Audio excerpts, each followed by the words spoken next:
Imperialism. A Study. J.A. Hobson. Imperialism. A Study. By J.A. Hobson. Introduction to the 1938 edition. So momentous have been the occurrences in world history during the past 30 years, so numerous the changes in national policies and sentiments that it may seem an act of impertinence to republish a book dealing with these issues as they presented themselves at the opening of the century. Nevertheless, it may be worthwhile showing that the chief perils and disturbances associated with the aggressive nationalism of today, though visibly inflamed and accelerated by the Great War and the Bad Peace, were all latent and discernible in the world of a generation ago, and find their economic, political, and moral roots in the foreign policy of the governments of the advanced industrial nations. Recent events have, indeed, done much to clarify the respective parts played in modern imperialism by the interactions and conjunctions of the different theories, interests, and emotions that inspire aggressive national activities. Before proceeding to make good this statement, it may be convenient here to rehearse in bare terms the main argument of this book, and then to discuss such changes and modifications of the earlier argument as the current of recent history appears to demand. That argument was to the effect that whereas various real and powerful motives of pride, prestige, and pugnacity, together with the more altruistic professions of a civilizing mission, figured as causes of imperial expansion, the dominant directive motive was the demand for markets and for profitable investment by the exporting and financial classes within each imperialist regime. The urgency of this economic demand was attributed to the growing tendency of industrial productivity, under the new capitalist technique of machinery and power, to exceed the effective demand of the national markets, the rate of production to outrun the rate of home consumption. This was not, of course, the whole story. The rising productivity of industry required larger imports of some forms of raw materials, more imported foods for larger urban populations, and a great variety of imported consumption goods for a rising standard of living. These imports could only be purchased by a corresponding expansion of exports, or else by the incomes derived from foreign investments which implied earlier exports of capital goods. But with these qualifications in mind, it is nevertheless true that the most potent drive towards enlarged export trade was the excess of capitalist production over the demands of the home market. Now, since it is manifest that everything that is produced belongs to someone connected with its production, who can either consume it or exchange it for some other consumable goods, it seems at first sight unreasonable to expect that an excess of goods requires a foreign market, unless some error has taken place in the apportionment of producing power as between the different industries. But when we find that at frequent intervals there is a general excess of production beyond the current demands of the home and foreign markets, it becomes manifest that the productive power of capital has been excessively fed. This in its turn means that the processes of saving and investment have proceeded too rapidly. In other words, there has been oversaving and underspending. For while a certain and a growing quantity of saving and production of more and better capital goods belongs to every progressive national economy, there exists at any given time, having regard to the arts of industry, on the one hand, and the arts of consumption, on the other, a right balance or equilibrium between spending and saving. It has been held by the classical school of economists that this equilibrium was necessarily maintained by the free play of natural economic laws, which would check any such tendency to oversave and overinvest as appears actually to take place. But a closer scrutiny of the motives which actuate saving show that they do not conform to the ordinary price law. A rise or fall in the price of saving, i.e. rate of interest, though serving to distribute saving properly among the several channels of investment, does not operate to any appreciable extent to increase or diminish the total volume of saving. There is a check upon saving, but it comes too late, after a wasteful trade depression has occurred. For most saving comes from profits, dividends, rents of the owning well-to-do classes. When a trade depression is in actual course, these sources of saving are greatly diminished, and though for a time some actual oversaving lies idle in banks waiting an opportunity for favorable investment, the period of bad trade is soon attended by a fall in the rate of saving below the level which a normal trade condition would justify. Now this argument signifies that the constant impulse to push for overseas markets in normal times and the periodic slumps of national trade in the home markets, are due to a chronic tendency to try to save a larger proportion of the national income than can find a useful expression in new capital. This is not due to the folly of individual savers, but to a distribution of the general income which puts too small a share in the hands of the working classes, too large a share in the hands of the employing and owning classes. For it is to the latter that oversaving is attributable. Now we are not here concerned with the important problems of equity and humanity involved in a maldistribution of income which places the vast bulk of purchasing power beyond the requirements of a bare living in the possession of a small proportion of the population in Great Britain, the United States and other advanced industrial countries. Our concern here is with the urgent drive the situation impels towards the acquisition of foreign markets and areas of lucrative overseas investment. Here we are confronted with the question to what extent this need for increased foreign markets and investment is a true cause of imperialism. Now it may be admitted at the outset of any discussion of this question that other motives than trade profits consciously occupy the mind of the statesmen who pursue an imperial policy, and that the term empire does not connote commercial gain to the mind of the rank and file of imperialists. Power, pride, prestige are prevailing sentiments in an imperialist policy.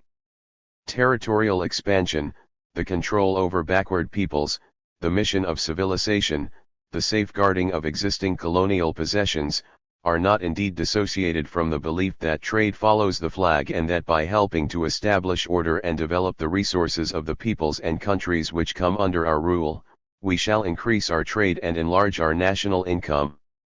Indeed, the history of our empire, acquired, as Sir John Seeley once stated, in a fit of absence of mind, attests clearly enough the confused sentiments and the opportunism which underlie the process of acquisition. But, when we study the particulars of the process, we recognize that mind in the sense of conscious motive was not entirely absent, and that trade played an important part in most of the early acquisitions. For though it is true that we do not need to own a country in order to trade with its people, the establishment of permanent trading arrangements with primitive or backward peoples generally involves some territorial holding which is likely to expand with the expanding importance of that trade. The rise and growth of our great empire in India furnish the crucial example. The East India Company, a purely trading concern in origin and motive, actually carried out the great imperial process of expansion until the middle of the 19th century, and in the early days of territorial acquisition the South Sea Company and other private groups of trade adventurers were authorized by the state to conduct their distinctively commercial missions. If several advanced countries engage upon the same process, as in India, collisions of interest, partly political, partly commercial, are likely to arise in which the competing groups enlist native forces in their cause, and conduct a conflict which leads to the supremacy of that commercial group which can rally to its profitable cause the largest governmental and native support. It is a confused procedure widely differing in the older and populous civilizations of Asia and the more primitive and thinly peopled areas of Africa and North America. But, in nearly all cases where white peoples have brought under their sway lands peopled by colored races, the earliest contacts have been of a commercial nature, and though considerations of political acquisition, colonial settlement, and missionary services have been conscious supports, economic motives of trade and the exploitation of natural resources have been the dominant urges. Nor has this aggressive imperialism been confined to the acquisition of backward countries.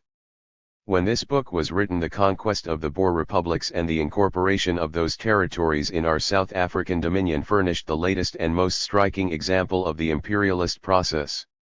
Here the directly economic factor was paramount over all the political and humanitarian considerations invoked to justify the forceful seizure. The mine owners of the Transvaal had a definite interest in transferring the country from Boer to British rule, and the press and other political propaganda which secured this end were owned or controlled by these financial and industrial groups.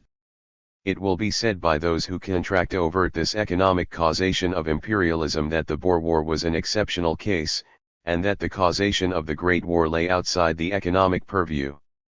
It was power politics, not profit politics. but I am not here arguing the case for an exclusively or even a mainly economic causation of modern wars. It is not yet clear how far and in what sense the enlargement of national territory or external control underlay the policy of Germany, Russia, or France, in loosing the forces of war. Still less is it reasonable to suppose that calculations of economic gains resulting from territorial changes governed the minds of the statesmen who were responsible for their country entering the war. But in the peace arrangements the insane mentality of Versailles carried various illusions of an economic character. That annexation was profitable to the annexing country, that the extortion of huge reparation payments was possible and advantageous to the recipients, that national economic self-sufficiency, aided by tariffs and embargoes, was not only strategically but economically gainful. These and other related fallacies flowed from the heated atmosphere of a poisoned nationalism. Nor can it be held that the experience of the post-war period has altogether exploded these fallacies, and that we now know that territorial expansion does not increase the trade gains and the average wealth of the people of the imperialist power. If we turn to the three powers which by their professed policies are the chief disturbers of world peace at the present time, Italy, Germany, and Japan, we perceive that each of them pleads economic necessities of territorial expansion as a justification for its actual or intended imperial aggression. In each case there is a growth of population needing more land for its employment and maintenance. In order to be economically effective, that increase of land must be under the national flag. For though in the pre-war era freedom of emigration into the United States, Canada, and other foreign countries prevailed, such outlets are now closed. It is held to be not only politically humiliating but economically unsafe that a nation should be dependent for its foods and raw materials upon the arbitrary changeful policies of foreign countries.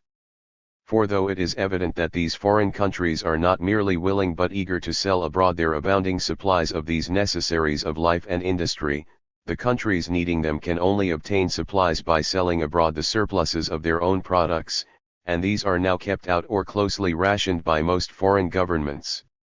Why? Because under the urge of nationalist sentiment, supported by appeals to self-sufficiency for purposes of defense, most nations can serve their own markets for their own producers, or for producers in their colonies or allied countries.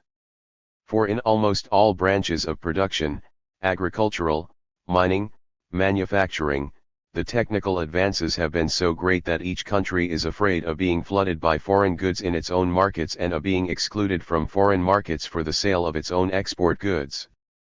It is idle to urge that such fears and the policies of restriction and aggression which they stimulate are unreasonable, and that the removal of all barriers to international trade and migration would at once assuage hostilities and restore prosperity. Those who hold this view either assume and assert that the political sentiments of nationalism are the real sources of the economic policy they hold to be irrational, or else that certain monetary disturbances are responsible for the unemployment, closing of markets and other interferences with the natural forces of free exchange. In fact, we are confronted with three sorts of foolishness, the political illusions of which Sir Norman Angell gives such an able exposition, the financial fears and mistrusts which prevent sane monetary arrangements for internal and external marketing, and the tragic absurdity summarized as poverty in plenty, the refusal to make full use of existing or attainable productive resources. It is the contest for priority in these three fields of causation that here concerns us. For each of them evidently figures in the process of imperialism. It may well be admitted that each disturbing factor has its own illusions and its own sentimental urges. The distinctively political passion for greatness of territory acquired by a strong right hand is a manifestly potent driving force in all imperialisms, though it is not always openly avowed.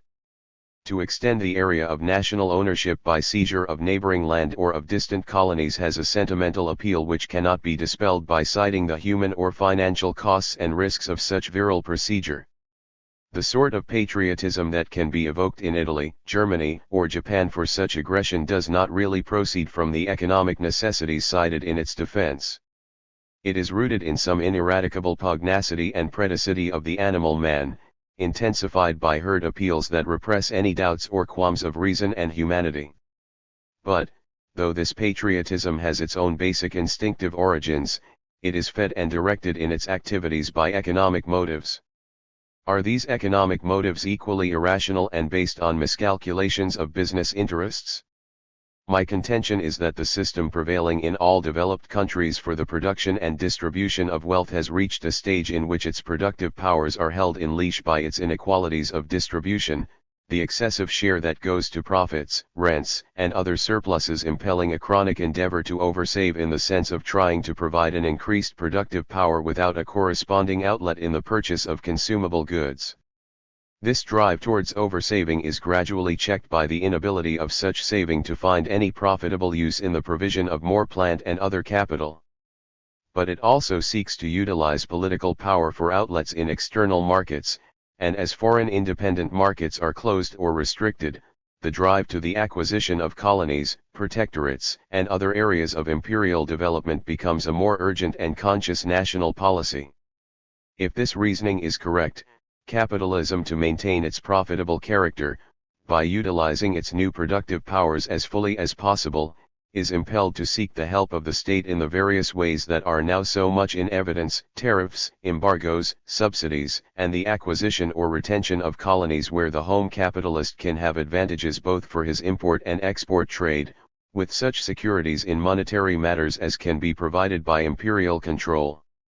In such a policy, the trades directly or indirectly connected with the production of armaments have a twofold function.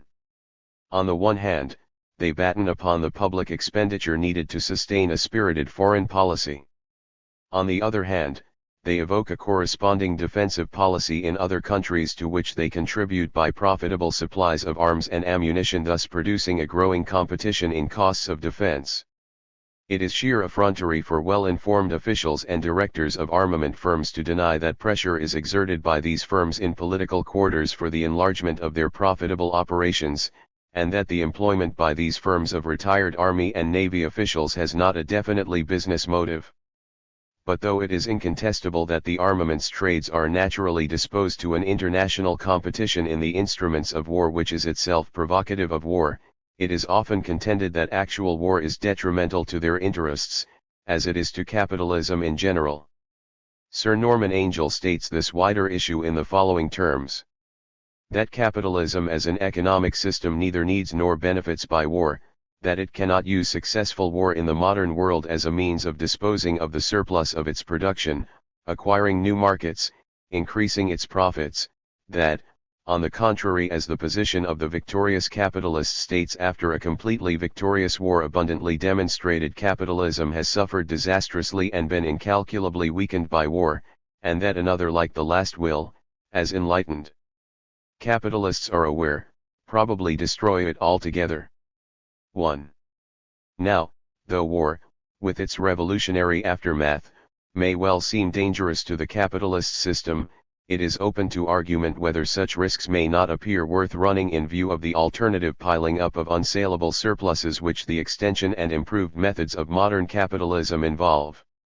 For though war is the most wasteful and foolish way of disposing of the actual and potential surpluses which maldistribution of income involves, it does for the time being rectify the balance between productivity and consumption and give prosperity alike to capital and labor in the uninvaded and the neutral countries. During the Great War and for a few years after, when the let-down part of capitalism was in course of restoration, both workers and capitalists were profitably employed in most of the affected countries. There has been, of course, a terrible aftermath with an unprecedented amount of unemployment and misery. But up to the disastrous slump of 1929–30 there is no ground for holding that capitalism in this country, America, and even in France, Germany and Italy, was not earning good profits in most industries. The dislocation and shrinkage of foreign markets, due to the redistribution of territories under the peace treaties, the new economic barriers and the monetary disturbances, did grave damage to certain industries and markets, and involved attempts at national self-sufficiency very wasteful from the standpoint of division of labor. But in spite of these obstacles, post-war capitalism did not suffer disastrously until the rapid growth of its new productivity, with the rise of profits faster than the rise of wages, brought once again the fatal disequilibrium between production and consumption now seen to be the world's economic peril.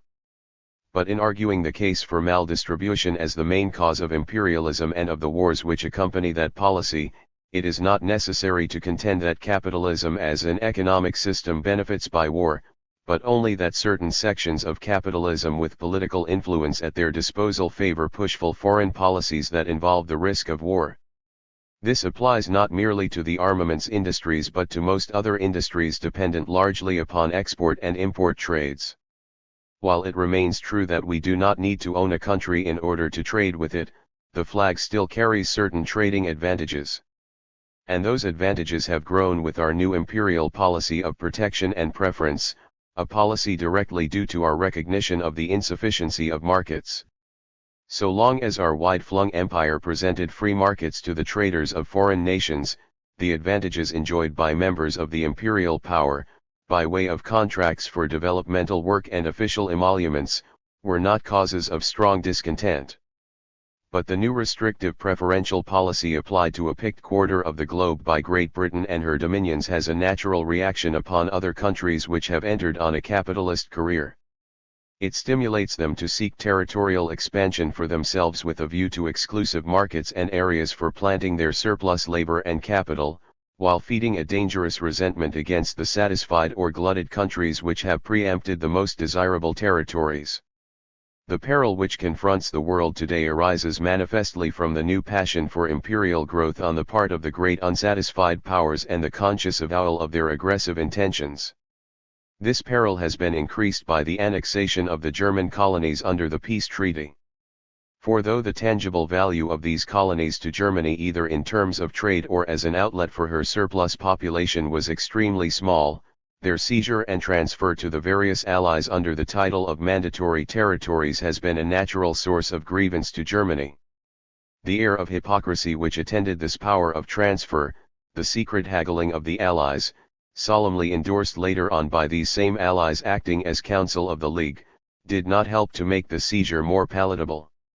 It may be true that the capitalist system in Italy, as a whole and in the long run, stands to lose rather than to gain by its costly seizure of Ethiopia.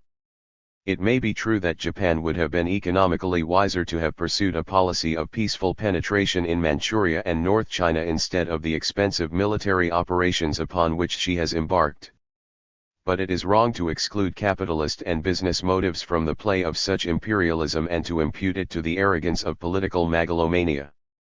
Certain important organized business interests in Italy and in Japan have stood to gain out of the expenses of this imperialism. Political realism must reckon with this fact. While therefore Sir Norman Angell may be right in holding that capitalism as a whole system and in the long run is weakened and imperiled by such operations, it must be borne in mind that capitalism does not work as a single profitable system, and that capitalists often prefer a short to a long run in the pursuit of profit. But there remains a wider issue for our consideration. Suppose it to be the case that the education of the workers in most capitalist countries has been bringing into the forefront of their consciousness the injustices, the wastes, the cruelties of the current economic system in its effects on the production and distribution of wealth. Suppose some demand for a new economic system that shall displace the imperfectly competitive capitalism, and shall organize the available human and material resources of production on a conscious basis of the satisfaction of human needs. Suppose that such a demand is visibly seeking expression through the democratic machinery of popular self-government, is it not reasonable to expect that strong capitalist interests would seek methods of repressing these thoughts and designs of the workers? For though capitalism might hope to maintain some of its supremacy by such concessions to labor and such extensions of social services as would buy off the organized resentment of the workers, the results of such a concession policy might be inadequate to meet the actual economic pressure. For the larger working class and public consumption involved in this policy might be conducive to an increased efficiency of labor and advance of productive technique great enough to keep capitalism upon a basis so profitable that the disequilibrium between production and consumption continues as a disturbing influence in industry. This issue of the sufficiency of this concession policy is, indeed, being worked out in Britain today, and the United States is making some attempt at its application in America. Its success would seem to imply a formal retention of capitalism as the directive power of industry, working in closely organized relations with the employees in the several industries and the consumer as the coordinative factor in the relations of the several industries. Some such alteration in the form and functions of capitalism is also apparent in the Italian and the German schemes for a corporative state. But in all these cases of public planning, two difficulties have to be confronted. First, the question how far large personal gains are a necessary stimulus to the creative work of men responsible for rapid and advantageous improvements in technique and organization. Routine workers necessarily tend to overlook the enormous productive importance of such creative activities, or to think that they can always be secured by departments of technical research attached to each industry. It may, therefore, be desirable to leave outside any scheme of public planning those newer industries where rapid improvements of technique may be expected and those industries most susceptible to changes in the demand for the goods they supply. But important as this question may be of securing the best inventive and administrative services by adequate incentives of gain, there remains another question of still greater importance, viz. the utilization or the displacement of that financial control over big industry which is the latest fruit of capitalist evolution. The closest study of this financial control has been made by the American economist Thorstein Veblen, who examines the relations which exist in the United States between the manipulations of credit and prices and the industrial management. Whereas the latter aims at the highest technical and working efficiency in producing the maximum output, the former pay exclusive regard to the regulation and limitation of that output so as to maintain a price level which shall yield the largest aggregate profit. In many standard industries for the production of the necessaries and conventional comforts of life, it may pay the financiers and investors to market a limited quantity of goods at a higher price. Hence the tendency of the bankers and other organizers of finance to promote cartels, trusts and other amalgamations which shall enable them to control the aggregate output, closing down superfluous plant and reducing the volume of employment. Though America with her highly organized money power and her protective system has taken the lead in this financial dominion, other capitalist countries, Germany and Britain in particular, have made considerable advances in the same direction. In Germany the banks have for a long time past devoted themselves to these profitable restrictions of industry, and more recently the textile, metal, mining, milling and other standard industries in Great Britain have been seeking similar organization for the profitable regulation of output. This analysis of the various attempts to escape from the perils of excessive productivity shows that they fall under three heads. One consists in the policy of organized labor and the state, aiming to secure a more equal and equitable distribution of the money and real income of the community, by higher wages, shorter hours, and other betterment of working and living conditions. The second consists in the business policy of restricted output just described, involving a close financial control of the major businesses in specified national or international industries, accompanied by a regulation of their markets and, when deemed desirable, by quotas and tariffs.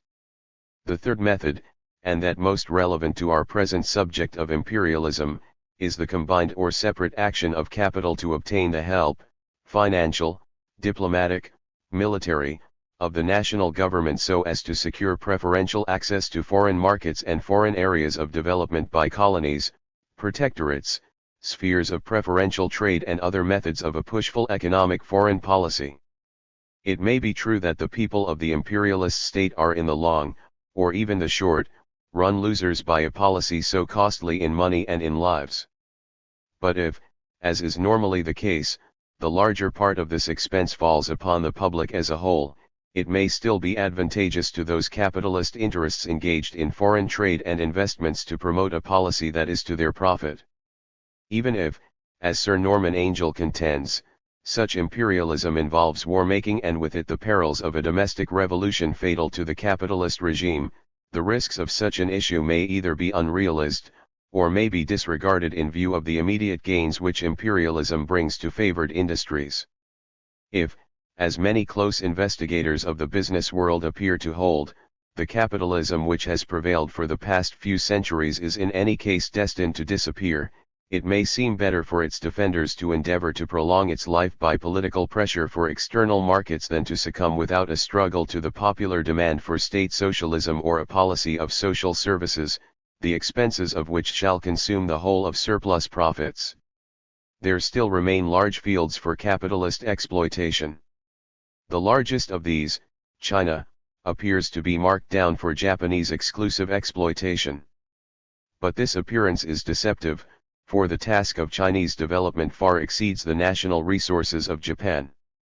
If capitalists in the several Western powers were capable of intelligent cooperation, instead of wrangling among themselves for separate national areas of exploitation, they would have combined for a joint international enterprise in Asia, a project which might have given the whole of Western capitalism another generation of active profitable survival. Such a scheme of economic inter-imperialism may now no longer be possible, for though Japan cannot perform her self-imposed task without financial assistance from the wealthier West, she may be able to obtain this assistance by making the financiers of several Western countries compete with one another for the provision of the required finance, without allowing their governments any real share in the accompanying political control over China. From the standpoint of the defense of capitalism, it is not necessary to show that imperialism is profitable in the long run to the general body of the owning and exploiting class within a capitalist country, but only that it enables the members of that class concerned with foreign trade and investment to utilize the political and financial resources of their state to extend the area of such trade and investment, or to retain and develop the colonies, protectorates, and other portions of the existing empire. It is such considerations that bring out the conflict of imperialism with democracy. For a political democracy, in which the interests and will of the whole people wield the powers of the state, will actively oppose the whole process of imperialism. Such a democracy has now learned the lesson that substantial economic equality in income and ownership of property is essential to its operation. The defense of capitalism is, therefore, bound up in every country with the destruction or enfeeblement of the popular franchise and representative government. If the forms of such democracy are still retained, they are reduced to the automatic or compulsory registration of the will of a dictator or a ruling caste. The cases above cited suffice to show the place which imperialism occupies as an ingredient in the capitalist military nationalism of the age. There is, of course, some division of interest and policy between the military rulers who in Japan, as in Germany, conduct the territorial aggressions, and the capitalists who must help to finance them.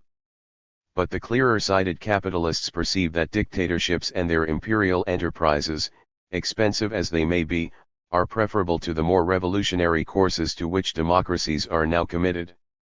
Imperialism thus figures as an important and imposing feature of neo-capitalism, seeking to avert internal democratic struggles for economic equilibrium by providing outlets for surplus goods and surplus population, together with emotional appeals to the combatant predacity which animates a spirited foreign policy.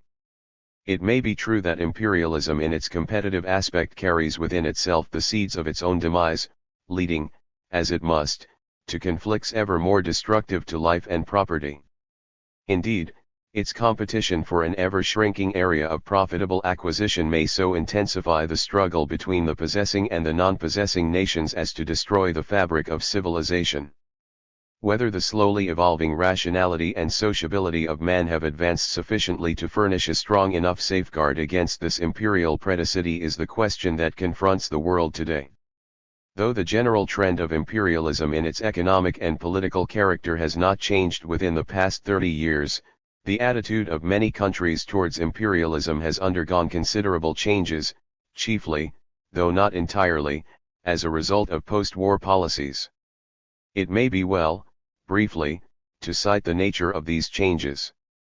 The peace treaties, by removing from Germany and Turkey large areas of imperial control and placing them as mandated territories under the control of victorious allies, chiefly Britain, her dominions, and France, enlarged considerably the portion of the backward countries which came under the sway of the Allies, and roused a lasting resentment in Germany and Turkey, especially against the British Empire.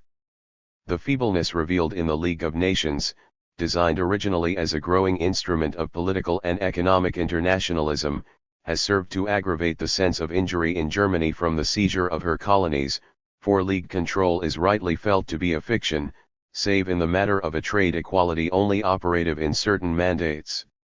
The passion of German imperialism thus inflamed has been rivaled in intensity by Italian resentment against the insufficiency of her share of the lands disposed of under the peace treaties and her sentimental revival of a Roman Empire which should own the Mediterranean and large portions of North Africa.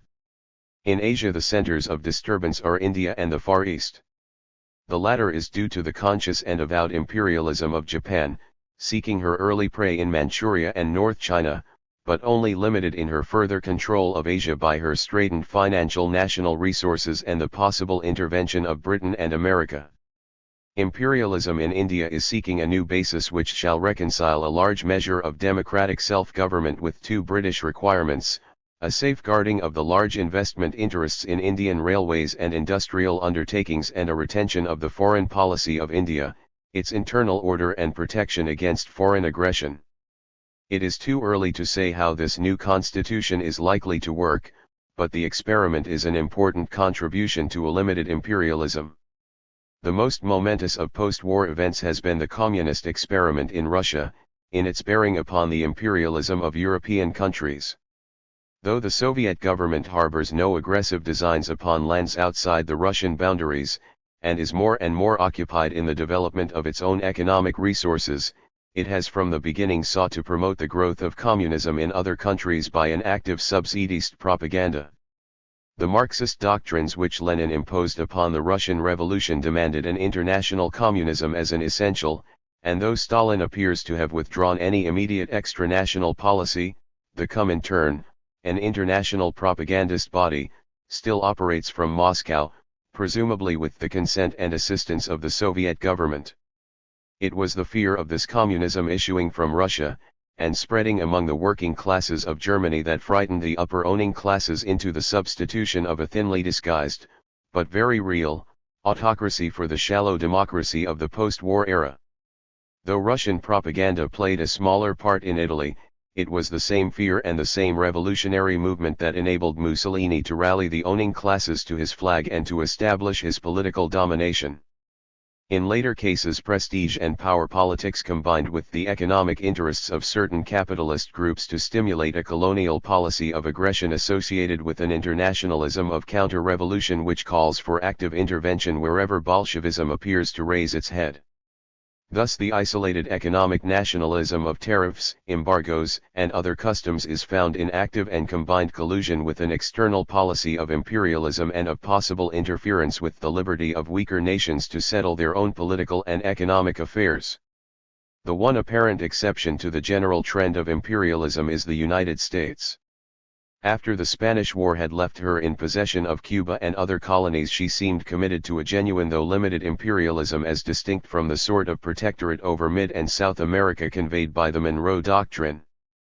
But the lasting shock made to public opinion in America by her temporary entanglement with Europe during the latter years of the Great War brought on a strong wave of political isolation which found expression not merely in a refusal to join the League of Nations but in her withdrawal from active control over her colonies, and, still more important, the placing of her relations with the Monroe States upon a formal basis of equal cooperation. How far this political isolation will be found compatible with the trading and credit relations with the outside world which her rapid industrial development makes inevitable, is one of the great speculative problems of the near future. Preface to the first edition. This study of modern imperialism is designed to give more precision to a term which is on everybody's lips and which is used to denote the most powerful movement in the current politics of the Western world. Though imperialism has been adopted as a more or less conscious policy by several European states and threatens to break down the political isolation of the United States, Great Britain has traveled so much faster and farther along this road as to furnish in her recent career the most profitable guidance or warning. While an attempt is made to discover and discuss the general principles which underlie imperialist policy, the illustration of that policy is mainly derived from the progress of British imperialism during the last generation, and proceeds rather by diagnosis than by historical description.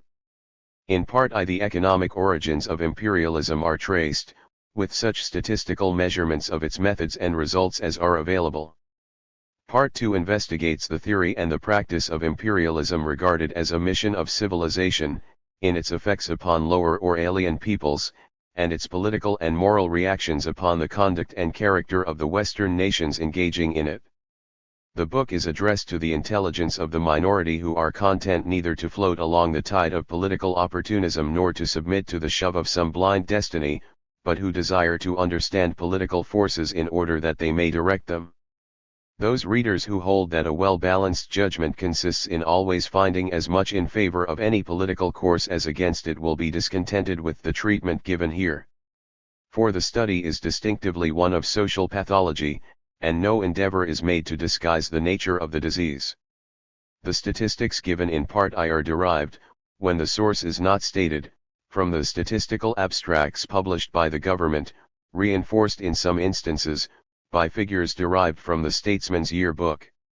I am indebted to the editor of the Financial Reform Almanac for permission to reproduce the valuable diagram illustrative of British expenditure from 1870, and to the editors of the Speaker, the Contemporary Review, the Political Science Quarterly, and the British Friend for permission to embody in chapters of this volume articles printed in these magazines. I desire also to express my gratitude to my friends Mr. Gilbert Murray and Mr. Herbert Ricks for their assistance in reading most of the proof sheets and for many valuable suggestions and corrections. John A. Hobson. August, 1902. In this revised edition, facts and figures have been, as far as possible, brought up to date. A number of additions and deletions have been made, and in some instances the line of argument has been recast. J.A.H. September, 1905. Contents. Introduction. Preface. Nationalism and Imperialism. Part I. The Economics of Imperialism. I. The Measure of Imperialism. 2. The Commercial Value of Imperialism. 3. Imperialism as an outlet for population. 4. Economic parasites of imperialism. V. Imperialism based on protection. 6. The economic taproot of imperialism. 7. Imperialist finance. Part 2. The politics of imperialism. I. The political significance of imperialism. 2. The scientific defense of imperialism. 3. Moral and sentimental factors.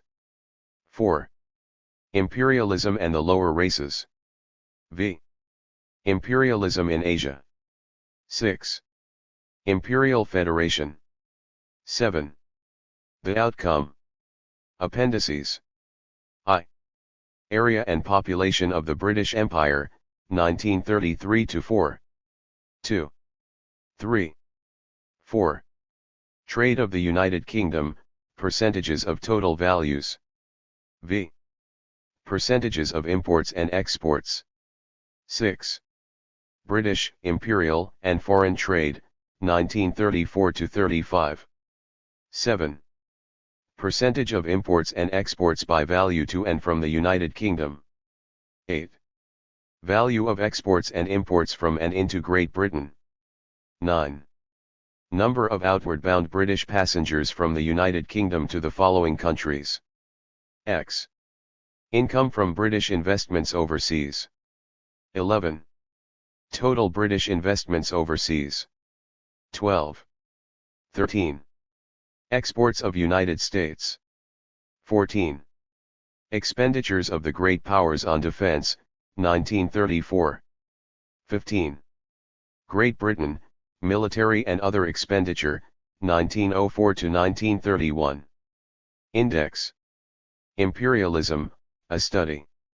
Nationalism and imperialism. Amid the welter of vague political abstractions, to lay one's finger accurately upon any ism so as to pin it down and mark it out by definition seems impossible. Where meanings shift so quickly and so subtly, not only following changes of thought, but often manipulated artificially by political practitioners so as to obscure, expand, or distort, it is idle to demand the same rigor as is expected in the exact sciences. A certain broad consistency in its relations to other kindred terms is the nearest approach to definition which such a term as imperialism admits. Nationalism, internationalism, colonialism, its three closest congeners, are equally elusive, equally shifty, and the changeful overlapping of all four demands the closest vigilance of students of modern politics. During the 19th century, the struggle towards nationalism, or establishment of political union on a basis of nationality, was a dominant factor alike in dynastic movements and as an inner motive in the life of masses of population. That struggle, in external politics, sometimes took a disruptive form, as in the case of Greece, Serbia, Romania, and Bulgaria breaking from Ottoman rule, and the detachment of North Italy from her unnatural alliance with the Austrian Empire. In other cases it was a unifying or a centralizing force, enlarging the area of nationality, as in the case of Italy and the Pan-Slavist movement in Russia. Sometimes nationality was taken as a basis of federation of states, as in United Germany and in North America. It is true that the forces making for political union sometimes went further, making for federal union of diverse nationalities, as in the cases of Austria-Hungary, Norway, and Sweden, and the Swiss Federation. But the general tendency was towards welding into large strong national unities the loosely related states and provinces with shifting attachments and alliances which covered large areas of Europe since the breakup of the empire. This was the most definite achievement of the 19th century. The force of nationality, operating in this work, is quite as visible in the failures to achieve political freedom as in the successes, and the struggles of Irish, Poles, Finns, Hungarians, and Czechs to resist the forcible subjection to or alliance with stronger neighbors brought out in its full vigor the powerful sentiment of nationality. The middle of the century was especially distinguished by a series of definitely nationalist revivals, some of which found important interpretation in dynastic changes, while others were crushed or collapsed. Holland, Poland, Belgium, Norway, the Balkans, formed a vast arena for these struggles of national forces. The close of the third quarter of the century saw Europe fairly settled into large national states or federations of states, though in the nature of the case there can be no finality, and Italy continued to look to Trieste, as Germany still looks to Austria, for the fulfillment of her manifest destiny.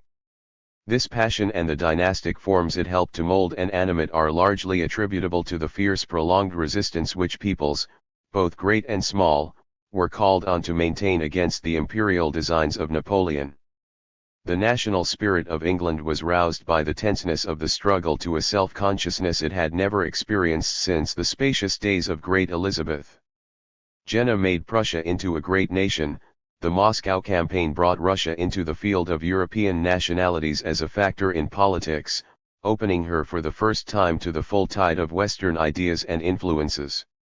Turning from this territorial and dynastic nationalism to the spirit of racial, linguistic, and economic solidarity which has been the underlying motive, we find a still more remarkable movement.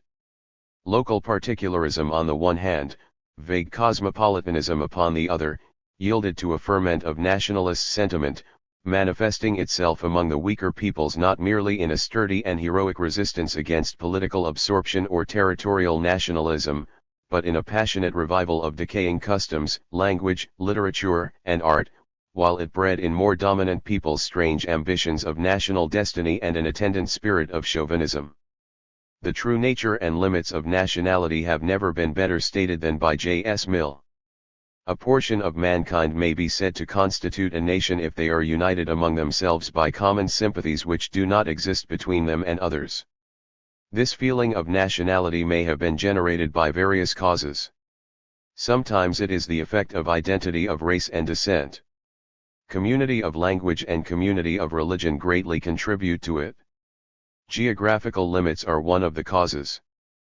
But the strongest of all is identity of political antecedents, the possession of a national history and consequent community of recollections, collective pride and humiliation, pleasure and regret, connected with the same incidents in the past. 1. It is a debasement of this genuine nationalism, by attempts to overflow its natural banks and absorb the near or distant territory of reluctant and unassimilable peoples, that marks the passage from nationalism to a spurious colonialism on the one hand, imperialism on the other. Colonialism, where it consists in the migration of part of a nation to vacant or sparsely peopled foreign lands, the emigrants carrying with them full rights of citizenship in the mother country, or else establishing local self-government in close conformity with her institutions and under her final control, may be considered a genuine expansion of nationality, a territorial enlargement of the stock, language, and institutions of the nation. Few colonies in history have, however, long remained in this condition when they have been remote from the mother country. Either they have severed the connection and set up for themselves as separate nationalities, or they have been kept in complete political bondage so far as all major processes of government are concerned, a condition to which the term imperialism is at least as appropriate as colonialism. The only form of distant colony which can be regarded as a clear expansion of nationalism is the self-governing British colony in Australasia and Canada, and even in these cases local conditions may generate a separate nationalism based on a strong consolidation of colonial interests and sentiments alien from and conflicting with those of the mother nation. In other self-governing colonies, as in Cape Colony and Natal, where the majority of whites are not descended from British settlers, and where the presence of subject or inferior races in vastly preponderating numbers, and alien climatic and other natural conditions, mark out a civilization distinct from that of the mother country, the conflict between the colonial and the imperial ideas has long been present in the forefront of the consciousness of politicians. When Lord Rosmead spoke of the permanent presence of the imperial factor as simply an absurdity, and Mr. Rhodes spoke of its elimination, they were championing a colonialism which is more certain in the course of time to develop by inner growth into a separate nationalism than in the case of the Australasian and Canadian colonies, because of the wider divergence, alike of interests and radical conditions of life, from the mother nation. Our other colonies are plainly representative of the spirit of imperialism rather than of colonialism. No considerable proportion of the population consists of British settlers living with their families in conformity with the social and political customs and laws of their native land. In most instances they form a small minority wielding political or economic sway over a majority of alien and subject people, themselves under the despotic political control of the imperial government or its local nominees. This, the normal condition of a British colony, was well nigh universal in the colonies of other European countries. The colonies which France and Germany established in Africa and Asia were in no real sense plantations of French and German national life beyond the seas. Nowhere, not even in Algeria, did they represent true European civilization. Their political and economic structure of society is wholly alien from that of the mother country. Colonialism, in its best sense, is a natural overflow of nationality. Its test is the power of colonists to transplant the civilization they represent to the new natural and social environment in which they find themselves. We must not be misled by names. The colonial party in Germany and France is identical in general aim and method with the imperialist party in England, and the latter is the truer title. Professor Seeley well marked the nature of imperialism. When a state advances beyond the limits of nationality, its power becomes precarious and artificial. This is the condition of most empires, and it is the condition of our own.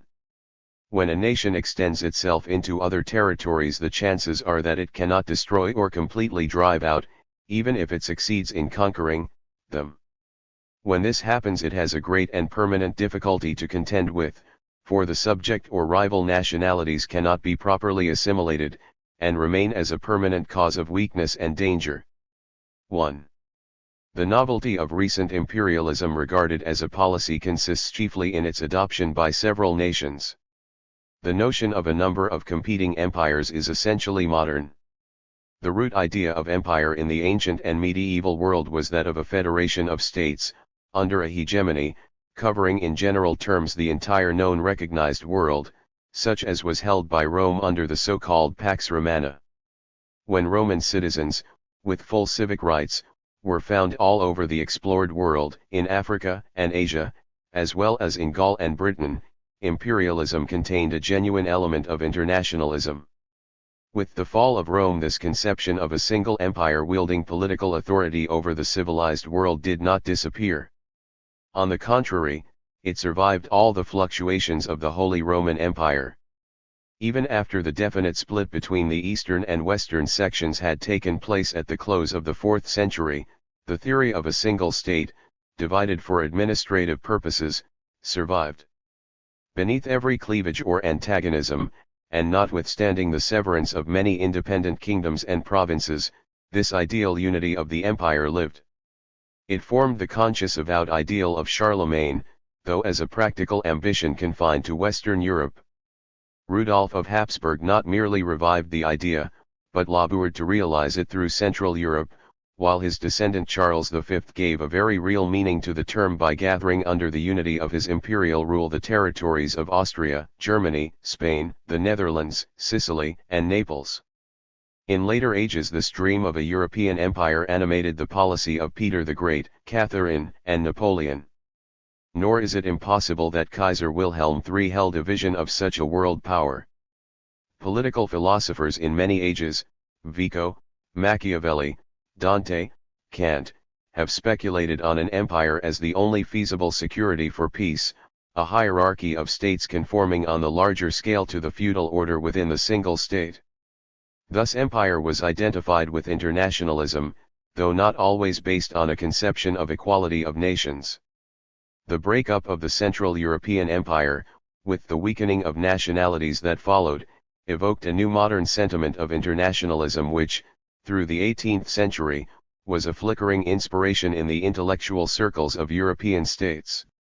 The eve of the French Revolution found every wise man in Europe Lessing, Kant, Goethe, Rousseau, Lavater, Condorcet, Priestley, Gibbon, Franklin more of a citizen of the world than of any particular country. Goethe confessed that he did not know what patriotism was, and was glad to be without it. Cultured men of all countries were at home in polite society everywhere. Kant was immensely more interested in the events of Paris than in the life of Prussia. Italy and Germany were geographical expressions, those countries were filled with small states in which there was no political life, but in which there was much interest in the general progress of culture. The revolution itself was at bottom also human and cosmopolitan. It is, as Lamartine said, a date in the human mind, and it is because of that fact that all the carping of critics like Taine cannot prevent us from seeing that the character of the men who led the great movements of the revolution can never obliterate the momentous nature of the titanic strife. The soldiers of the revolution who, barefooted and ragged, drove the insolent reactionaries from the soil of France were fighting not merely for some national cause, but for a cause dimly perceived to be the cause of general mankind. With all its crudities and imperfections, the idea of the revolution was that of a conceived body of right in which all men should share. 1. This early flower of humane cosmopolitanism was destined to wither before the powerful revival of nationalism which marked the next century. Even in the narrow circles of the cultured classes it easily passed from a noble and a passionate ideal to become a vapid sentimentalism, and after the brief flare of 1848 among the continental populace had been extinguished, little remained but a dim smouldering of the embers. Even the socialism which upon the continent retains a measure of the spirit of internationalism is so tightly confined within the national limits, in its struggle with bureaucracy and capitalism, that the international expresses little more than a holy aspiration, and has little opportunity of putting into practice the genuine sentiments of brotherhood which its prophets have always preached. Thus the triumph of nationalism seems to have crushed the rising hope of internationalism. Yet it would appear that there is no essential antagonism between them. A true strong internationalism in form or spirit would rather imply the existence of powerful self-respecting nationalities which seek union on the basis of common national needs and interests. Such a historical development would be far more conformable to laws of social growth than the rise of anarchic cosmopolitanism from individual units amid the decadence of national life. Nationalism is a plain highway to internationalism, and if it manifests divergence we may well suspect a perversion of its nature and its purpose.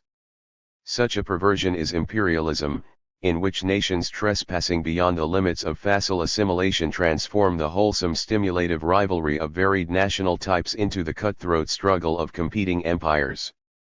Not only does aggressive imperialism defeat the movement towards internationalism by fostering animosities among competing empires, its attack upon the liberties and the existence of weaker or lower races stimulates in them a corresponding excess of national self-consciousness. A nationalism that bristles with resentment and is all astrain with the passion of self-defense is only less perverted from its natural genius than the nationalism which glows with the animus of greed and self-aggrandizement at the expense of others. From this aspect, aggressive imperialism is an artificial stimulation of nationalism in peoples too foreign to be absorbed and too compact to be permanently crushed. We welded Afrikanderdom into just such a strong, dangerous nationalism, and we joined with other nations in creating a resentful nationalism until then unknown in China. The injury to nationalism in both cases consists in converting a cohesive, pacific internal force into an exclusive, hostile force, a perversion of the true power and use of nationality. The worst and most certain result is the retardation of internationalism. The older nationalism was primarily an inclusive sentiment. Its natural relation to the same sentiment in another people was lack of sympathy, not open hostility. There was no inherent antagonism to prevent nationalities from growing and thriving side by side. Such in the main was the nationalism of the earlier 19th century, and the politicians of free trade had some foundation for their dream of a quick growth of effective, informal internationalism by peaceful, profitable intercommunication of goods and ideas among nations recognizing a just harmony of interests in free peoples. The overflow of nationalism into imperial channels quenched all such hopes. While coexistent nationalities are capable of mutual aid involving no direct antagonism of interests, coexistent empires following each its own imperial career of territorial and industrial aggrandizement are natural necessary enemies. The full nature of this antagonism on its economic side is not intelligible without a close analysis of those conditions of modern capitalist production which compel an ever keener fight for markets, but the political antagonism is obvious. The scramble for Africa and Asia virtually recast the policy of all European nations, evoked alliances which cross all natural lines of sympathy and historical association, drove every continental nation to consume an ever-growing share of its material and human resources upon military and naval equipment, drew the great new power of the United States from its isolation into the full tide of competition, and, by the multitude, the magnitude, and the suddenness of the issues it had thrown onto the stage of politics, became a constant agent of menace and of perturbation to the peace and progress of mankind. The new policy exercised the most notable and formidable influence upon the conscious statecraft of the nations which indulge in it.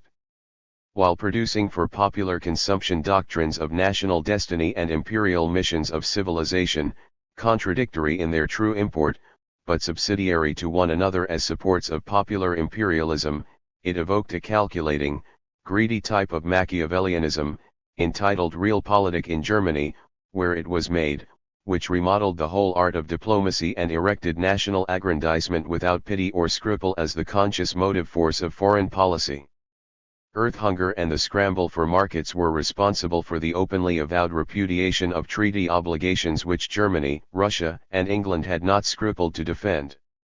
The sliding scale of diplomatic language, hinterland, sphere of interest, sphere of influence, paramountcy, suzerainty, protectorate, veiled or open, leading up to acts of forcible seizure or annexation which sometimes continue to be hidden under lease, rectification of frontier, concession, and the like, was the invention and expression of this cynical spirit of imperialism.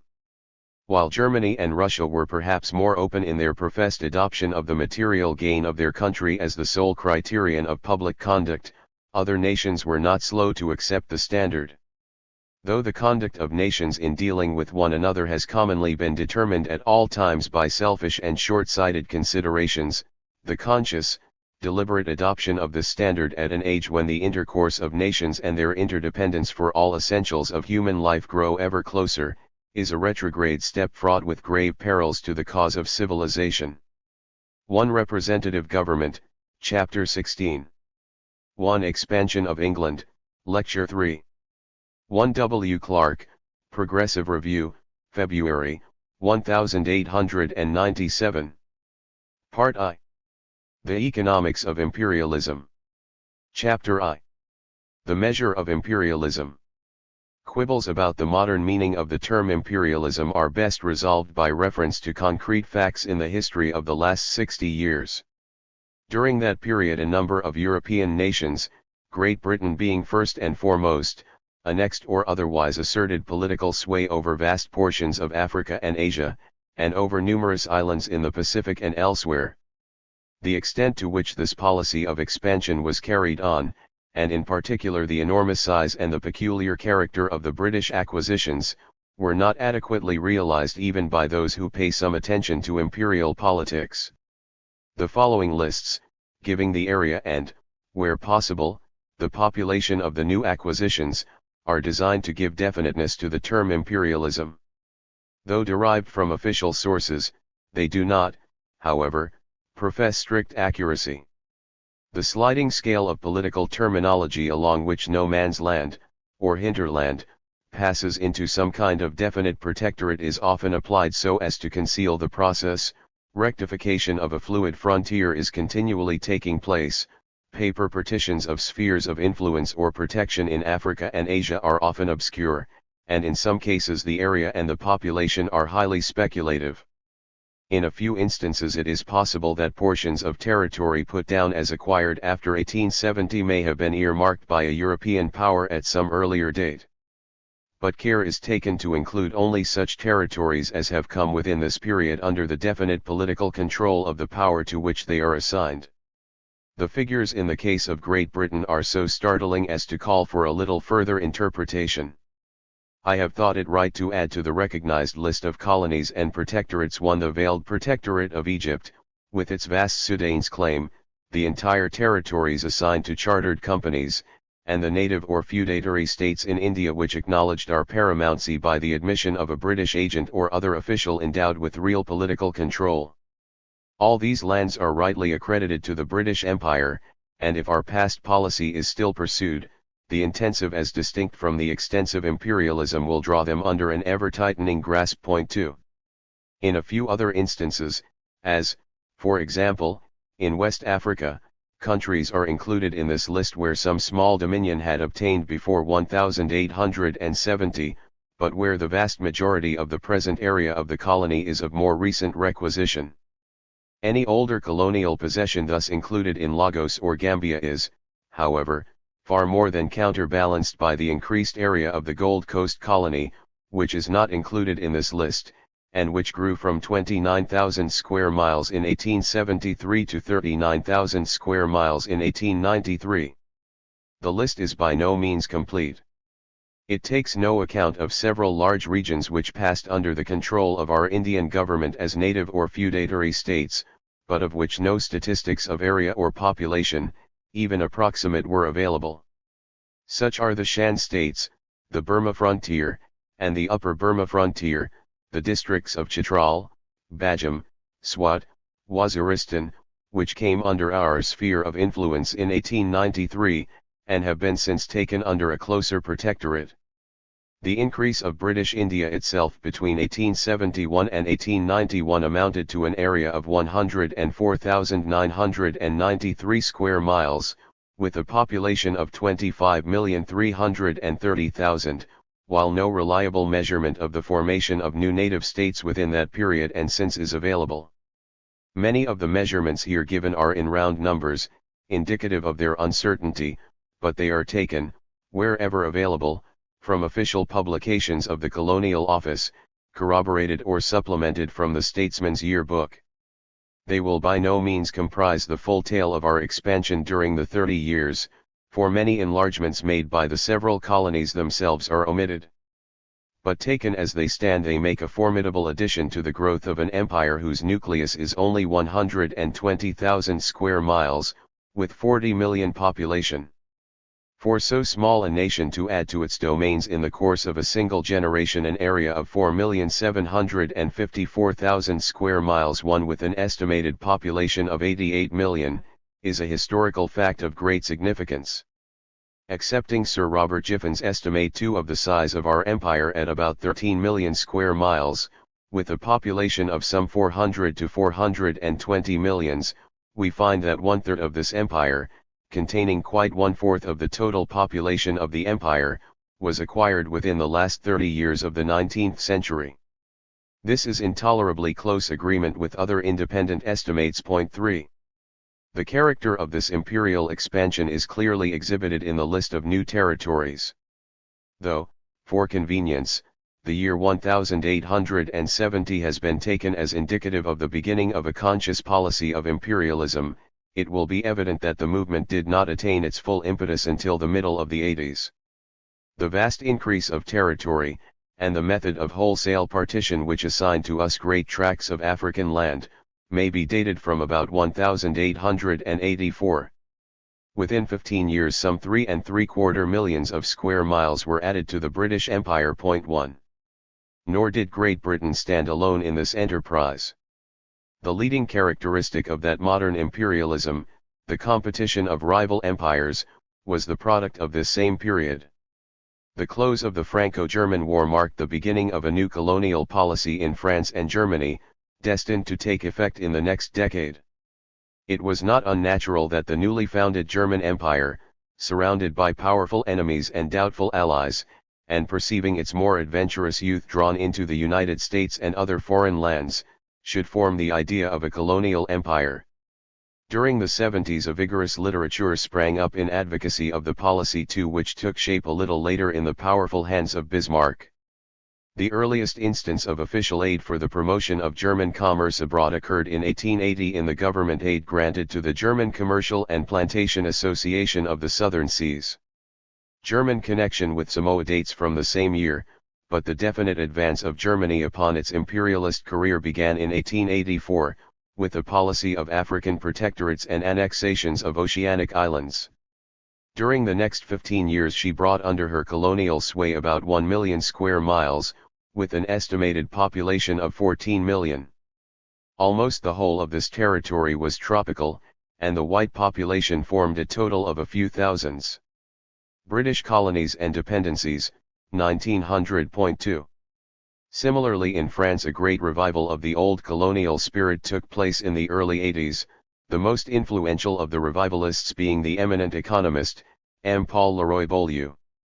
The extension of empire in Senegal and Sahara in 1880 was followed next year by the annexation of Tunis, and France was soon actively engaged in the scramble for Africa in 1884, while at the same time she was fastening her rule on Tonkin and Laos in Asia.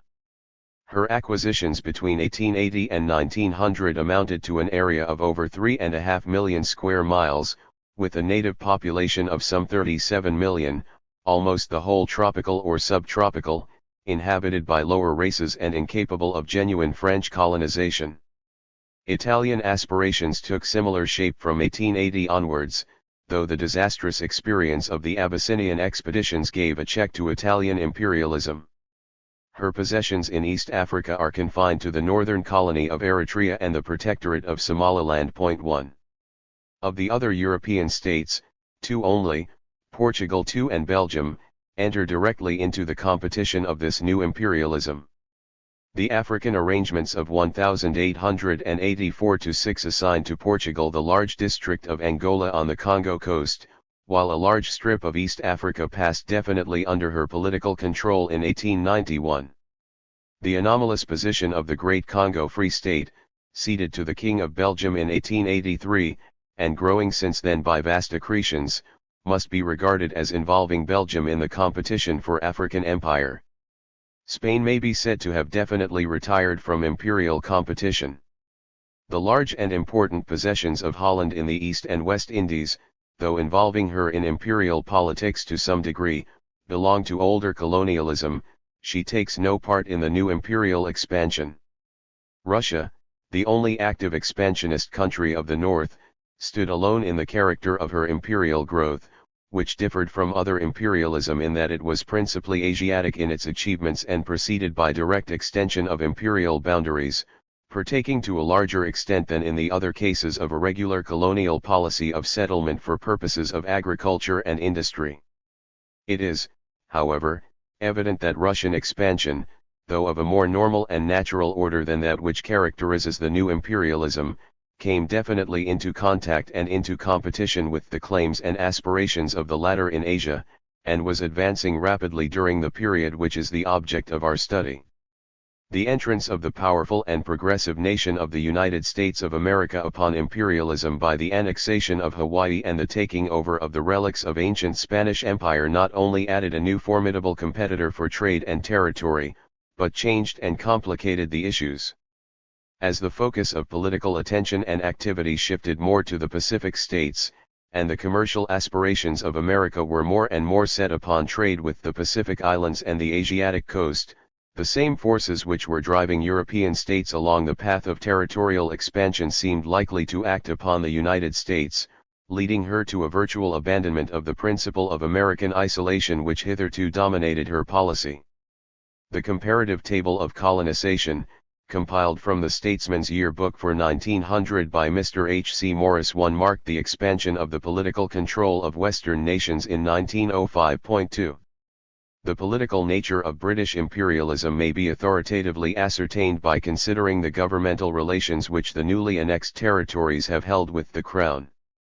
Officially, 3 British colonial possessions fall into 3 classes: Crown colonies, in which the Crown has the entire control of legislation, while the administration is carried on by public officers under the control of the home government; colonies possessing representative institutions, but not responsible government, in which the Crown has no more than a veto on legislation, but the home government retains the control of public affairs; colonies possessing representative institutions and responsible government, in which the Crown has only a veto on legislation, and the home government has no control over any officer except the governor. Now, of the 39 separate areas which were annexed by Great Britain after 1870 as colonies or protectorates, not a single one ranks in Class 3 and the Transvaal alone in Class 2. The new imperialism established no single British colony endowed with responsible self-government. Nor, with the exception of the 3 new states in South Africa, where white settlers lived in some numbers, is it seriously pretended that any of these annexed territories was being prepared and educated for representative, responsible self-government. And even in these South African states there is no serious intention, either on the part of the home government or of the colonists, that the majority of the inhabitants shall control the government. It is true that some of these areas enjoy a measure of self-government, as protectorates or as feudatory states, under their own native princes. But all these in major matters of policy are subject to the absolute rule of the British government, or of some British official, while the general tendency is towards drawing the reins of arbitrary control more tightly over protectorates, converting them into states which are in substance, though not always in name, Crown colonies. With the exception of a couple of experiments in India, the tendency everywhere has been towards a closer and more drastic imperial control over the territories that have been annexed, transforming protectorates, company rule, and spheres of influence into definite British states of the Crown colony order. This is attributable, not to any greed of tyranny on the part of the imperial government, but to the conditions imposed upon our rule by considerations of climate and native population. Almost the whole of this new territory is tropical, or so near to the tropics as to preclude genuine colonization of British settlers, while in those few districts where Europeans can work and breed, as in parts of South Africa and Egypt, the preoccupation of the country by large native populations of lower races precludes any considerable settlement of British workers and the safe bestowal of the full self-government which prevails in Australasia and Canada. The same is true to an even more complete extent of the imperialism of other continental countries. The new imperialism nowhere extended the political and civil liberties of the mother country to any part of the vast territories which, after 1870, fell under the government of Western civilized powers. Politically, the new imperialism was an expansion of autocracy. Taking the growth of imperialism as illustrated in the expansion of Great Britain and of the chief continental powers, we find the distinction between imperialism and colonization closely borne out by facts and figures, and warranting the following general judgments. First, almost the whole of this imperial expansion was occupied with the political absorption of tropical or subtropical lands in which white men will not settle with their families. Second, nearly all the lands were thickly peopled by lower races. Thus this recent imperial expansion stands entirely distinct from the colonization of sparsely peopled lands in temperate zones, where white colonists carry with them the modes of government, the industrial and other arts of the civilization of the mother country. The occupation of these new territories was comprised in the presence of a small minority of white men, officials, traders, and industrial organizers, exercising political and economic sway over great hordes of population regarded as inferior and as incapable of exercising any considerable rights of self-government in politics or industry. Chapter 2. The commercial value of imperialism. The absorption of so large a proportion of public interest, energy, blood, and money in seeking to procure colonial possessions and foreign markets would seem to indicate that Great Britain obtained her chief livelihood by external trade. Now this was not the case. Large as was our foreign and colonial trade in volume and in value, essential as was much of it to our national well-being, nevertheless it furnished a small proportion of the total industry of the nation. According to the conjectural estimate of the Board of Trade, the proportion of the total labor of the British working classes which was concerned with the production of commodities for export was between 1/5 and 1/6 of the whole one. If we suppose the profits, salaries, etc., in connection with export trade to be at the same level with those derived from home trade, we may conclude that between 1/5 and 1/6 of the income of the nation comes from the production and carriage of goods for export trade. Taking the higher estimate of the magnitude of foreign trade, we should conclude that it furnished employment to 1/5 of our industrial factors, the other 4/5 being employed in supplying home markets. But this must not be taken as a measure of the net value of foreign trade to our nation, or of the amount of loss that would have been sustained by a diminution of our foreign markets. We are not entitled to assume that a tariff policy or some other restrictive policy on the part of foreign nations which gradually reduced our export trade would imply an equivalent loss of national income, and of employment of capital and labor in Great Britain. The assumption, sometimes made, that home demand is a fixed amount, and that any commodities made in excess of this amount must find a foreign market, or remain unsold, is quite unwarranted. There is no necessary limit to the quantity of capital and labor that can be employed in supplying the home markets, provided the effective demand for the goods that are produced is so distributed that every increase of production stimulates a corresponding increase of consumption. Under such conditions, a gradual loss of foreign markets would drive more capital and labor into industries supplying home markets. The goods this capital and labor produced would be sold and consumed at home.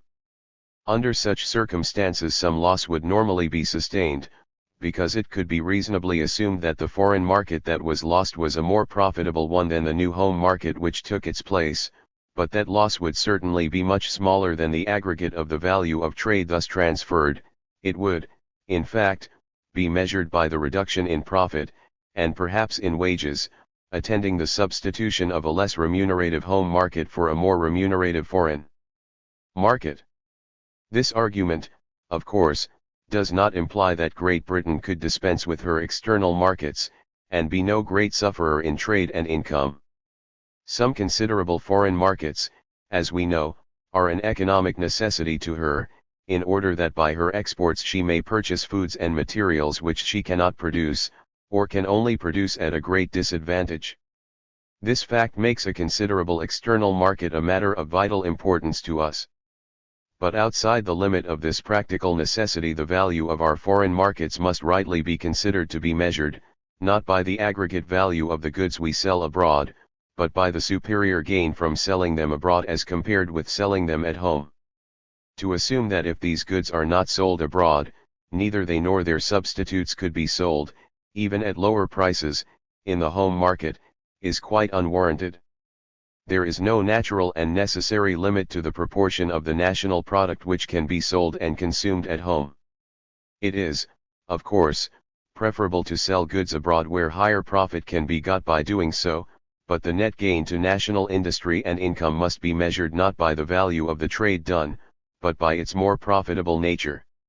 These reflections are required to make us realize that the importance of external trade is not rightly measured by the proportion its volume and value bear at any given time to those of home trade, and that it is by no means essential to the industrial progress of a nation that her external trade should under all conditions keep pace with her home trade. When a modern nation has attained a high level of development in those industrial arts which are engaged in supplying the first physical necessaries and conveniences of the population, an increasing proportion of her productive energies will begin to pass into higher kinds of industry, into the transport services, into distribution, and into professional, official and personal services, which produce goods and services less adapted on the whole for international trade than those simpler goods, which go to build the lower stages of a civilization. 1. If this is true, it would appear that, whereas up to a certain point in the development of national life foreign trade will grow rapidly, after that point a decline, not in absolute size or growth but in relative size and growth, will take place. Figures for the years 1910 to 1934 are given in the appendix, p. 370. There is some reason to hold that Great Britain had, in 1905, reached an industrial level where external trade, though still important, will be relatively less important in her national economy. Between 1870 and 1900, as the above table shows, the value of our foreign trade had not grown so fast as our population. Whereas upon the generally accepted estimate the growth of the income of the nation during these 3 decades was from about £1,200,000,000 to £1,750,000,000, yielding an increase of about 10% in the income per head of the population, the value of foreign trade per head had positively shrunk. Although the real increase in volume of external trade was considerable when the general fall of prices after 1870 is taken into account, it remains quite evident that neither volume nor value of external trade had kept pace during this period with volume and value of internal trade. 1.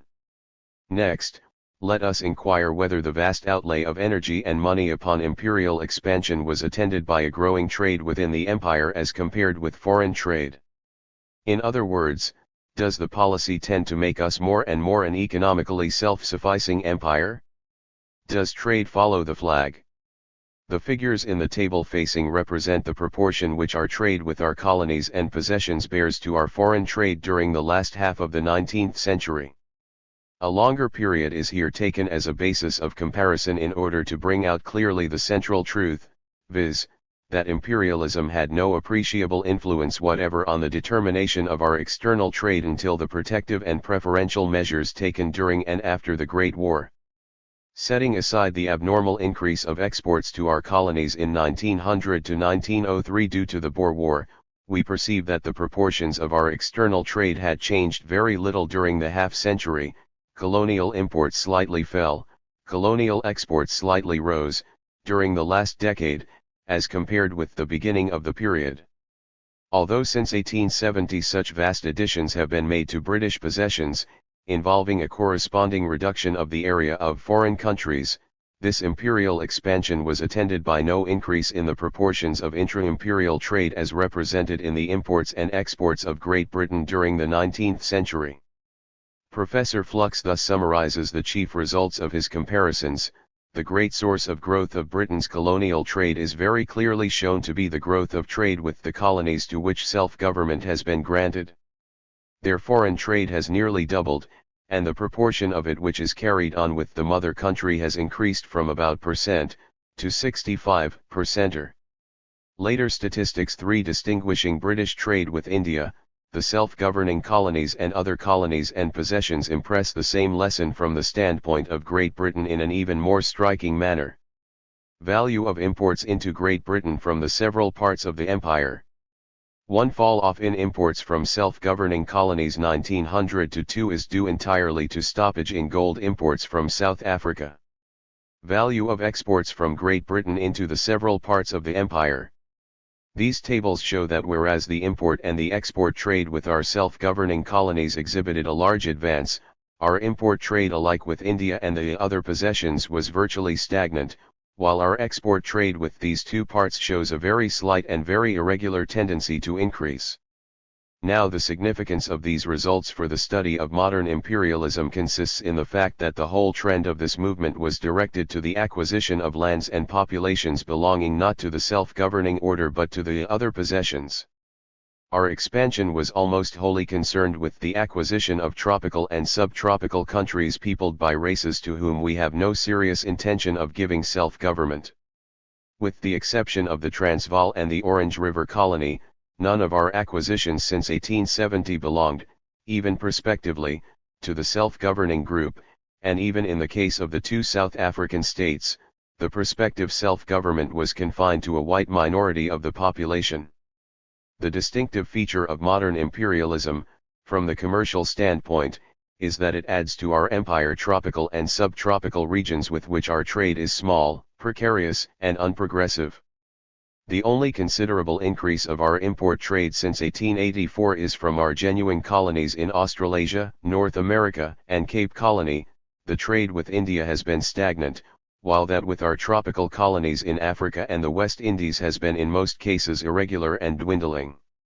Our export trade exhibits the same general character, save that Australia and Canada show a growing resolution to release themselves from dependence upon British manufactures.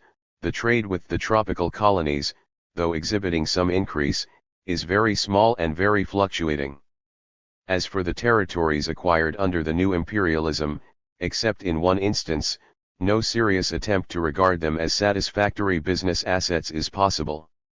The following table gives the official figures of the value of our import and export trade with our tropical and subtropical possessions for the beginning of the present century. Bullion and specie are included in both accounts. The entire volume of our export trade with our new protectorates in Africa, Asia, and the Pacific amounted to not more than some 9 million sterling, of which more than 6 millions took place with the Malay protected states, and was largely through traffic with the Far East. The entire volume of the import trade consisted of about 8 million sterling, half of which is with the same Malay states.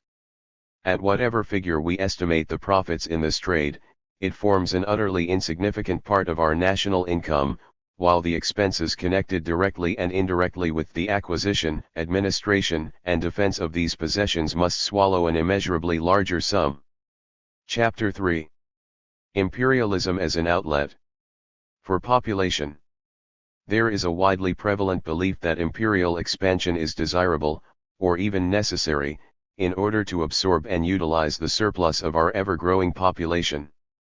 The reproductive powers of nature, runs the argument, brook no restraint. The most dominant force in history is the tendency of population to overflow its ancient banks, seeking fuller and easier subsistence. Great Britain is one of the most congested areas in the world. Her growing population cannot find enough remunerative occupation within these islands. Professional and working classes alike find it more and more difficult to earn a decent and secure living. Every labor market is overstocked. Emigration is a prime economic necessity. Now, those who under such pressure leave our shores consist largely of the strongest and most energetic stuff the nation contains. Many of these people, whose permanent alienation would be a heavy loss, have been saved to the empire by the policy of imperial expansion. They have settled either in vacant places of the earth which they have seized and kept under British rule, or in places where they have set up a definitely British supremacy over lower races of existing inhabitants. It is our most urgent national interest that this surplus emigrant population shall settle in lands which are under the British flag, and we must therefore maintain a constant policy of extending the political control of Great Britain so as to cover the new homes to which these people betake themselves in pursuit of employment. This motive is closely linked with other economic motives relating to trade and investments. The establishment of British trade, and especially of British capital, in foreign lands naturally attracts a certain British population. Traders, engineers, overseers, and mechanics are needed as entrepreneurs and managers. So wherever a new area was opened up to our trade and capital, the nucleus of an outlander population was formed. Hence, of necessity, sprang up a crop of political issues, an outlander problem, the British Outlanders, not satisfied with the foreign rule, demanded the intervention of their home government. Thus the duty of protecting British subjects in a foreign country has been identified with the duty of protecting British property, not merely the personal property of the Outlanders, often a trivial matter, but the far larger stakes of the home investors. But apart from these cases of special interest, wherever any considerable number of British subjects settles in a savage or semi-civilized country, they have a right to British protection, and since that protection can seldom be made effective without the exercise of direct British authority, the imperial aegis of Great Britain must be spread over all such areas, when a convenient occasion for such expansion should present itself. Such has been the accepted theory and practice. What validity did it possess as an argument for imperial expansion? Let me first ask, was England overpopulated, and was the prospect of further increase such as to compel us to peg out claims for posterity in other parts of the world? The facts are these. Great Britain is not and was not so thickly populated as certain prosperous industrial areas in Germany, the Netherlands, and China. Along with every recent growth of population has come a far greater growth of wealth and of the power to purchase food and other subsistence. The modern specialization of industry has caused a congestion of population upon certain spots which may be injurious in some ways to the well-being of the nation, but it cannot be regarded as overpopulation in the sense of a people outgrowing the means of subsistence. Nor have we reason to fear such overpopulation in the future. It is true that our manufactures and commerce may not continue to grow as rapidly as in the past, though we have no clear warrant from industrial statistics for this judgment, but if this be so, neither is our population likely to increase so fast. Of this we have clear statistical evidence. The diminution of the rate of growth of our population, as disclosed by the recent censuses, is such as to justify the conclusion that, if the same forces continue to operate, the population of Great Britain will be stationary by the middle of the century. There exists, then, no general necessity for a policy of expansion in order to provide for overpopulation, present or prospective.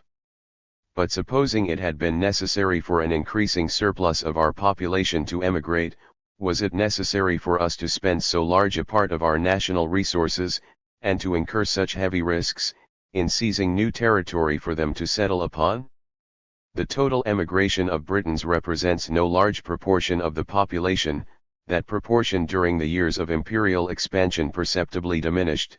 Of the emigrants less than one half settled in British possessions, and an infinitesimally small fraction settled in the countries acquired under the new imperialism.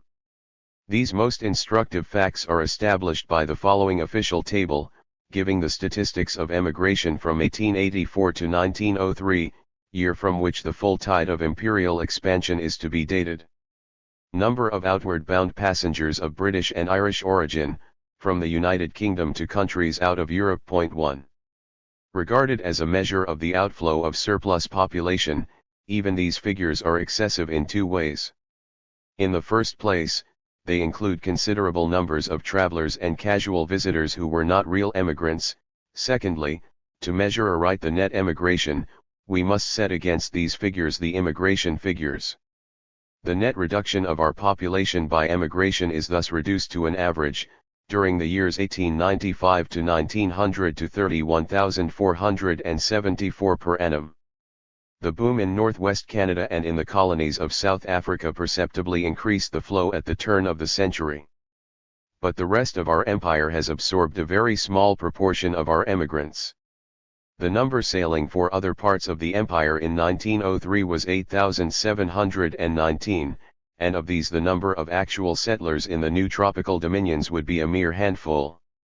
A certain quantity of military and official employment is afforded by the new imperialism to the influential upper classes. A few engineers, missionaries, prospectors, and overseers of trading and industrial undertakings get temporary posts, but as a contribution towards the general field of employment the new imperialism is an utterly insignificant factor. No substantial settlement of Britons was taking place in 1905 upon any of the areas of the empire acquired since 1870, excepting the Transvaal and the Orange River colony, nor was it likely that any such settlement would take place. The tropical character of most lands acquired under the new imperialism renders genuine colonization impossible. There was no true British settlement in these places. A small number of men spent a short broken period in precarious occupations. The new empire was even more barren for settlement than for profitable trade. Chapter 4. Economic Parasites of Imperialism. Seeing that the imperialism of the last 6 decades is clearly condemned as a business policy, in that at enormous expense it has procured a small, bad, unsafe increase of markets, and has jeopardized the entire wealth of the nation in rousing the strong resentment of other nations, we may ask, how is the British nation induced to embark upon such unsound business? The only possible answer is that the business interests of the nation as a whole are subordinated to those of certain sectional interests that usurp control of the national resources and use them for their private gain. This is no strange or monstrous charge to bring, it is the commonest disease of all forms of government. The famous words of Sir Thomas More are as true now as when he wrote them: "Everywhere do I perceive a certain conspiracy of rich men seeking their own advantage under the name and pretext of the Commonwealth." Although the new imperialism has been bad business for the nation, it has been good business for certain classes and certain trades within the nation. The vast expenditure on armaments, the costly wars, the grave risks and embarrassments of foreign policy, the checks upon political and social reforms within Great Britain, though fraught with great injury to the nation, have served well the present business interests of certain industries and professions. It is idle to meddle with politics unless we clearly recognize this central fact and understand what these sectional interests are, which are the enemies of national safety and the Commonwealth. We must put aside the merely sentimental diagnosis which explains wars or other national blunders by outbursts of patriotic animosity or errors of statecraft. Doubtless at every outbreak of war not only the man in the street but the man at the helm is often duped by the cunning with which aggressive motives and greedy purposes dress themselves in defensive clothing. There is, it may be safely asserted, no war within memory, however nakedly aggressive it may seem to the dispassionate historian, which has not been presented to the people who were called upon to fight as a necessary defensive policy, in which the honor, perhaps the very existence, of the state was involved. The disastrous folly of these wars, the material and moral damage inflicted even on the victor, appear so plain to the disinterested spectator that he is apt to despair of any state attaining years of discretion, and inclines to regard these natural cataclysms as implying some ultimate irrationalism in politics. But careful analysis of the existing relations between business and politics shows that the aggressive imperialism which we seek to understand is not in the main the product of blind passions of races or of the mixed folly and ambition of politicians. It is far more rational than at first sight appears. Irrational from the standpoint of the whole nation, it is rational enough from the standpoint of certain classes in the nation. A completely socialist state which kept good books and presented regular balance sheets of expenditure and assets would soon discard imperialism. An intelligent laissez-faire democracy which gave duly proportionate weight in its policy to all economic interests alike would do the same. But a state in which certain well-organized business interests are able to outweigh the weak, diffused interest of the community is bound to pursue a policy which accords with the pressure of the former interests. In order to explain imperialism on this hypothesis we have to answer 2 questions. Do we find in Great Britain any well-organized group of special commercial and social interests which stand to gain by aggressive imperialism and the militarism it involves? If such a combination of interests exists, has it the power to work its will in the arena of politics? What is the direct economic outcome of imperialism? A great expenditure of public money upon ships, guns, military and naval equipment and stores, growing and productive of enormous profits when a war, or an alarm of war, occurs, new public loans and important fluctuations in the home and foreign bourses, more posts for soldiers and sailors and in the diplomatic and consular services, improvement of foreign investments by the substitution of the British flag for a foreign flag, acquisition of markets for certain classes of exports, and some protection and assistance for British trades in these manufactures, employment for engineers, missionaries, speculative miners, ranchers, and other emigrants. Certain definite business and professional interests feeding upon imperialistic expenditure, or upon the results of that expenditure, are thus set up in opposition to the common good, and, instinctively feeling their way to one another, are found united in strong sympathy to support every new imperialist exploit. If the £60,000,000,001 which may now be taken as a minimum expenditure on armaments in time of peace were subjected to a close analysis, most of it would be traced directly to the tills of certain big firms engaged in building warships and transports, equipping and coaling them, manufacturing guns, rifles, ammunition, planes and motor vehicles of every kind, supplying horses, wagons, saddlery, food, clothing for the services, contracting for barracks, and for other large irregular needs. Through these main channels the millions flow to feed many subsidiary trades, most of which are quite aware that they are engaged in executing contracts for the services. Here we have an important nucleus of commercial imperialism. Some of these trades, especially the shipbuilding, boiler making, and gun and ammunition making trades, are conducted by large firms with immense capital, whose heads are well aware of the uses of political influence for trade purposes. These men are imperialists by conviction, a pushful policy is good for them. With them stand the great manufacturers for export trade, who gain a living by supplying the real or artificial wants of the new countries we annex or open up. Manchester, Sheffield, Birmingham, to name three representative cases, are full of firms which compete in pushing textiles and hardware, engines, tools, machinery, spirits, guns, upon new markets. The public debts which ripen in our colonies, and in foreign countries that come under our protectorate or influence, are largely loaned in the shape of rails, engines, guns, and other materials of civilization made and sent out by British firms. The making of railways, canals, and other public works, the establishment of factories, the development of mines, the improvement of agriculture in new countries, stimulate a definite interest in important manufacturing industries which feeds a very firm imperialist faith in their owners. The proportion which such trade bears to the total industry of Great Britain is not great, but some of it is extremely influential and able to make a definite impression upon politics, through chambers of commerce, parliamentary representatives, and semi-political, semi-commercial bodies like the Imperial South African Association or the China Society. The shipping trade has a very definite interest which makes for imperialism. This is well illustrated by the policy of state subsidies now claimed by shipping firms as a retainer, and in order to encourage British shipping for purposes of imperial safety and defense. The services are, of course, imperialist by conviction and by professional interest, and every increase of the army, navy, and air force enhances the political power they exert.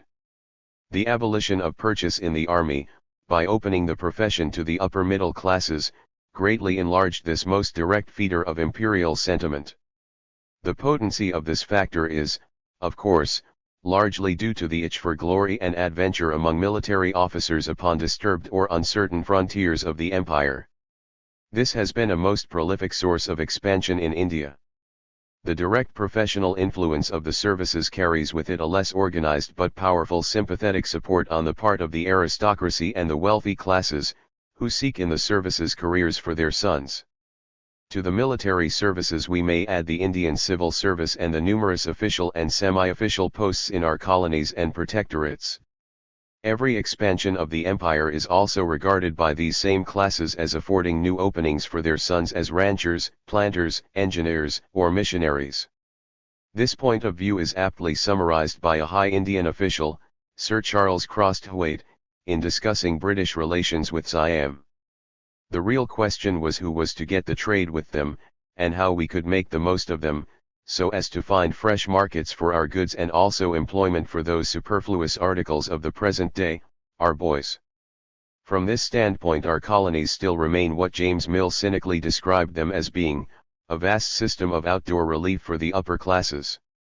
In all the professions, military and civil, the army, diplomacy, the church, the bar, teaching and engineering, Greater Britain serves for an overflow, relieving the congestion of the home market and offering chances to more reckless or adventurous members, while it furnishes a convenient limbo for damaged characters and careers. The actual amount of profitable employment thus furnished by our recent acquisitions is inconsiderable, but it arouses that disproportionate interest which always attaches to the margin of employment. To extend this margin is a powerful motive in imperialism.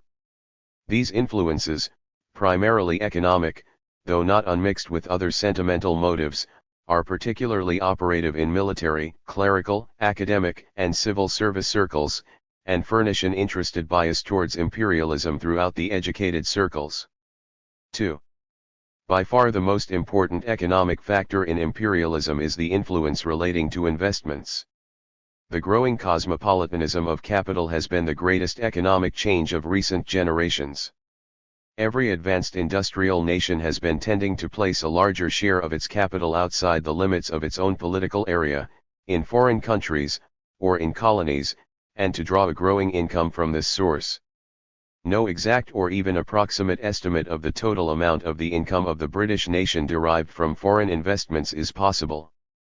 We possess, however, in the income tax assessments an indirect measurement of certain large sections of investments, from which we can form some judgment as to the total size of the income from foreign and colonial sources, and the rate of its growth.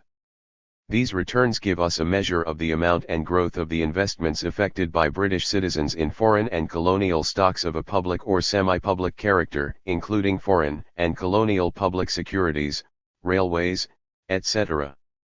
The income from these sources is computed as follows: £1. 1,884. 33,829,124. 1,888. 46,978,371. 1,892. 54,728,770. 1,896. 54,901,079. 1,900. 60,266,886. 1903. 63,828,715. From this table it appears that the period of energetic imperialism coincided with the remarkable growth in the income for foreign investments. These figures, however, only give the foreign income which can be identified as such. The closer estimates made by Sir R. Giffen and others warrant the belief that the actual income derived from foreign and colonial investments amounted to not less than £100 million, the capital value of the same reaching a sum of about £2 billion. Income tax returns and other statistics descriptive of the growth of these investments indicate that the total amount of British investments abroad at the end of the 19th century cannot be set down at a lower figure than this. Considering that Sir R. Giffen regarded as moderate the estimate of £1,700 million in 1892, the figure here named is probably below the truth. Now, without placing any undue reliance upon these estimates, we cannot fail to recognize that in dealing with these foreign investments we are facing the most important factor in the economics of imperialism. Whatever figures we take, two facts are evident. First, that the income derived as interest upon foreign investments enormously exceeded that derived as profits upon ordinary export and import trade. Secondly, that while our foreign and colonial trade, and presumably the income from it, were growing but slowly, the share of our import values representing income from foreign investments was growing very rapidly. In a former chapter I pointed out how small a proportion of our national income appeared to be derived as profits from external trade. It seemed unintelligible that the enormous costs and risks of the new imperialism should be undertaken for such small results in the shape of increase to external trade, especially when the size and character of the new markets acquired were taken into consideration. The statistics of foreign investments, however, shed clear light upon the economic forces which dominate our policy. While the manufacturing and trading classes make little out of their new markets, paying, if they knew it, much more in taxation than they get out of them in trade, it is quite otherwise with the investor. It is not too much to say that the modern foreign policy of Great Britain has been primarily a struggle for profitable markets of investment. To a larger extent, every year Great Britain has been becoming a nation living upon tribute from abroad, and the classes who enjoy this tribute have had an ever-increasing incentive to employ the public policy, the public purse, and the public force to extend the field of their private investments, and to safeguard and improve their existing investments. This is, perhaps, the most important fact in modern politics, and the obscurity in which it is wrapped has constituted the gravest danger to our state. What was true of Great Britain was true likewise of France, Germany, the United States, and of all countries in which modern capitalism had placed large surplus savings in the hands of a plutocracy or of a thrifty middle class. A well-recognized distinction is drawn between creditor and debtor countries. Great Britain had been for some time by far the largest creditor country, and the policy by which the investing classes used the instrument of the state for private business purposes is most richly illustrated in the history of her wars and annexations. But France, Germany, and the United States were advancing fast along the same path. The nature of these imperialist operations is thus set forth by the Italian economist Loria. When a country which has contracted a debt is unable, on account of the slenderness of its income, to offer sufficient guarantee for the punctual payment of interest, what happens? Sometimes an out-and-out conquest of the debtor country follows. Thus France's attempted conquest of Mexico during the Second Empire was undertaken solely with the view of guaranteeing the interest of French citizens holding Mexican securities. But more frequently the insufficient guarantee of an international loan gives rise to the appointment of a financial commission by the creditor countries in order to protect their rights and guard the fate of their invested capital. The appointment of such a commission literally amounts in the end, however, to a veritable conquest. We have examples of this in Egypt, which has to all practical purposes become a British province, and in Tunis, which has in like manner become a dependency of France, who supplied the greater part of the loan. The Egyptian revolt against the foreign domination issuing from the debt came to nothing, as it met with invariable opposition from capitalistic combinations, and Tel el-Kabir's success bought with money, was the most brilliant victory wealth has ever obtained on the field of battle. 1. But, though useful to explain certain economic facts, the terms creditor and debtor, as applied to countries, obscure the most significant feature of this imperialism. For though, as appears from the analysis given above, much, if not most, of the debts were public, the credit was nearly always private, though sometimes, as in the case of Egypt, its owners succeeded in getting their government to enter a most unprofitable partnership, guaranteeing the payment of the interest, but not sharing in it. Aggressive imperialism, which costs the taxpayer so dear, which is of so little value to the manufacturer and trader, which is fraught with such grave incalculable peril to the citizen, is a source of great gain to the investor who cannot find at home the profitable use he seeks for his capital, and insists that his government should help him to profitable and secure investments abroad. If, contemplating the enormous expenditure on armaments, the ruinous wars, the diplomatic audacity or knavery by which modern governments seek to extend their territorial power, we put the plain, practical question, cui bono? The first and most obvious answer is, the investor. The annual income Great Britain derives from commissions on her whole foreign and colonial trade, import and export, was estimated by Sir R. Giffen at £18 million for 1899, taken at per cent, upon a turnover of £800 million. This is the whole that we are entitled to regard as profits on external trade. Considerable as this sum is, it cannot serve to yield an economic motive power adequate to explain the dominance which business considerations exercise over our imperial policy. Only when we set beside it some £90 million or £100 million, representing pure profit upon investments, do we understand whence the economic impulse to imperialism is derived. Investors who have put their money in foreign lands, upon terms which take full account of risks connected with the political conditions of the country, desire to use the resources of their government to minimize these risks, and so to enhance the capital value and the interest of their private investments. The investing and speculative classes in general have also desired that Great Britain should take other foreign areas under her flag in order to secure new areas for profitable investments and speculation. 3. If the special interest of the investor is liable to clash with the public interest and to induce a wrecking policy, still more dangerous is the special interest of the financier, the general dealer in investments. In large measure the rank and file of the investors are, both for business and for politics, the catspaws of the great financial houses, who use stocks and shares not so much as investments to yield them interest, but as material for speculation in the money market. In handling large masses of stocks and shares, in floating companies, in manipulating fluctuations of values, the magnates of the bourse find their gain.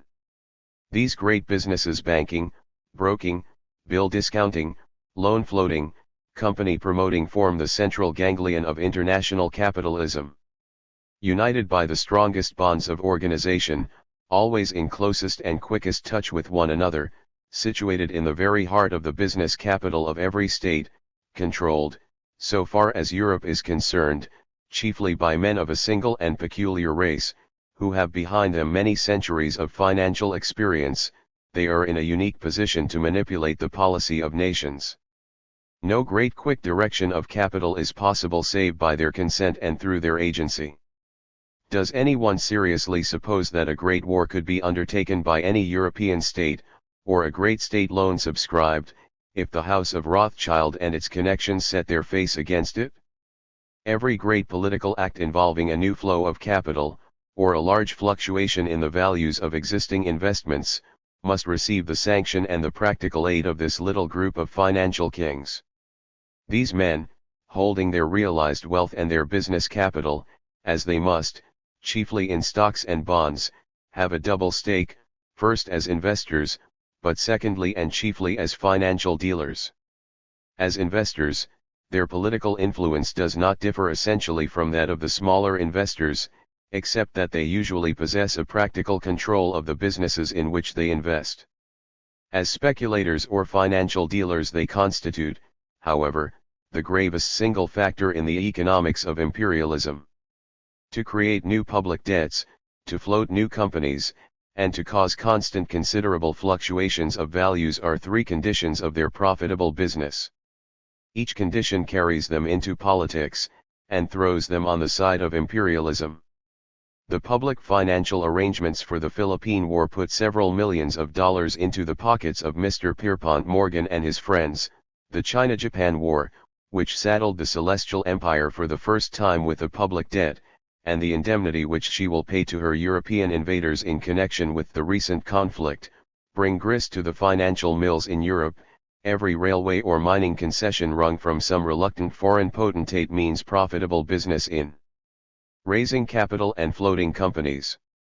A policy which rouses fears of aggression in Asiatic states, and which fans the rivalry of commercial nations in Europe, evokes vast expenditure on armaments, and ever-accumulating public debts, while the doubts and risks accruing from this policy promote that constant oscillation of values of securities which is so profitable to the skilled financier. There is not a war, a revolution, an anarchist assassination, or any other public shock, which is not gainful to these men. They are harpies who suck their gains from every new forced expenditure and every sudden disturbance of public credit. To the financiers in the know the Jameson raid was a most advantageous coup, as may be ascertained by a comparison of the holdings of these men before and after that event. The terrible sufferings of England and South Africa in the war, which was a sequel of the raid, has been a source of immense profit to the big financiers who have best held out against the uncalculated waste, and have recouped themselves by profitable war contracts and by freezing out the smaller interests in the Transvaal. These men are the only certain gainers from the war, and most of their gains are made out of the public losses of their adopted country or the private losses of their fellow countrymen. The policy of these men, it is true, does not necessarily make for war, where war would bring about too great and too permanent a damage to the substantial fabric of industry, which is the ultimate and essential basis of speculation. Their influence is cast for peace, as in the dangerous quarrel between Great Britain and the United States regarding Venezuela. But every increase of public expenditure, every oscillation of public credit short of this collapse, every risky enterprise in which public resources can be made the pledge of private speculations, is profitable to the big money lender and speculator. The wealth of these houses, the scale of their operations, and their cosmopolitan organization make them the prime determinants of imperial policy. They have the largest definite stake in the business of imperialism, and the amplest means of forcing their will upon the policy of nations. In view of the part which the non-economic factors of patriotism, adventure, military enterprise, political ambition, and philanthropy play in imperial expansion, it may appear that to impute to financiers so much power is to take a too narrowly economic view of history. And it is true that the motor power of imperialism is not chiefly financial. Finance is rather the governor of the imperial engine, directing the energy and determining its work. It does not constitute the fuel of the engine, nor does it directly generate the power. Finance manipulates the patriotic forces which politicians, soldiers, philanthropists, and traders generate. The enthusiasm for expansion which issues from these sources, though strong and genuine, is irregular and blind. The financial interest has those qualities of concentration and clear-sighted calculation which are needed to set imperialism to work.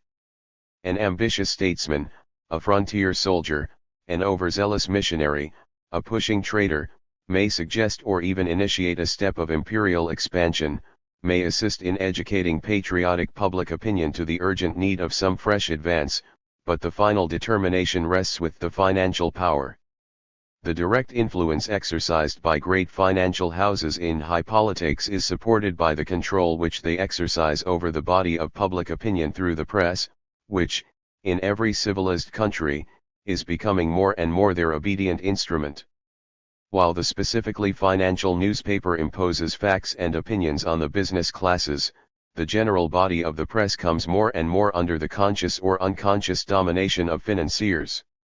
The case of the South African press, whose agents and correspondents fanned the martial flames in this country, was one of open ownership on the part of South African financiers, and this policy of owning newspapers for the sake of manufacturing public opinion is common in the great European cities. In Berlin, Vienna, and Paris many of the influential newspapers have been held by financial houses, which used them, not primarily to make direct profits out of them, but in order to put into the public mind beliefs and sentiments which would influence public policy and thus affect the money market. In Great Britain this policy has not gone so far, but the alliance with finance grows closer every year, either by financiers purchasing a controlling share of newspapers, or by newspaper proprietors being tempted into finance. Apart from the financial press, and financial ownership of the general press, the city has notoriously exercised a subtle and abiding influence upon leading London newspapers, and through them upon the body of the provincial press, while the entire dependence of the press for its business profits upon its advertising columns has involved a peculiar reluctance to oppose the organized financial classes with whom rests the control of so much advertising business. Add to this the natural sympathy with the sensational policy which a cheap press always manifests, and it becomes evident that the press has been strongly biased towards imperialism, and has lent itself with great facility to the suggestion of financial or political imperialists who have desired to work up patriotism for some new piece of expansion. Such is the array of distinctively economic forces making for imperialism, a large loose group of trades and professions seeking profitable business and lucrative employment from the expansion of military and civil services, and from the expenditure on military operations, the opening up of new tracts of territory and trade with the same, and the provision of new capital which these operations require, all these finding their central guiding and directing force in the power of the general financier. The play of these forces does not openly appear. They are essentially parasites upon patriotism, and they adapt themselves to its protecting colors.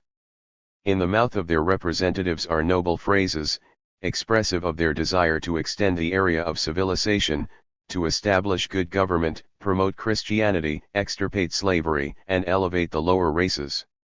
Some of the businessmen who hold such language may entertain a genuine, though usually a vague desire to accomplish these ends, but they are primarily engaged in business, and they are not unaware of the utility of the more unselfish forces in furthering their ends.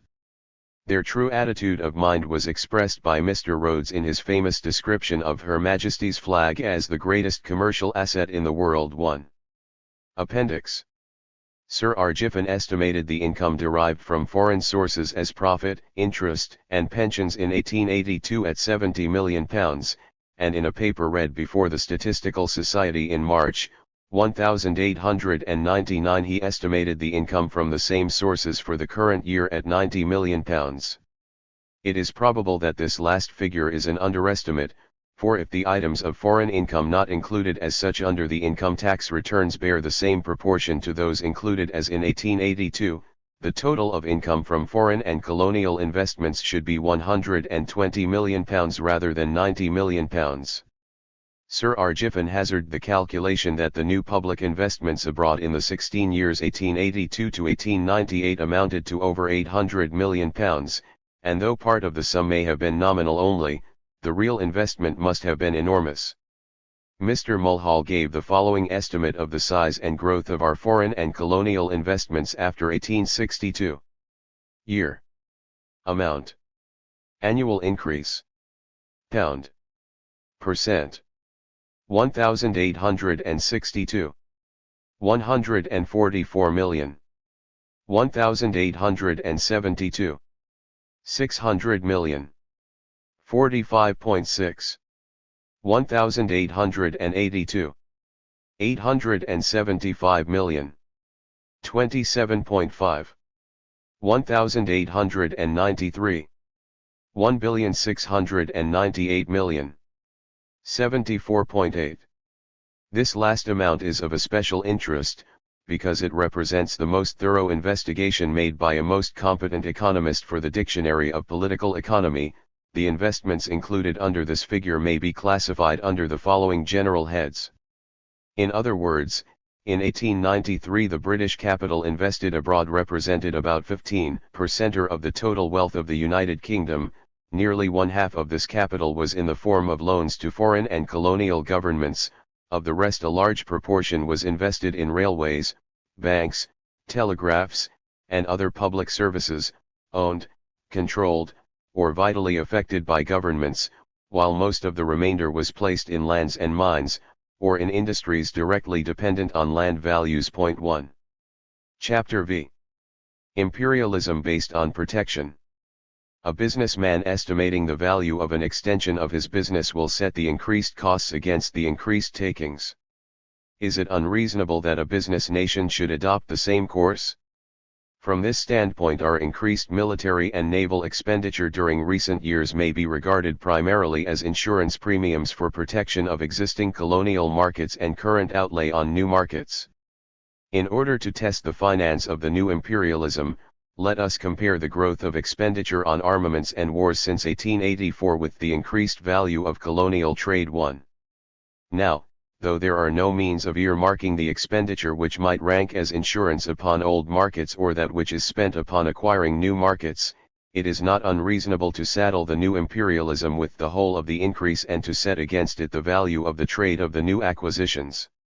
For though it might be claimed that the aggressive commercialism of rival European states raised the insurance rate upon the old markets, it cannot be contended that Great Britain's expenditure on armaments need have increased had she adopted firmly and consistently the full practice of Cobdenism, a purely defensive attitude regarding her existing empire and a total abstinence from acquisition of new territory. The increased hostility of foreign nations towards us in the last 30 years of the 19th century may be regarded as entirely due to the aggressive imperialism of those years, and the increased expenditure on armaments may, therefore, reasonably rank in a business balance sheet as a cost of that policy. Year. Armaments and war. Colonial trade. Import and export trade with possessions. Pound. Pound. 1,884. 27,864,000. 184 million. 1,885. 30,577,000. 170 million. 1,886.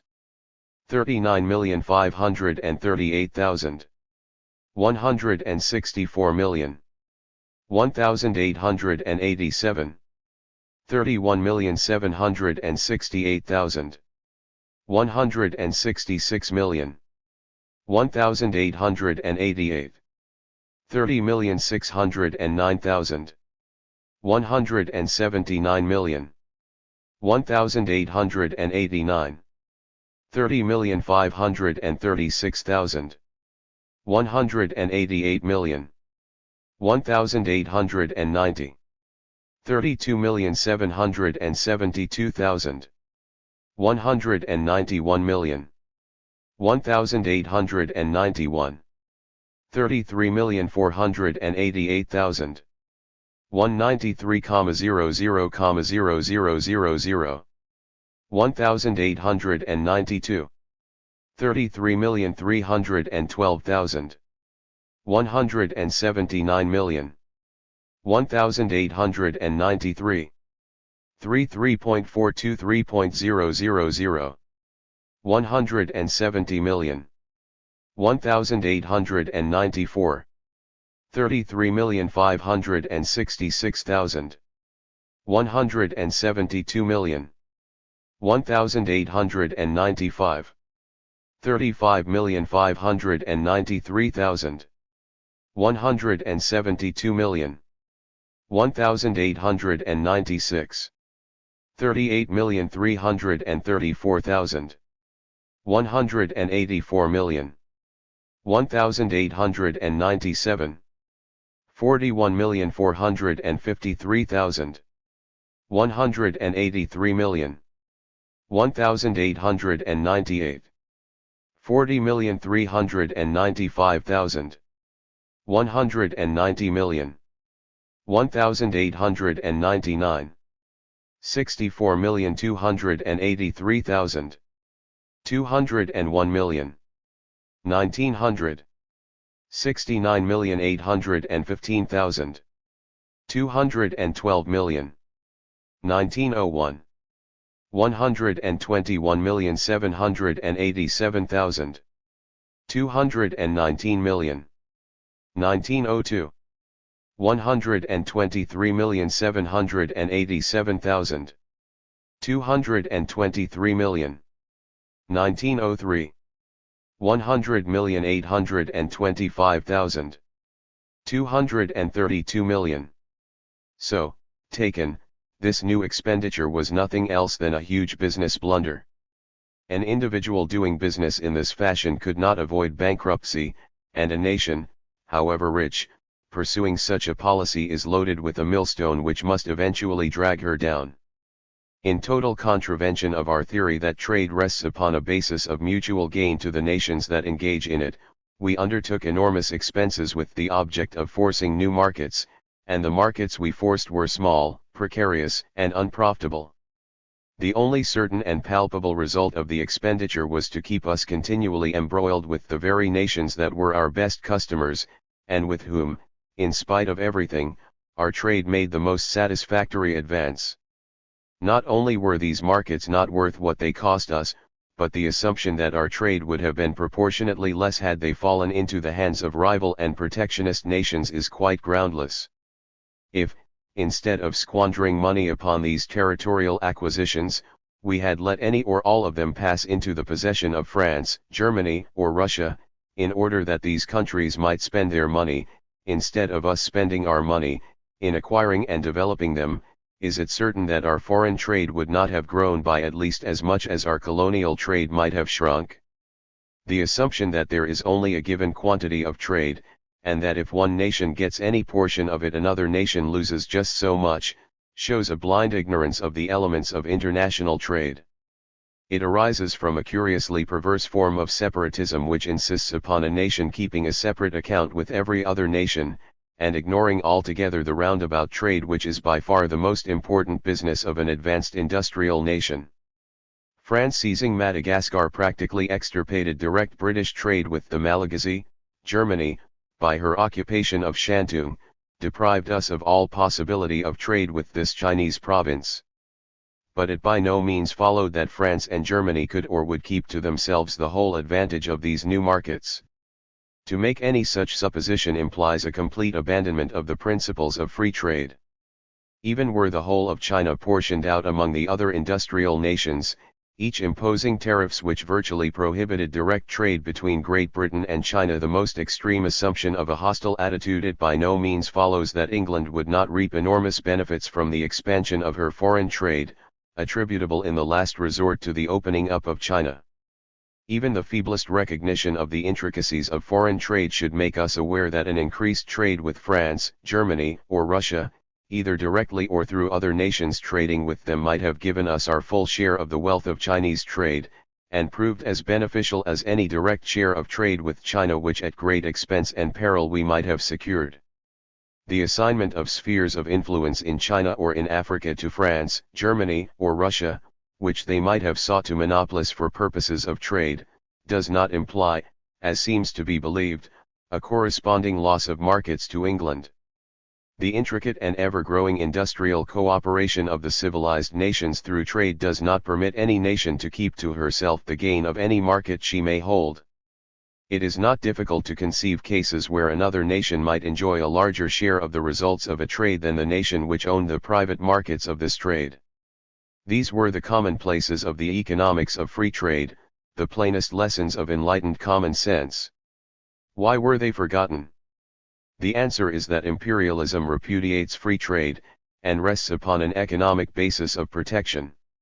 Just in so far as an imperialist is logical does he become an open and avowed protectionist.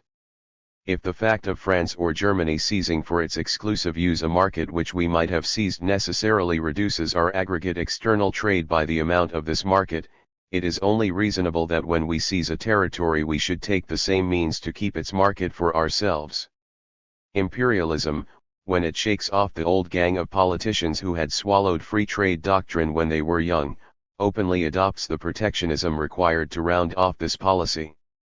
Imperialism naturally strives to fasten to the mother country the markets of each new territorial acquisition, convinced that only by such separate increments can the aggregate of our trade grow, and by the success of this policy it must justify the enormous national outlay which imperialism involves. Free trade trusts for the increase of our foreign trade to the operation of the self-interest of other trading nations. Her doctrine is that, though it were better for us and for them that they should give us free admission to their colonial and home markets, their protective tariff, even though it prohibits us from trading directly with their colonies, does not shut us out from all the benefits of their colonial development. Through the ordinary operation of competition in European markets, the rubber trade which France does in East Africa helps to increase the supply and to keep down the price of rubber for English consumers, just as the bounties which continental countries pay to sugar producers enable British boys and girls to enjoy cheap sweets. There is, then, nothing vaguely hypothetical about these indirect gains. Every businessman can trace certain concrete advantages of goods and prices which come to us from the development of colonies by protectionist countries. The open door is an advantage to our trade, but not a necessity. If we have to spend vast sums and incur vast risks in keeping doors open against the wishes of our best customers, it is more profitable to let them close these doors and take our gain by the more indirect but equally certain processes of roundabout trade. At present Great Britain is in a stronger position than any other nation to practice this policy of abstinence, because she possesses in her carrying trade by sea a most effective guarantee that she will obtain an adequate share of the net gains from new markets opened up by foreign nations. Though no complete statistics are available, it is known that a very large proportion of the trade, not only between England and foreign countries, but between foreign countries trading among themselves and with their possessions, is carried by British ships. So long as this continues, England, apart from her share obtained in roundabout trade, must participate directly and in a most important manner in the trade advantages of foreign markets belonging to our European trade competitors. These considerations ought to make us willing that other nations should do their share of expansion and development, well contented to await the profit which must accrue to us from every increase of world wealth through ordinary processes of exchange. We have done our share, and more, of the costly, laborious, and dangerous work of opening up new countries to the general trade of Western industrial nations. Our later ventures were more expensive and less profitable to us than the earlier ones, and further labors of expansion seemed to conform to a law of diminishing returns, yielding smaller and more precarious increments of trade to a larger outlay of material and intellectual capital. Had we not reached, or even passed, the limit of the most profitable outlay of our national energy and resources? Will not enlightened self-interest impel us to leave to other active and ambitious nations, France, Russia, Germany, Japan, the work of developing new tropical or subtropical countries? If it is necessary that Western industrial civilization shall undertake the political and commercial management of the whole world, let these nations take their share. Why should we do all the work and get so little from it? On the assumption that backward countries must be developed by foreign countries for the general good, a reasonable economy of power will apportion the work which remains to the imperialism of other nations. Even if these other nations were disposed to shirk their share, it would pay us better to persuade them to undertake it rather than further to load our overladen shoulders. Since these other nations are not only eager to do their share, but by their jealousy at our undertaking their work continually threaten to wreck the peace of Europe, it seems sheer madness for Great Britain to weaken herself politically and financially by any further process of expansion. Figures for the years 1904 to 1931 are given in the appendix, p. 376. Chapter 6. The economic taproot of imperialism. No mere array of facts and figures adduced to illustrate the economic nature of the new imperialism will suffice to dispel the popular delusion that the use of national force to secure new markets by annexing fresh tracts of territory is a sound and a necessary policy for an advanced industrial country like Great Britain. It has indeed been proved that recent annexations of tropical countries, procured at great expense, have furnished poor and precarious markets, that our aggregate trade with our colonial possessions is virtually stationary, and that our most profitable and progressive trade is with rival industrial nations, whose territories we have no desire to annex, whose markets we cannot force, and whose active antagonism we are provoking by our expansive policy. But these arguments are not conclusive. It is open to imperialists to argue thus: we must have markets for our growing manufactures, we must have new outlets for the investment of our surplus capital and for the energies of the adventurous surplus of our population. Such expansion is a necessity of life to a nation with our great and growing powers of production.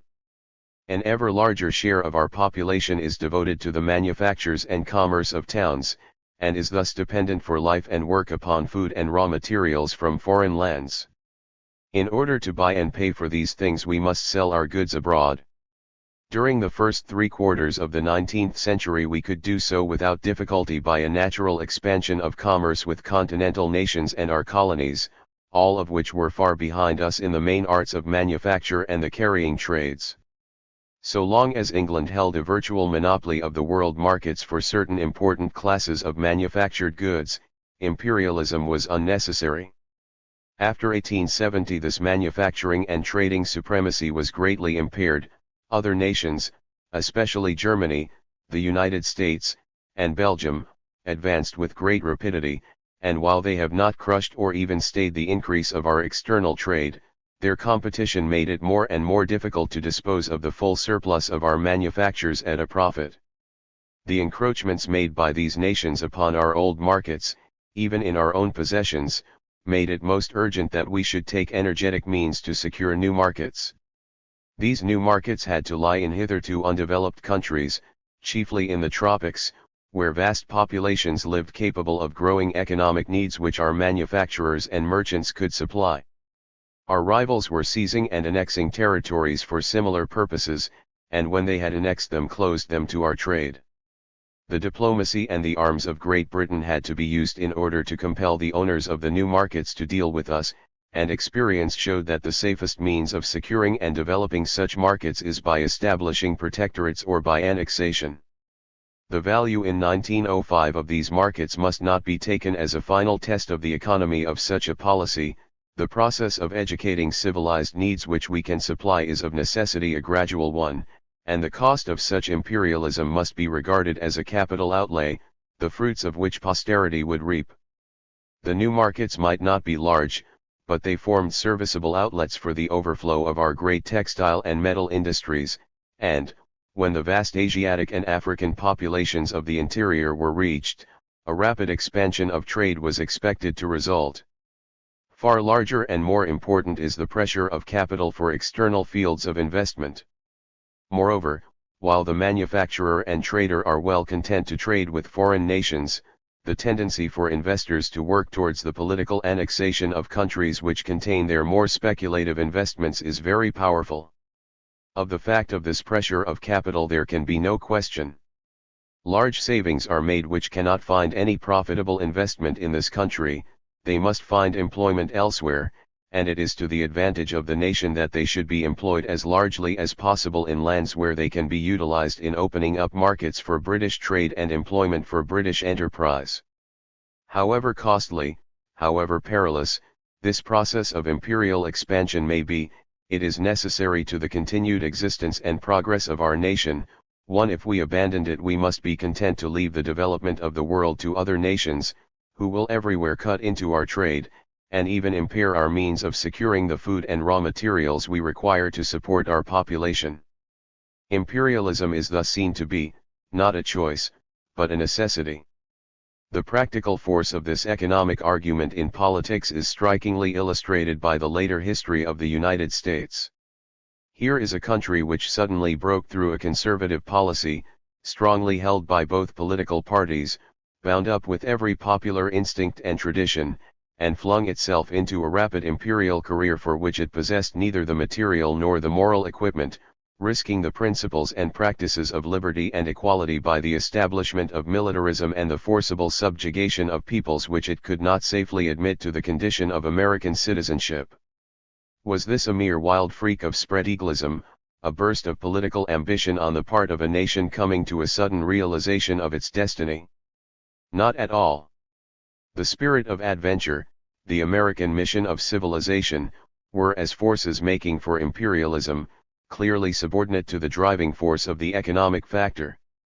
The dramatic character of the change is due to the unprecedented rapidity of the Industrial Revolution in the United States from the 80s onwards. During that period the United States, with her unrivaled natural resources, her immense resources of skilled and unskilled labor, and her genius for invention and organization, developed the best equipped and most productive manufacturing economy the world has yet seen.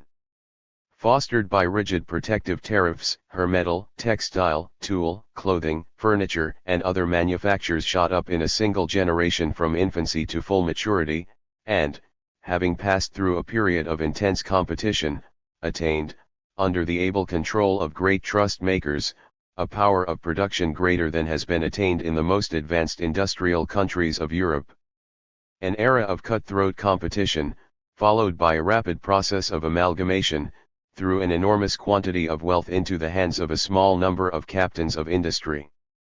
No luxury of living to which this class could attain kept pace with its rise of income, and a process of automatic saving set in upon an unprecedented scale.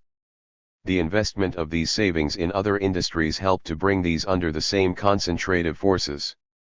Thus a great increase of savings seeking profitable investment is synchronous with a stricter economy of the use of existing capital. No doubt the rapid growth of a population, accustomed to a high and an always ascending standard of comfort, absorbs in the satisfaction of its wants a large quantity of new capital. But the actual rate of saving, conjoined with a more economical application of forms of existing capital, exceeded considerably the rise of the national consumption of manufactures. The power of production far outstripped the actual rate of consumption, and, contrary to the older economic theory, was unable to force a corresponding increase of consumption by lowering prices. This is no mere theory. The history of any of the numerous trusts or combinations in the United States sets out the facts with complete distinctness. In the free competition of manufactures preceding combination the chronic condition is one of overproduction, in the sense that all the mills or factories can only be kept at work by cutting prices down towards a point where the weaker competitors are forced to close down, because they cannot sell their goods at a price which covers the true cost of production. The first result of the successful formation of a trust or combine is to close down the worse equipped or worse placed mills, and supply the entire market from the better equipped and better placed ones. This course may or may not be attended by a rise of price and some restriction of consumption. In some cases trusts take most of their profits by raising prices, in other cases by reducing the costs of production through employing only the best mills and stopping the waste of competition. For the present argument it matters not which course is taken, the point is that this concentration of industry in trusts, combines, etc., at once limits the quantity of capital which can be effectively employed and increases the share of profits out of which fresh savings and fresh capital will spring. It is quite evident that a trust which is motivated by cutthroat competition, due to an excess of capital, cannot normally find inside the trusted industry employment for that portion of the profits which the trust makers desire to save and to invest. New inventions and other economies of production or distribution within the trade may absorb some of the new capital, but there are rigid limits to this absorption. The trust maker in oil or sugar must find other investments for his savings. If he is early in the application of the combination principles to his trade, he will naturally apply his surplus capital to establish similar combinations in other industries, economizing capital still further, and rendering it ever harder for ordinary saving men to find investments for their savings. Indeed, the conditions alike of cutthroat competition and of combination attest the congestion of capital in the manufacturing industries which have entered the machine economy. We are not here concerned with any theoretic question as to the possibility of producing by modern machine methods more goods than can find a market. It is sufficient to point out that the manufacturing power of a country like the United States would grow so fast as to exceed the demands of the home market.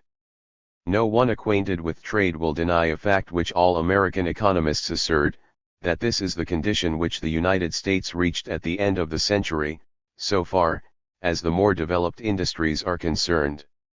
Her manufactures were saturated with capital and could absorb no more. One after another they sought refuge from the waste of competition in combines which secure a measure of profitable peace by restricting the quantity of operative capital. Industrial and financial princes in oil, steel, sugar, railroads, banking, etc., were faced with the dilemma of either spending more than they knew how to spend, or forcing markets outside the home area. Two economic courses were open to them, both leading towards an abandonment of the political isolation of the past and the adoption of imperialist methods in the future. Instead of shutting down inferior mills and rigidly restricting output to correspond with profitable sales in the home markets, they might employ their full productive power, applying their savings to increase their business capital, and, while still regulating output and prices for the home market, may hustle for foreign markets, dumping down their surplus goods at prices which would not be possible save for the profitable nature of their home market. So likewise they might employ their savings in seeking investments outside their country, first repaying the capital borrowed from Great Britain and other countries for the early development of their railroads, mines, and manufactures, and afterwards becoming themselves a creditor class to foreign countries. It was this sudden demand for foreign markets for manufactures and for investments which was avowedly responsible for the adoption of imperialism as a political policy and practice by the Republican Party to which the great industrial and financial chiefs belonged, and which belonged to them. The adventurous enthusiasm of President Theodore Roosevelt and his manifest destiny and mission of civilization party must not deceive us. It was Messrs. Rockefeller, Pierpont Morgan, and their associates who needed imperialism and who fastened it upon the shoulders of the great Republic of the West. They needed imperialism because they desired to use the public resources of their country to find profitable employment for their capital which otherwise would be superfluous. It is not indeed necessary to own a country in order to do trade with it or to invest capital in it, and doubtless the United States could find some vent for their surplus goods and capital in European countries. But these countries were for the most part able to make provision for themselves, most of them erected tariffs against manufacturing imports, and even Great Britain was urged to defend herself by reverting to protection. The big American manufacturers and financiers were compelled to look to China and the Pacific and to South America for their most profitable chances. Protectionists by principle and practice, they would insist upon getting as close a monopoly of these markets as they can secure, and the competition of Germany, England, and other trading nations would drive them to the establishment of special political relations with the markets they most prize. Cuba, the Philippines, and Hawaii were but the hors d'oeuvre to whet an appetite for an ampler banquet. Moreover, the powerful hold upon politics which these industrial and financial magnates possessed formed a separate stimulus, which, as we have shown, was operative in Great Britain and elsewhere. The public expenditure in pursuit of an imperial career would be a separate immense source of profit to these men, as financiers negotiating loans, shipbuilders and owners handling subsidies, contractors and manufacturers of armaments and other imperialist appliances. The suddenness of this political revolution is due to the rapid manifestation of the need. In the last years of the 19th century, the United States nearly trebled the value of its manufacturing export trade, and it was to be expected that, if the rate of progress of those years continued, within a decade it would overtake our more slowly advancing export trade, and stand first in the list of manufacture-exporting nations. 1. This was the avowed ambition, and no idle one, of the keenest businessmen of America, and with the natural resources, the labor, and the administrative talents at their disposal, it was quite likely they would achieve their object. 2. The stronger and more direct control over politics exercised in America by businessmen enabled them to drive more quickly and more straightly along the line of their economic interests than in Great Britain. American imperialism was the natural product of the economic pressure of a sudden advance of capitalism which could not find occupation at home and needed foreign markets for goods and for investments. The same needs existed in European countries, and, as is admitted, drove governments along the same path. Overproduction in the sense of an excessive manufacturing plant, and surplus capital which could not find sound investments within the country, forced Great Britain, Germany, Holland, France to place larger and larger portions of their economic resources outside the area of their present political domain, and then stimulate a policy of political expansion so as to take in the new areas. The economic sources of this movement are laid bare by periodic trade depressions due to an inability of producers to find adequate and profitable markets for what they can produce. The majority report of the Commission upon the Depression of Trade in 1885 put the matter in a nutshell. That, owing to the nature of the times, the demand for our commodities does not increase at the same rate as formerly, that our capacity for production is consequently in excess of our requirements, and could be considerably increased at short notice, that this is due partly to the competition of the capital which is being steadily accumulated in the country. The minority report straightly imputed the condition of affairs to overproduction. Germany was in the early 1900s suffering severely from what is called a glut of capital and of manufacturing power. She had to have new markets, her consuls all over the world were hustling for trade, trading settlements were forced upon Asia Minor, in East and West Africa, in China and elsewhere. The German Empire was impelled to a policy of colonization and protectorates as outlets for German commercial energy. Every improvement of methods of production, every concentration of ownership and control, seems to accentuate the tendency.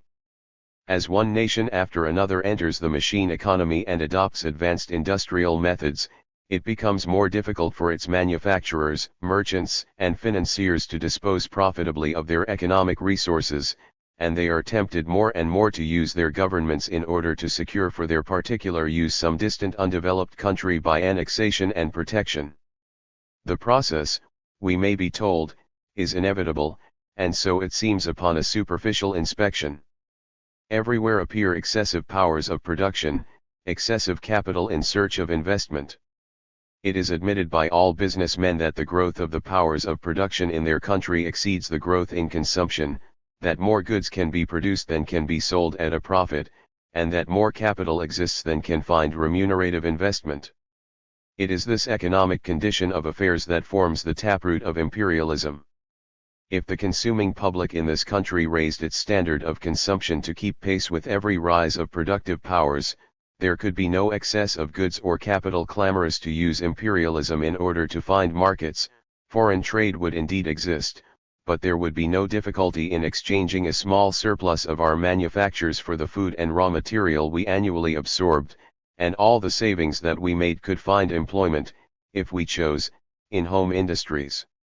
There is nothing inherently irrational in such a supposition. Whatever is, or can be, produced, can be consumed, for a claim upon it, as rent, profit, or wages, forms part of the real income of some member of the community, and he can consume it, or else exchange it for some other consumable with someone else who will consume it.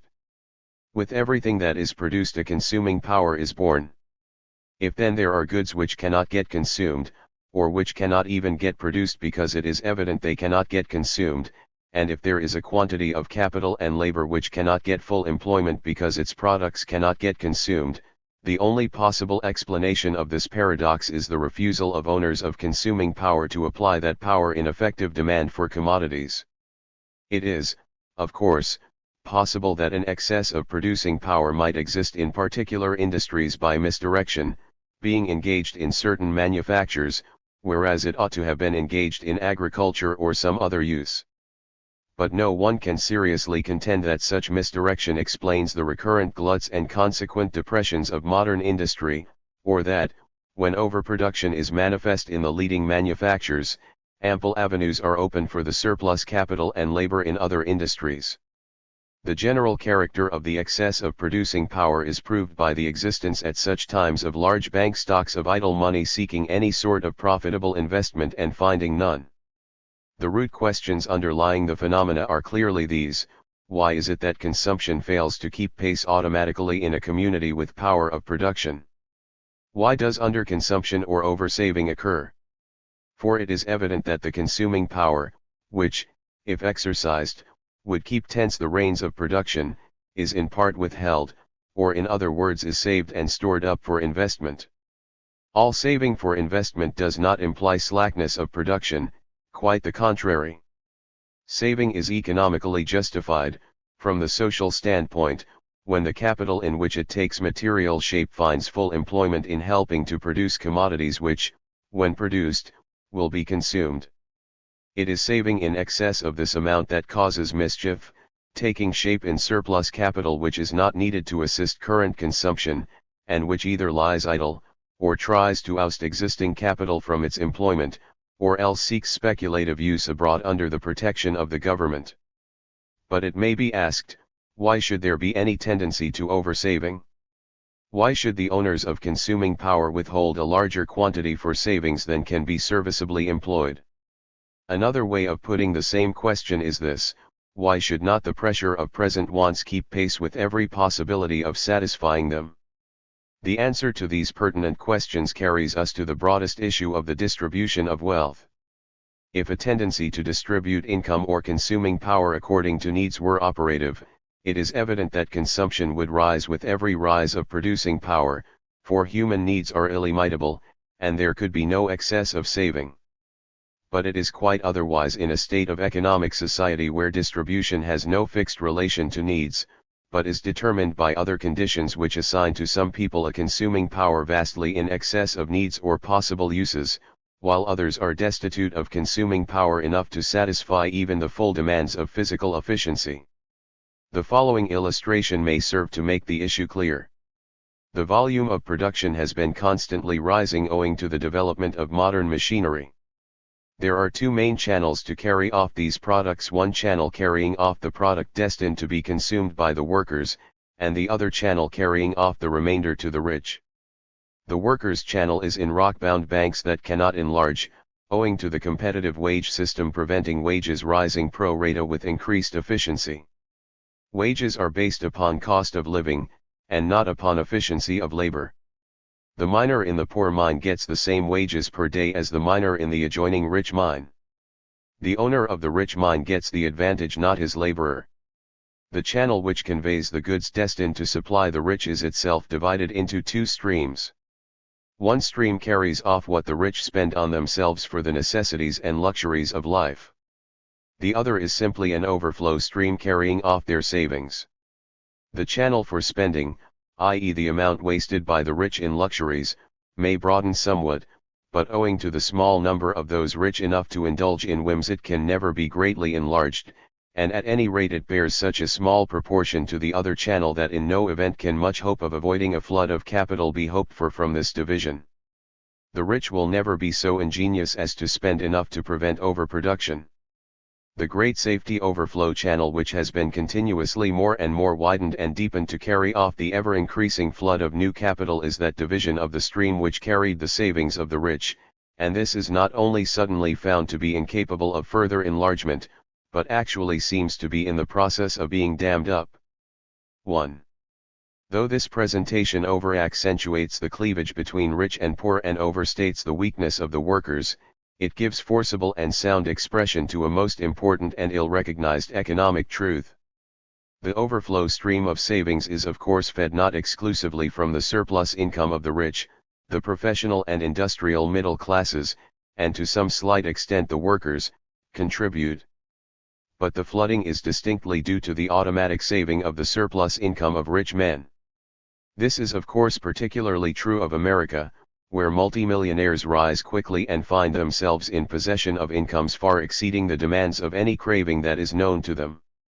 To make the metaphor complete, the overflow stream must be represented as re-entering the stream of production and seeking to empty there all the savings that it carries.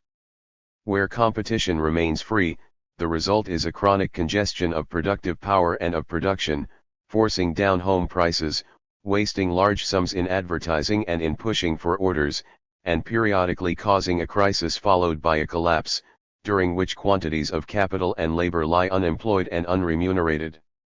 The prime object of the trust or other combine is to remedy this waste and loss by substituting regulation of output for reckless overproduction. In achieving this it actually narrows or even dams up the old channels of investment, limiting the overflow stream to the exact amount required to maintain the normal current of output. But this rigid limitation of trade, though required for the separate economy of each trust, does not suit the trust maker, who is driven to compensate for strictly regulated industry at home by cutting new foreign channels as outlets for his productive power and his excessive savings. Thus we reach the conclusion that imperialism is the endeavor of the great controllers of industry to broaden the channel for the flow of their surplus wealth by seeking foreign markets and foreign investments to take off the goods and capital they cannot sell or use at home. The fallacy of the supposed inevitability of imperial expansion as a necessary outlet for progressive industry is now manifest. It is not industrial progress that demands the opening up of new markets and areas of investment, but maldistribution of consuming power which prevents the absorption of commodities and capital within the country.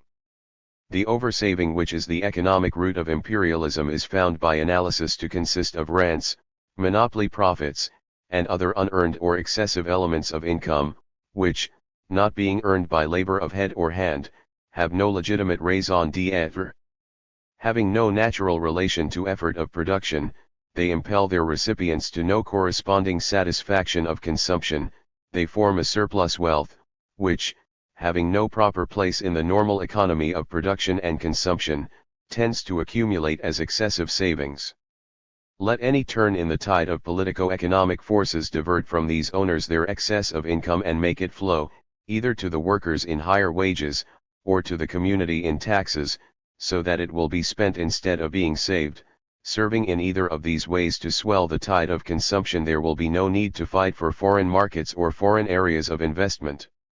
Many have carried their analysis so far as to realize the absurdity of spending half our financial resources in fighting to secure foreign markets at times when hungry mouths, ill-clad backs, ill-furnished houses indicate countless unsatisfied material wants among our own population. If we may take the careful statistics of Mr. Rowntree one for our guide, we shall be aware that more than 1/4 of the population of our towns is living at a standard which is below bare physical efficiency. If, by some economic readjustment, the products which flow from the surplus saving of the rich to swell the overflow streams could be diverted so as to raise the incomes and the standard of consumption of this inefficient fourth, there would be no need for pushful imperialism, and the cause of social reform would have won its greatest victory. It is not inherent in the nature of things that we should spend our natural resources on militarism, war, and risky, unscrupulous diplomacy, in order to find markets for our goods and surplus capital. An intelligent progressive community, based upon substantial equality of economic and educational opportunities, will raise its standard of consumption to correspond with every increased power of production, and can find full employment for an unlimited quantity of capital and labor within the limits of the country which it occupies. Where the distribution of incomes is such as to enable all classes of the nation to convert their felt wants into an effective demand for commodities, there can be no overproduction, no underemployment of capital and labor, and no necessity to fight for foreign markets. The most convincing condemnation of the current economy is conveyed in the difficulty which producers everywhere experience in finding consumers for their products, a fact attested by the prodigious growth of classes of agents and middlemen, the multiplication of every sort of advertising, and the general increase of the distributive classes. Under a sound economy the pressure would be reversed, the growing wants of progressive societies would be a constant stimulus to the inventive and operative energies of producers, and would form a constant strain upon the powers of production. The simultaneous excess of all the factors of production, attested by frequently recurring periods of trade depression, is a most dramatic exhibition of the false economy of distribution. It does not imply a mere miscalculation in the application of productive power, or a brief temporary excess of that power. It manifests in an acute form an economic waste which is chronic and general throughout the advanced industrial nations, a waste contained in the divorcement of the desire to consume and the power to consume. If the apportionment of income were such as to evoke no excessive saving, full constant employment for capital and labor would be furnished at home. This, of course, does not imply that there would be no foreign trade. Goods that could not be produced at home, or produced as well or as cheaply, would still be purchased by ordinary process of international exchange, but here again the pressure would be the wholesome pressure of the consumer anxious to buy abroad what he could not buy at home, not the blind eagerness of the producer to use every force or trick of trade or politics to find markets for his surplus goods. The struggle for markets, the greater eagerness of producers to sell than of consumers to buy, is the crowning proof of a false economy of distribution. Imperialism is the fruit of this false economy, social reform is its remedy. The primary purpose of social reform, using the term in its economic signification, is to raise the wholesome standard of private and public consumption for a nation, so as to enable the nation to live up to its highest standard of production. Even those social reformers who aim directly at abolishing or reducing some bad form of consumption, as in the temperance movement, generally recognize the necessity of substituting some better form of current consumption which is more educative and stimulative of other tastes, and will assist to raise the general standard of consumption. There is no necessity to open up new foreign markets, the home markets are capable of indefinite expansion. Whatever is produced in England can be consumed in England, provided that the income or power to demand commodities, is properly distributed. This only appears untrue because of the unnatural and unwholesome specialization to which this country has been subjected, based upon a bad distribution of economic resources, which has induced an overgrowth of certain manufacturing trades for the express purpose of effecting foreign sales. If the Industrial Revolution had taken place in an England founded upon equal access by all classes to land, education and legislation, specialization in manufactures would not have gone so far, foreign trade would have been less important, though more steady, the standard of life for all portions of the population would have been high, and the present rate of national consumption would probably have given full, constant, remunerative employment to a far larger quantity of private and public capital than is now employed. 1 For the oversaving or wider consumption that is traced to excessive incomes of the rich is a suicidal economy, even from the exclusive standpoint of capital, for consumption alone vitalizes capital and makes it capable of yielding profits. An economy that assigns to the possessing classes an excess of consuming power which they cannot use, and cannot convert into really serviceable capital, is a dog-in-the-manger policy. The social reforms which deprive the possessing classes of their surplus will not, therefore, inflict upon them the real injury they dread. They can only use the surplus by forcing on their country a wrecking policy of imperialism. The only safety of nations lies in removing the unearned increments of income from the possessing classes, and adding them to the wage income of the working classes or to the public income, in order that they may be spent in raising the standard of consumption. Social reform bifurcates, according as reformers seek to achieve this end by raising wages or by increasing public taxation and expenditure. These courses are not essentially contradictory, but are rather complementary. Working class movements aim, either by private cooperation or by political pressure on legislative and administrative government, at increasing the proportion of the national income which accrues to labor in the form of wages, pensions, compensation for injuries, etc. State socialism aims at getting for the direct use of the whole society an increased share of the social values which arise from the closely and essentially cooperative work of an industrial society, taxing property and income so as to draw into the public exchequer for public expenditure the unearned elements of income, leaving to individual producers those incomes which are necessary to induce them to apply in the best way their economic energies, and to private enterprises those businesses which do not breed monopoly, and which the public need not or cannot undertake. These are not, indeed, the sole or perhaps the best avowed objects of social reform movements. But for the purposes of this analysis they form the kernel. Trade unionism and socialism are thus the natural enemies of imperialism, for they take away from the imperialist classes the surplus incomes which form the economic stimulus of imperialism. This does not pretend to be a final statement of the full relations of these forces. When we come to political analysis we shall perceive that the tendency of imperialism is to crush trade unionism and to nibble at or parasitically exploit state socialism. But, confining ourselves for the present to the narrowly economic setting, trade unionism and state socialism may be regarded as complementary forces arrayed against imperialism, in as far as, by diverting to working class or public expenditure elements of income which would otherwise be surplus savings, they raise the general standard of home consumption and abate the pressure for foreign markets.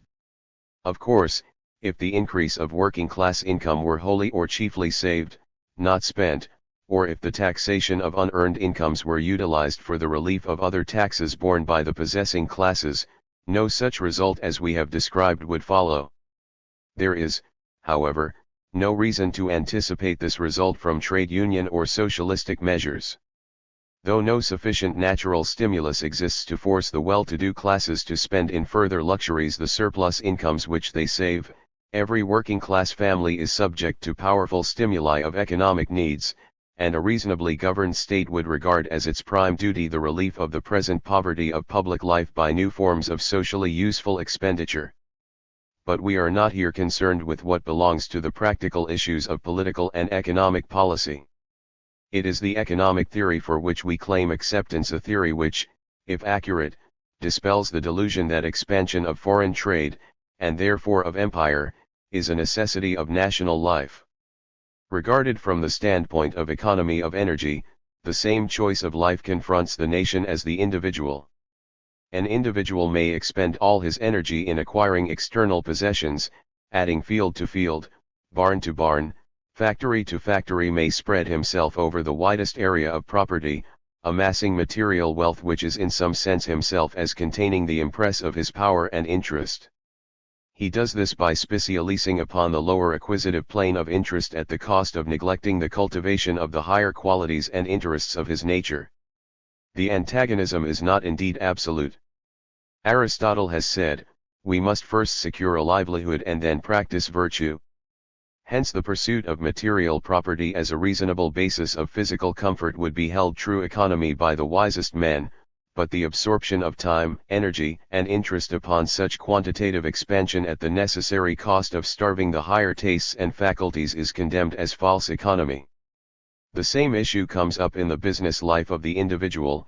It is the question of intensive versus extensive cultivation.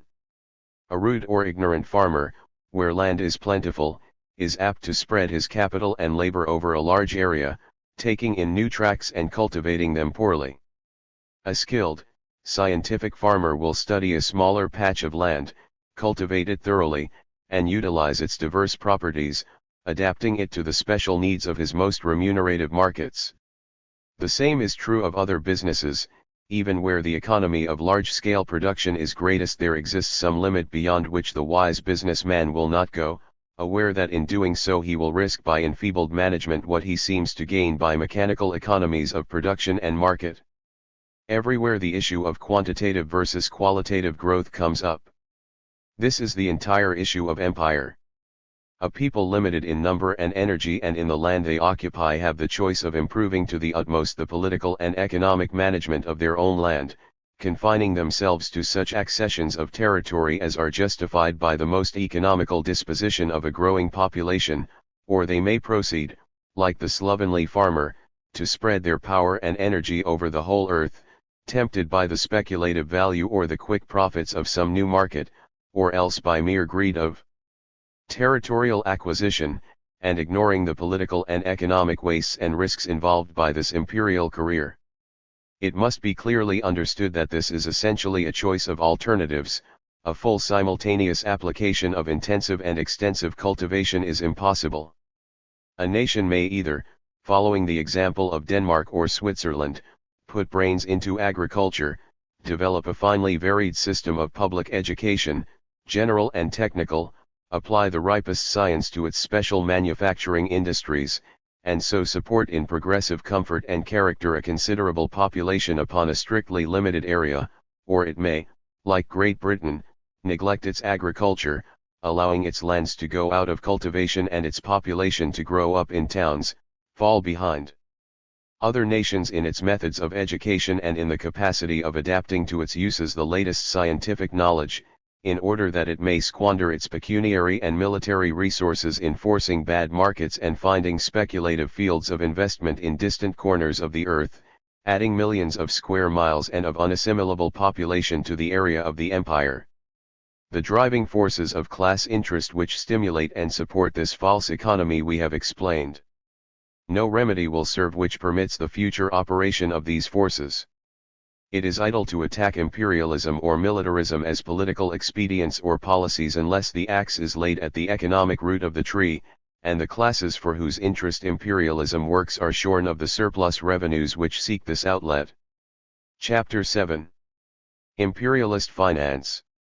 The analysis of economic forces in the foregoing chapter explains the character which public finance assumes in states committed to an imperialist policy. Imperialism, as we see, implies the use of the machinery of government by private interests, mainly capitalists, to secure for them economic gains outside their country. The dominance cf. this factor in public policy imposes a special character alike upon expenditure and taxation. The accompanying diagram 1 brings into clear light the main features of the national expenditure of Great Britain during the last 3 decades of the 19th century. The first feature is the rate of growth of national expenditure taken as a whole. This growth has been far faster than the growth of foreign trade. For whereas the average yearly value of our foreign trade for 1870–75, amounting to £636 million, increased in the period 1895 to 1903 to £868 million, the average public expenditure advanced over the same period from £63,160,000 to £155,660,000. It is far faster than the growth of the aggregate national income, which, according to the rough estimates of statisticians, advanced during the same period from about £1,200,000,000 to £1,750,000,000. The rate of growth has greatly quickened during the latter half of the period in question, for, leaving out of consideration war expenditure, the rise of ordinary imperial expenditure has been from £87,423,000 in 1888 to £128,600,000 in 1900. The most salient feature of the diagram is the small and diminishing proportion of the national revenue expended for what may be regarded as directly productive purposes of government. Roughly speaking, over 2/3 of the money goes for naval and military expenditure, and for the payment of military debts, about 6 shillings in the pound being available for education, civil government, and the dubious policy of grants in aid of local taxation. 1. The only satisfactory incident disclosed by the table was the growing amount and proportion of public money spent on education. A substantial part of the sum expended as aid to local taxation has simply gone as a dole to landowners. The direct military and naval expenditure during the period has increased faster than the total expenditure, the growth of trade, of national income, or any other general indication of national resources. In 1875 the Army and Navy cost less than millions out of a total expenditure of 65 millions, in 1903 they cost nearly 79 millions out of a total of 140 millions. The enormous expenditure upon the South African War was followed by a large permanent increase in these branches of expenditure, amounting to an addition of not less than £32 million per annum. This growth of naval and military expenditure from about 25 to 79 millions in a little over a quarter of a century is the most significant fact of imperialist finance. The financial, industrial, and professional classes, who, we have shown, form the economic core of imperialism, have used their political power to extract these sums from the nation in order to improve their investments and open up new fields for capital, and to find profitable markets for their surplus goods, while out of the public sums expended on these objects they reap other great private gains in the shape of profitable contracts, and lucrative or honorable employment. The financial and industrial capitalists who have mainly engineered this policy, employing their own genuine convictions to conceal their ill-recognized business ends, have also made important bribes or concessions to other less directly benefited interests in order to keep their sympathy and ensure their support. This explains the large and growing grants in aid of local taxation, almost the whole of which, interpreted by a scientific regard to incidents of taxation, must be considered as a subsidy to landowners. The support of the church and of the liquor trade has been more cheaply purchased, the former by relief of rates on tithes and increased grants for church schools, the latter by a policy of masterly inaction in the matter of temperance reforms and special consideration in regard to taxation. In making the capitalist imperialist forces the pivot of financial policy, I do not mean that other forces, industrial, political, and moral, have no independent aims and influences, but simply that the former group must be regarded as the true determinant in the interpretation of actual policy. We have identified almost all the organized interests, commonly summed under the head of capitalism, including land capital, with imperialism. Most of them participate directly in one or other of the two sorts of gain which attend this policy, the interest, trade profits, or employment furnished by the imperialist policy, or the interest, profit, or employment connected with military and civil expenditure itself. It cannot be too clearly recognized that increasing public expenditure, apart from all political justification, is a direct source of gain to certain well-organized and influential interests, and to all such imperialism is the chief instrument of such increasing expenditure. While the directors of this definitely parasitic policy are capitalists, the same motives appeal to special classes of the workers. In many towns most important trades are dependent upon government employment or contracts. The imperialism of the metal and shipbuilding centers is attributable in no small degree to this fact. Members of Parliament freely employ their influence to secure contracts and direct trade to their constituents, and every growth of public expenditure enhances this dangerous bias. The clearest significance of imperialist finance, however, appears on the side, not of expenditure, but of taxation. The object of those economic interests which use the public purse for purposes of private gain is in large measure defeated if they have first to find the money to fill that purse. To avert the direct incidence of taxation from their own shoulders onto those of other classes or of posterity is a natural policy of self-defense.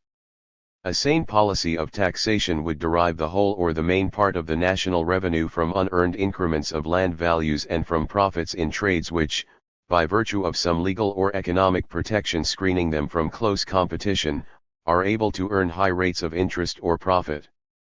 Such taxation would be borne most easily, falling upon unearned elements of incomes, and would cause no disturbance of industry. This, however, would imply the taxation of precisely those elements which constitute the economic taproot of imperialism. For it is precisely the unearned elements of income which tend towards an automatic process of accumulation, and which, by swelling the stream of surplus capital seeking markets of investment or markets for the surplus goods it helps to make, direct political forces into imperialism. A sound system of taxation would, therefore, strike at the very root of the malady. On the other hand, were the capitalist imperialist forces openly to shift the burden of taxation onto the shoulders of the people, it would be difficult under popular forms of government to operate such an expensive policy.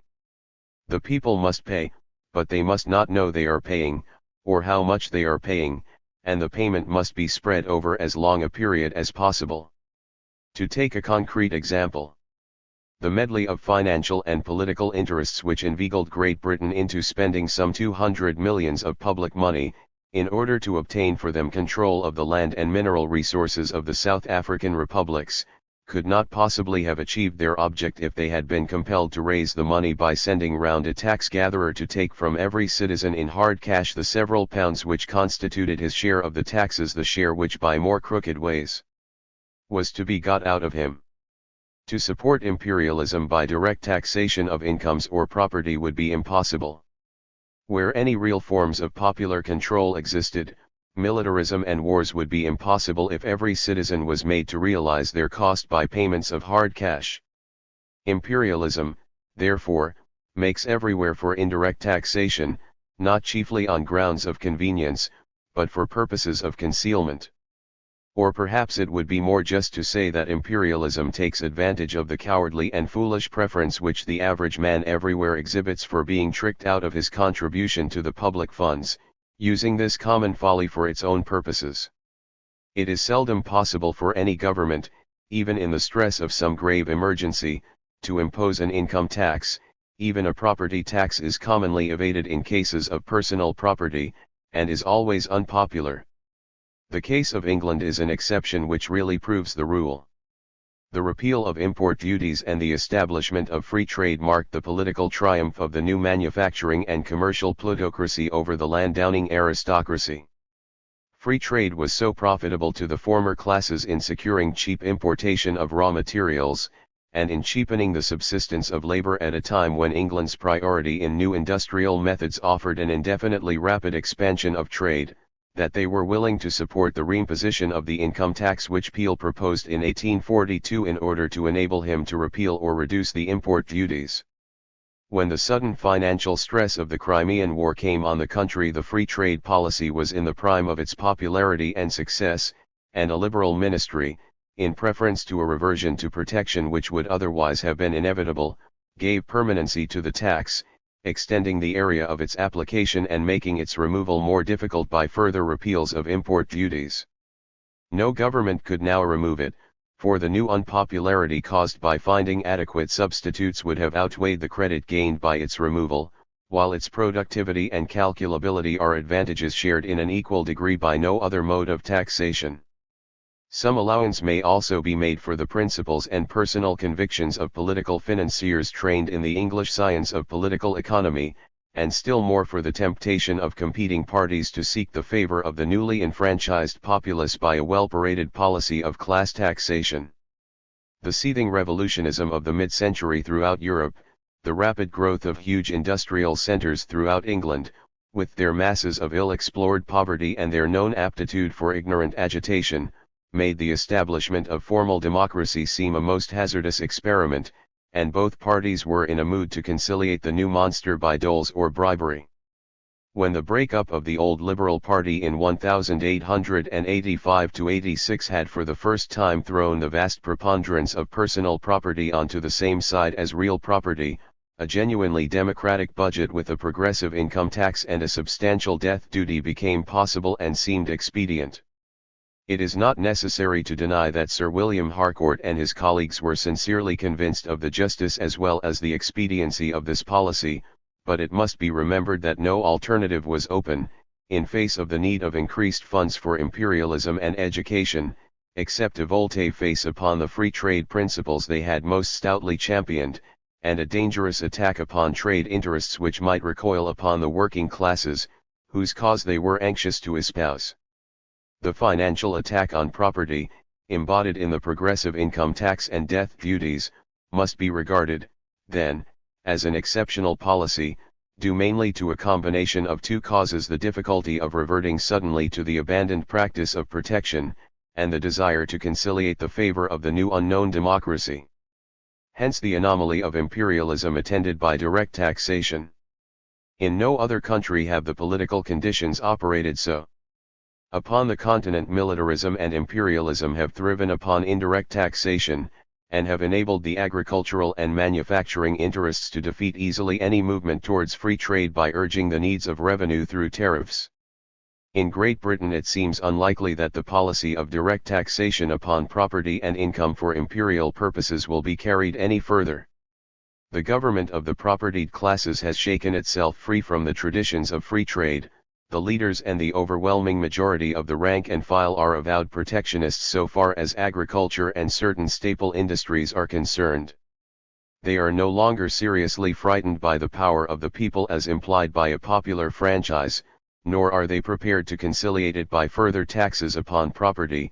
They have experimented with the temper of the monster, and they think that by the assistance of the trade and the church he is quite manageable, and can be cajoled into paying for imperialism through protective duties. Panem et circenses interpreted into English means cheap booze and mafficking. Popular education, instead of serving as a defense, is an incitement towards imperialism. It has opened up a panorama of vulgar pride and crude sensationalism to a great inert mass who see current history and the tangled maze of world movements with dim, bewildered eyes, and are the inevitable dupes of the able organized interests who can lure, or scare, or drive them into any convenient course. Had the Liberal Party stood by the principles of peace, retrenchment, and reform, refusing to go beyond the true colonialism of such men as Molesworth, and rejecting the temptations to a spirited foreign policy dictated by bondholders, they might have been able to resist the attack upon free trade. But a liberal party committed to a militant imperialism whose rapidly growing expense is determined chiefly by the conduct of foreign powers and the new arts of scientific warfare was in a hopeless dilemma. Its position as a buffer party between the propertied classes organized as conservatism and the unorganized pressure of a loose set of forces striving to become a socialist labor party dictated moderation, and the personnel of its leaders, still drawn from the propertied classes, prevented it from making any bold attempt to work imperialism upon a basis of direct taxation upon property, raising the income and proper taxes to cover every increasing need of imperialist finance. It had neither the pluck nor the principle to renounce imperialism or to insist that the classes who seek to benefit by it shall pay for it. There is then no reason to impute to liberalism either the desire or the power to defray the expenses of militant imperialism by a further pursuance of progressive taxation of incomes and property. While the conveniences of finance may have prevented the repeal of taxation which was so productive, it would not be carried further. When expenditure is placed again upon a normal footing, the income tax would be reduced and all increase of normal expenditure will be defrayed by indirect taxation. Now any considerable calculable increase of revenue by indirect taxation means the abandonment of free trade. A large steady income of such a kind can only be raised by duties upon imports of necessaries and prime conveniences of life and trade. It is of course quite immaterial to urge that taxation for revenue is not protection. If import duties are raised on sugar and tea, if they are imposed upon wheat and flour, foreign meat, and raw materials of our staple manufactures, or upon finished manufactured goods competing in our market, it matters not that the object be revenue, the economic effect is protection. It is probable that imperialist finance is not yet prepared to admit the name or the full economic policy of protection. 1. The preparatory steps can find other names. A countervailing duty upon beet sugar poses as an instrument of free trade. Once admitted, it introduces a whole train of countervailing duties by parity of reasoning. A tax on prison-made goods, on the ground that they are subsidized and so produced under cost price, is logically followed by similar protection against all products of sweated foreign industry. An export duty upon coal may well be followed by similar duties on the export of engines and machinery, which similarly aid the growth of our manufacturing rivals. But the most formidable mask of protection will take the shape of military necessity. A military nation surrounded by hostile empires must have within her boundaries adequate supplies of the sinews of war, efficient recruits, and a large food supply. We cannot safely rely upon the fighting capacities of a town-bred population, or upon food supplies from foreign lands. Both needs demand that checks be set upon the excessive concentration of our population in towns, and that a serious attempt be made to revive agriculture and restore the people to the soil. There are two methods which seem possible. The one is a large radical scheme of land reform interfering with the rights of landowners by compulsory purchase or leasing on the part of public bodies, with powers to establish large numbers of small farmers on the soil with loans of capital sufficient to enable them to live and work upon the soil.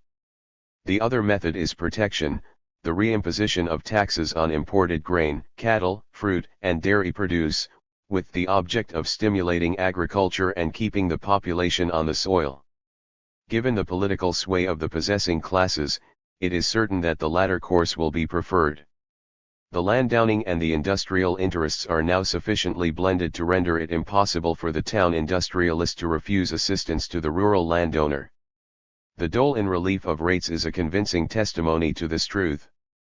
Political economists may prove that the chief result of protection, in as far as it protects, is to raise the rent of land, that a corn tax will raise the price of bread, and by raising real wages injure profits, and that if the tax really succeeded in stimulating intensive cultivation and self-sufficiency for food supply it would not assist the revenue.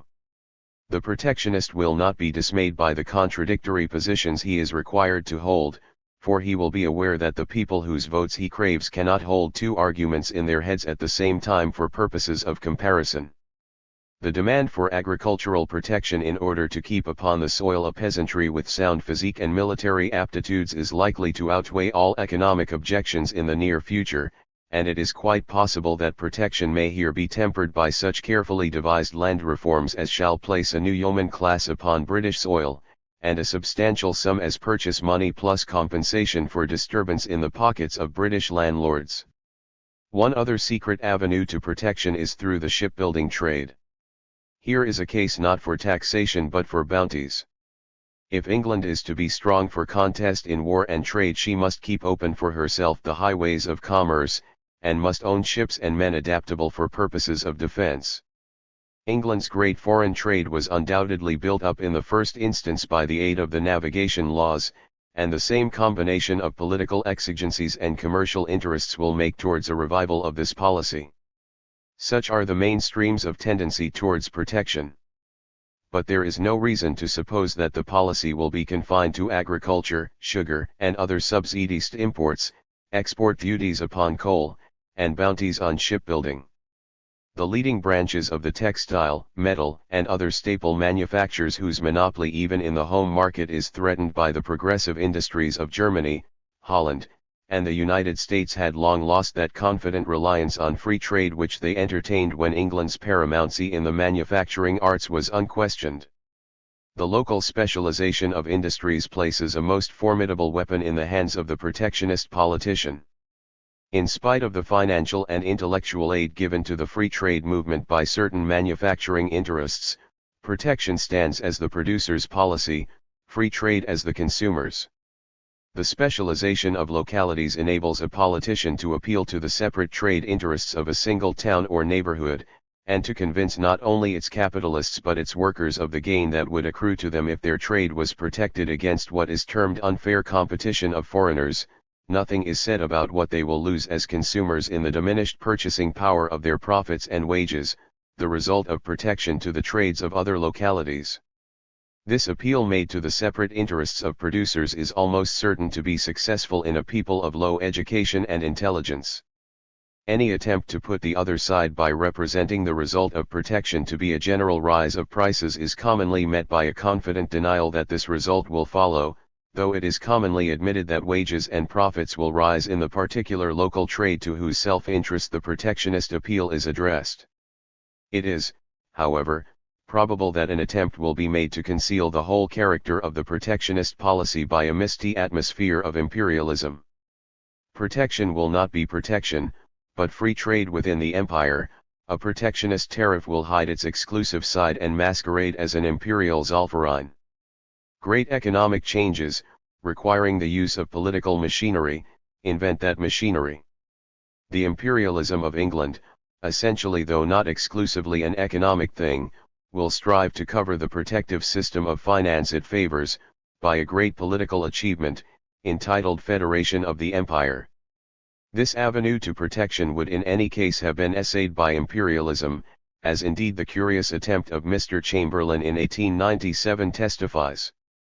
The abnormally rapid swelling of financial needs due to the disastrous policy in South Africa merely precipitates this policy and gives it political occasion.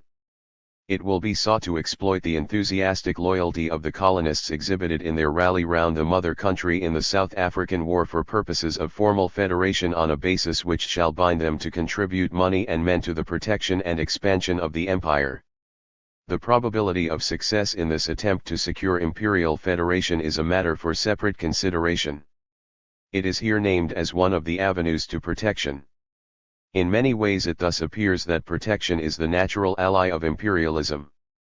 The economic root of imperialism is the desire of strong organized industrial and financial interests to secure and develop at the public expense and by the public force private markets for their surplus goods and their surplus capital.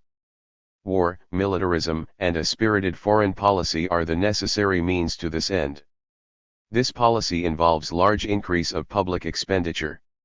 If they had to pay the cost of this policy out of their own pockets in taxation upon incomes and property, the game would not be worth the candle, at any rate as far as markets for commodities are concerned.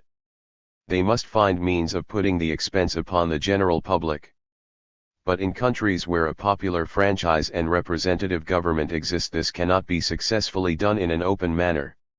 Taxation must be indirect and must fall upon such articles of consumption or general use as are part of the general standard of consumption and will not shrink in demand or give way to substitutes under the process of taxation.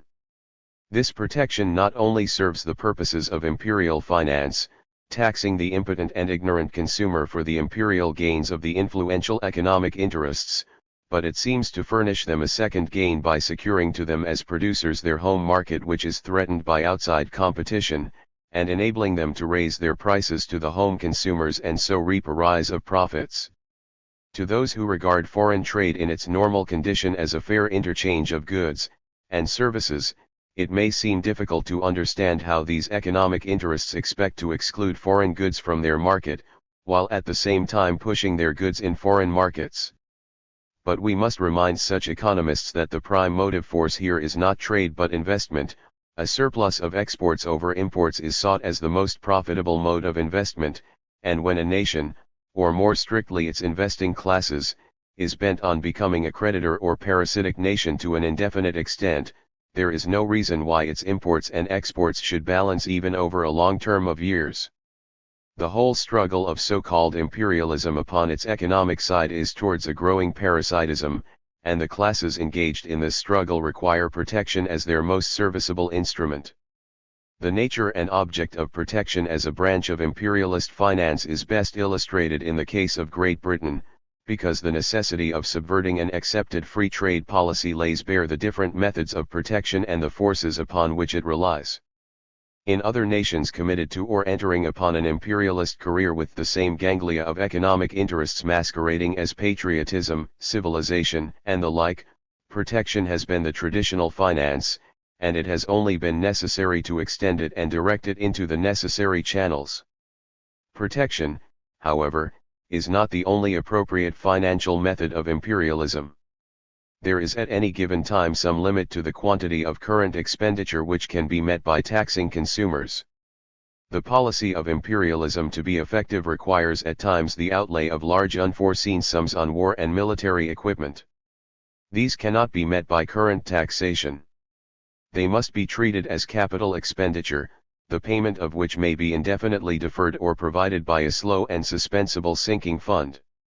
The creation of public debts is a normal and a most imposing feature of imperialism.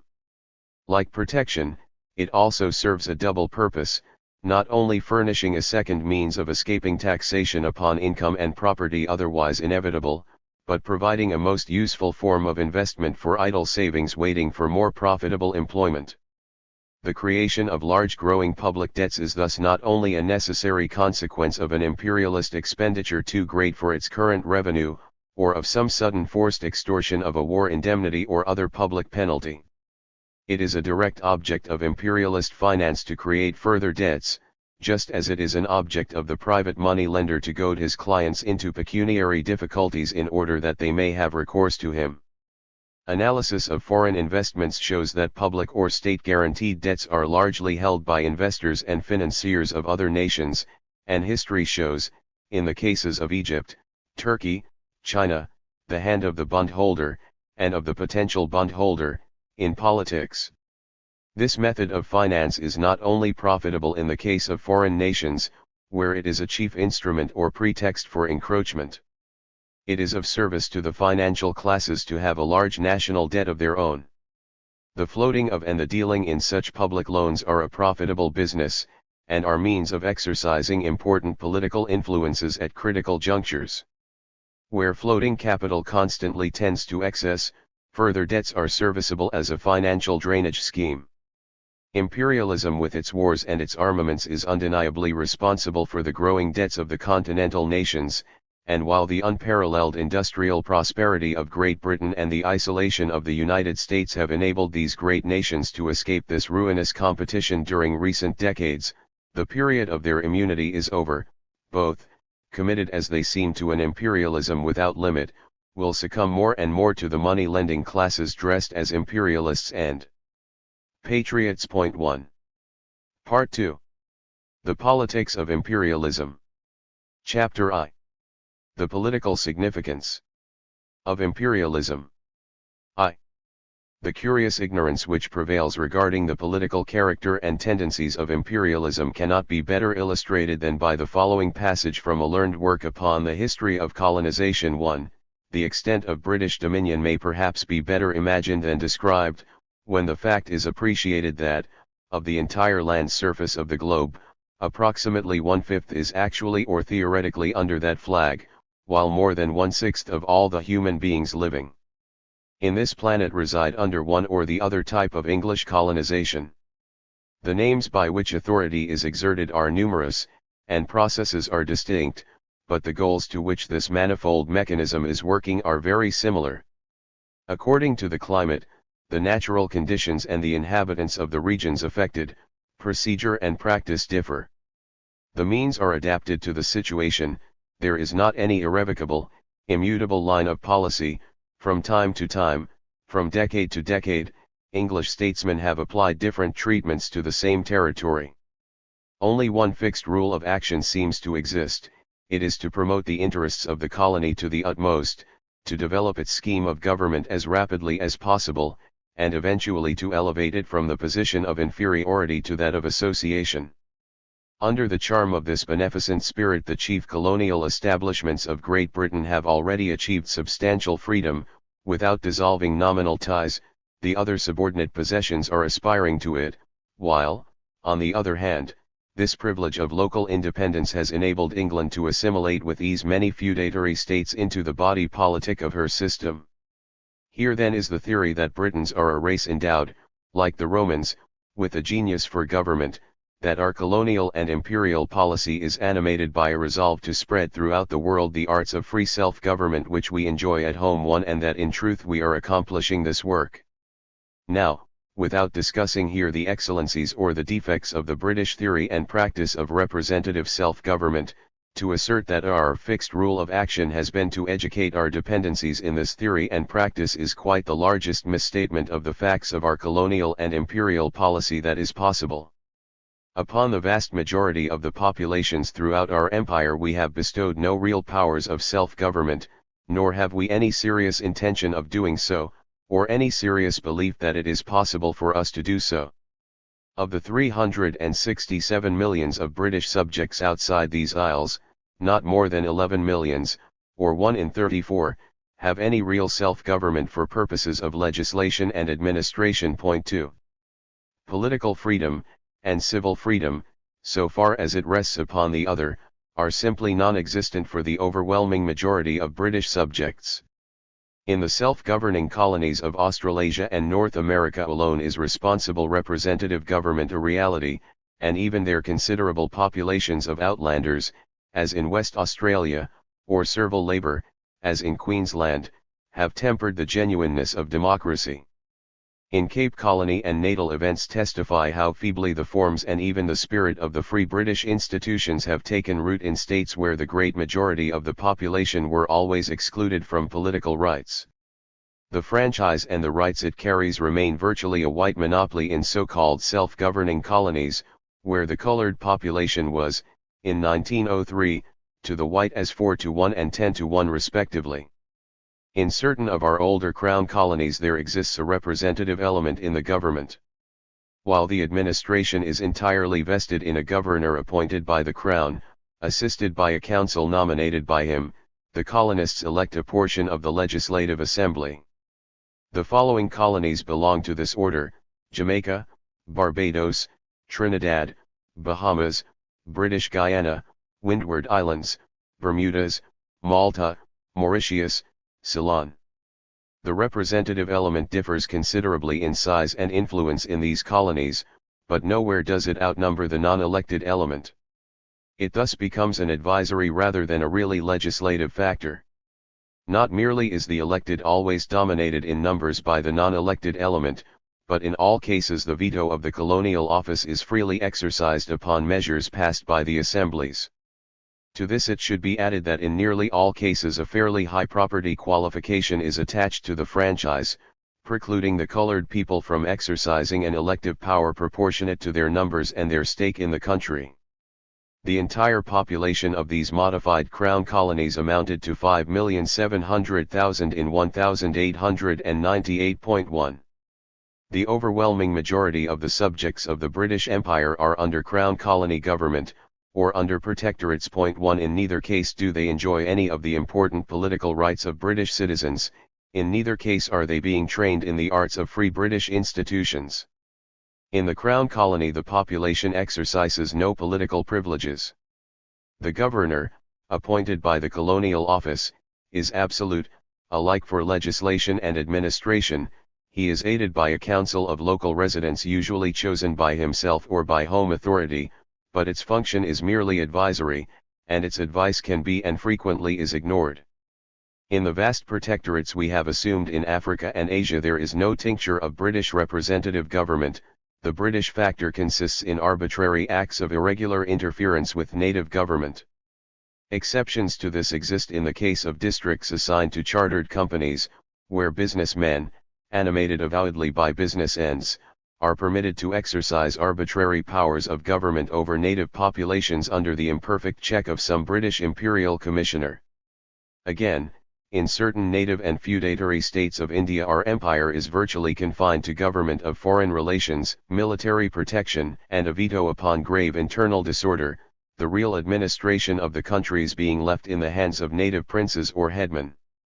However excellent this arrangement may be, it lends little support to the general theory of the British Empire as an educator of free political institutions. Where British government is real, it does not carry freedom or self-government.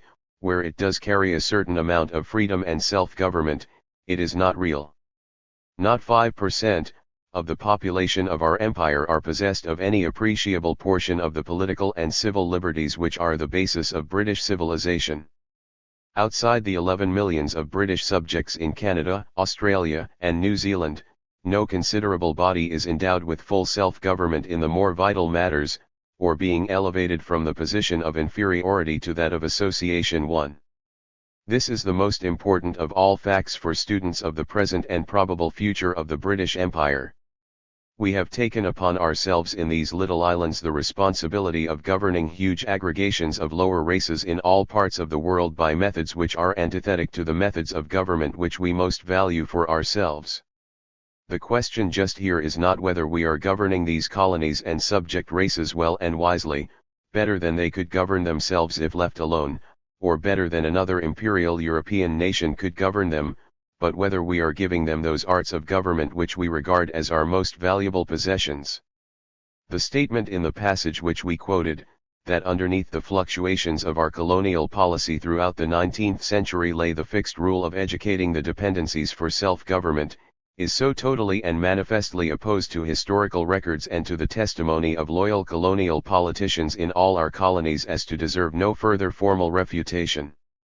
The very structure of our party government, the ignorance or open indifference of colonial ministers of the elder generations, the biased play of colonial cliques and interests, reduced the whole of our colonial government for many decades to something between a seesaw and a game of chance. The nearest approach to any fixed rule was the steady prolonged pressure of some commercial interest whose political aid was worth purchase.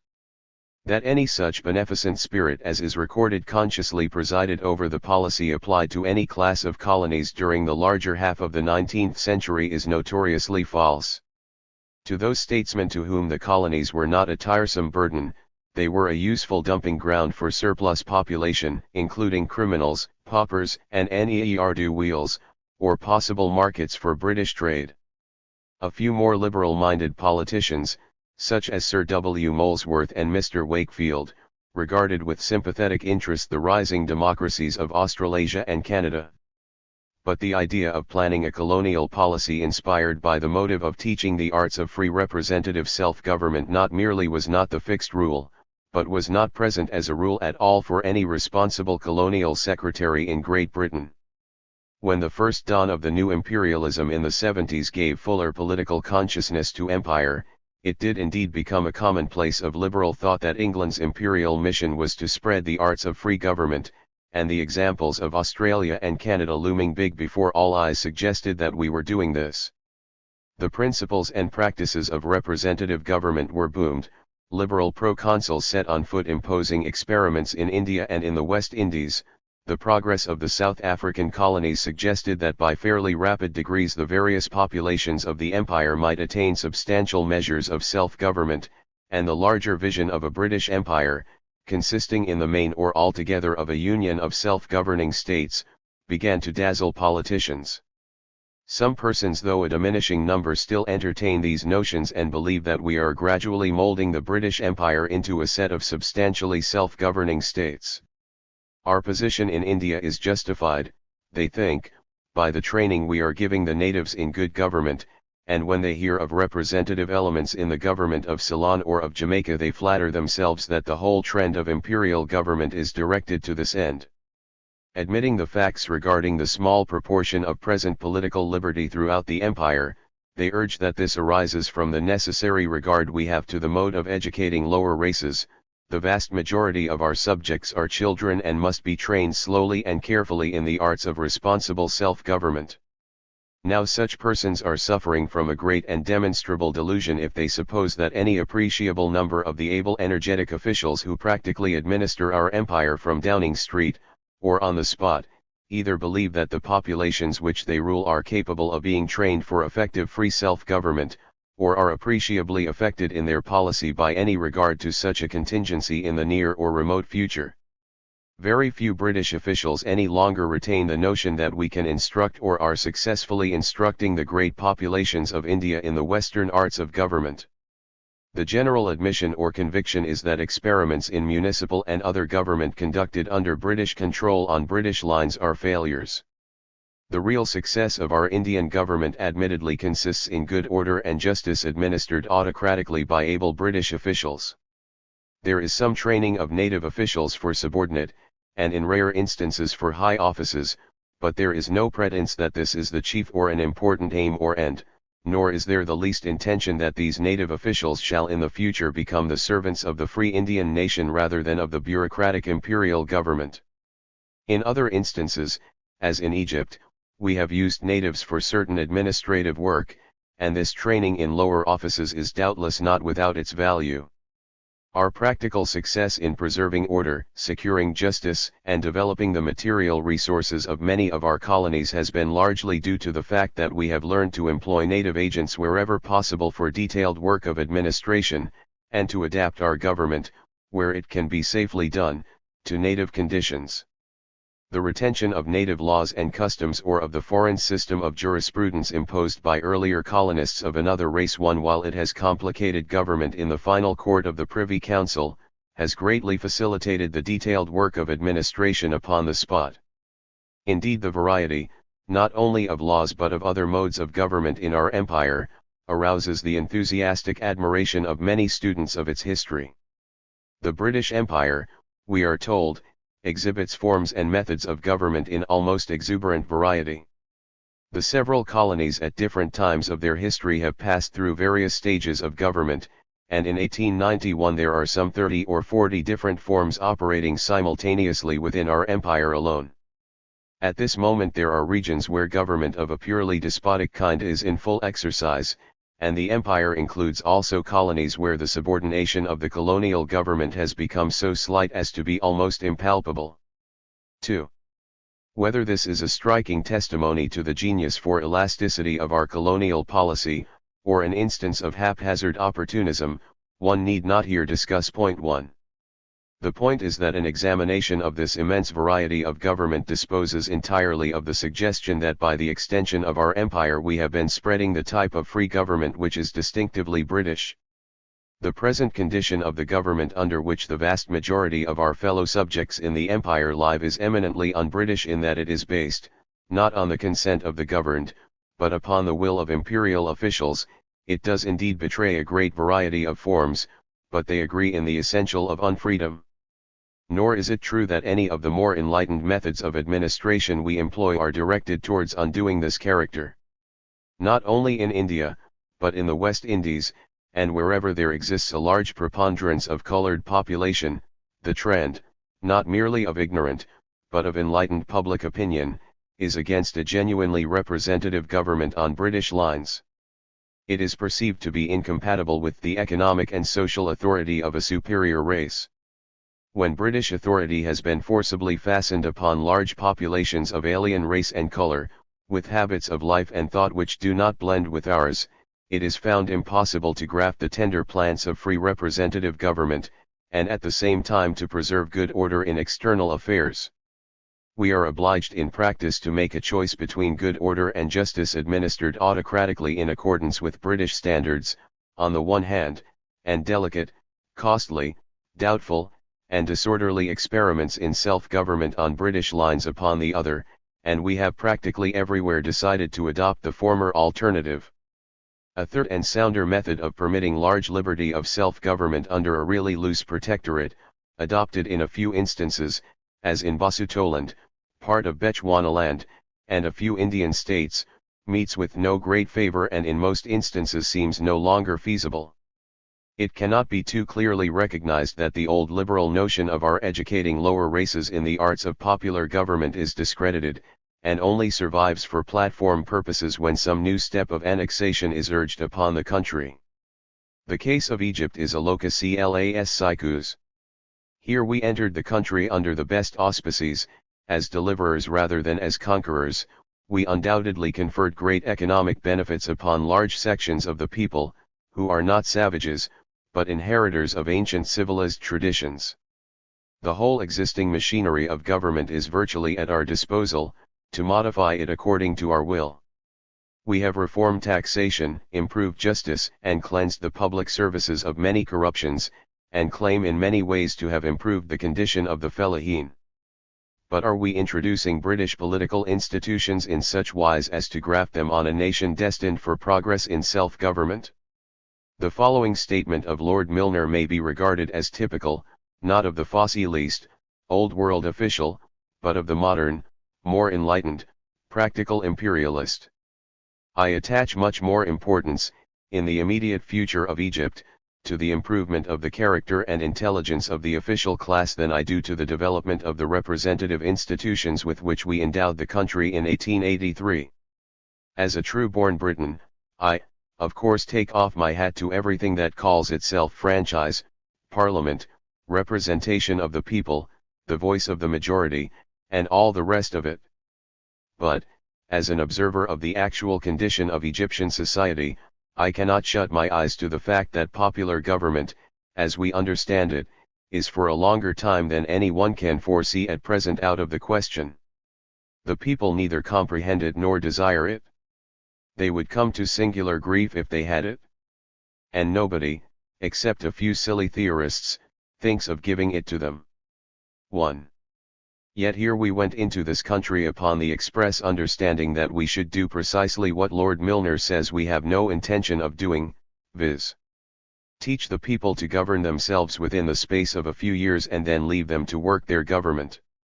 I am not here, however, concerned to discuss either the value of the governmental work which we are doing or our right to impose our authority upon weaker populations. But the fact is plain that the British Empire is not to any appreciable extent a training ground in the British arts of free government. In the light of this inquiry, directed to the Empire as a whole, how do we regard the new imperialism? Almost the whole of it, as we have seen, consists of tropical or subtropical territory, with large populations of savages or lower races. Little of it is likely, even in the distant future, to increase the area of sound colonial life. In the few places where English colonists can settle, as in parts of the South African states, they will be so largely outnumbered by dark populations as to render the adoption of free representative government impracticable. In a single word, the new imperialism has increased the area of British despotism, far outbalancing the progress in population and in practical freedom attained by our few democratic colonies. It has not made for the spread of British liberty and for the propagation of our arts of government. The lands and populations which we have annexed we govern, in so far as we govern them at all, by distinctively autocratic methods, administered chiefly from Downing Street, but partly from centres of colonial government, in cases where self-governing colonies have been permitted to annex. 2. Now this large expansion of British political despotism is fraught with reactions upon home politics which are deserving of most serious consideration. A curious blindness seems to beset the mind of the average educated Briton when he is asked to picture to himself our colonial empire. Almost instinctively he visualizes Canada, Australasia, and South Africa, the rest he virtually ignores.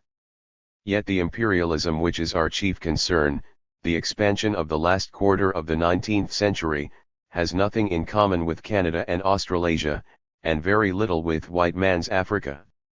When Lord Rosebery uttered his famous words about a free, tolerant, and unaggressive empire, he can scarcely have had in mind our vast encroachments in West and Central Africa, in the Sudan, on the Burmese frontier, or in Matabeleland. But the distinction between genuine colonialism and imperialism, important in itself, is vital when we consider their respective relations to domestic policy.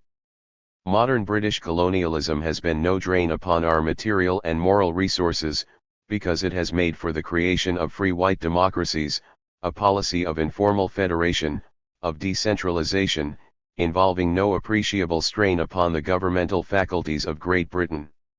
Such federation, whether it remains informal with the slight attachment of imperial sovereignty which now exists, or voluntarily takes some more formal shape, political or financial, may well be regarded as a source of strength, political and military.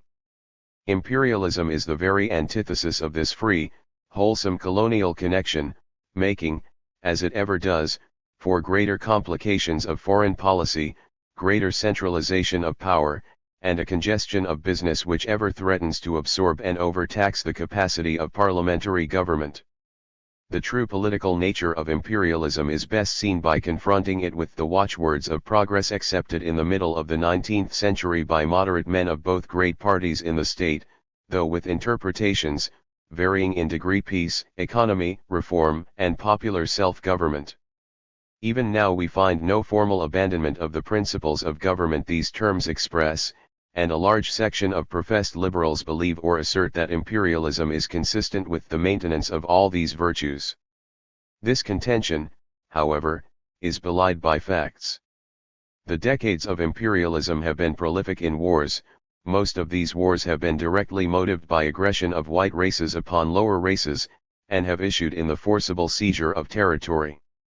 Every one of the steps of expansion in Africa, Asia, and the Pacific has been accompanied by bloodshed, each imperialist power keeps an increasing army available for foreign service, rectification of frontiers, punitive expeditions, and other euphemisms for war have been in incessant progress. The Pax Britannica, always an impudent falsehood, has become a grotesque monster of hypocrisy, along our Indian frontiers, in West Africa, in the Sudan, in Uganda, in Rhodesia. Fighting has been one well-nigh incessant. Although the great imperialist powers kept their hands off one another, save where the rising empire of the United States found its opportunity in the falling empire of Spain, the self-restraint has been costly and precarious. Peace as a national policy is antagonized not merely by war, but by militarism, an even graver injury. Apart from the enmity of France and Germany, the main cause of the vast armaments which have drained the resources of most European countries is their conflicting interests in territorial and commercial expansion. Where 30 years ago there existed one sensitive spot in our relations with France, or Germany, or Russia, there are a dozen now. Diplomatic strains are of almost monthly occurrence between powers with African or Chinese interests, and the chiefly business nature of the national antagonisms renders them more dangerous, inasmuch as the policy of governments passes under the influence of distinctively financial juntos.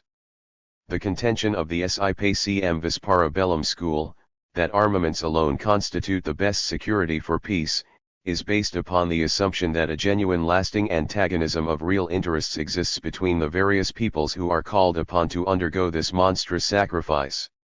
Our economic analysis has disclosed the fact that it is only the interests of competing cliques of businessmen, investors, contractors, export manufacturers, and certain professional classes that are antagonistic, that these cliques, usurping the authority and voice of the people, use the public resources to push their private interests, and spend the blood and money of the people in this vast and disastrous military game, feigning national antagonisms which have no basis in reality.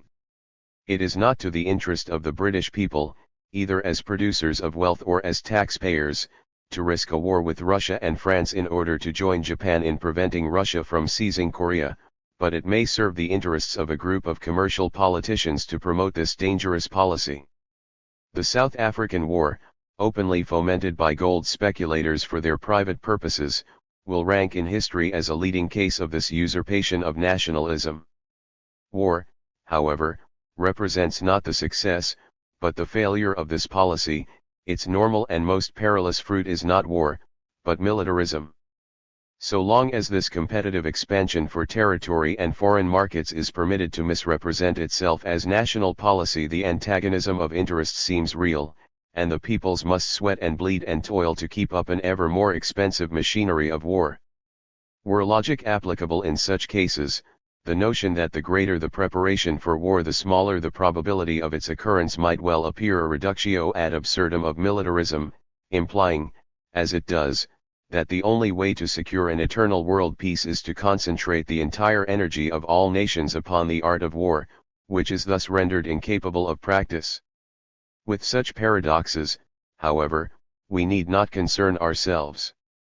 The patent admitted fact that, as a result of imperial competition, an ever larger proportion of the time, energy, and money of imperialist nations is absorbed by naval and military armaments, and that no check upon further absorption is regarded as practicable by imperialists, brings militarism into the forefront of practical politics. Great Britain and the United States, which have hitherto congratulated themselves on escaping the militarism of continental Europe, are now rapidly succumbing. Why?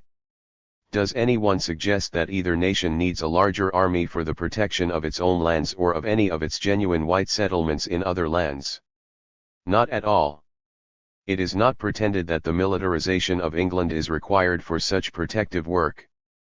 Australia and New Zealand are not threatened by any power, nor could a British army render them adequate assistance if they were. Equally impotent would British land forces be against the only power which could conceivably attack our Canadian dominion. Even South Africa, which lies on the borderland between colony and tropical dependency, cannot ultimately be secured by the military power of England. It is our mistaken annexation of tropical and subtropical territories, and the attempt to govern lower races, that is driving us down the steep road to militarism. If we are to hold all that we have taken since 1870 and to compete with the new industrial nations in the further partition of empires or spheres of influence in Africa and Asia, we must be prepared to fight. The enmity of rival empires, openly displayed throughout the South African War, is admittedly due to the policy by which we have forestalled, and are still seeking to forestall, these rivals in the annexation of territory and of markets throughout the world. The theory that we may be compelled to fight for the very existence of our empire against some combination of European powers, which is now used to scare the nation into a definite and irretrievable reversal of our military and commercial policy, signifies nothing else than the intention of the imperialist interests to continue their reckless career of annexation. In 1896 Lord Rosebery gave a vivid description of the policy of the last 2 decades of the century, and put forth a powerful plea for peace. The British Empire needs peace. For the last 20 years, still more during the last 12, you have been laying your hands, with almost frantic eagerness, on every tract of territory adjacent to your own or desirable from any other point of view which you thought it desirable to take. That has had 2 results. I dare say it has been quite right, but it has had 2 results. The first result is this, that you have excited to an almost intolerable degree the envy of other colonizing nations, and that, in the case of many countries, or several countries rather, which were formerly friendly to you, you can reckon in consequence of your colonial policy, whether right or wrong, not on their active benevolence, but on their active malevolence. And, secondly, you have acquired so enormous a mass of territory that it will be years before you can settle it or control it, or make it capable of defense or make it amenable to the acts of your administration. In 12 years you have added to the empire, whether in the shape of actual annexation or of dominion, or of what is called a sphere of influence, 2,600,000 square miles of territory, to the 120,000 square miles of the United Kingdom, which is part of your empire. You have added during the last 12 years 22 areas as large as that United Kingdom itself. I say that marks out for many years a policy from which you cannot depart if you would. You may be compelled to draw the sword, I hope you may not be, but the foreign policy of Great Britain, until its territory is consolidated, filled up, settled, civilized, must inevitably be a policy of peace. 1. After these words were uttered, vast new tracts of undigested empire were added in the Sudan, in East Africa, in South Africa, while Great Britain was busily entangling herself in obligations of incalculable magnitude and peril in the China Seas, and the prophet who spoke this warning was himself an active instrument in the furtherance of the very folly he denounced. Imperialism, whether it consists in a further policy of expansion or in the rigorous maintenance of all those vast tropical lands which have been earmarked as British spheres of influence, implies militarism now and ruinous wars in the future. This truth is now for the first time brought sharply and nakedly before the mind of the nation. The kingdoms of the earth are to be ours on condition that we fall down and worship Moloch. Militarism approaches Great Britain with the following dilemma. If the army needed for defense of the empire is to remain upon a voluntary basis, consisting of selected material obtained by application of economic inducements, a considerable increase either of the regular forces or the militia can only be obtained by a rise of pay so large as to tempt men, not from the unskilled labor market or the agricultural districts as heretofore, but from the skilled artisan classes of the towns. It requires but slight consideration to perceive that every fresh increment of the army will involve an appeal to a class accustomed to a higher standard of wage, and that the pay for the entire army must be regulated by the rate of pay needed to secure this last increment. Recruiting in time of war is always brisker than in time of peace, other motives blending with the distinctly economic motive. Every increase of our forces on a peace footing will involve a far more than proportionate increase in the rate of pay. How large an increase experiment alone can teach. It seems quite likely that in a period of normally good trade our voluntary army could only be increased 50% or by doubling the former rate of pay, or by other improved conditions of employment involving an equivalent rise of cost, and that, if we required to double the size of our standing army, we should have to treble the rate of pay. If, on the other hand, The prospect of some such enormous increase of military expenditure should lead us to abandon the purely voluntary basis, and have recourse to conscription or some other form of compulsory service. We could not fail to suffer in average fighting caliber. Such selection of physique and morale as prevailed under the voluntary system would now disappear, and the radical unfitness of a nation of town dwellers for arduous military service would be disclosed. The fatuous attempt to convert ineffective slum workers and weedy city clerks into tough military material, fit for prolonged foreign service, or even for efficient home defense, would be detected, it may be hoped, before the trial by combat with a military power drawing its soldiers from the soil. A nation, 70%, of whose inhabitants are denizens of towns, cannot afford to challenge its neighbors to trials of physical force, for in the last resort war is determined neither by generalship nor superiority of weapons, but by those elements of brute endurance which are incompatible with the life of industrial towns. The full danger of the dilemma of militarism is only perceived when the indirect is added to the direct expenditure. An army, volunteer, or conscript, formed out of town material would take longer training or more frequent exercise than a peasant army.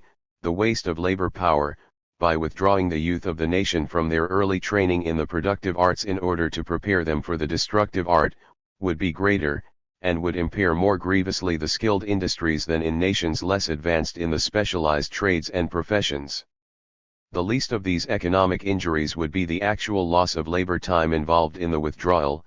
Far graver would be the damage to industrial skill and character by withdrawing youths at the period of best docility and aptitude for skilled work and subjecting them to a distinctively mechanical discipline, for though the slum dweller and the clodhopper may gain in smartness and alertness by military training, the skilled laboring classes will lose more by the crushing of individual initiative which professional militarism always involves.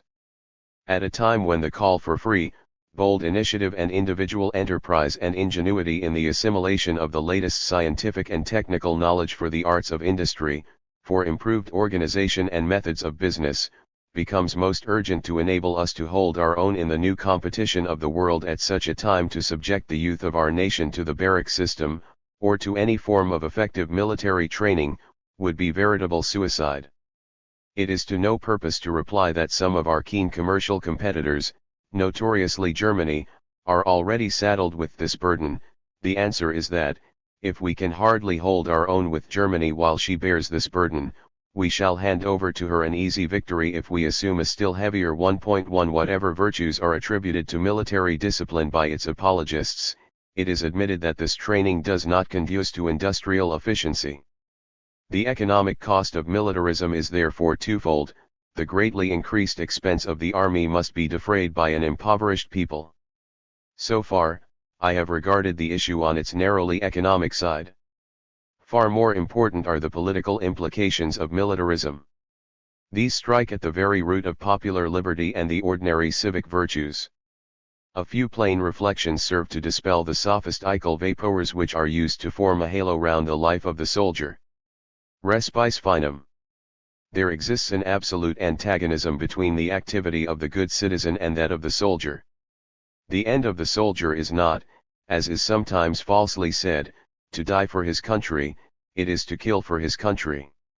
In as far as he dies he is a failure, his work is to kill, and he attains perfection as a soldier when he becomes a perfect killer. This end, the slaughter of one's fellow men, forms a professional character, alien from, and antagonistic to, the character of our ordinary citizen, whose work conduces to the preservation of his fellow men. If it be contended that this final purpose, though informing and molding the structure and functions of an army, operates but seldom and slightly upon the consciousness of the individual soldier, save upon the battlefield, the answer is that, in the absence from consciousness of this end, the entire routine of the soldier's life, his drill, parades, and whole military exercise, is a useless, purposeless activity, and that these qualities exercise a hardly less degrading influence on character than the conscious intention of killing his fellow men. The psychical reactions of military life are indeed notorious. Even those who defend the utility of an army do not deny that it unfits a man for civil life. nor can it be maintained that a shorter general service, such as suffices for a citizen army, escapes these reactions. If the service is long and rigorous enough to be effective, it involves these psychical reactions, which are, indeed, part and parcel of military efficiency. How clearly this is set forth by Mr. March Phillips in his admirable appreciation of the common soldier's life. Soldiers as a class are men who have discarded the civil standard of morality altogether. They simply ignore it. This is, no doubt, why civilians fight shy of them. In the game of life they don't play the same rules, and the consequence is a good deal of misunderstanding, until finally the civilian says he won't play with the Tommy anymore. In soldiers' eyes lying, theft, drunkenness, bad language, etc., are not evils at all. They steal like jackdaws. As to language, I used to think the language of a merchant ship's focsle pretty bad, but the language of Tommies, in point of profanity, quite equals, and, in point of obscenity, beats it hollow. This department is a speciality of his. Lying he treats with the same large charity. To lie like a trooper is quite a sound metaphor. He invents all sorts of elaborate lies for the mere pleasure of inventing them. Looting, again, is one of his perpetual joys. Not merely looting for profit, but looting for the sheer fun of the destruction, etc. The fidelity of this description is attested by the sympathy which the writer displays with the soldierly attributes that accompany, and, in his opinion, atone for, these breaches of the civilian rules. Are thieving and lying and looting and bestial talk very bad things? If they are, Tommy is a bad man. But, for some reason or other, since I got to know him, I have thought rather less of the iniquity of these things than I did before. This judgment is itself a striking comment on militarism. The fact that it should be given by a man of sterling character and culture is the most convincing testimony to the corrupting influence of war. To this informal witness may be added the significant evidence of Lord Wolseley's Soldier's Pocket-Book. As a nation, we are brought up to feel it a disgrace to succeed by falsehood. The word spy conveys in it something as repulsive as slave. We will keep hammering away with the conviction that honesty is the best policy, and that truth always wins in the long run. These pretty little sentences do well enough for a child's copybook, but the man who acts upon them in war had better sheath his sword forever. The order and progress of Great Britain during the 19th century was secured by the cultivation and practice of the ordinary civic and industrial virtues, assisted by certain advantages of natural resources and historical contingencies. Are we prepared to substitute the military code of ethics or to distract the national mind and conduct by a perpetual conflict of two warring principles, the one making for the evolution of the good citizen, the other for the evolution of the good soldier? Ignoring, for the present, distinctively moral degradation of this reversion from industrial to military ethics, we cannot but perceive that the damage done to commercial morality must react disastrously upon the wealth-producing power of the nation, and sap the roots of imperial expenditure.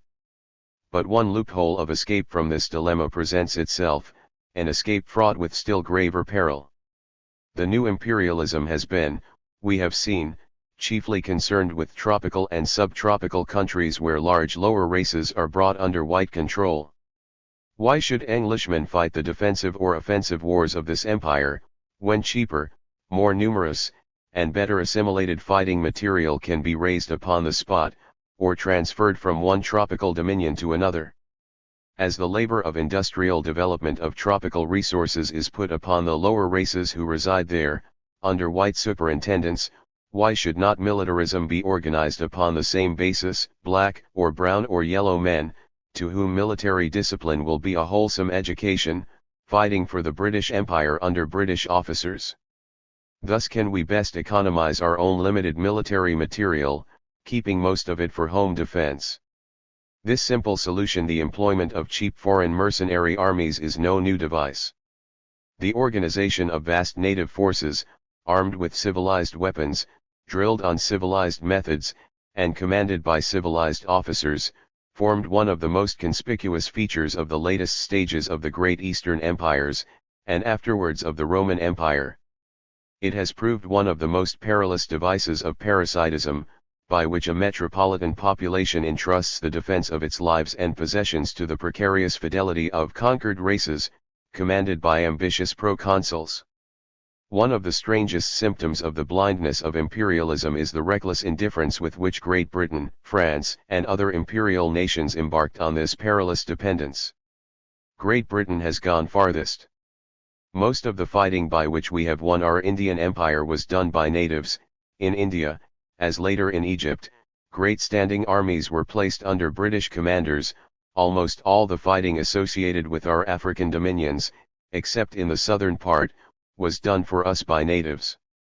How strong the pressure was to reduce the proportion of British soldiers employed in these countries to a bare minimum of safety is amply illustrated in the case of India, when the South African emergency drove us to reduce the accepted minimum by more than 15,000 men, while in South Africa itself we established a dangerous precedent by employing large numbers of armed natives to fight against another white race.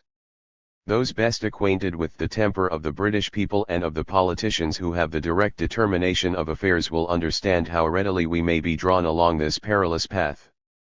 Nothing short of the fear of an early invasion of these islands will induce the British people to undergo the onerous experience of a really effective system of compulsory military service. No statesman except under the shadow of a serious menace of invasion will dare to press such a plan. A regular provision for compulsory foreign service will never be adopted when the alternative of mercenary native armies remains. Let these niggers fight for the empire in return for the services we render them by annexing and governing them and teaching them the dignity of labor, will be the prevailing sentiment, and imperialist statesmen will be compelled to bow before it, diluting with British troops ever more thinly the native armies in Africa and Asia. This mode of militarism, while cheaper and easier in the first instance, implies less and less control from Great Britain. Though reducing the strain of militarism upon the population at home, it enhances the risks of wars, which become more frequent and more barbarous in proportion as they involve to a less degree the lives of Englishmen. The expansion of our empire under the new imperialism has been compassed by setting the lower races at one another's throats, fostering tribal animosities and utilizing for our supposed benefit the savage propensities of the peoples to whom we have a mission to carry Christianity and civilization. That we do not stand alone in this ignominious policy does not make it better, rather worse, offering terrible prophetic glimpses into a not distant future, when the horrors of our 18th century struggle with France in North America and India may be revived upon a gigantic scale, and Africa and Asia may furnish huge cockpits for the struggles of black and yellow armies representing the imperialist rivalries of Christendom. The present tendencies of imperialism plainly make in this direction, involving in their recoil a degradation of Western states and a possible debacle of Western civilization. In any event, imperialism makes for war and for militarism, and has brought a great and limitless increase of expenditure of national resources upon armaments. It has impaired the independence of every nation which has yielded to its false glamour. Great Britain no longer possesses £1,000,000 which it can call its own, its entire financial resources are mortgaged to a policy to be dictated by Germany, France, or Russia. A move from any of these powers can force us to expend upon more battleships and military preparations the money we had designed to use for domestic purposes. The priority and reckless magnitude of our imperial expansion has made the danger of an armed coalition of great powers against us no idle chimera.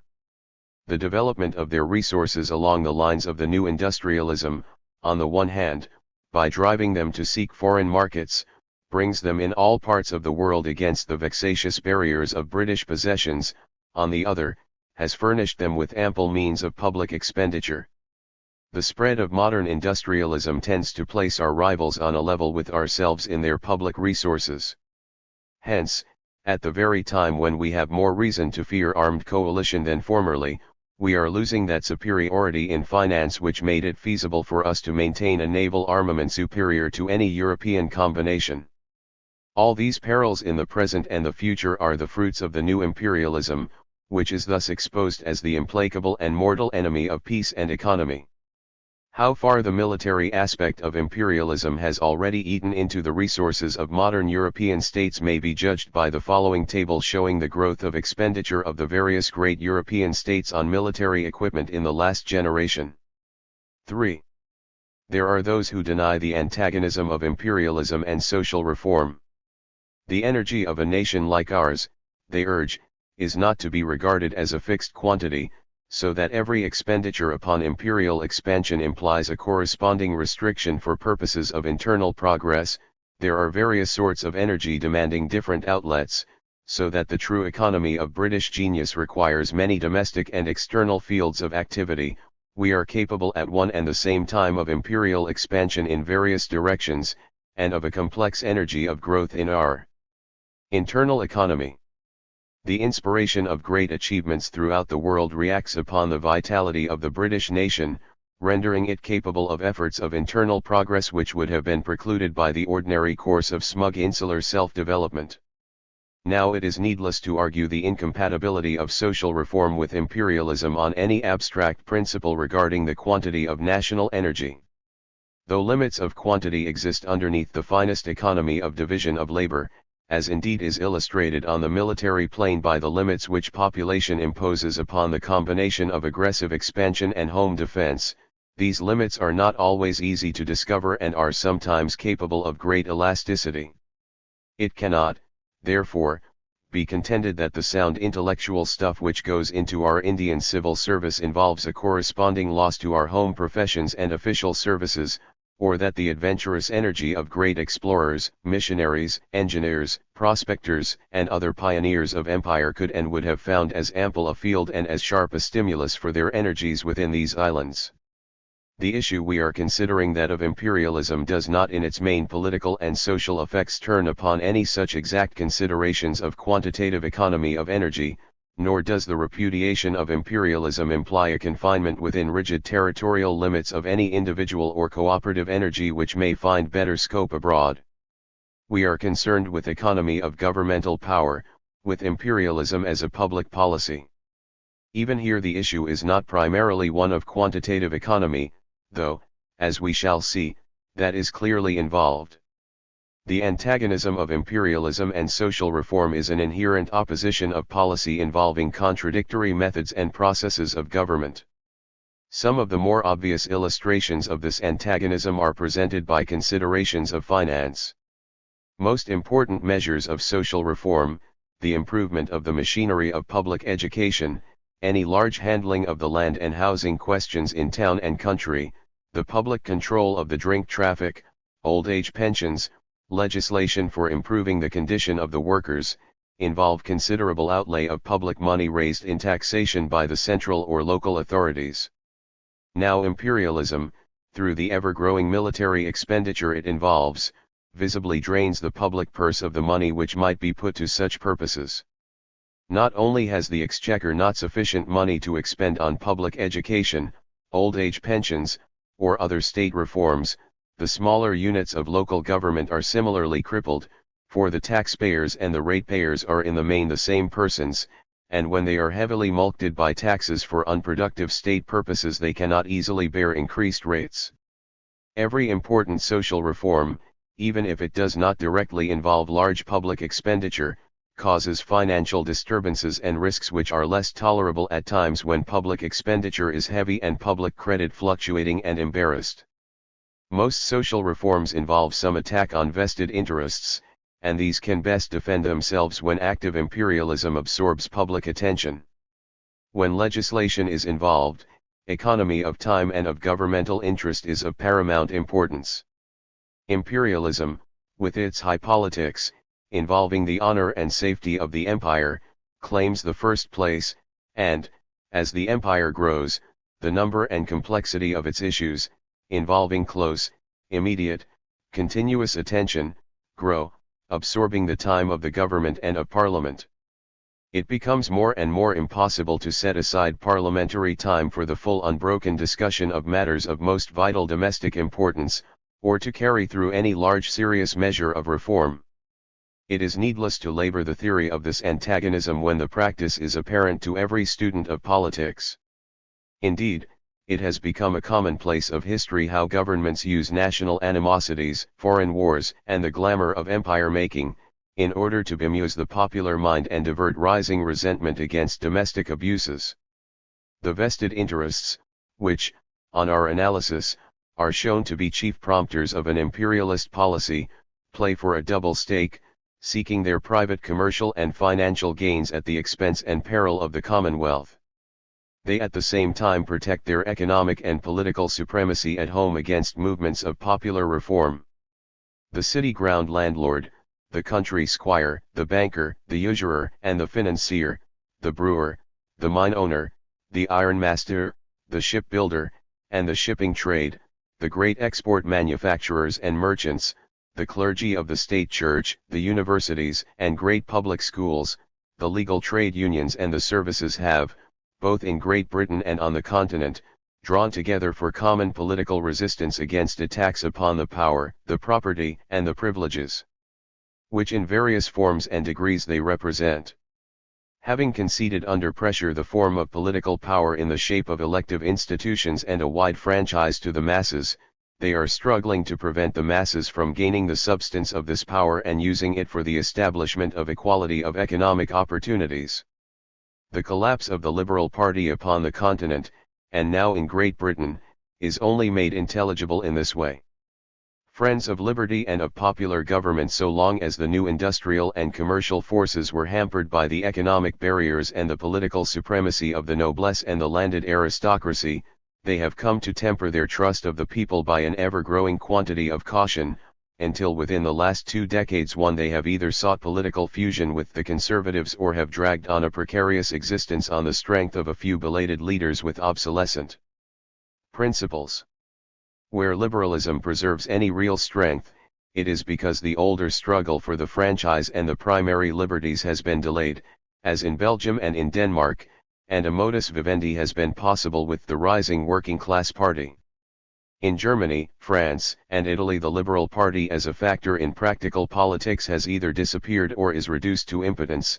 In England it now stands convicted of a gross palpable betrayal of the first conditions of liberty, feebly fumbling after programs as a substitute for principles.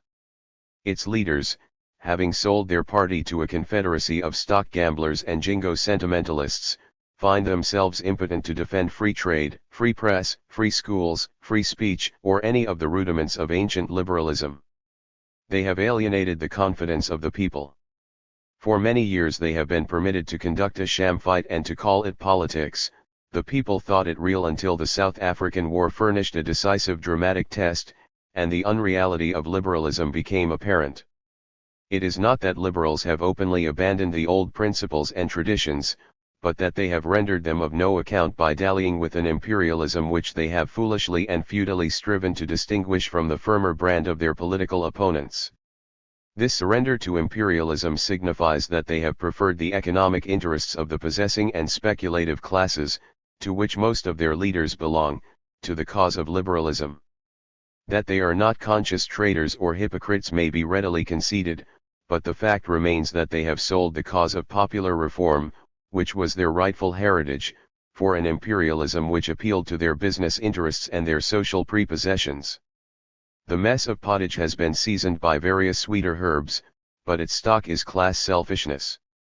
The majority of the influential liberals fled from the fight which was the truest test of liberalism in their generation because they were hirelings, destitute of firm political principle, gladly abandoning themselves to whatever shallow and ignoble defenses a blear-eyed, raucous patriotism was ready to devise for their excuse. It is possible to explain and qualify, but this remains the naked truth, which it is well to recognize. A liberal party can only survive as a discredited or feeble remnant in England, unless it consents definitely to dissever itself from that imperialism which its past leaders as well as their opponents, have permitted to block the progress of domestic reforms.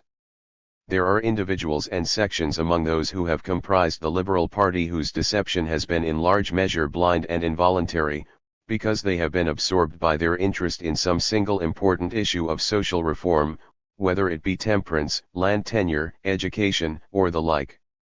Let these men now recognize, as in honesty they can scarcely fail to do, that imperialism is the deadly enemy of each of these reforms, that none of them can make serious advance so long as the expansion of the empire and its satellite absorb the time, the energy, the money of the state. Thus alone is it still possible that a strong rally of liberals might, by fusion or cooperation with the political organizations of the working classes, fight imperialism with the only effectual weapon, social reconstruction on the basis of democracy. 4.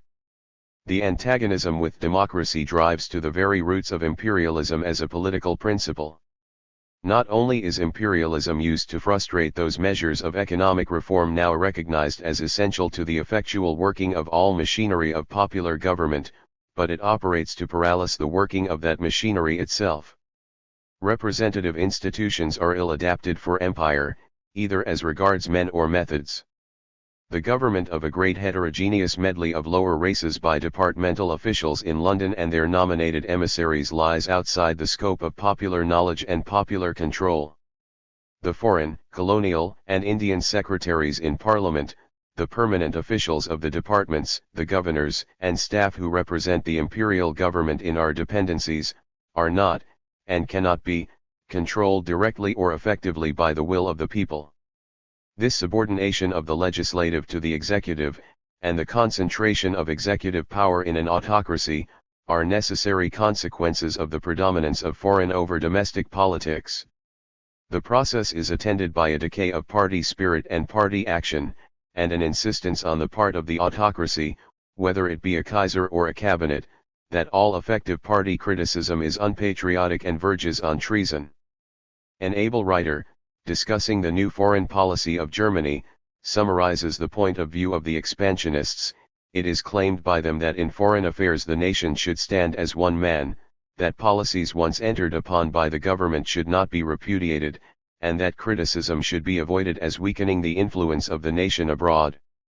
It is evident that when the most important concerns of a nation are thus withdrawn from the field of party difference, party government itself must grow weak, as dealing no longer with vital affairs. Thus, as the importance of the executive is enhanced, that of the legislative is lowered, and parliamentary action is looked down upon as the futile and irritating activity of unpractical critics. If the governmental measures are to be adopted inevitably, why not dispense with the irritating delay of parliamentary discussion? 1. The Kaiser's speech at Hamburg, October 19, 1899, condenses the doctrine thus: the face of the world has changed greatly during the last few years. What formerly required centuries is now accomplished in a few months. The task of Kaiser and government has consequently grown beyond measure, and a solution will only be possible when the German people renounce party divisions. Standing in serried ranks behind the Kaiser, proud of their great fatherland, and conscious of their real worth, the Germans must watch the development of foreign states. They must make sacrifices for their position as a world power, and, abandoning party spirit, they must stand united behind their prince and emperor. Autocratic government in imperial politics naturally reacts upon domestic government. The intricacy of the departmental work of the Home Office, the Board of Trade, of Education, and other important offices has favored this reaction, which has taken shape in government by administrative orders in accordance with large powers slipped into important statutes and not properly challenged or safeguarded amid the chaotic hurry in which most governments are driven in legislation. It is noticeable that in America a still more dangerous practice has sprung up, entitled government by injunction, in which the judiciary is virtually empowered to issue decrees having the effect of laws with attendant penalties for specific acts. In Great Britain the weakening of party is visibly attended by a decline of the reality of popular control. Just in proportion as foreign and colonial policy bulks more largely in the deliberative and administrative work of the state is government necessarily removed from the real control of the people. It is no mere question of economy of the time and energy of Parliament, though the dwindling proportion of the sessions devoted to consideration of domestic questions represents a corresponding decline of practical democracy. The wound to popular government penetrates far deeper. Imperialism, and the military, diplomatic, and financial resources which feed it, have become so far the paramount considerations of recent governments that they mold and direct the entire policy, give point, color, and character to the conduct of public affairs, and overawe by continual suggestions of unknown and incalculable gains and perils the nearer and more sober processes of domestic policy. The effect on parliamentary government has been great, quick, and of palpable import, making for the diminution of the power of representative institutions. At elections the electorate is no longer invited to exercise a free, conscious, rational choice between the representatives of different intelligible policies, it is invited to endorse, or to refuse endorsement, to a difficult, intricate, and hazardous imperial and foreign policy, commonly couched in a few well-sounding general phrases, and supported by an appeal to the necessity of solidarity and continuity of national conduct, virtually a blind vote of confidence.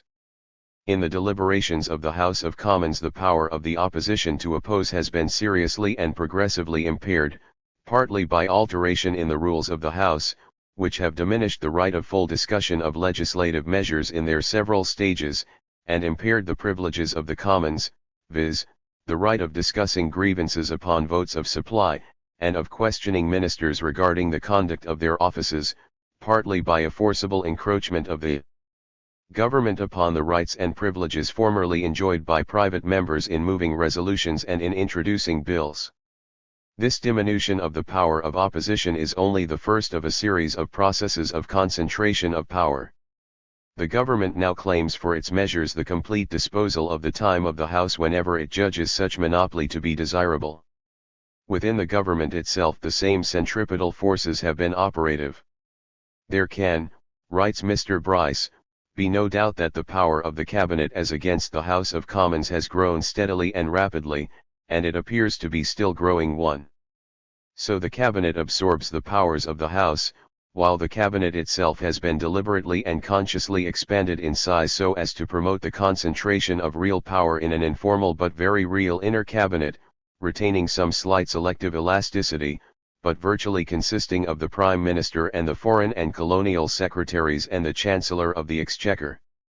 This process of centralization of power, which tends to destroy representative government, reducing the House of Commons to be little more than a machine for the automatic registration of the decrees of an unelected inner cabinet, is chiefly attributable to imperialism. 1. The consideration of delicate, uncertain intelligence affecting our relations with foreign powers, the accepted necessity of secrecy in diplomacy, and of expeditious, unobtrusive action, seem to favor and even to necessitate a highly centralist, autocratic and bureaucratic method of government.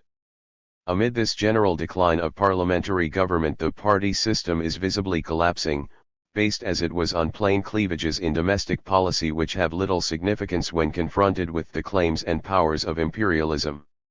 If the party system is destined to survive in British politics, it can only do so by the consolidation of all sections opposed to the imperialist practices to which liberal as well as conservative ministries have adhered during recent years. So long as imperialism is allowed to hold the field, the only real political conflict is between groups representing the divergent branches of imperialism, the men upon the spot and the home government, the Asiatic interests of India and China and the forward policy in Africa, the advocates of a German alliance or a Franco-Russian alliance. V. Imperialism and popular government have nothing in common, they differ in spirit, in policy, in method. Of policy and method I have already spoken, it remains to point out how the spirit of imperialism poisons the springs of democracy in the mind and character of the people.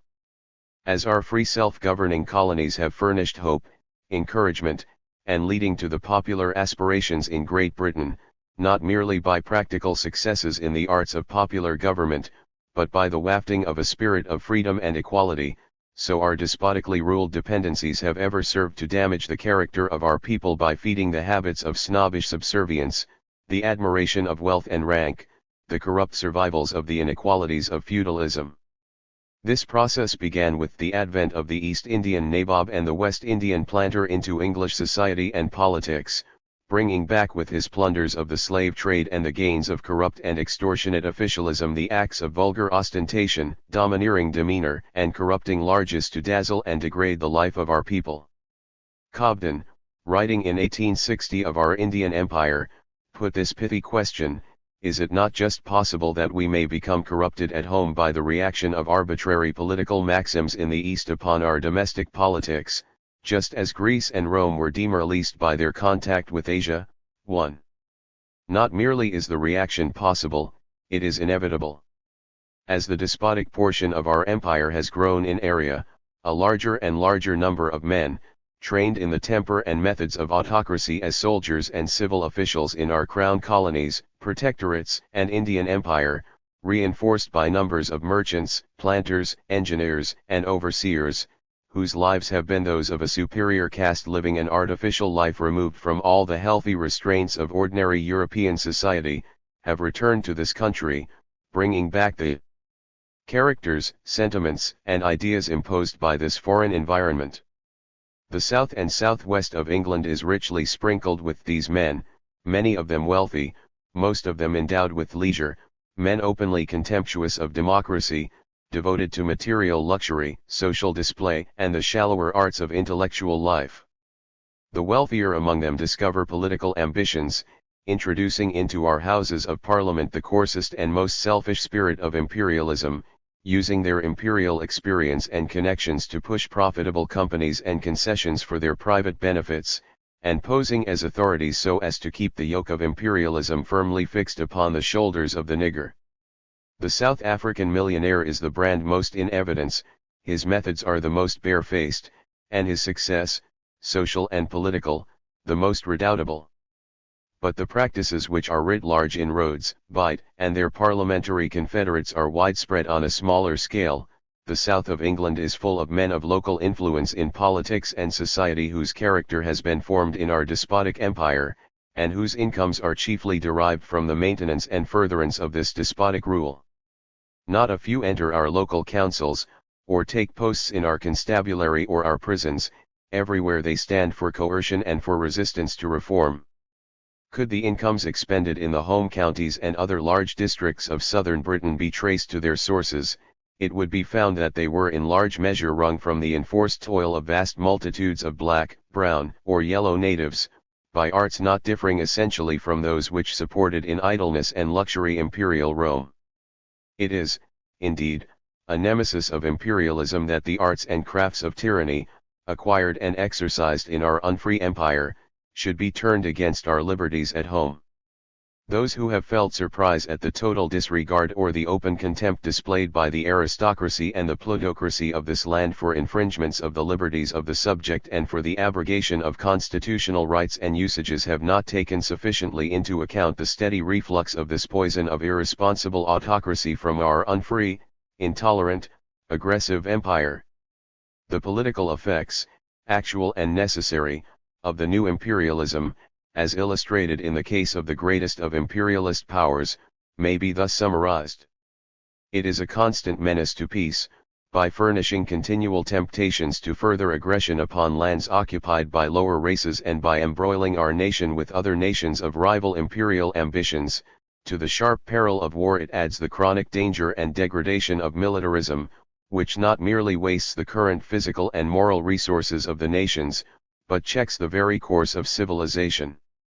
It consumes to an illimitable and incalculable extent the financial resources of a nation by military preparation, stopping the expenditure of the current income of the state upon productive public projects and burdening posterity with heavy loads of debt. Absorbing the public money, time, interest, and energy on costly and unprofitable work of territorial aggrandizement, it thus wastes those energies of public life in the governing classes and the nations which are needed for internal reforms and for the cultivation of the arts of material and intellectual progress at home. Finally, the spirit, the policy, and the methods of imperialism are hostile to the institutions of popular self-government, favoring forms of political tyranny and social authority which are the deadly enemies of effective liberty and equality. Chapter 2. The Scientific Defense of Imperialism. Though it can hardly be denied that the ambitions of individuals or nations have been the chief conscious motives in imperialism, it is possible to maintain that here, as in other departments of human history, certain larger hidden forces operate towards the progress of humanity. The powerful hold which biological conceptions have obtained over the pioneers in the science of sociology is easily intelligible. It is only natural that the laws of individual and specific progress so clearly discerned in other parts of the animal kingdom should be rigorously applied to man. It is not unnatural that the deflections or reversals of the laws of lower life by certain other laws, which only attain importance in the higher psychical reaches of the genus Homo, should be underrated, misinterpreted, or ignored. The biologist who enters human history often finds himself confronted by intellectual antagonists who regard him as an interloper, and seek to raise the barrier between human and animal development. Indeed, from the ranks of the biological profession itself, scientists of such eminence as Huxley and A.R. Wallace have lent themselves to the separatism, distinguishing the ethical or spiritual progress of the human race from the general cosmic process, and endowing men with qualities and with laws of action different in kind from those which obtain in the rest of the animal kingdom.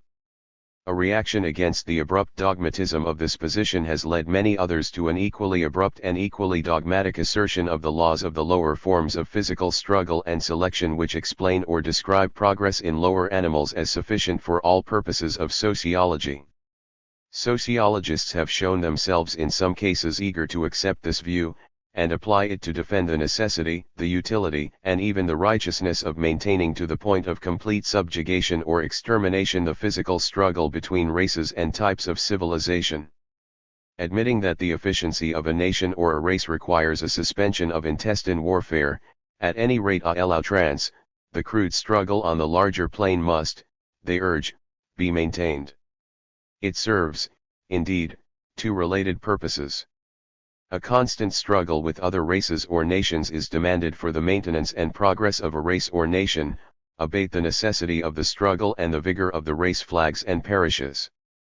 Thus it is to the real interest of a vigorous race to be kept up to a high pitch of external efficiency by contest, chiefly by way of war with inferior races, and with equal races by the struggle for trade routes and for the sources of raw material and of food supply. This, adds Professor Karl Pearson, is the natural history view of mankind, and I do not think you can in its main features subvert it. 1. Others, taking the wider cosmic standpoint, insist that the progress of humanity itself requires the maintenance of a selective and destructive struggle between races which embody different powers and capacities, different types of civilization. It is desirable that the earth should be peopled, governed, and developed, as far as possible, by the races which can do this work best, i.e. by the races of highest social efficiency. These races must assert their right by conquering, ousting, subjugating, or extinguishing races of lower social efficiency. The good of the world, the true cause of humanity, demands that this struggle, physical, industrial, political, continue, until an ideal settlement is reached whereby the most socially efficient nations rule the earth in accordance with their several kinds and degrees of social efficiency. This principle is clearly enunciated by M. Edmond Desmoulins, who describes it as being as indisputable as the law of gravitation.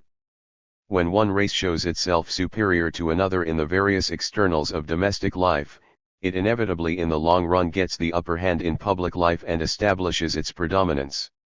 Whether this predominance is asserted by peaceable means or feats of arms, it is nonetheless, when the proper time comes, officially established and afterwards unreservedly acknowledged.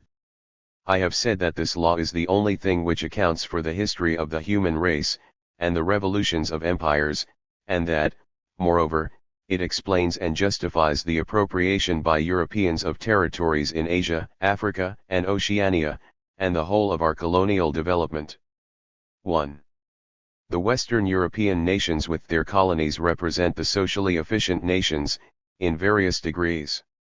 Some writers, American and English, such as Professor Giddings and Mr. Kidd, believe that the Teutonic races, and in particular the Anglo-Saxon branches, represent the highest order of efficiency, in which notion they are supported by a little group of Anglophile Frenchmen.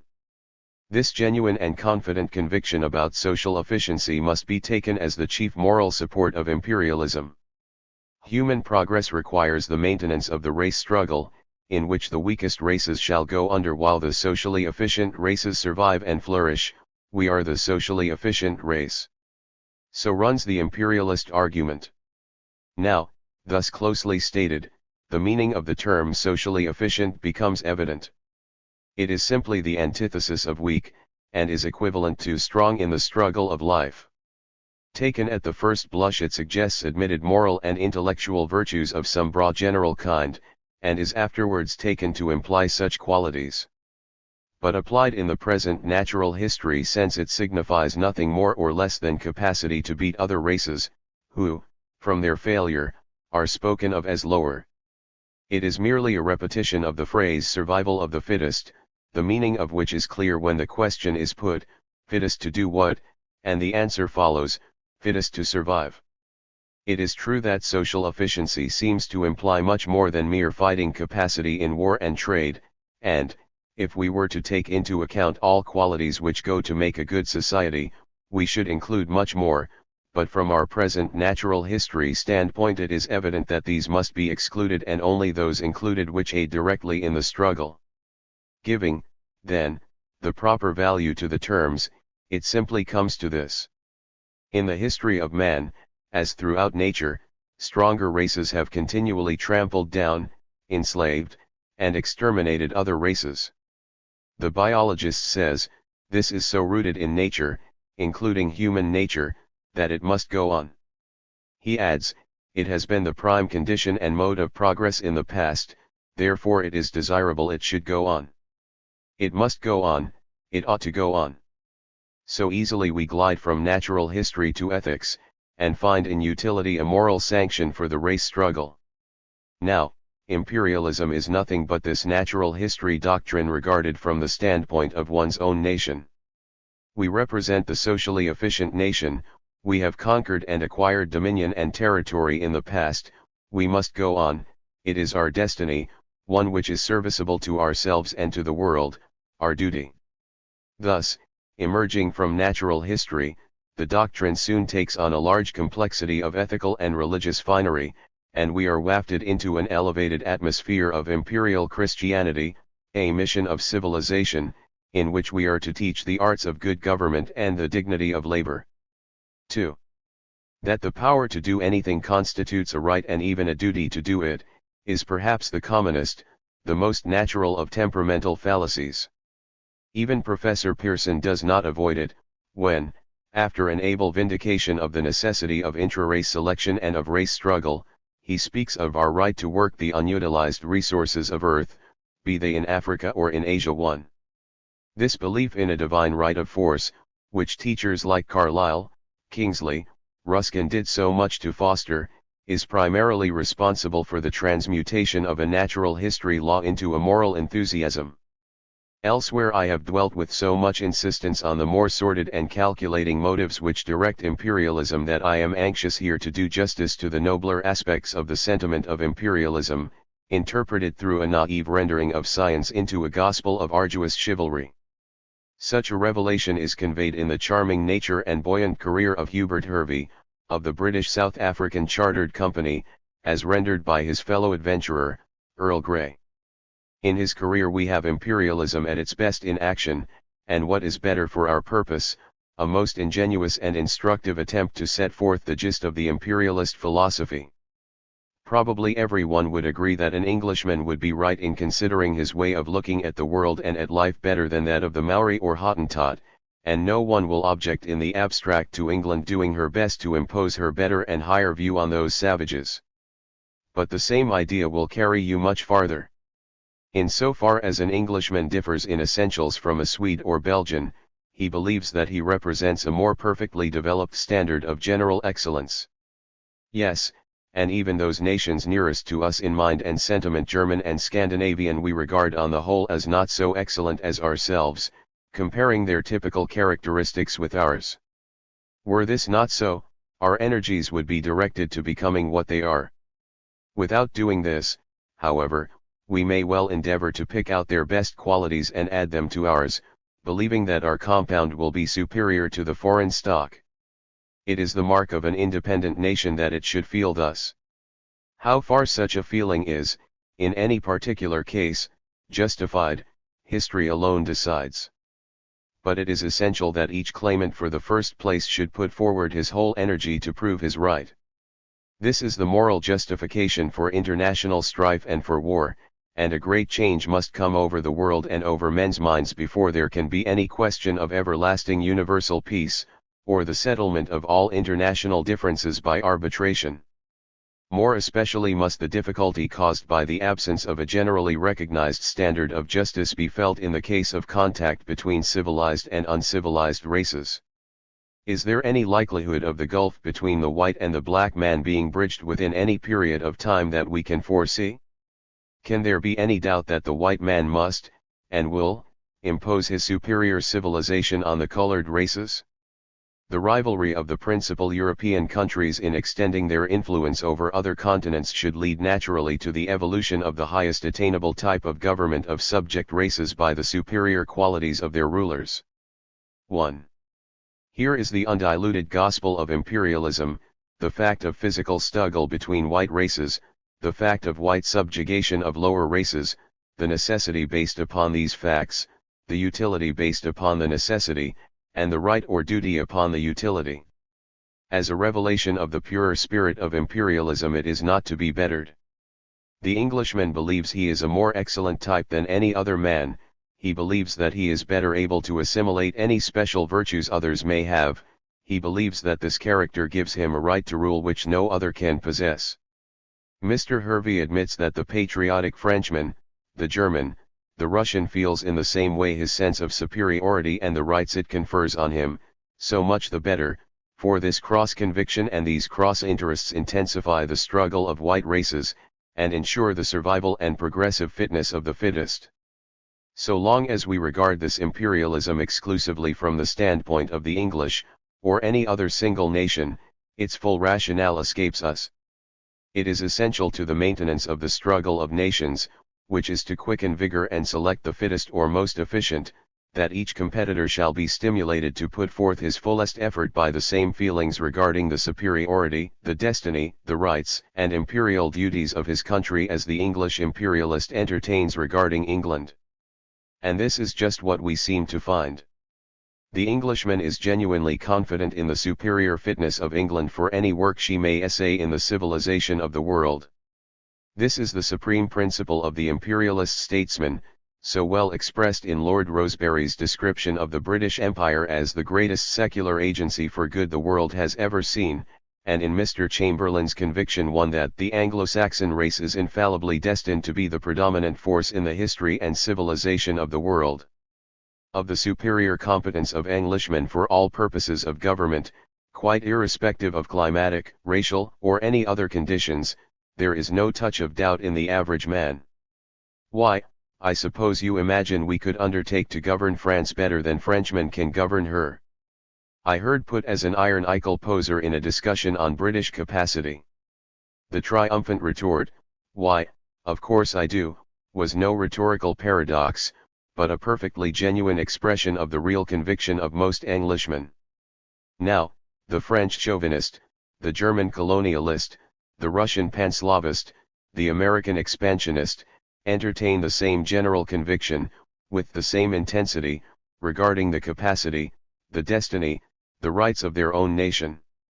These feelings have, perhaps, come more clearly into the forefront of our national consciousness than in the case of any other nation, but events are rapidly educating the same imperial aspirations in all our chief industrial and political competitors.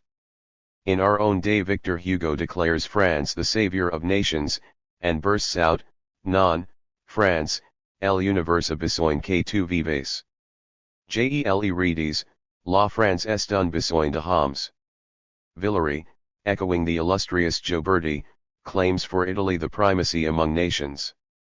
The Kaiser tells his people, "Der alte gut Gott has always been on our side."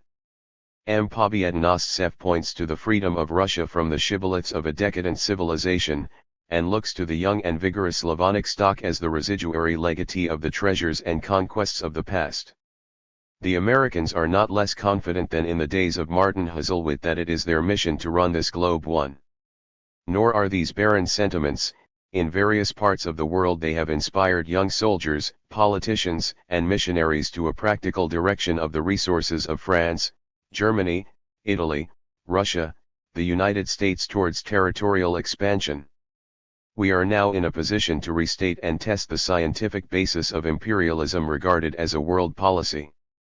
The maintenance of a military and industrial struggle for life and wealth among nations is desirable in order to quicken the vigor and social efficiency of the several competitors, and so to furnish a natural process of selection, which shall give an ever larger and intenser control over the government and the economic exploitation of the world into the hands of the nation or nations representing the highest standard of civilization or social efficiency, and by the elimination or subjugation of the inefficient shall raise the standard of the government of humanity. This statement withdraws the issue from the purely national political, and from the distinctively ethical standpoints, referring it back to its scientific basis in the laws or analogies of biology. Here we can profitably start from a statement of Professor K. Pearson. History shows me one way, and one way only, in which a high state of civilization has been produced, namely, the struggle of race with race, and the survival of the physically and mentally fitter race. If men want to know whether the lower races of man can evolve a higher type, I fear the only course is to leave them to fight it out among themselves, and even then the struggle for existence between individual and individual, between tribe and tribe, may not be supported by that physical selection due to a particular element, on which, probably, so much of the Aryan success depended. Now, assuming that this is a true account of the evolution of civilization during the past, is it essential that the same methods of selection must dominate the future? Or are there any forces which have been coming into play during the later periods of human history that deeply modify, suspend, and even reverse the operations of selective forces that dominate the rest of nature? In the very work from which I quote, Professor Pearson furnishes a complete answer to his own contention for the necessity of this physical struggle between races. In the last sentence of the passage given above, he seems to recognize the utility in lower races of the physical struggle for life between individuals in the same tribe. But his general position as a socialist is very different. In order that a tribe, a nation, or other society may be able to compete successfully with another society, the individual struggle for life within the society itself must be suspended. The competitive vigor, the social efficiency, of the nation requires a saving of the friction of individual competition for life or for the means of life. Now this is in itself a reversal of the generally recognized law of progress throughout the animal world, in which the struggle for food and other livelihood is held to be essential to the progress of the species, and this though every species is engaged in more or less direct competition for food, etc., with other species. Cooperation, social solidarity, is indeed recognized as an adjunct of progress in many of the higher species, but the struggle between individuals for a restricted supply of food or other necessaries is maintained as a leading instrument of progress by rejection of the physically unfit. Now Professor Pearson justly recognizes and boldly admits the danger which attends the humanitarianism that has in large measure suspended the struggle for life among individuals, and has incited modern civilized nations to secure for all individuals born in their midst the food, shelter, and other necessaries enabling them to grow to maturity and to propagate their kind. He sees quite clearly that this mere suspension of the individual struggle for life not only is not essential to the solidarity and efficiency of the nation, but that it impairs those virtues by burdening society with a horde of physical and moral weaklings, who would have been eliminated under earlier forms of the struggle for life. He rightly enforces the doctrine that a nation which is reproduced from its bad stock more than from its better stock is doomed to deterioration of physique and morale. It is as essential to the progress of man as to that of any other animal, as essential in the future as in the past, that reproduction shall be from the better stock and that the worst stock shall be eliminated. Humanitarianism and the sense of social solidarity by no means recognize, or even admit, that this condition should be sacrificed, they merely impose new methods on the process of selection. Irrational nature selects wastefully and with the maximum of pain and misery, requiring innumerable individuals to be born in order that they may struggle and perish. Rational humanity would economize and humanize the struggle by substituting a rational, social test of parenthood for the destruction of children by starvation, disease, or weakness. To prevent reproduction from bad stock, however difficult and dangerous it may be, is obviously the first duty of an organized society, acting alike in its own self-defense and for the interests of its individual members. It is not necessary for the safety and progress of society that unfit children should die, it is necessary that they should not be born, and ultimately the society which prospers most in the character of its members will be the one which best fulfills this preventive duty.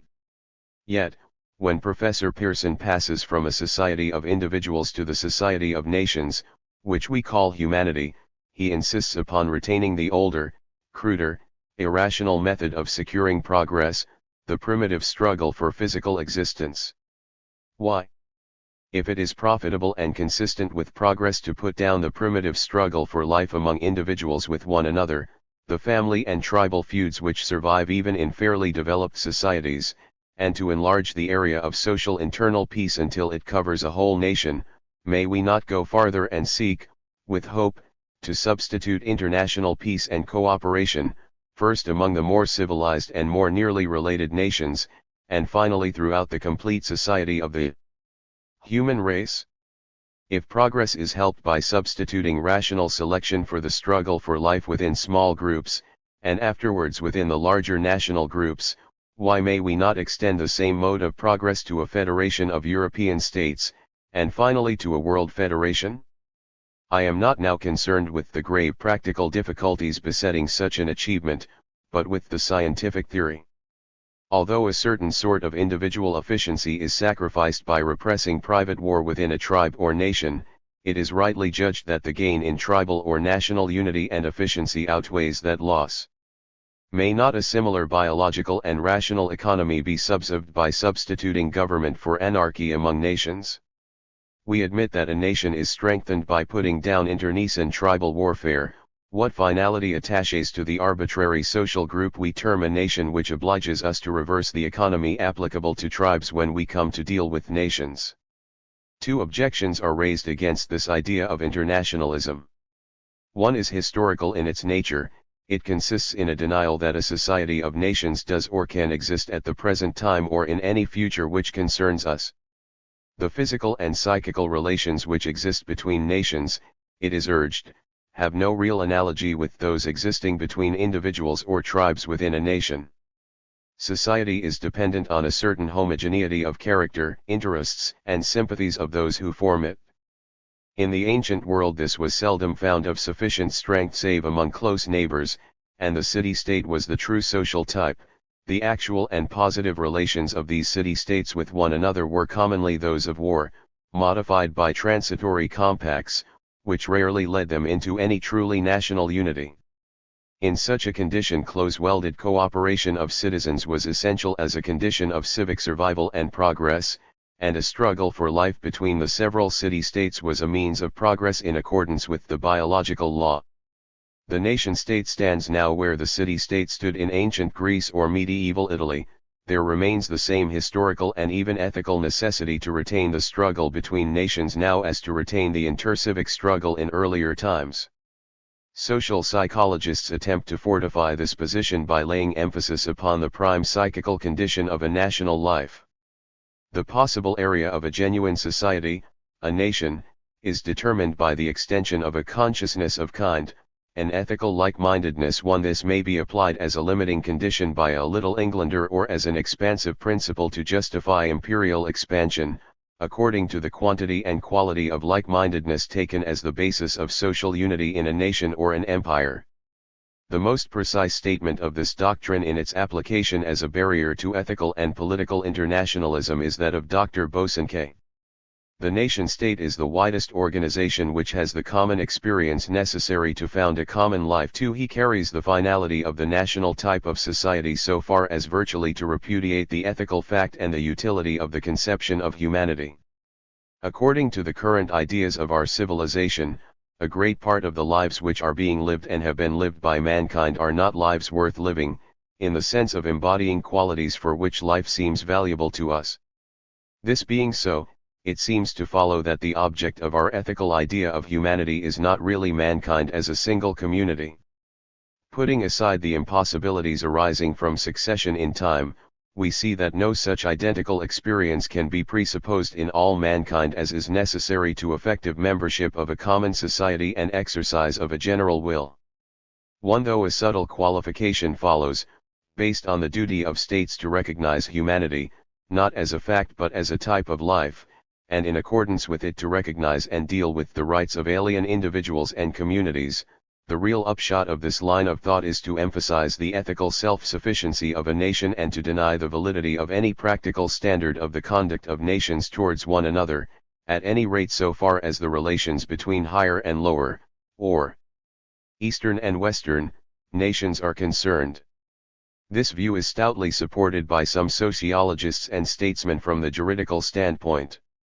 There can, we are told, be no real rights of nations because there exists no sanction, no recognized tribunal to define and enforce rights. 1 The legal rigor of this position I am not greatly concerned to question.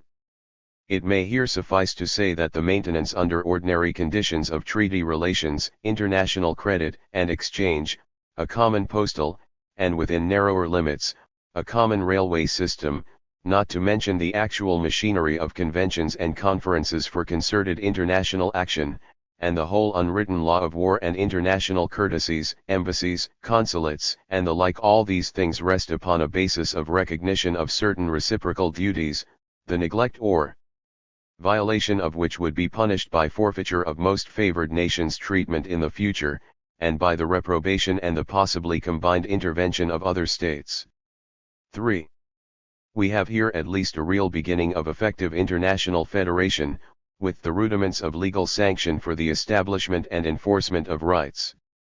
The studied ignoring of those vital facts in the more recent statecraft, and the reversion, alike of legal theorists and high politicians of the Bismarck school, to a nationalism which emphasizes the exclusive rather than the inclusive aspect of patriotism and assumes the antagonism of nations as an all-important and a final fact, form the most dangerous and discreditable factor of modern politics.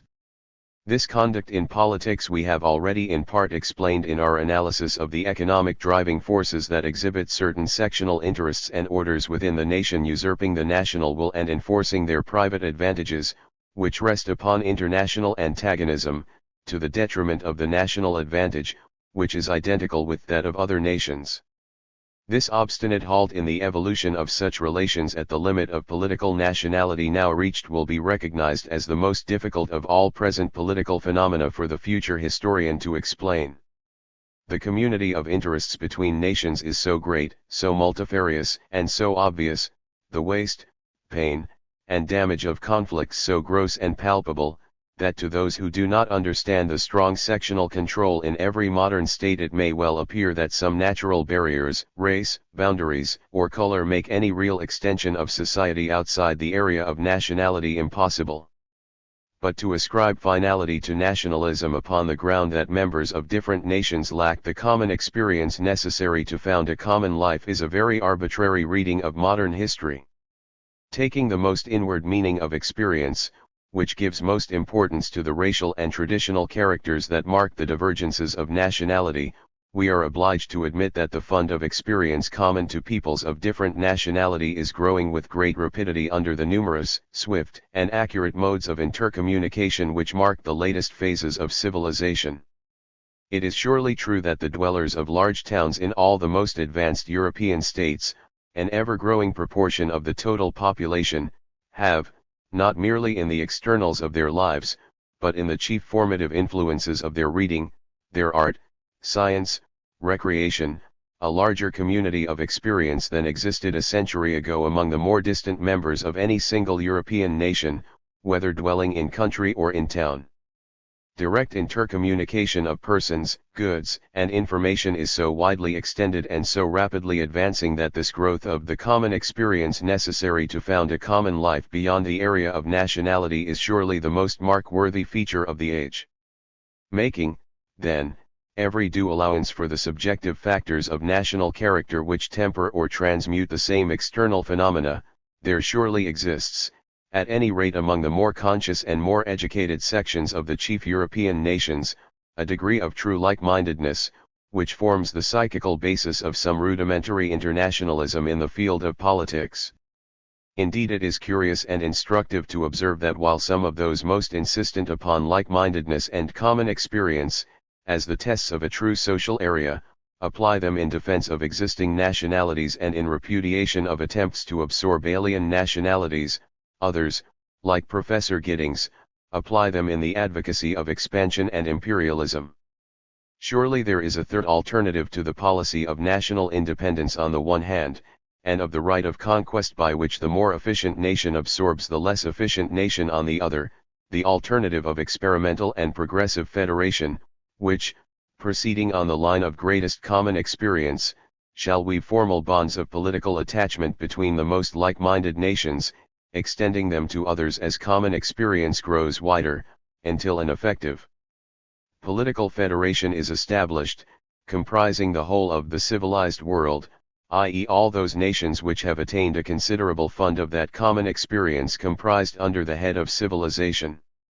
This idea does not conflict with the preservation of what is really essential and valuable in nationalism, nor does it imply a suspension or abolition of any form of struggle by which the true character of a nation may express itself, in industry, in politics, in art or literature. If it be objected that the requisite amount of like-mindedness or common experience does not exist even among the nations most subjected to modern assimilative influences, that the forces of racial and national antagonism even there preclude any truly effective union, I can only repeat that this is a matter for experiment, and that the experiment has never been tried. Racial and national antagonisms have been so fed, fostered, and inflamed, for the class and personal ends and interests which have controlled politics, that the deeper underlying sympathies and community of different peoples have never been permitted free expression, much less political assertion. The most potent and pervasive forces in the industrial, intellectual, and moral life of most European races, so far as the masses of the peoples are concerned, have so rapidly and closely assimilated during the last century as of necessity to furnish a large common body of thought and feeling, interests and aspirations which furnish a soul for internationalism.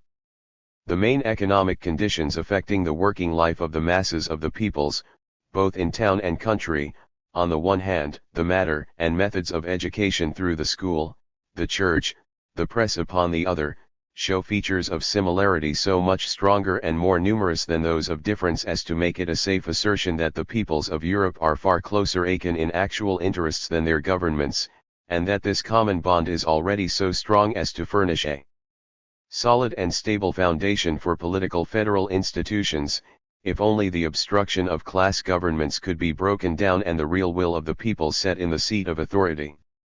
To take the commonest of concrete instances, it is at least probable that the body of the workers in different countries who fight and pay for wars would refuse to fight and pay in the future if they were allowed to understand the real nature of the issues used to inflame them. If this view is correct, the mere facts that wars still occur and that national animosities are continually flaring up must not be taken as proof that sufficient common sympathy and experience does not exist between the different nations to render impossible a suspension of physical conflict and the establishment of a political machinery required to maintain peace. To hold this position, it is not necessary to exaggerate the extent of this international community of interests. If any considerable amount of real community exists, it furnishes the spirit which should and might inform a body of political institutions. Here is the significance of the recent Hague Conference, alike in its successes and its failure. Its success, the mere fact that it was held and the permanent nucleus of internationalism it created, attests a real and felt identity of interests among different nations in the maintenance of peace. Its failure and the open derision expressed by many politicians merely indicate the presence in high places of cliques and classes opposed in their interests and feelings to those of the peoples, and the necessity of dethroning these enemies of the people if the new cause of internationalism is to advance. Secure popular government in substance and in form, and you secure internationalism, retain class government, and you retain military imperialism and international conflicts. 4. In following out the psychical argument against regarding nations as final social areas, I seem to have wandered very far from the biological basis, the alleged necessity of maintaining conflicts between nations for purposes of natural selection. In reality, I have come round precisely to the point of divergence. Assuming it were possible to enthrone the will of the peoples and so to secure institutions of internationalism with the suspension of war, would the individuality of a nation suffer? Would it lose vigor, become less efficient and perish? Is the maintenance of physical conflict essential to the natural selection of nations? Turn to the suspension of the cruder physical struggle which takes place in the evolution of tribal or national solidarity. As such national organization becomes stronger and more skillful, the ravages of intestine strife, starvation, and certain diseases cease to be selective instruments, and the kind of individual fitness which was tested by them is superseded. The vast expenditure of individual energy formerly engaged in protecting life and in securing necessaries of life is reduced to insignificant dimensions, but the struggle for individual life is not abated, it is simply shifted onto higher planes than that of bare animal existence, nourishment, and propagation. Instead of struggling for these simpler vital ends, individuals now struggle with all the extra energy spared from the earlier struggles for other ends of an enlarged and more complex life, for comfort and wealth, for place and personal honor, for skill, knowledge, character, and even higher forms of self-expression, and for services to their fellow men, with whom they have identified themselves in that expanded individuality we term altruism or public spirit. Individuality does not suffer but greatly gains by the suppression of the lower struggle. There is more energy, greater scope for its expression, a wider field of close competitors, and higher and more varied forms of fitness are tested and evoked. It is not even true that the struggle ceases to be physical. The strain and the support of the higher forms of struggle, even in the topmost intellectual and moral planes, are largely physical. The health and nervous energy which take part in the struggles of the law or literature or on any intellectual arena are chief requisites if not the supreme determinant of success. In all the higher forms of struggle an elimination of the physically unfit is still maintained, though the criteria of physical unfitness are not quite the same as in the primitive human struggles. How arbitrary are the convenient distinctions between physical, intellectual, and moral qualities and defects is nowise better illustrated than in the elaborate methods which modern complex civilization evolves for the detection, degradation, and final extinction of bad stock whose degeneracy is attested not less by physical than by mental and moral stigmata. The struggle for physical fitness never flags, but the physical forms part of a higher and more complex test of character determined by a higher standard of social utility. The point is this: national government, or state socialism, using the term in its broad sense, as a coercive and educative force, does not, in so far as it is wisely exercised, diminish the individual struggle, repress individual vigor, reduce the arena for its display. It does just the opposite. It quickens and varies the struggle. By equalizing certain opportunities it keeps a fairer ring, from which chance or other factors alien to personal fitness are excluded. It admits on more equal terms a larger number of competitors, and so furnishes a better test of fitness and a more reliable selection of the fittest. Professor Pearson rightly urges that truly enlightened national government will insist on mending the slow, painful, and irregular elimination of bad stock which goes on through progressive degeneracy by substituting some rational control of parentage, at least to the extent of preventing through public education, or if necessary by law, the propagation of certain surely recognized unfitnesses. Does a nation thus firmly planted in rational self-government, with individual competition within its ranks conducted most keenly upon a wide variety of different fields, furnishing the keenest incentive to the education and display of every kind of personal originality, really require a maintenance of the crude form of physical struggle with other nations in order to maintain its character and progress? If individuality does not disappear with the removal of the cruder struggle for life within the nation, why should the valid force of nationality disappear if a corresponding change takes place in the nature of international conflict? Biology furnishes no reason for believing that the competition among nations must always remain a crude physical struggle, and that the substitution of rational for natural selection among individual members of a nation cannot be extended to the selection of nations and of races. V. The history of past nations indeed gives an appearance of natural necessity to imperial expansion and to the military policy which is its instrument, and many who deplore this necessity accept it. An American writer in a brilliant monograph argues the perpetual necessity of wars of conquest and of the imperialism which such wars express, as following from the law of decreasing returns. A population on a limited area of land not only tends to grow but actually grows faster than the food supply that is available. Improvement in the arts of cultivation does not enable a people to obtain full subsistence for its growing population, hence a natural and necessary pressure for access to new rich land, and conflicts with and victories over neighbors who seek to hold their own, or are even actuated by the same needs of territorial expansion. Hunger is a necessary spur to migration, and where emigrants, planting themselves successfully upon new fertile lands, formerly unoccupied or occupied by people whom they have subjugated, desire to retain the political union with the mother country, an unlimited expansion of national areas ensues. Whether such expansion takes shape in genuine colonization or in what is here properly distinguished as imperialism, involving centralized government and forcible control of inferior races, matters little to this wide argument. The essence of this policy is the acquisition of an expanding area for food supply.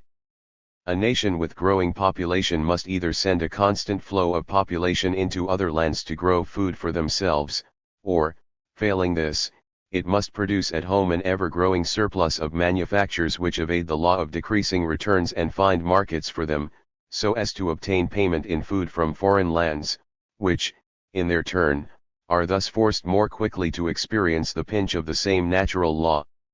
As more nations pursue this course, they either realize directly the pressure of the law driving them to find new lands for their surplus population, or they find themselves embroiled in an ever fiercer competition with rival manufacturing nations seeking a share in an overstocked or too slowly expanding market for manufactures. Imperialism lies in both directions, and cannot be avoided. The cause of war is as permanent as hunger itself, since both spring from the same source, the law of diminishing returns. So long as that persists, war must remain, in the last analysis, a national business undertaking, designed to procure or preserve foreign markets, that is, the means of continued growth and prosperity. Schaffen Deut Grandeur ou Mourir 1. Now the finality of this alleged necessity has often been subjected to incidental criticism, so far as Great Britain is concerned.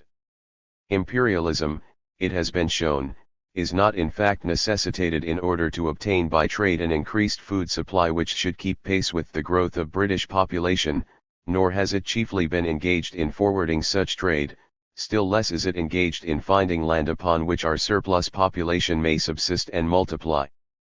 But the validity of the whole argument from natural history is contestable. As man grows in civilization, i.e. in the art of applying reason to the adjustment of his relations with his physical and social environment, he obtains a corresponding power to extricate himself from the necessity which dominates the lower animal world. He can avoid the necessity of war and expansion in two ways: by a progressive mitigation of the law of diminishing returns in agriculture and the extractive arts, and by limiting the rate of growth of population. The tendency of rational civilization is to employ both methods. It may fairly be maintained that reason is educated in individual men, and is applied to further a cooperative policy, chiefly by acts of choice which are directed to avoid the hardships and perils of war and the expansive practices.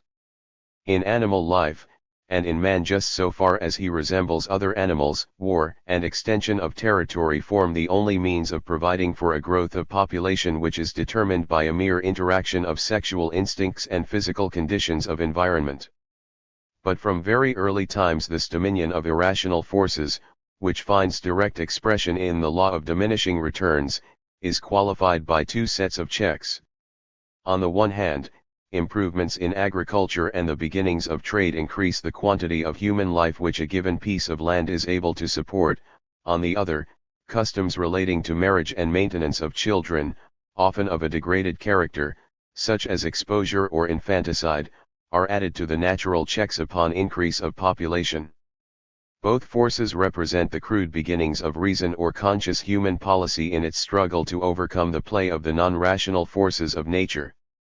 Throughout history, so far as it is known, these rational forces have been so slow and feeble in their application as only to moderate or postpone the operation of the law of decreasing returns. But this need not always continue to be the case.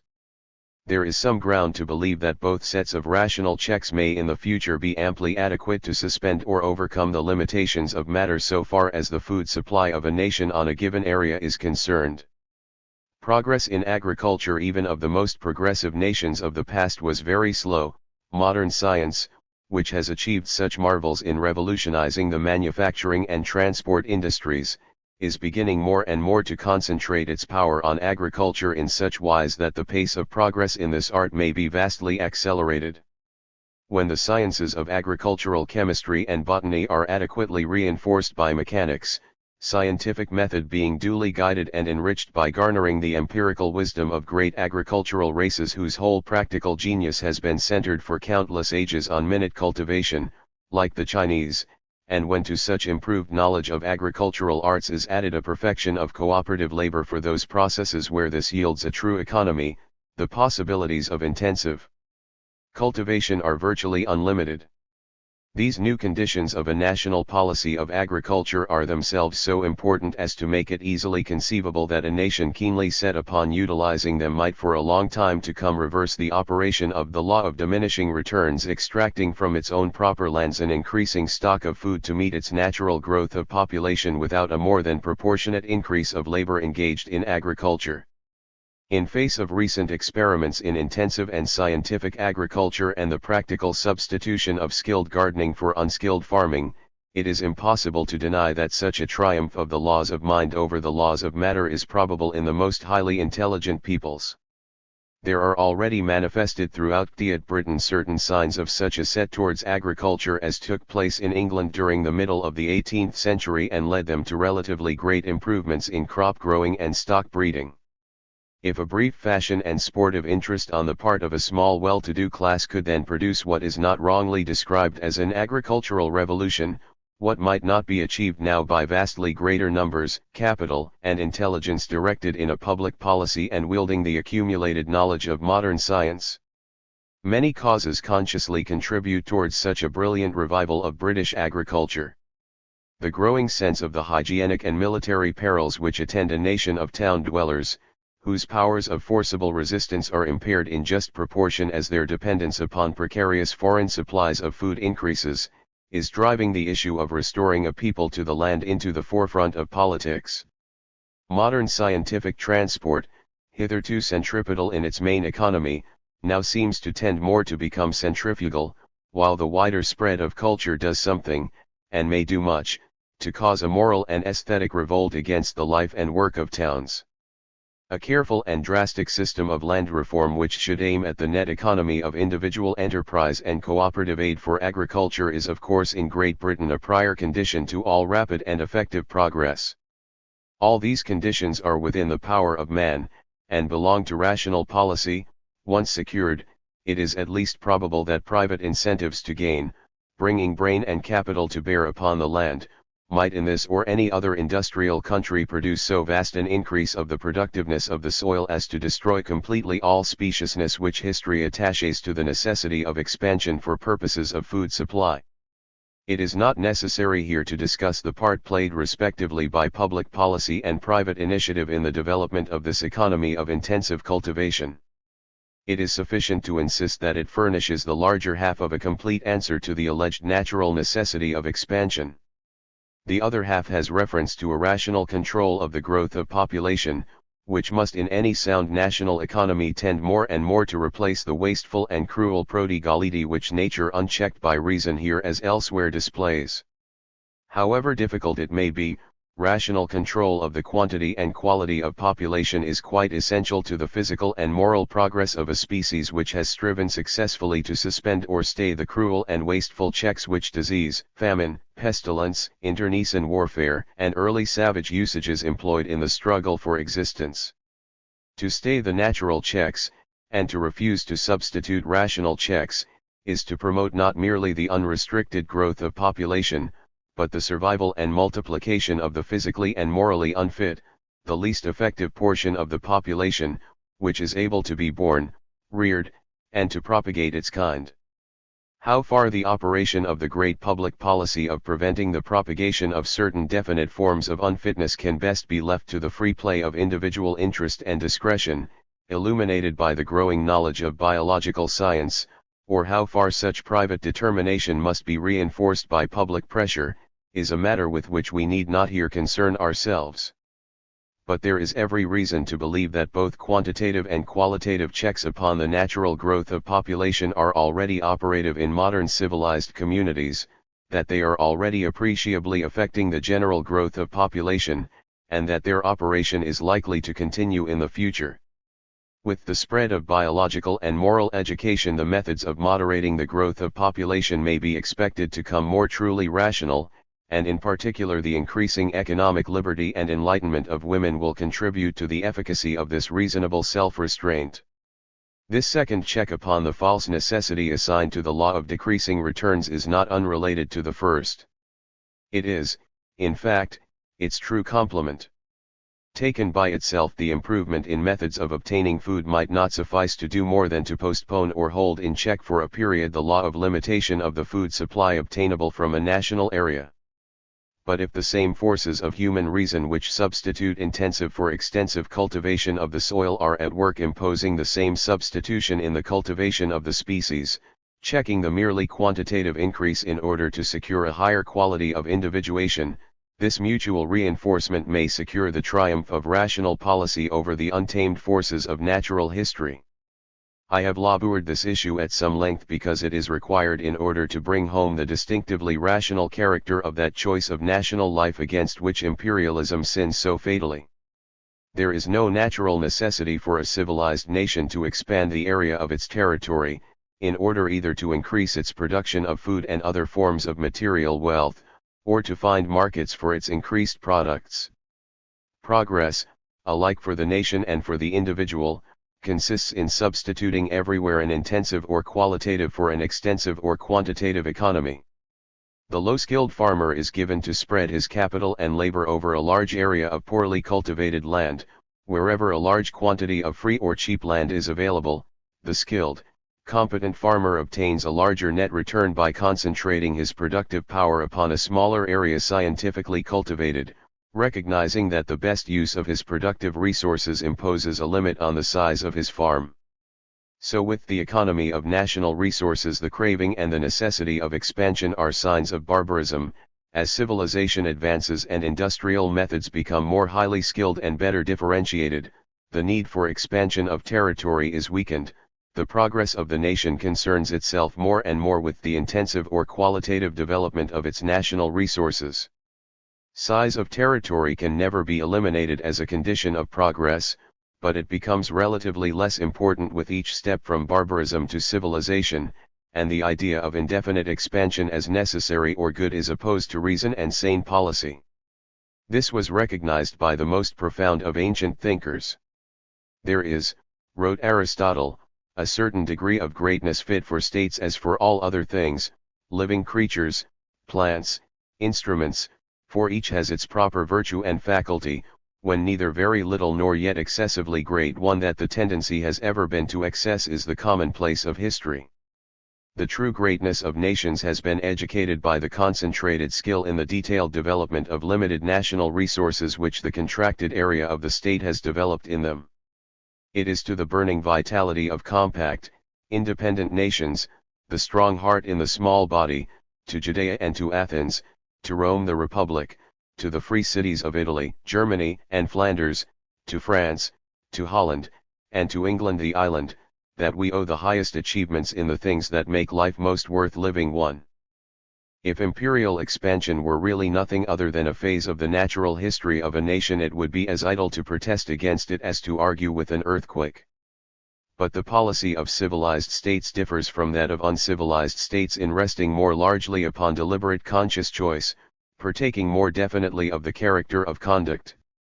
The same growth of collective reason which makes it technically possible for a nation to subsist and prosper by substituting an intensive for an extensive economy of national resources enables it by deliberate exercise of will to resist the will of the older destiny by which nations attaining a certain degree of development were led by a debilitating course of imperialism to final collapse. 6. Thus met, the biological argument is sometimes turned onto another track. If these nations, it is argued, are no longer called upon to struggle for food, and check their growth of population while they increase their control over their material supplies, they will become effete for purposes of physical struggle, giving way to an easy and luxurious life. They will be attacked by lower races multiplying freely and maintaining their military vigor, and will succumb in the conflict. This is the danger indicated by Mr. C. H. Pearson in his interesting book National Life and Character. The whole argument, however, rests on a series of illusions regarding actual facts and tendencies. It is not true that the sole object and result of the stoppage of individual warfare has been to increase the efficiency of the nation for the physical struggle with other nations. As man has grown from barbarism towards civilization, the struggle to adapt his material and social environment to purposes of better livelihood and life has continuously tended to replace the physical struggle for the land and food supply of other nations.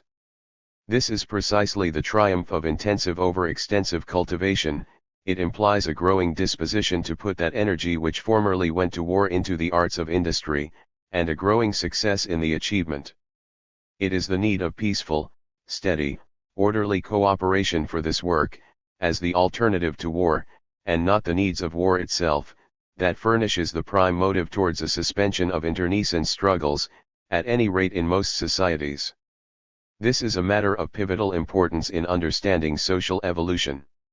If the sole or main purpose of suspending individual conflict was to strengthen the purely military power of a tribe or nation, and the further evolution of society aimed at this sort of social efficiency, it might well be attended by the decay of individual freedom and initiative, by the sacrifice of individuality to a national life.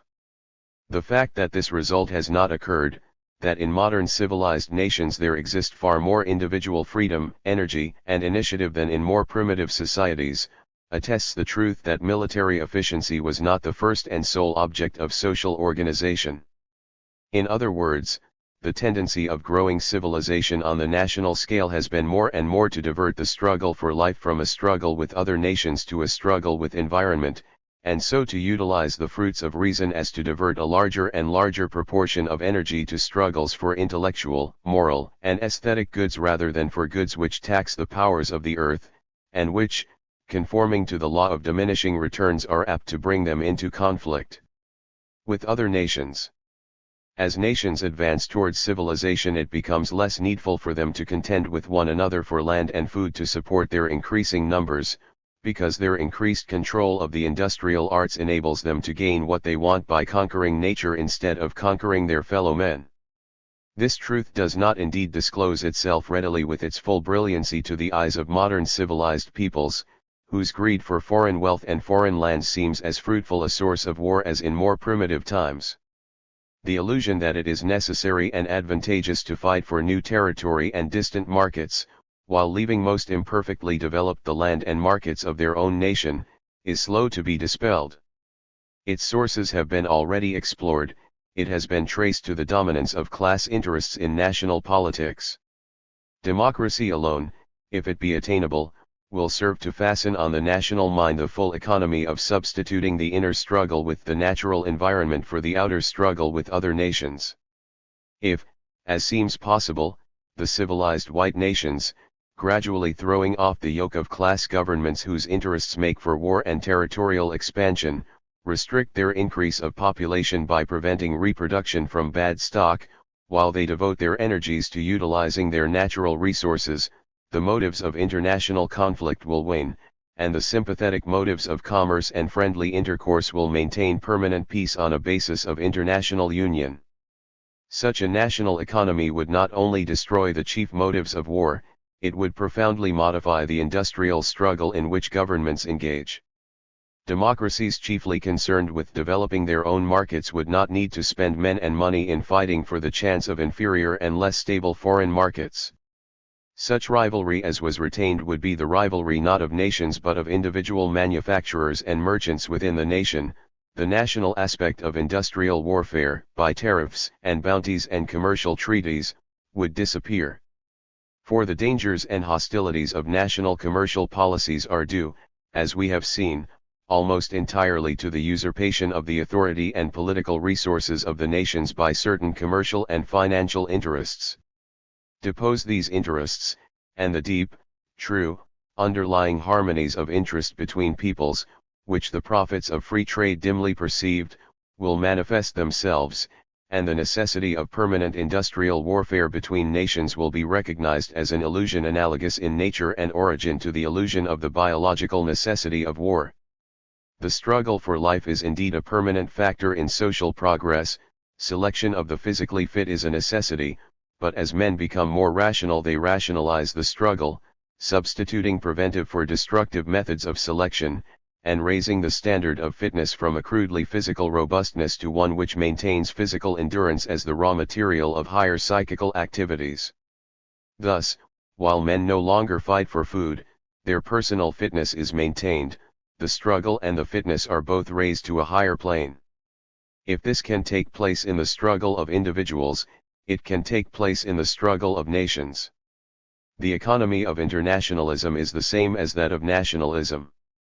As individuality does not disappear, but is raised and quickened by good national government, so nationality does not disappear but is raised and quickened by internationalism. War and commercial tariffs are the crudest and most wasteful forms of national struggles, testing the lowest forms of national fitness. Let international government put down wars and establish free trade, the truly vital struggles of national expression will begin. As in the case of individuals, so now of nations, the competition will be keener upon the higher levels. Nations having ceased to compete with guns and tariffs will compete with feelings and ideas. Whatever there is of true original power and interest in the Celtic, the Teutonic, the various blends of Latin and Slavonic races can only bear its fruit in times of peace. So far as nationality or race has any distinct character or value for itself and for the world, that value and character are expressed through work. Hitherto the absorption of so much national energy upon military, and in later times rude industrial occupations, has checked the higher forms of national self-expression, while the permanent hostility of international relations has chilled the higher intercourse and prevented what is really great and characteristic in the national achievements of art, literature, and thought from penetrating other nations, and so by subtle educative processes laying the foundation of true feelings of humanity. Based, as such feelings must be, not on vague imaginative sympathy, but upon common experience of life and a common understanding. Peaceful intercourse between nations is thus not merely the condition, but the powerful stimulus of national energy and achievement in the higher arts of life, for the self-appreciation of national pride can never furnish so wholesome an incentive or so sound a criterion of human excellence as the impartial judgment of civilized humanity, no longer warped by baser patriotic prejudices, but testing what is submitted to it by the impartial universal standard of humanity. A few rare individual men of genius in art and literature, a few more in science and in religion, have broken the barriers of nationality and have become fertilizing, humanizing forces in other nations. Such men as Jesus, Buddha, Muhammad, Homer, Shakespeare, Plato, Aristotle, Kant, Copernicus, Newton, Darwin. A larger number of great men have exercised some real and abiding influence upon the little world of science and letters which in the Middle Ages had attained an internationalism lost in the rise of militant nationalism and being slowly rediscovered in our own age. But outside these conquests of personal genius, the broad streams of national influence and achievement which might have fertilized the wide plains of the intellectual world have been confined within their narrow national channels. Nationalism as a restrictive and exclusive force, fostering political and industrial enmities and keeping down the competition of nationalities and races to the low level of military strife, has everywhere checked the free intercourse requisite for the higher kinds of competition, the struggle of languages, literatures, scientific theories, religious, political, and social institutions, and all the arts and crafts which are the highest and most important expressions of national as of individual life. 7. This thought unearths the lowest root fallacy of the crude biological sociology, the assumption that there is one sort of national efficiency and that it is tested by a contest of military or commercial power. The only meaning that can be given to the social efficiency of a nation identifies it with the power it displays of adapting itself to its physical environment and of altering that environment to help the adaptation. The attainments in religion, law, politics, intellectual life, industry, etc., are the expressions of this social efficiency.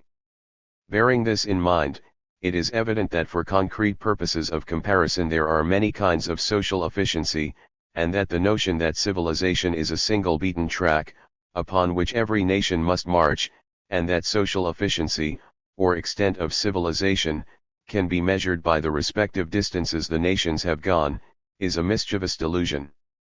The true social efficiency, or civilization, of a nation only shows itself in its more complex achievements and activities.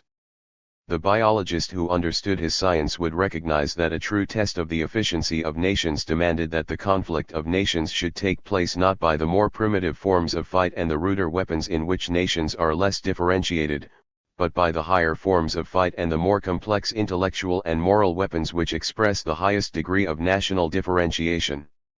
This higher struggle, conducted through reason, is nonetheless a national struggle for existence, because in it ideas and institutions which are worst die, and not human organisms. The civilization of the world can only proceed upon the higher planes on condition that the struggle of national ideals and institutions is waged by a free field of competitors, and this struggle cannot be effectively maintained unless the lower military and industrial struggles cease. Biology always demands as a condition of progress the competition of individuals, but as reason grows in the nation it closes the ring and imposes laws, not to stop the struggle, but to make it a fairer test of a fuller form of individual fitness.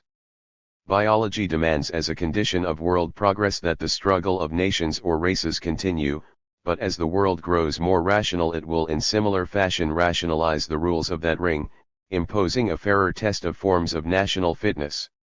The notion of the world as a cockpit of nations in which round after round shall eliminate feebler fighters and leave in the end one nation, the most efficient, to lord it on the dunghill, has no scientific validity. Invoked to support the claims of militant nationalism, it begins by ignoring the very nature and purposes of national life, assuming that uniformity of character and environment which are the negation of nationalism. The belief that with the stoppage of war, could it be achieved, national vigor must decay, is based on a complete failure to recognize that the lower form of struggle is stopped for the express purpose and with the necessary result that the higher struggle shall become possible. With the cessation of war, whatever is really vital and valuable in nationality does not perish, on the contrary, it grows and thrives as it could not do before, when the national spirit out of which it grows was absorbed in baser sorts of struggle. Internationalism is no more opposed to the true purposes of nationalism than socialism within the nation, rightly guided, is hostile to individualism. The problem and its solution are the same. We socialize in order that we may individuate, we cease fighting with bullets in order to fight with ideas. All the essentials of the biological struggle for life are retained, the incentive to individual vigor, the intensity of the struggle, the elimination of the unfit and the survival of the fittest. The struggle has become more rational in mode and purpose and result, and reason is only a higher form of nature. 8. The short-sightedness of this school of biological sociologists is nowhere more strikingly displayed than by the exclusive attention they pay to the simpler form of struggle, the direct conflict of individuals and species, to the exclusion of the important part played by crossing as a means of progress throughout organic life. The law of the fertility of crosses as applied to civilization or social efficiency alike on the physical and psychical plane requires, as a condition of effective operation, internationalism. It is of course true that throughout history the crossing of national types has been largely achieved by means of war, conquest, and subjugation. But this, though subserving progress in the long run, has been a most wasteful, indirect, and unsafe method, the selection being determined by no clear view of the future or of any higher purpose of social efficiency. Just in proportion as internationalism promotes free intercourse between nations for higher purposes of peaceful interest, will blending of races by intermarriage be determined on grounds of affinity more fruitful of improved racial efficiency, and new modifications of species more numerous and more novel will compete with one another as factors in the civilization of the world, raising the character and intensity of the competition and enhancing the pace of human progress. Nay, we may carry the biological analogy still farther, following the insistence of Professor Pearson regarding the necessity of bringing direct social pressure, of public opinion or of law, to prevent the fatal process of breeding from bad stock. If the ordinary processes of physical degeneracy within the nation do not suffice for the elimination of bad stock, but must be supplemented by some direct prohibition of bad parentage, it might be necessary in the interests of humanity that similar measures should be enforced upon the larger scale by the mandates of organized humanity.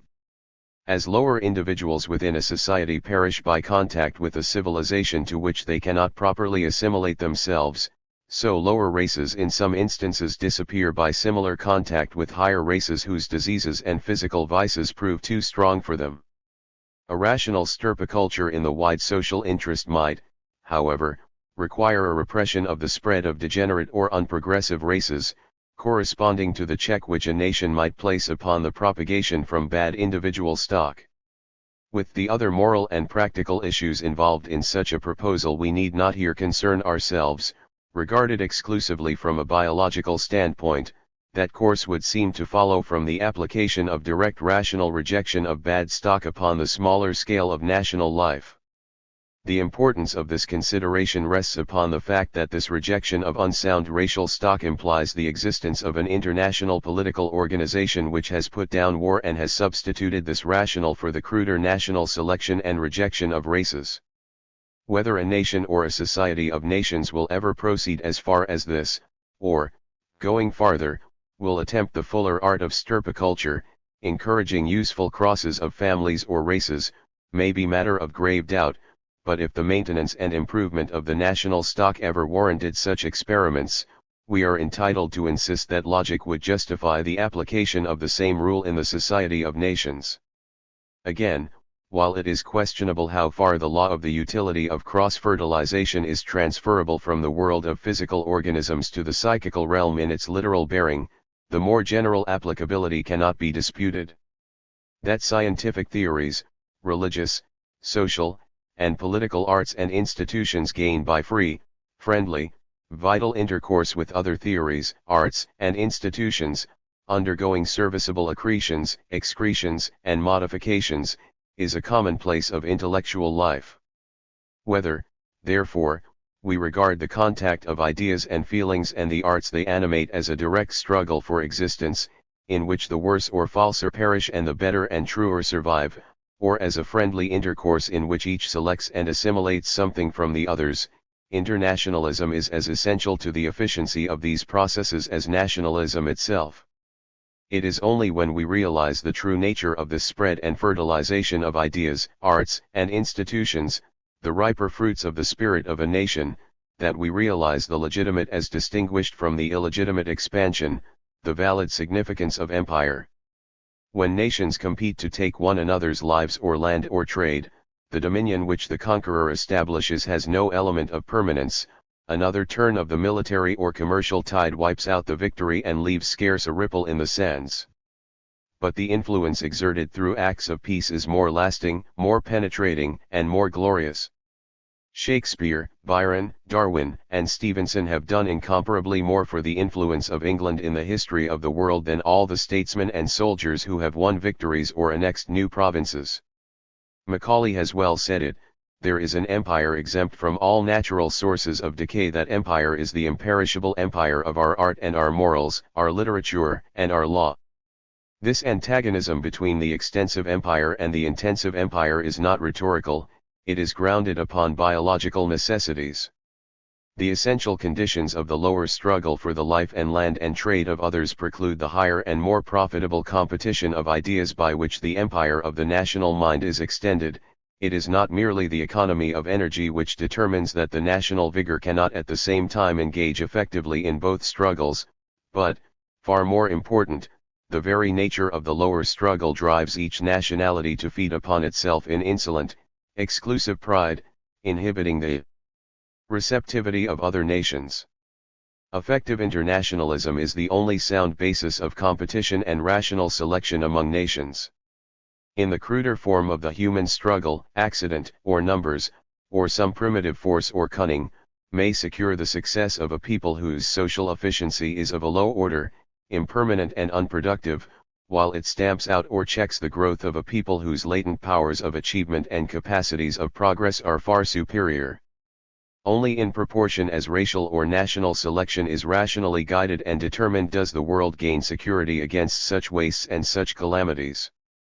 An international government alone can furnish adequate protection to weak but valuable nationalities, and can check the insolent brutality of powerful aggressors, preserving that equality of opportunities for national self-expression which is as essential to the commonwealth of nations as to the welfare of the several nations. Only by raising the crude, fragmentary, informal, often insincere beginning of international government into a stronger, more coherent, and more complex authority can the struggle for life proceed upon the highest arena of competition, selecting the finest forms of social efficiency. One further objection to the final efficacy of a federation of civilized nations demands consideration. Suppose a federal government of Western nations and their colonial offspring to be possible in such wise that internal conflicts were precluded, this piece of Christendom would be constantly imperiled by the lower races, black and yellow, who, adopting the arms and military tactics now discarded by the civilized races, would overwhelm them in barbarian incursions, even as the ruder European and Asiatic races overwhelmed the Roman Empire. We cannot get the whole world to the level of civilization which will admit it into the alliance, the powers outside will be a constant menace, and if the main purpose of federation is to eliminate militarism from the economy of national life, the attainment of this purpose will render effective resistance to such invaders no longer possible. This has been the universal fate of empires in the past. What talisman could this latest federal empire possess enabling it to escape? To this objection we may make this preliminary answer. Two factors in the older empires have primarily contributed to weaken their powers of resistance against outside barbarians, and to strengthen and stimulate the zeal of the invaders. There is first the habit of economic parasitism, by which the ruling state has used its provinces, colonies, and dependencies in order to enrich its ruling class and to bribe its lower classes into acquiescence. This bleeding of dependencies, while it enfeebles and atrophies the energy of the imperial people, irritates and eventually rouses to rebellion the more vigorous and less tractable of the subject races. Each repression of rebellion rankles in the blood, and gradually a force of gathering discontent is roused which turns against the governing power.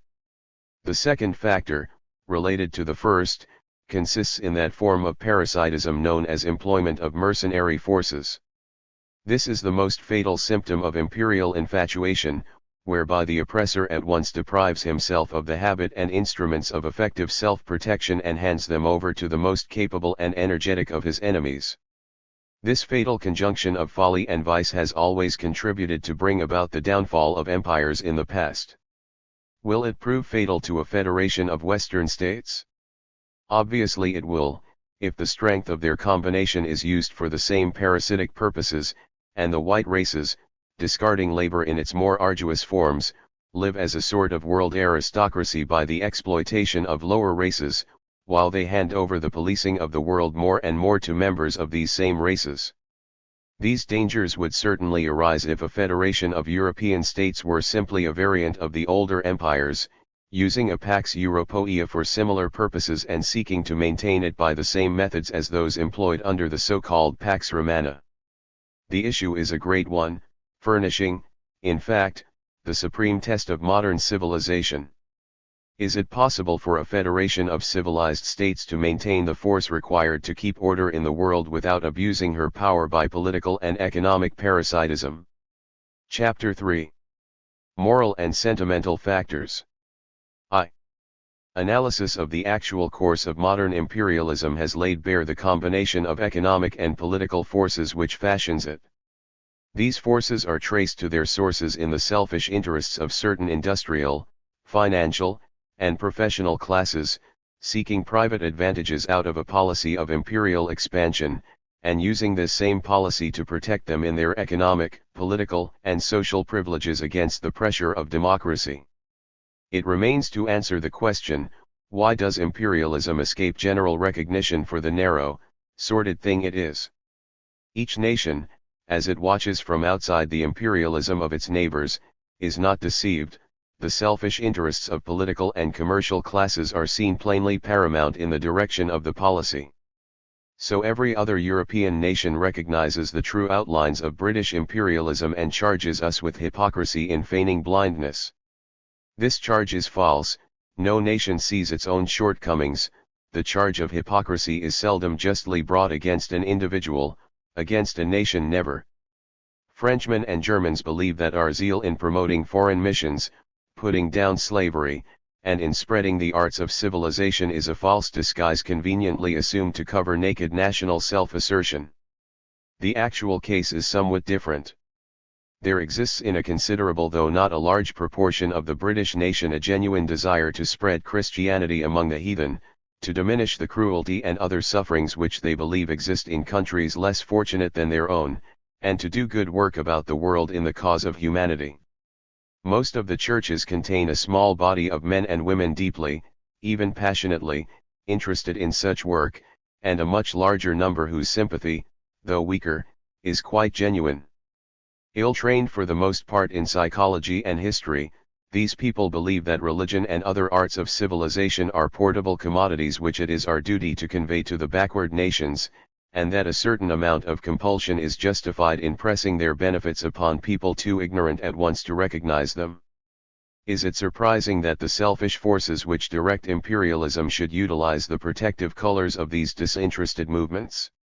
Imperialist politicians, soldiers, or company directors, who push a forward policy by portraying the cruelties of the African slave raids or the infamous tyranny of a Prempeh or a Thibaut, or who open out a new field for missionary enterprise in China or the Sudan, do not deliberately and consciously work up these motives in order to incite British public. They simply and instinctively attach to themselves any strong, genuine elevated feeling which is of service, fan it and feed it until it assumes fervor, and utilize it for their ends. The politician always, the businessman not seldom, believes that high motives qualify the political or financial benefits he gets. It is certain that Lord Salisbury really believed that the South African War, for which his government was responsible, had been undertaken for the benefit of the people of South Africa, and would result in increased liberty and happiness. It is quite likely that Earl Grey thought that the chartered company which he directed was animated by a desire to improve the material and moral condition of the natives of Rhodesia, and that it was attaining this object. So Leopold, King of the Belgians, claimed for his government of the Congo, our only program is that of the moral and material regeneration of the country. It is difficult to set any limit upon the capacity of men to deceive themselves as to the relative strength and worth of the motives which affect them. Politicians, in particular, acquire so strong a habit of setting their projects in the most favorable light that they soon convince themselves that the finest result which they think may conceivably accrue from any policy is the actual motive of that policy. As for the public, it is only natural that it should be deceived. All the purer and more elevated adjuncts of imperialism are kept to the fore by religious and philanthropic agencies. Patriotism appeals to the general lust of power within a people by suggestions of nobler uses, adopting the forms of self-sacrifice to cover domination and the love of adventure. So Christianity becomes imperialist to the Archbishop of Canterbury, a going out to all the world to preach the gospel. Trade becomes imperialist in the eyes of merchants seeking a world market. It is precisely in this falsification of the real import of motives that the gravest vice and the most signal peril of imperialism reside. When, out of a medley of mixed motives, the least potent is selected for public prominence because it is the most presentable, when issues of a policy which was not present at all to the minds of those who formed this policy are treated as chief causes, The moral currency of the nation is debased. The whole policy of imperialism is riddled with this deception. Although no candid student of history will maintain for a moment that the entrance of British power into India, and the chief steps leading to the present British Empire there, were motived by considerations other than our own political and commercial aggrandizement, nothing is more common than to hear the gains which it is alleged the natives of the country have received from British rule assigned as the moral justification of our Indian Empire. The case of Egypt is a still more striking one.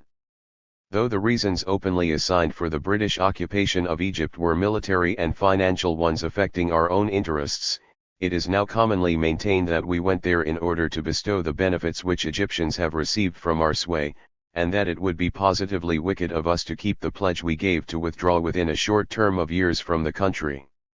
When the ordinary Englishman reads how at no previous period of his history has the fellow lived under a government so careful to promote his interests or to preserve his rights, he instinctively exclaims, yes, that is what we went to Egypt for, though, in point of fact, the play of imperialism which carried us there was determined by quite other considerations.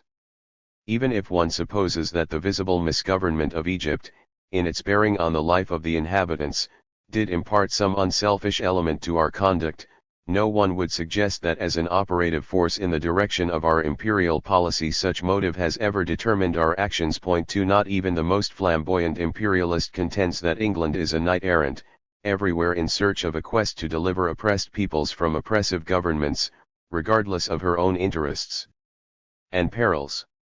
Though perhaps not so inefficient, the Russian tyranny was quite as oppressive and more injurious to the cause of civilization than the government of the Khedive, but no one proposed that we should coerce Russia, or rescue Finland from her clutches.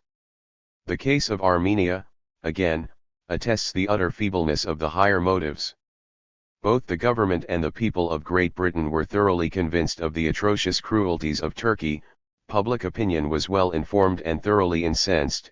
Great Britain was expressly pledged by the Cyprus Convention to protect Armenia, but the cause of humanity and the mission of civilization were powerless either for interference or for effective protest. Aggressive imperialism, as our investigation has shown, is virtually confined to the coercion by stronger or better armed nations of nations which are, or seem to be, weaker and incapable of effective resistance. Everywhere some definite economic or political gain is sought by the imperial aggressor. The chivalrous spirit of imperialism leads neither Great Britain nor any other Western nation to assail a powerful state, however tyrannous, or to assist a weak state reputed to be poor. The blending of strong interested with weak disinterested forces is indeed characteristic of the age. It is the homage which imperialism pays to humanity. But just as the mixture known as philanthropy and 5% is distrusted in the ordinary business world, so in the larger policy of nations the same combination is by right suspect. When business is harnessed with benevolence, the former is commonly allowed to determine the direction and to set the pace. Doubtless it says something for the moral sensibility of a nation that a gainful course is rendered more attractive by a tincture of disinterestedness. But the theory and the practice in modern history often border so closely on hypocrisy that we cannot feel surprised that unfriendly foreigners apply the term to them. What, for example, can we say of the following frank description of imperialism by Sir George now Lord Baden-Powell? The ultimate unit, the taxpayer whether home or colonial, looks for two groups of results as his reward. On the one hand, he hopes to see Christianity and civilization pro tanto extended, and, on the other, to see some compensating development of industry and trade. Unless he, or his servants the government, secure either or both these results, the question must be plainly asked, has he the right, and is he right, to wage such wars? 1. What is the mode of equating the two groups of results? How much Christianity and civilization balance how much industry and trade? Are curious questions which seem to need an answer. Is not the ultimate unit in his capacity of taxpayer liable to lay more stress upon the asset which admits of monetary measurement, and to undervalue the one that evades arithmetic? To combine the commercial with the imaginative was the aim which Mr. Rhodes ascribed to himself as the key of his policy. The conjunction is commonly described by the word speculation, a word whose meaning becomes more sinister when politics and private business are so inextricably interwoven as they were in the career of Mr. Rhodes, who used the legislature of Cape Colony to support and strengthen the diamond monopoly of De Beers, while from De Beers he financed the raid, debauched the constituencies of Cape Colony, and bought the public press, in order to engineer the war, which was to win him full possession of his great thought the North. 1. 2. It may safely be asserted that, wherever the commercial is combined with the imaginative in any shape or sort, the latter is exploited by the former. There is a brand of Christian imperialist much commended in certain quarters, the industrial missionary, who is designed to float Christianity upon an ocean of profitable business, inculcating theological dogmas in the intervals of teaching the material arts and crafts. To the skeptical Chinese, the interest manifested by a missionary in business affairs would go far towards dispelling the suspicions which now attach to the presence in their midst of men whose motives they are unable to appreciate, and therefore condemn as unholy. Immense services might be rendered to our commercial interests if only the members of the various missions in China would cooperate with our consuls in the exploitation of the country, and the introduction of commercial as well as of purely theological ideas to the Chinese intelligence. To this revelation of the mercantile uses of Christianity by a British consul leaves little to be desired in point of frankness. Its full significance is, however, only perceived when it is reinformed by the naive confession of Lord Hugh Cecil.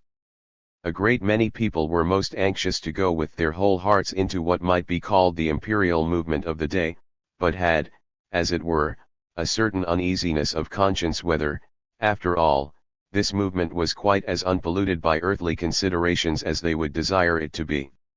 He thought that by making prominent to our own minds the importance of missionary work we should to some extent sanctify the spirit of imperialism. 1. We are well aware that most British missionaries are quite untainted by admixture of political and commercial motives, and that they set about their work in a single spirit of self-sacrifice, eager to save the souls of the heathen, and not a whit concerned to push British trade or sanctify the spirit of imperialism. Indeed, it is quite evident that, just in proportion as the suspicions of worldly motives appear in missionary work, so the genuinely spiritual influence evaporates. The whole history of missionary work in China is one long commentary on this text. The early Catholic missionaries, relying on the authority of their holy lives and teaching, won not only security, but wide influence, both among the masses and in the governing circles, introducing not only Christianity, but the elements of Western science. Though they made no large numbers of converts, they constituted a powerful factor in the civilization of the great Eastern Empire. But the introduction in the 19th century of national and sectarian competition in missionary enterprise, each mission using freely the diplomatic and even the military resources of some European state for its defense or propagation, has inhibited the play of spiritual forces, generating suspicions which, only too well grounded, have changed the early receptiveness into a temper of fanatical hostility. It must be very difficult, writes an educated Chinaman, for the mandarins to dissociate the missionaries from the secular power, whose gunboats seem ever ready to appear on behalf of their respective governments. The Chinese have watched with much concern the sequence of events, first the missionary, then the consul, and at last the invading army. They had scarcely forgotten the loss of Annam in this way when the German action in Shantung created a profound sensation amongst all classes of the literati. We cannot wonder that the Chinese officials should hate the missionaries. Their church is an imperium in imperio, propagating a strange faith and alienating the people from that of their ancestors. The missionaries are not amenable to Chinese laws, and in some cases have acted in a high-handed manner in the protection of their converts. In this lies one of the secrets of the mysterious hatred entertained against the friends of China, as the missionaries call themselves. 1. How injurious to the cause whose kingdom is not of this earth is this alliance with politics and armaments might appear too obvious for discussion. Yet it is quite evident that sincere men are prepared to support the use of political and military force in order to open fields for missionary enterprise, and that the missionary, who is by turns trader, soldier, and politician, seems a most desirable instrument of civilization. How close in motive and in conduct this combination really is may be thus illustrated from the history of the Sudan. Detachments of officers and men from every regiment, British and Egyptian, were conveyed across the Nile in the gunboats to take part in the Gordon Memorial Service, and to witness the hoisting of the British flag on the ruins of Khartoum. Surrounded by the soldiers he had directed with terrible and glorious effect, the successful general ordered the flags to be hoisted. The officers saluted, the men presented arms, and the band played the Egyptian national anthem and our own. Then the Sirdar called for 3 cheers for Her Majesty. The memorial service followed, and the solemn words of the English prayer book were read in that distant garden. The bands played their dirge and Gordon's favorite hymn, Abide With Me. A gunboat on the river crashed out the salute. The Highlanders played a long lament, and thus the ceremony was duly fulfilled. 9,000 of those who would have prevented it lay dead on the plain of Omdurman. Other thousands were scattered in the wilderness, or crawled wounded to the river for water. While the writer of this passage omits the final touch, the deliberate shooting of wounded crawlers by troops under British commanders, the picture is profoundly suggestive, with its strange amalgam of the British flag, Abide With Me, and the avenging of Gordon. Yet it is evident that those who ascend to the misty heights of imperialism are able to unite these diverse jarring factors in a higher synthesis, and while deploring, often in earnest, the necessity of the Maxim and the gunboat, find a glorious justification in the higher ends of a civilization promoted by such means. The Western nations are, according to this gospel, rapidly realizing a beneficent control of the earth which will, in the near future, secure general peace and the industrial, scientific, and moral supremacy of Western arts. Fly, happy, happy sails, and bear the press. Fly, happy with the mission of the cross. Knit land to land, and blowing heavenward. Enrich the markets of the golden year. This is the benevolent theory. Let Sir Charles Dilke's estimate of our acquisitions in tropical Africa serve for commentary. If we cannot make the most fertile of the West India Islands pay, how can we expect to make countries which are far less healthy and less fertile in the very heart of Africa, return a profit? Our people have been interested in Africa through their traditional desire to suppress the evils of the slave trade, and to pay conscience money in these days for the sins, in connection with slavery, of their predecessors, but it is probable that we have done more harm by promoting the partition of Africa and the creation, in the name of liberty, of such governments as that of the Congo Free State than the harm which our grandfathers did to Africa by their participation in African slavery and the slave trade. 1. 3. The psychical problem which confronts us in the advocates of the mission of imperialism is certainly no case of hypocrisy, or of deliberate conscious simulation of false motives. It is partly the dupery of imperfectly realized ideas, partly a case of psychical departmentalism. Imperialism has been floated on a sea of vague, shifty, well-sounding phrases which are seldom tested by close contact with fact. It is not in size and variety alone that English dominion is unique. Its crowning glory is its freedom, too, writes Mr. Henley, doubtless believing what he says. The suggestion of these words is that the freedom we enjoy in these isles is common to our fellow subjects throughout the British Empire. This suggestion is false, as we have seen, but phrase-mongering imperialism does not recognize its falsehood. The largest and most essential facts of imperialism, political, economic, moral, are commonly unknown to the average educated Briton. To him our empire is composed of a number of free, self-governing states, which are in close and growing industrial relations with us, individual and racial freedom and equal justice prevail everywhere, Christianity and British moral ideals are rapidly winning their way over the vast populations of the lower races, which gladly recognize the superiority of our ideas and characters and the benefits which they receive from British rule. These vague, hasty notions are corrected by no close study of facts and figures. The only substance which they commonly possess is the assertion of some friends or relatives who are on the spot in some British possessions and whose individual testimony is made to sustain a pile of imperialist notions. How many persons, during the South African War, based their convictions regarding the Outlander grievances and the character and motives of the Boer government upon the impassioned statement of some single dweller in Johannesburg, who had virtually no contact with Boers and knew nothing of grievances, excepting through the Rhodesian press, which fashioned them. To what extent imperialism lives upon masked words it is difficult to realize unless we turn to the language of diplomacy, the verbal armory of imperialism.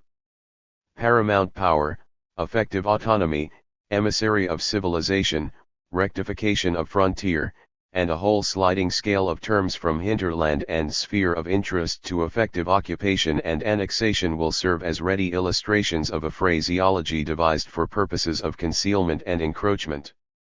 The imperialist who sees modern history through these masks never grasps the brute facts, but always sees them at several removes, refracted, interpreted, and glozed by convenient renderings. Some measure of responsibility for his ignorance he retains, for he must often be aware that the truth is not told him and that he is refusing to penetrate the disguises. This persistent evasion of naked truth endows him sometimes with an almost preternatural power of self-deceit. Mr. Lecky writes, "Of all forms of prestige, moral prestige is the most valuable, and no statesman should forget that one of the chief elements of British power is the moral weight that is behind it. The vast majority of educated Englishmen genuinely believe that England's greatest gain from the Boer War is an enhancement of her moral prestige. An error so monstrous is only made intelligible by reference to another curious psychical factor. Nowhere is the distrust of what is termed logic as a guide for public conduct, so firmly rooted as in England. A course of conduct which stands out sharply logical is in itself suspect. The practice of party government has so commonly made compromises a necessity that we have come to believe that our national progress is due to this necessity, and that if the sharper and more rapid application of ideas had been feasible, we should, by following them, have been led into false paths involving much trouble of retracing steps, or over the brink of some revolutionary peril. Though sound compromise was illogical, but is simply logic applied within certain limits of time and environment, it easily degenerates into the opportunism of an idle policy of short-range utility. The complexity of modern politics in such a country as Great Britain, reacting on the exigencies and temptations of a party system, has driven the habit of compromise to such foolish extremes as to corrupt the political intelligence of the nation. Elsewhere the same tendency has been operative, but has been checked or modified by a narrow and more consciously definite policy on the part of a ruling monarch or a ruling class, by the limits of a written constitution, and, in some of the Latin nations, by an inherent and widespread belief in the value of ideas as operative forces in politics. In England, and indeed throughout Anglo-Saxondom, a sort of cheery optimism has commonly usurped the seat of intelligent direction, a general belief in national destiny, which enables us somehow to muddle through, and advises us to do the best we can and not look too far ahead.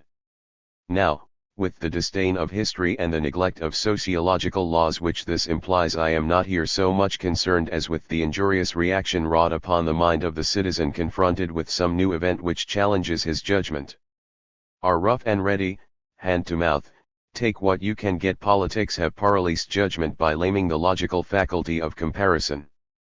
Not being required to furnish to ourselves or others clear, consistent reasons for our short-range expediencies of public conduct, we have lost all habit of mental consistency, or, putting it conversely, we have developed a curious and highly dangerous aptitude for entertaining incompatible and often self-contradictory ideas and motives.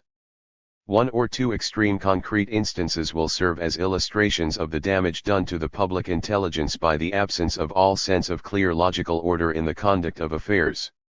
At the beginning of the South African War, the numerical insignificance of the Boers was regarded as an aggravation of their insolence in entering upon strife with the greatest empire of the world. But the numerical smallness did not in the least interfere with the equally genuine belief and feeling that we were contending with a power as large, numerically, as ourselves, which were required to support the sense of triumph when we won a victory, or to turn the edge of shame when our tiny adversary inflicted a defeat upon us. The shifts of detailed mendacity and curious invention to which we were driven in the course of the war by the necessity of keeping up this double and contradictory belief will doubtless attract the attention of the psychological historian, how the numbers alternately and automatically expanded and contracted according as it was sought to impress upon the nation the necessity of voting large supplies of troops and money, or else to represent the war as nearly over and as having lapsed into a trifling guerrilla struggle. Or take another instance. It was possible for informed politicians to maintain at one and the same time that our conduct in providing food and shelter to the families whose property we had destroyed in South Africa was an act of unprecedented generosity, and to defend the right to sell by public auction their farms in order to defray the very cost of keep, which was the ground for our self-commendation. These two contentions could be uttered in the House of Commons by the same minister and accepted by the nation without any recognition of their inconsistency. Why? Simply from a practical inhibition of the faculty of comparison. A line of action is pursued from the felt pressure of some close expediency, afterwards some reasons must be found for it, some justification given, no attempt is made before or after the action to see it as a whole with its causes and its consequences, and so there is no clear comparison of actual motives and results. This genius of inconsistency, of holding conflicting ideas or feelings in the mind simultaneously, in watertight compartments, is perhaps peculiarly British. It is, I repeat, not hypocrisy. A consciousness of inconsistency would spoil the play. It is a condition of the success of this conduct that it should be unconscious. For such inconsistency has its uses. Much of the brutality and injustice involved in imperialism would be impossible without this capacity. If, for example, the British mind had been sufficiently consistent to have kept clearly before it the fact that 400 millions of people were contending with a body less than 250,000, whatever view was held as to the necessity and justice of the war, much of its detailed barbarism and all the triumphant exultation on success would have been impossible. There is of course much more than this in the psychology of imperialism, but there are two main factors: the habit and capacity of substituting vague and decorative notions, derived through masked words, for hard naked facts, and the native or acquired genius of inconsistency. Great Britain would be incapable of this policy if she realized in clear consciousness the actual play of motives and their results. Most of the men who have misled her have first been obliged to mislead themselves. There is no enthusiasm in hypocrisy, and even barefaced greed furnishes no adequate stimulus to a long policy. Imperialism is based upon a persistent misrepresentation of facts and forces, chiefly through a most refined process of selection, exaggeration, and attenuation, directed by interested cliques and persons so as to distort the face of history. The gravest peril of imperialism lies in the state of mind of a nation which has become habituated to this deception and which has rendered itself incapable of self-criticism. For this is the condition which Plato terms the lie in the soul, a lie which does not know itself to be a lie. One of the marks of this diseased condition is a fatal self-complacency. When a nation has succumbed to it, it easily and instinctively rejects all criticism of other nations as due to envy and malice, and all domestic criticism is attributed to the bias of anti-patriotism. In more primitive nations the lusts of domination and material acquisition which underlie imperialism express themselves freely and unconsciously. There is little self-complacency because there is little self-consciousness. But nations which have grown in self-consciousness as far as the Western European nations seek to stimulate and feed their instinctive lusts by conscious reflection. Hence the elaborate weaving of intellectual and moral defenses, the ethics and sociology of empire which we have examined. The controlling and directing agent of the whole process, as we have seen, is the pressure of financial and industrial motives, operated for the direct, short-range, material interests of small, able, and well-organized groups in a nation. These groups secure the active cooperation of statesmen and of political cliques who wield the power of parties, partly by associating them directly in their business schemes, partly by appealing to the conservative instincts of members of the possessing classes, whose vested interest and class dominance are best preserved by diverting the currents of political energy from domestic onto foreign politics. The acquiescence, even the active and enthusiastic support, of the body of a nation in a course of policy fatal to its own true interests is secured partly by appeals to the mission of civilization, but chiefly by playing upon the primitive instincts of the race. The psychology of these instincts is not easy to explore, but certain prime factors easily appear. The passion which a French writer describes as kilometritis 1 or milomania, the instinct for control of land, drives back to the earliest times when a wide range of land was necessary for a food supply for men or cattle, and is linked onto the trek habit, which survives more powerfully than is commonly supposed in civilized peoples. The nomadic habit bred of necessity survives as a chief ingredient in the love of travel, and merges into the spirit of adventure when it meets other equally primitive passions. This spirit of adventure, especially in the Anglo-Saxon, has taken the shape of sport, which in its stronger or more adventurous forms involves a direct appeal to the lust of slaughter and the crude struggle for life involved in pursuit.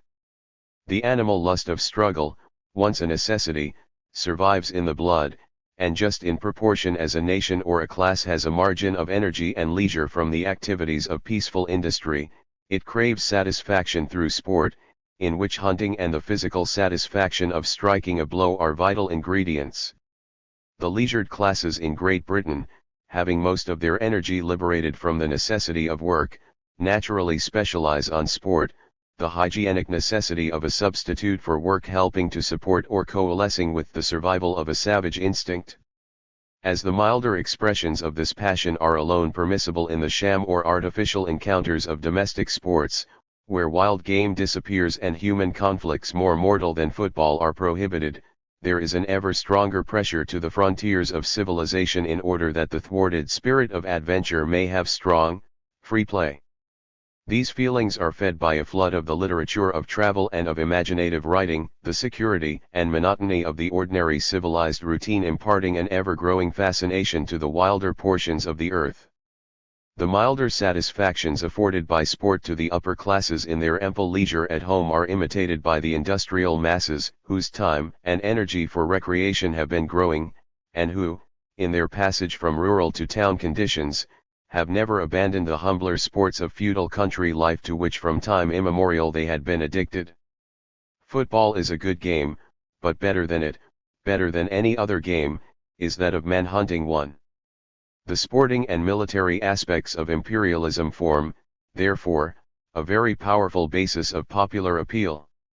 The desire to pursue and kill either big game or other men can only be satisfied by expansion and militarism.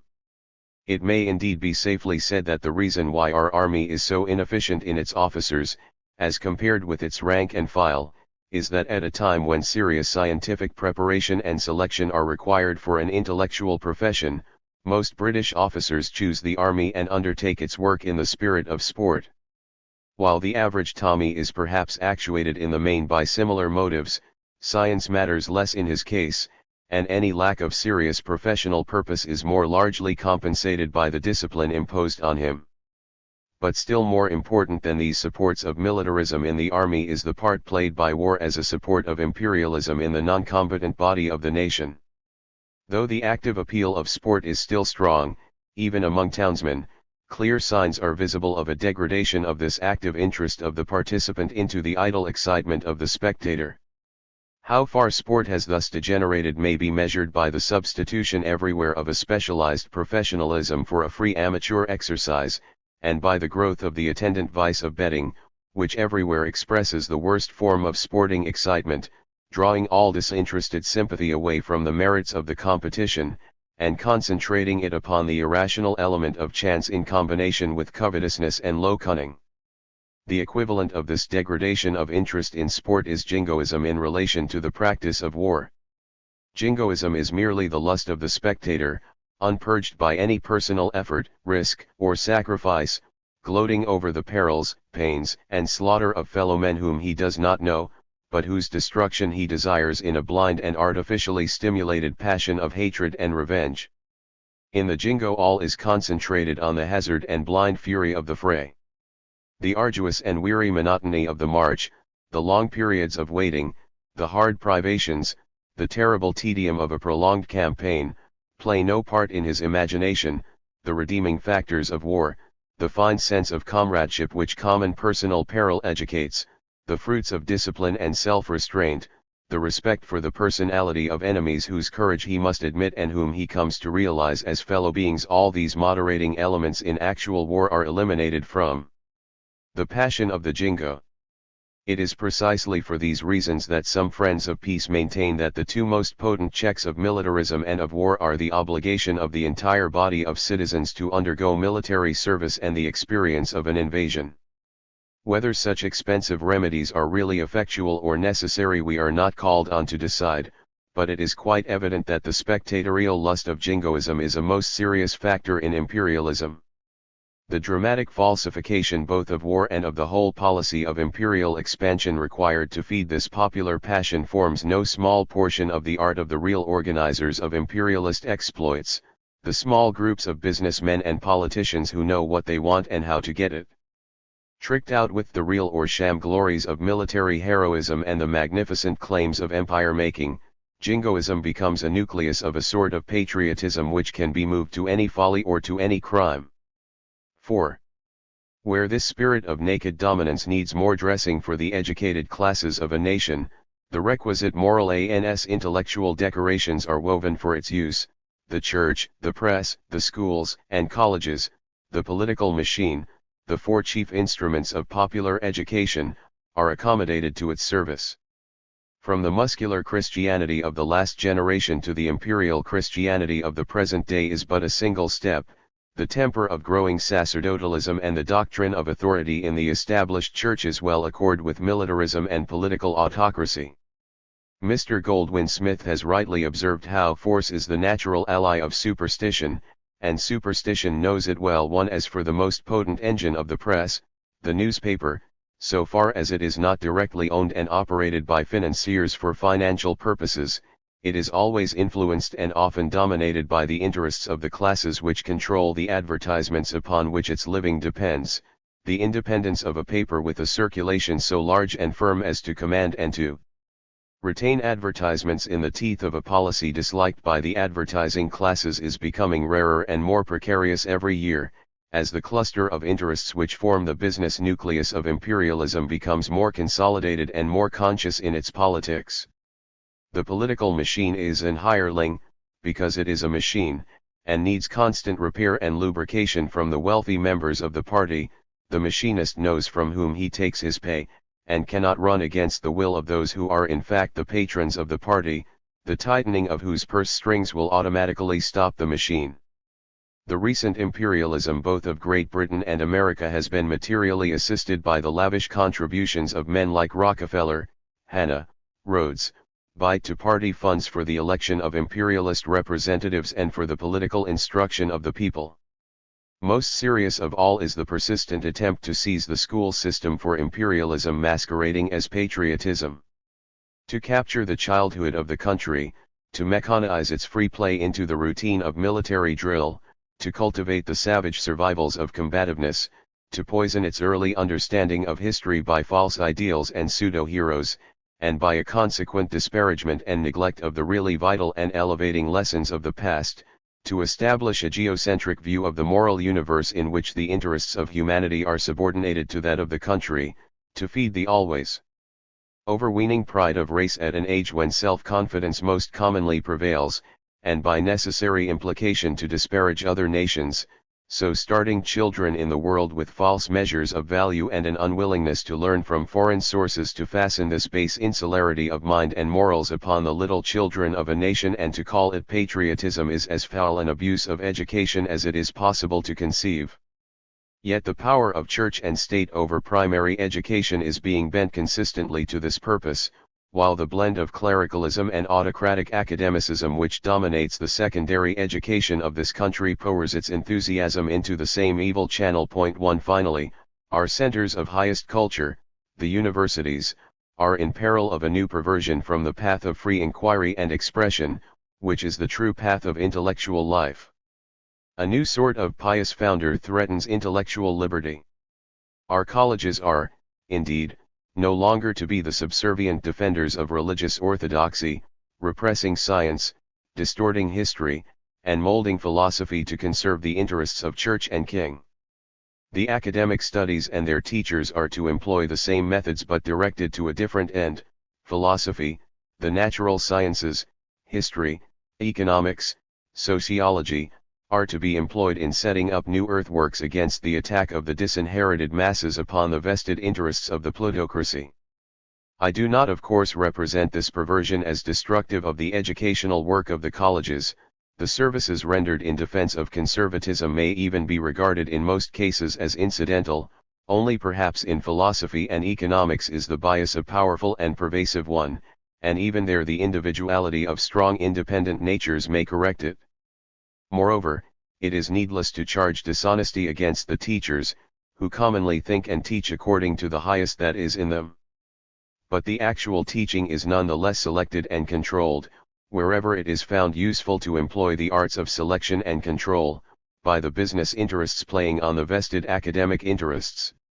No one can follow the history of political and economic theory during the last century without recognizing that the selection and rejection of ideas, hypotheses, and formulae, the molding of them into schools or tendencies of thought, and the propagation of them in the intellectual world, have been plainly directed by the pressure of class interests. In political economy, as we might well suspect, from its close bearing upon business and politics, we find the most incontestable example. The classical economics in England were the barely disguised formulation of the mercantile and manufacturing interests as distinguished from, and opposed to, the landowning interest on the one hand, the laboring interest on the other, evoking in later years other class economics of protection and of socialism similarly woven out of sectional interests. The real determinants in education are given in these three questions: who shall teach? What shall they teach? How shall they teach? Where universities are dependent for endowments and incomes upon the favor of the rich, upon the charity of millionaires, the following answers will of necessity be given: safe teachers, safe studies, sound methods. The coarse proverb which tells us that he who pays the piper calls the tune is quite as applicable here as elsewhere, and no bluff regarding academic dignity and intellectual honesty must blind us to the fact. The interference with intellectual liberty is seldom direct, seldom personal, though both in the United States and Canada some instances of the crudest heresy hunting have occurred. The real danger consists in the appointment rather than in the dismissal of teachers, in the determination of what subjects shall be taught, what relative attention shall be given to each subject, and what textbooks and other apparatus of instruction shall be used. The subservience to rank and money, even in our older English universities, has been evinced so nakedly, and the demands for monetary aid in developing new faculties necessarily loom so large in academic eyes, that the danger here indicated is an ever-growing one. It is not so much the weight of the dead hand that is to be feared as that of the living, a college so unfortunate as to harbor teachers who, in handling vital issues of politics or economics, teach truths deeply and obviously antagonistic to the interests of the classes from whom financial aid was sought, would be committing suicide. Higher education has never been economically self-supporting, it has hardly ever been fully organized from public funds, everywhere it has remained parasitic on the private munificence of wealthy persons. The peril is too obvious to need further enforcement.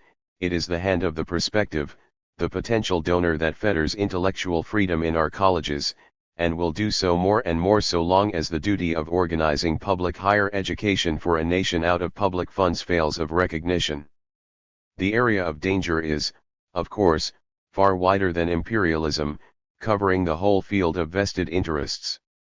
But, if the analysis of previous chapters is correct, imperialism stands as a first defense of these interests.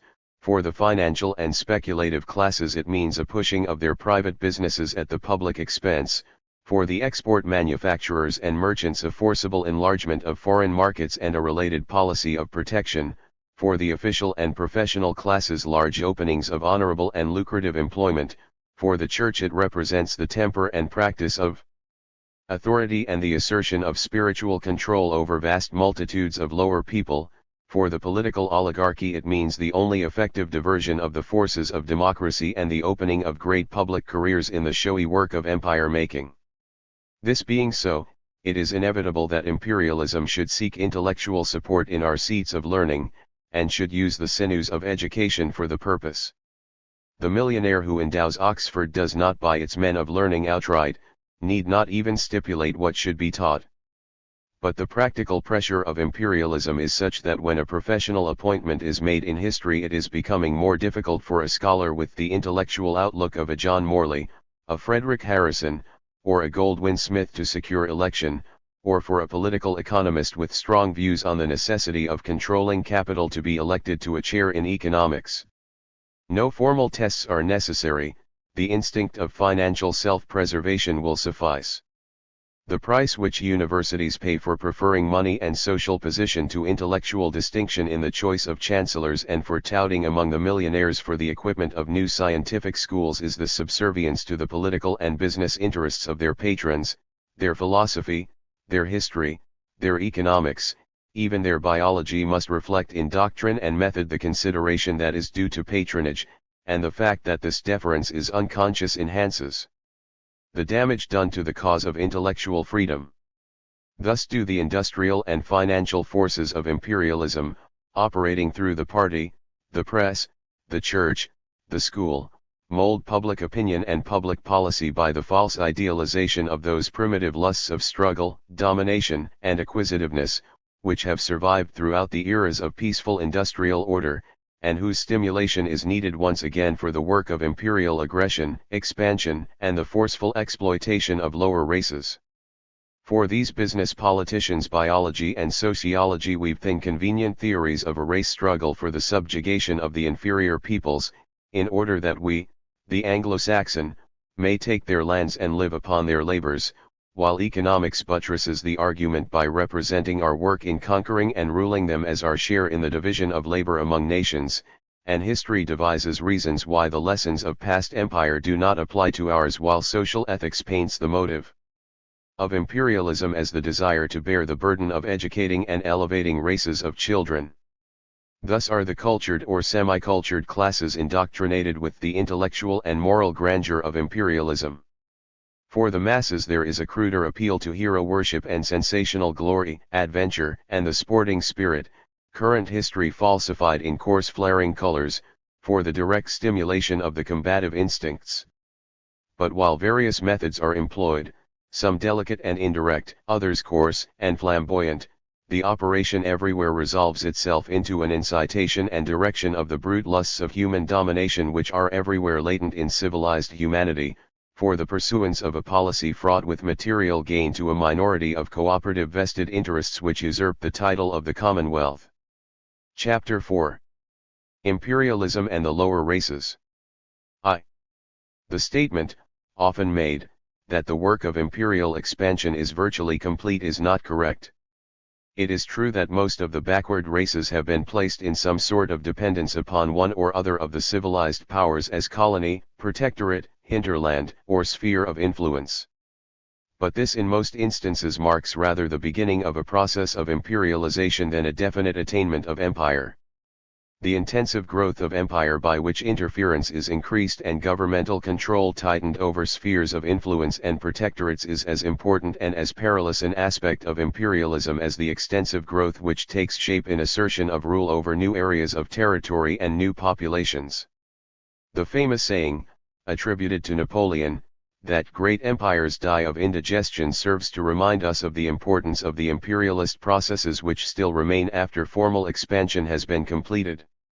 During the last 20 years of the last century, Great Britain, Germany, France, and Russia had bitten off huge mouthfuls of Africa and Asia which are not yet chewed, digested, or assimilated.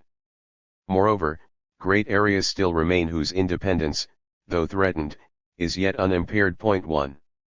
Vast countries in Asia, such as Persia, Tibet, Siam, Afghanistan, are rapidly forging to the front of politics as likely subjects of armed controversy between European powers with a view to subjugation. The Turkish dominions in Asia Minor, and perhaps in Europe, await a slow, precarious process of absorption. The paper partition of Central Africa teems with possibilities of conflict.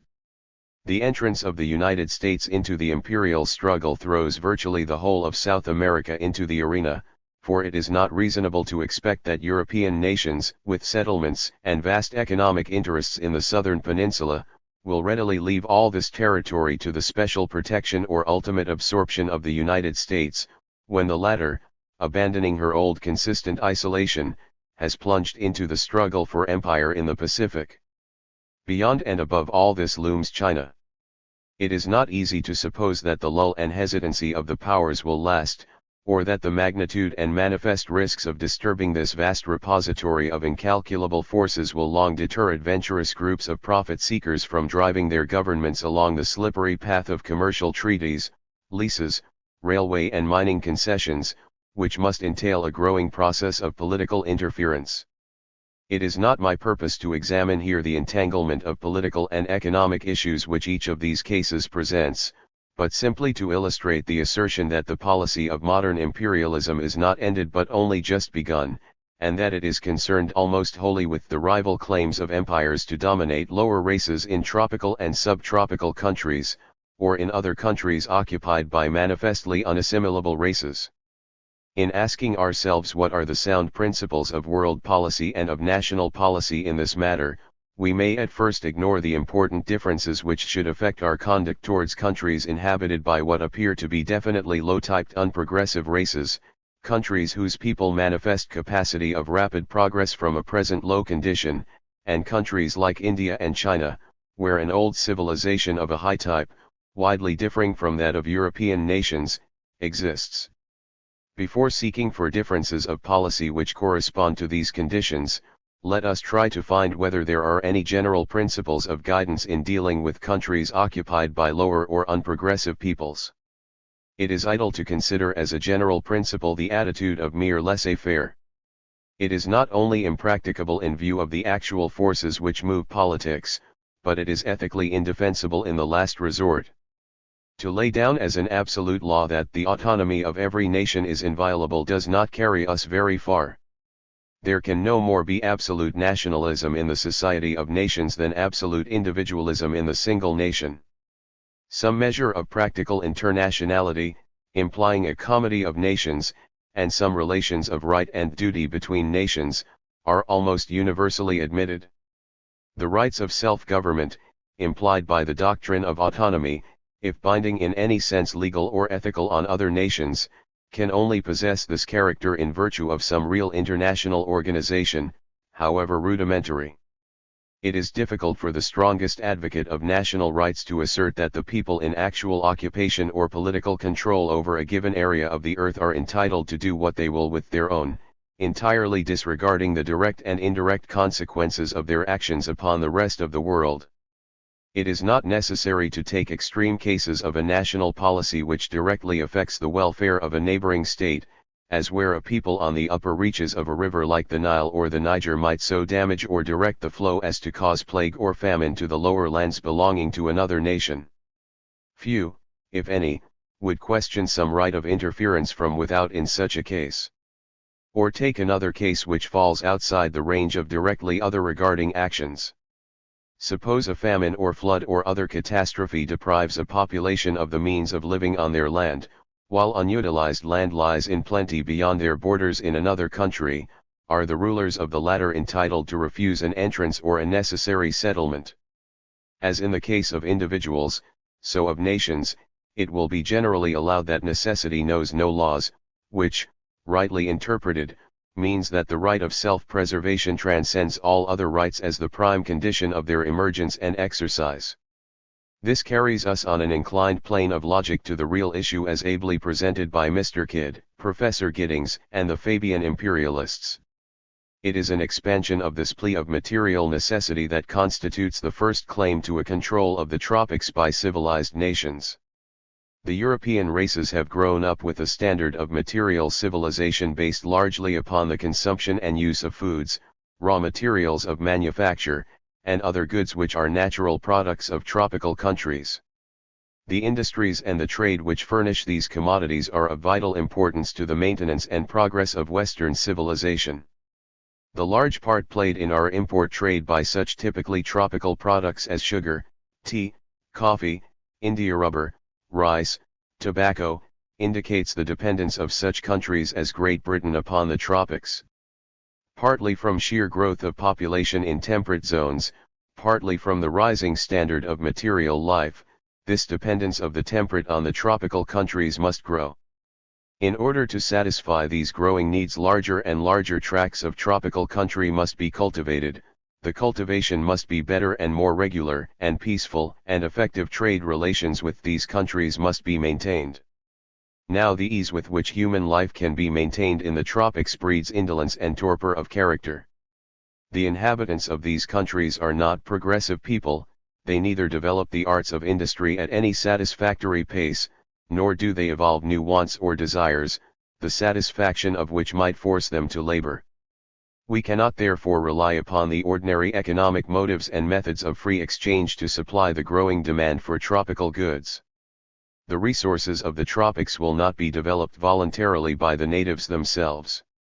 If we look to the native social systems of the tropical East, the primitive savagery of Central Africa, to the West Indian Islands in the past in process of being assisted into the position of modern states by Great Britain, or the Black Republic of Haiti in the present, or to modern Liberia in the future, the lesson seems everywhere the same.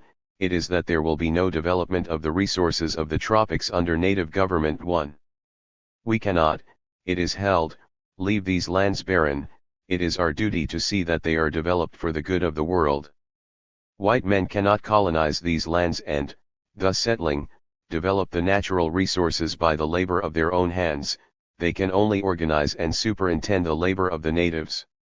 By doing this they can educate the natives in the arts of industry and stimulate in them a desire for material and moral progress, implanting new wants which form in every society the roots of civilization. It is quite evident that there is much force in this presentation of the case, not only on material but on moral grounds, nor can it be brushed aside because it is liable to certain obvious and gross abuses.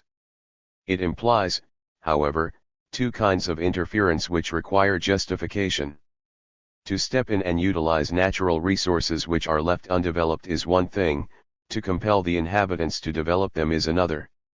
The former is easily justified, involving the application on a wider scale of a principle whose equity, as well as expediency, is recognized and enforced in most civilized nations. The other interference whereby men who prefer to live on a low standard of life with little labor shall be forced to harder or more continuous labor, is far more difficult of justification. I have set the economic compulsion in the foreground, because in point of history it is the causaccausans of the imperialism that accompanies or follows. In considering the ethics and politics of this interference, we must not be bluffed or blinded by critics who fasten on the palpable dishonesty of many practices of the gospel of the dignity of labor and the mission of civilization. The real issue is whether, and under what circumstances, it is justifiable for Western nations to use compulsory government for the control and education in the arts of industrial and political civilization of the inhabitants of tropical countries and other so-called lower races. Because Rhodesian mine owners or Cuban sugar growers stimulate the British or American government to imperialism by parading motives and results which do not really concern them, it does not follow that these motives under proper guidance are unsound, or that the results are undesirable. There is nothing unworthy, quite the contrary, in the notion that nations which, through a more stimulative environment, have advanced further in certain arts of industry, politics, or morals, should communicate these to nations which from their circumstances were more backward, so as to aid them in developing alike the material resources of their land and the human resources of their people. Nor is it clear that in this work some inducement, stimulus, or pressure, or in a single word, compulsion, is wholly illegitimate. Force is itself no remedy, coercion is not education, but it may be a prior condition to the operation of educative forces. Those, at any rate, who assign any place to force in the education or the political government of individuals in a nation can hardly deny that the same instrument may find a place in the civilization of backward by progressive nations. Assuming that the arts of progress, or some of them, are communicable, a fact which is hardly disputable, there can be no inherent natural right in a people to refuse that measure of compulsory education which shall raise it from childhood to manhood in the order of nationalities. The analogy furnished by the education of a child is prima facie a sound one, and is not invalidated by the dangerous abuses to which it is exposed in practice. The real issue is one of safeguards, of motives, and of methods. What are the conditions under which a nation may help to develop the resources of another, and even apply some element of compulsion in doing so? The question, abstract as it may sound, is quite the most important of all practical questions for this generation. For that such development will take place, and such compulsion, legitimate or illegitimate, be exercised, more and more throughout this new century in many quarters of this globe, is beyond the shadow of a doubt. It is the great practical business of the country to explore and develop, by every method which science can devise, the hidden natural and human resources of the globe. That the white Western nations will abandon a quest on which they have already gone so far is a view which does not deserve consideration. That this process of development may be so conducted as to yield a gain to world civilization, instead of some terrible debacle in which revolted slave races may trample down their parasitic and degenerate white masters, should be the supreme aim of far-sighted scientific statecraft. 2. To those who utter the single cry of warning, laissez-faire, hands off, let these people develop their resources themselves with such assistance as they ask or hire, undisturbed by the importunate and arrogant control of foreign nations, it is a sufficient answer to point out the impossibility of maintaining such an attitude. If organized governments of civilized powers refused the task, they would let loose a horde of private adventurers, slavers, piratical traders, treasure hunters, concession mongers, who, animated by mere greed of gold or power, would set about the work of exploitation under no public control and with no regard to the future, playing havoc with the political, economic, and moral institutions of the peoples, instilling civilized vices and civilized diseases, importing spirits and firearms as the trade of readiest acceptance, fostering internecine strife for their own political and industrial purposes, and even setting up private despotism sustained by organized armed forces. It is unnecessary to revert to the buccaneering times of the 16th century, when a new world was thrown open to the plunder of the old, and private gentlemen of Spain or England competed with their governments in the most gigantic business of spoliation that history records.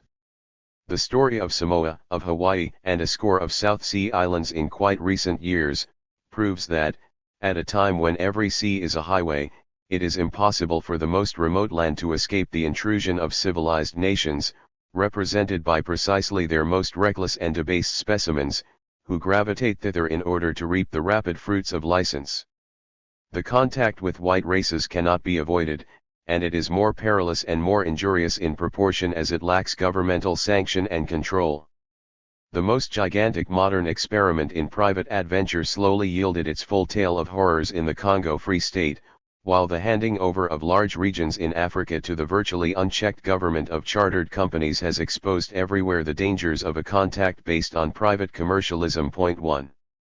To abandon the backward races to these perils of private exploitation, it is argued forcibly, is a barbarous dereliction of a public duty on behalf of humanity and the civilization of the world. Not merely does it leave the tropics to be the helpless prey of the offscourings of civilized nations, it opens grave dangers in the future, from the political or military ambitions of native or imported rulers, who, playing upon the religious fanaticism or the combative instincts of great hordes of semi-savages, may impose upon them so effective a military discipline as to give terrible significance to some black or yellow peril. Complete isolation is no longer possible even for the remotest island, absolute self-sufficiency is no more possible for a nation than for an individual. In each case society has the right and the need to safeguard its interests against an injurious assertion of individuality. Again, though there is some force in the contention that the backward natives could and would protect themselves against the encroachments of private adventurers, if they had the assurance that the latter could not call upon their government for assistance or for vengeance, history does not lead us to believe that these powers of self-protection, however adequate against forcible invasions, would suffice to meet the more insidious wiles by which traders, prospectors, and political adventurers insinuate their poisons into primitive societies like that of Samoa or Ashanti. So far, we have established two tentative principles. First, that all interference on the part of civilized white nations with lower races is not prima facie illegitimate. Second, that such interference cannot safely be left to private enterprise of individual whites. If these principles be admitted, it follows that civilized governments may undertake the political and economic control of lower races. In a word, that the characteristic form of modern imperialism is not under all conditions illegitimate.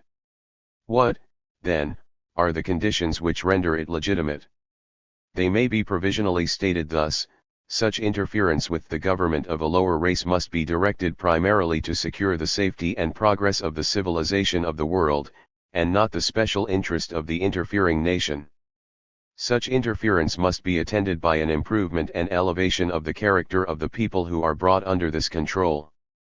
Lastly, the determination of the two preceding conditions must not be left to the arbitrary will or judgment of the interfering nation, but must proceed from some organized representation of civilized humanity. The first condition is deduced directly from the principle of social utility expanded to its widest range, so as to be synonymous with the good of humanity. Regarding the conduct of one nation towards another, we can find no other standard. Whatever uncertainty or other imperfection appertains to such a standard, regarded as a rule for international policy, any narrower standard is, of necessity, more uncertain and more imperfect. No purely legal contentions touching the misapplication of the term right to international relations, in the absence of any form of sanction, affects our issue.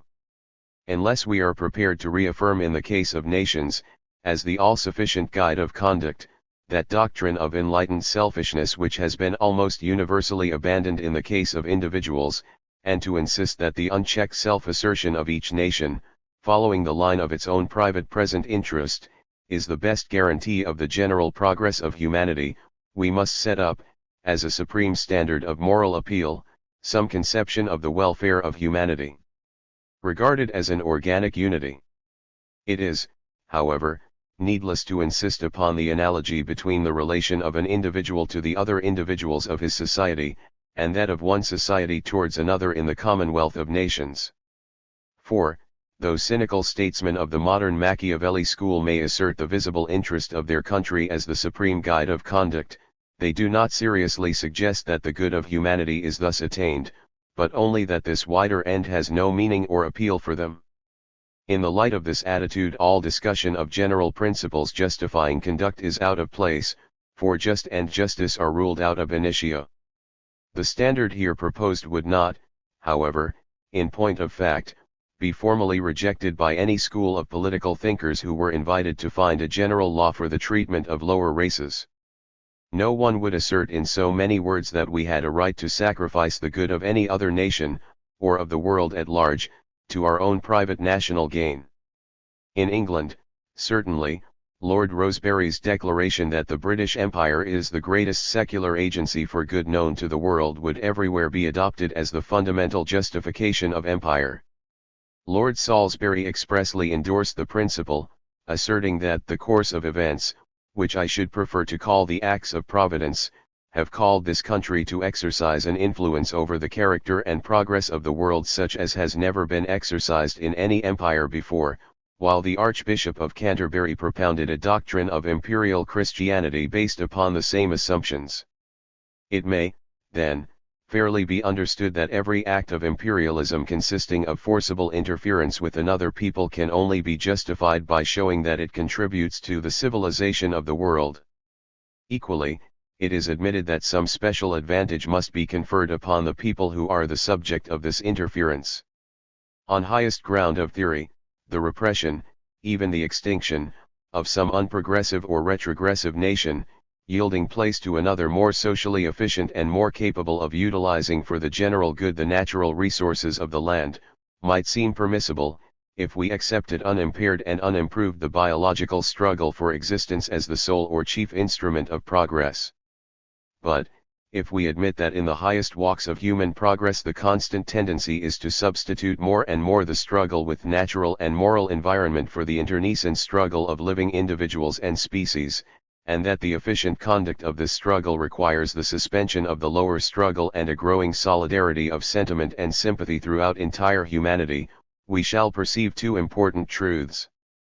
First, expansion, in order to absorb for the more progressive races an ever larger portion of the globe, is not the necessity it once appeared, because progress will take place more and more upon the qualitative plane, with more intensive cultivation alike of natural resources and of human life. The supposed natural necessity for crowding out the lower races is based on a narrow, low, and purely quantitative analysis of human progress. Secondly, in the progress of humanity, the services of nationality, as a means of education and of self-development, will be recognized as of such supreme importance that nothing short of direct physical necessity in self-defense can justify the extinction of a nation. In a word, it will be recognized that le grand crime international est de détruire une nationalité one, but even those who would not go so far in their valuation of the factor of nationality will agree that it is a sound practical test of conduct to insist that interference with the freedom of another nation shall justify itself by showing some separate advantage conferred upon the nation thus placed in an inferior position, partly, because it seems obvious that the gain to the general cause of civilization will chiefly be contained in or compassed by an improvement in the character or condition of the nation which is the subject of interference, partly, because the maxim which recognizes the individual person as an end, and requires state government to justify itself by showing that the coercion it exercises does in reality enlarge the liberty of those whom it restrains, is applicable also to the larger society of nations.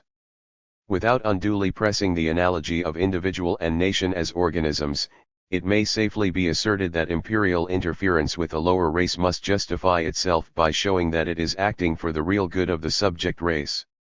Mr. Chamberlain is no sentimentalist, and his declaration may rank as a locus class sicut upon this matter.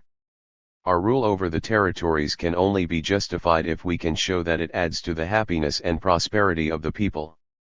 The moral defense of imperialism is generally based upon the assertion that in point of fact these two conditions are fulfilled, viz. That the political and economic control forcibly assumed by higher over lower races does promote at once the civilization of the world and the special good of the subject races.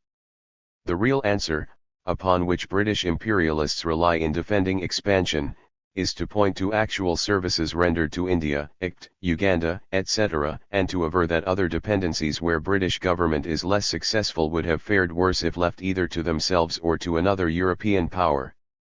Before considering the practical validity of this position, and the special facts that determine and qualify the work of civilizing other races, it is right to point out the fundamental flaw in this theory of imperialism, viz. The non-fulfillment of the third condition laid down above. Can we safely trust to the honor, the public spirit, and the insight of any of the competing imperial races the subordination of its private interests and ends to the wider interests of humanity or the particular good of each subject race brought within its sway? No one, as we point out, contends that so perfect a natural harmony exists that every nation, consciously following its own chief interest, is led as by an invisible hand to a course of conduct which necessarily subserves the common interest, and in particular the interest of the subject race. What security, then, can possibly exist for the practices of a sound imperialism fulfilling the conditions laid down? Does anyone contend that the special self-interest of the expanding and annexing nation is not a chief, or indeed the chief conscious determinant in each step of practical imperialism? Prima facie it would seem reasonable to suppose that many cases would occur in which the special temporary interests of the expanding nation would collide with those of the world civilization, and that the former would be preferred. It is surely unreasonable to take as proof of the fulfillment of the conditions of sane imperialism the untested and unverified ipse dixit of an interested party. 3. While it is generally agreed that the progress of world civilization is the only valid moral ground for political interference with lower races, and that the only valid evidence of such progress is found in the political, industrial, and moral education of the race that is subjected to this interference, the true conditions for the exercise of such a trust are entirely lacking. The actual situation is, indeed, replete with absurdity. Each imperialist nation claims to determine for itself what are the lower races it will take under its separate protection, or agrees with 2 or 3 neighbors to partition some huge African tract into separate spheres of influence. The kind of civilization that is imposed is never based on any sober endeavor to understand the active or latent progressive forces of the subject race, and to develop and direct them, but is imported from Europe in the shape of sets arts of industry, definite political institutions, fixed religious dogmas, which are engrafted on alien institutions. In political government, progress is everywhere avowedly sacrificed to order, and both alike are subservient to the quick development of certain profitable trading industries, or to the mere lust of territorial aggrandizement. The recurrent quarrels of the armed white nations, each insisting on his claim to take up the white man's burden in some fresh quarter of the globe, the trading companies seeking to oust each other from a new market, the very missionaries competing by sex and nationalities for mission fields, and using political intrigue and armed force to back their special claims, present a curious commentary upon the trust for civilization theory. Point 1. It is quite evident that this self-assertive sway lacks the first essentials of a trust, viz. security that the trustee represents fairly all the interested parties, and is responsible to some judicial body for the faithful fulfillment of the terms of the trust. Otherwise, what safeguard exists against the abuse of the powers of the trustee?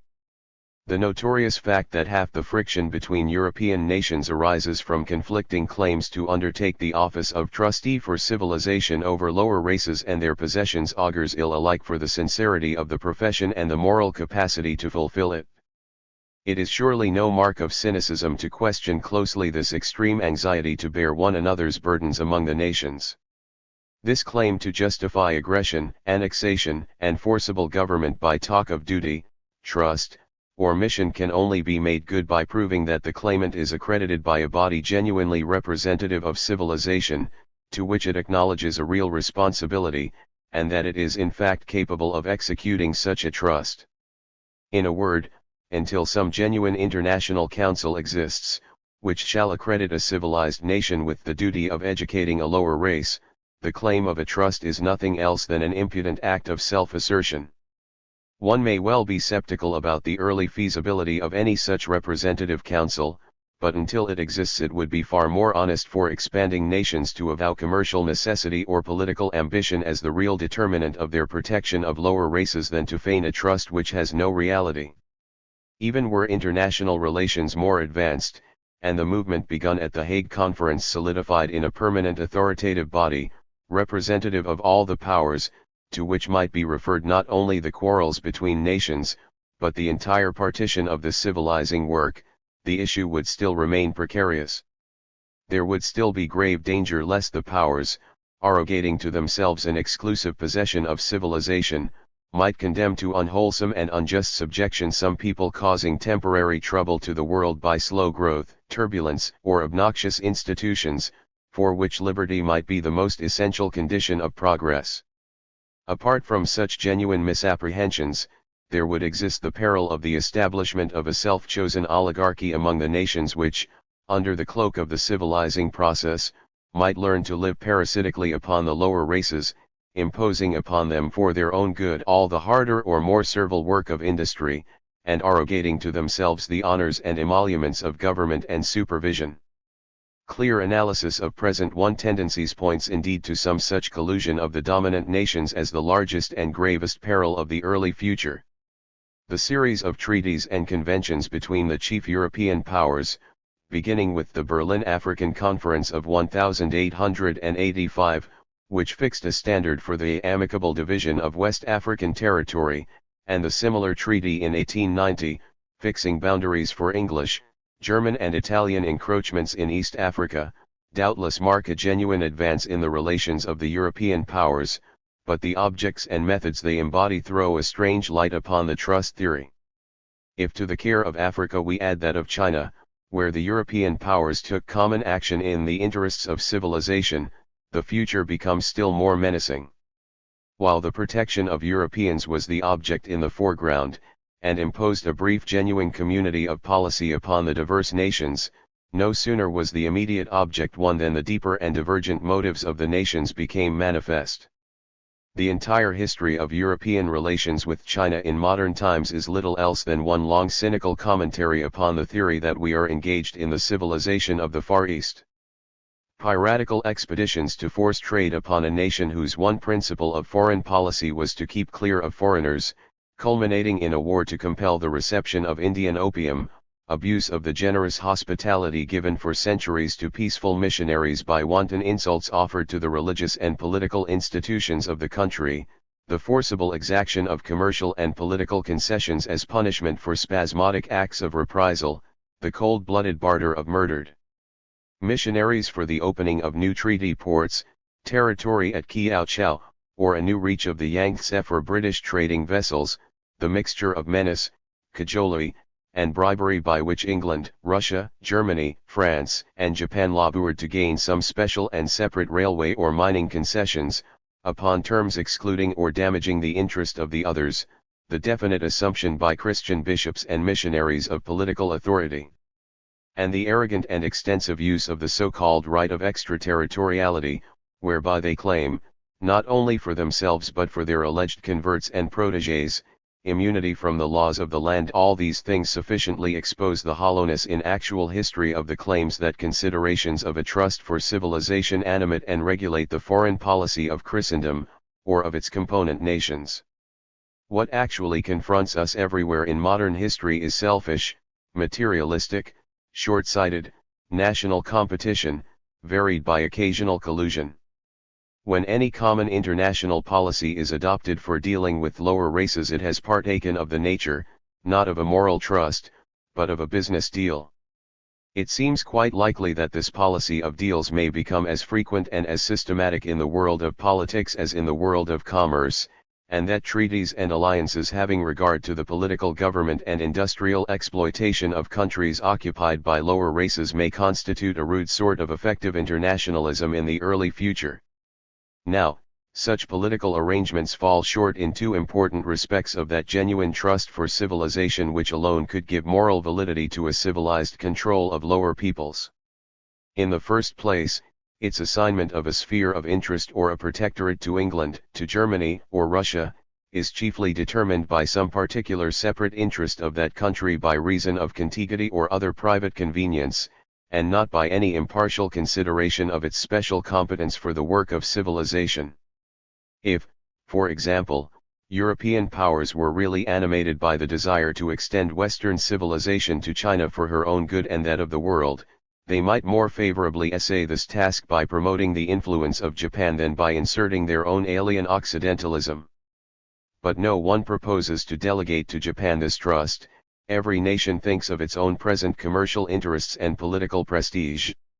Secondly, the civilization of the lower races, even according to accepted Western lights, is nowhere adopted as the real aim of government.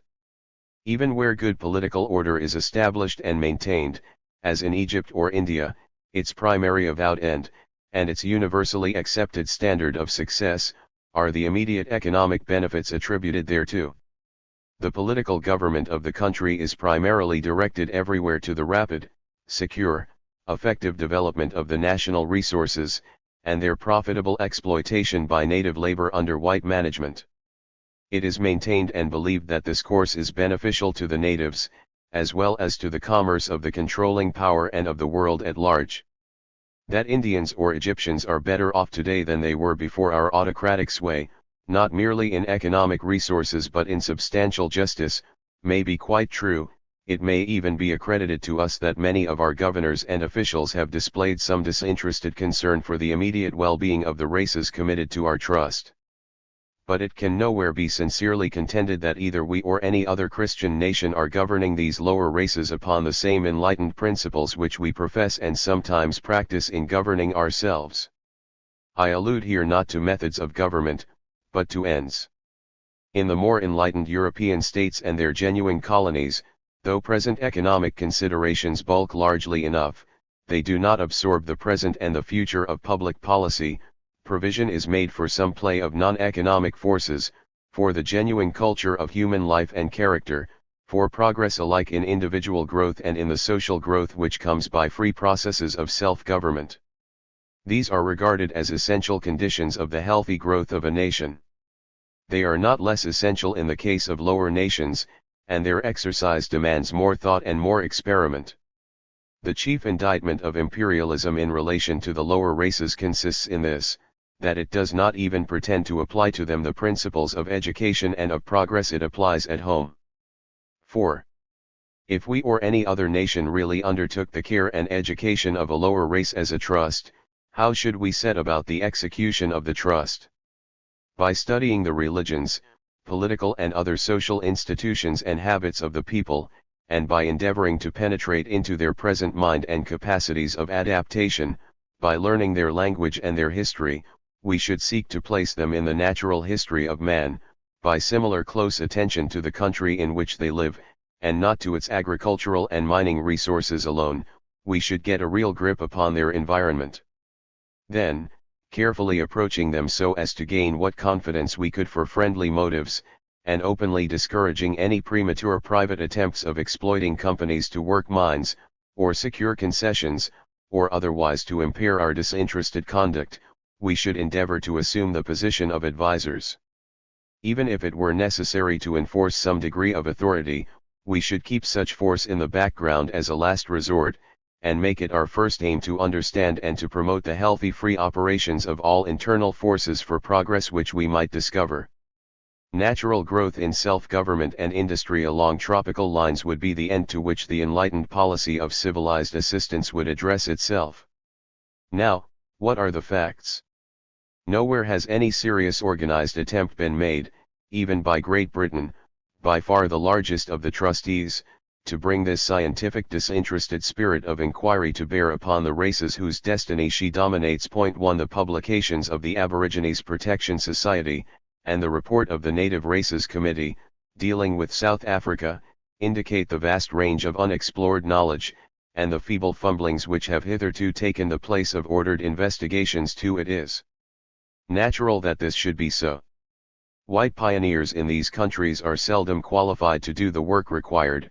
The bias of the trader, the soldier, or the professional traveler, is fatal to sober, disinterested study of human life, while the missionary, who has contributed more than the rest, has seldom been endowed with the requisite amount of the scientific spirit or the scientific training.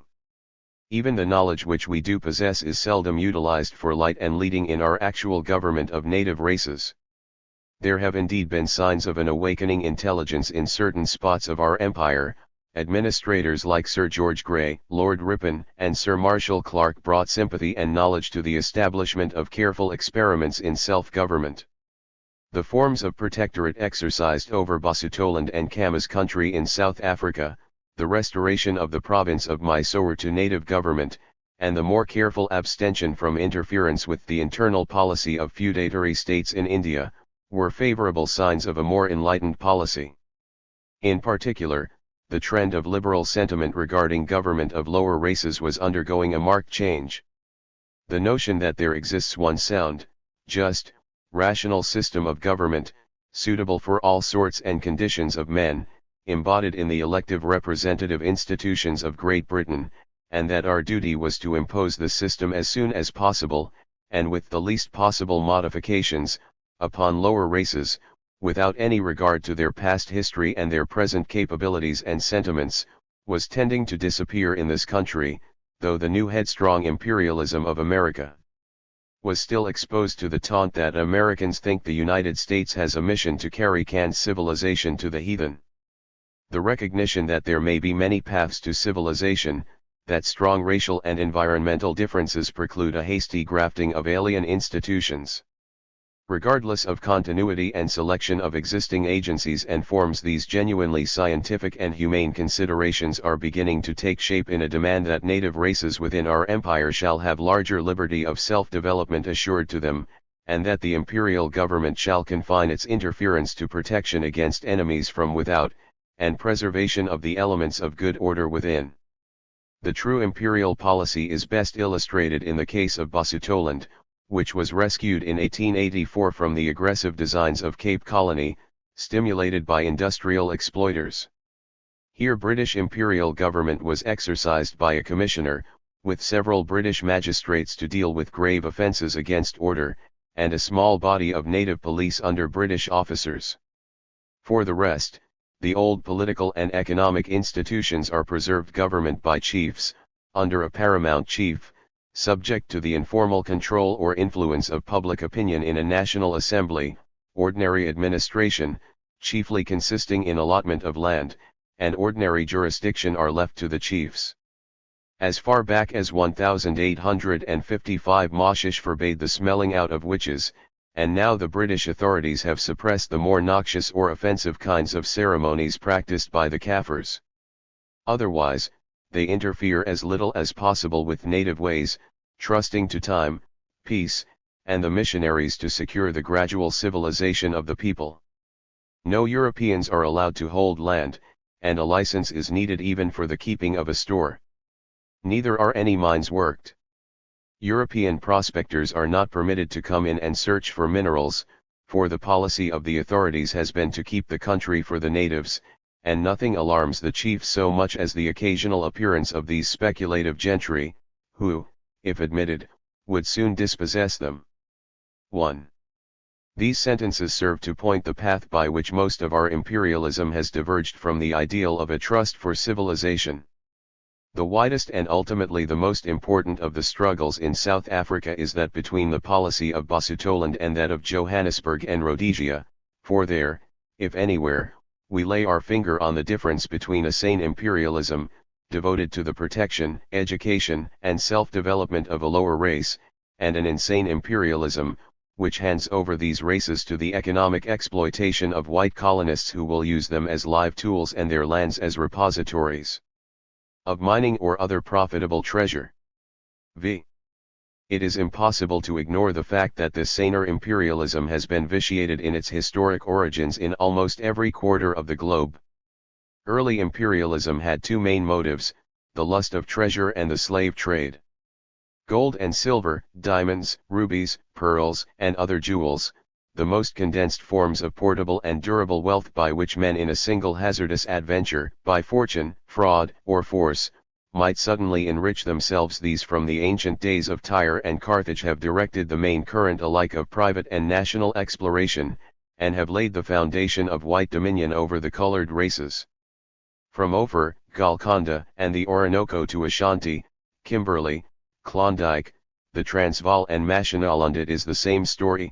To the more precious metals, tin and copper were early added as motives of nearer and less hazardous trading ventures, and the machine economy of recent generations has lifted coal and iron deposits to the rank of treasures worth capture and exploitation by civilized nations. But gold still holds its own as the dramatic center of gravitation for imperialism. But along with these motives, and of even wider operation, has been the desire to obtain supplies of slave or serf labor. The earliest, the most widely prevalent, and the most profitable trade in the history of the world has been the slave trade. Early forms of imperial expansion were directed less to any permanent occupation and government of foreign countries than to the capture of large supplies of slave labor to be transmitted to the conquering country. The early imperialism of the Greek states and of Rome was largely governed by this same motive.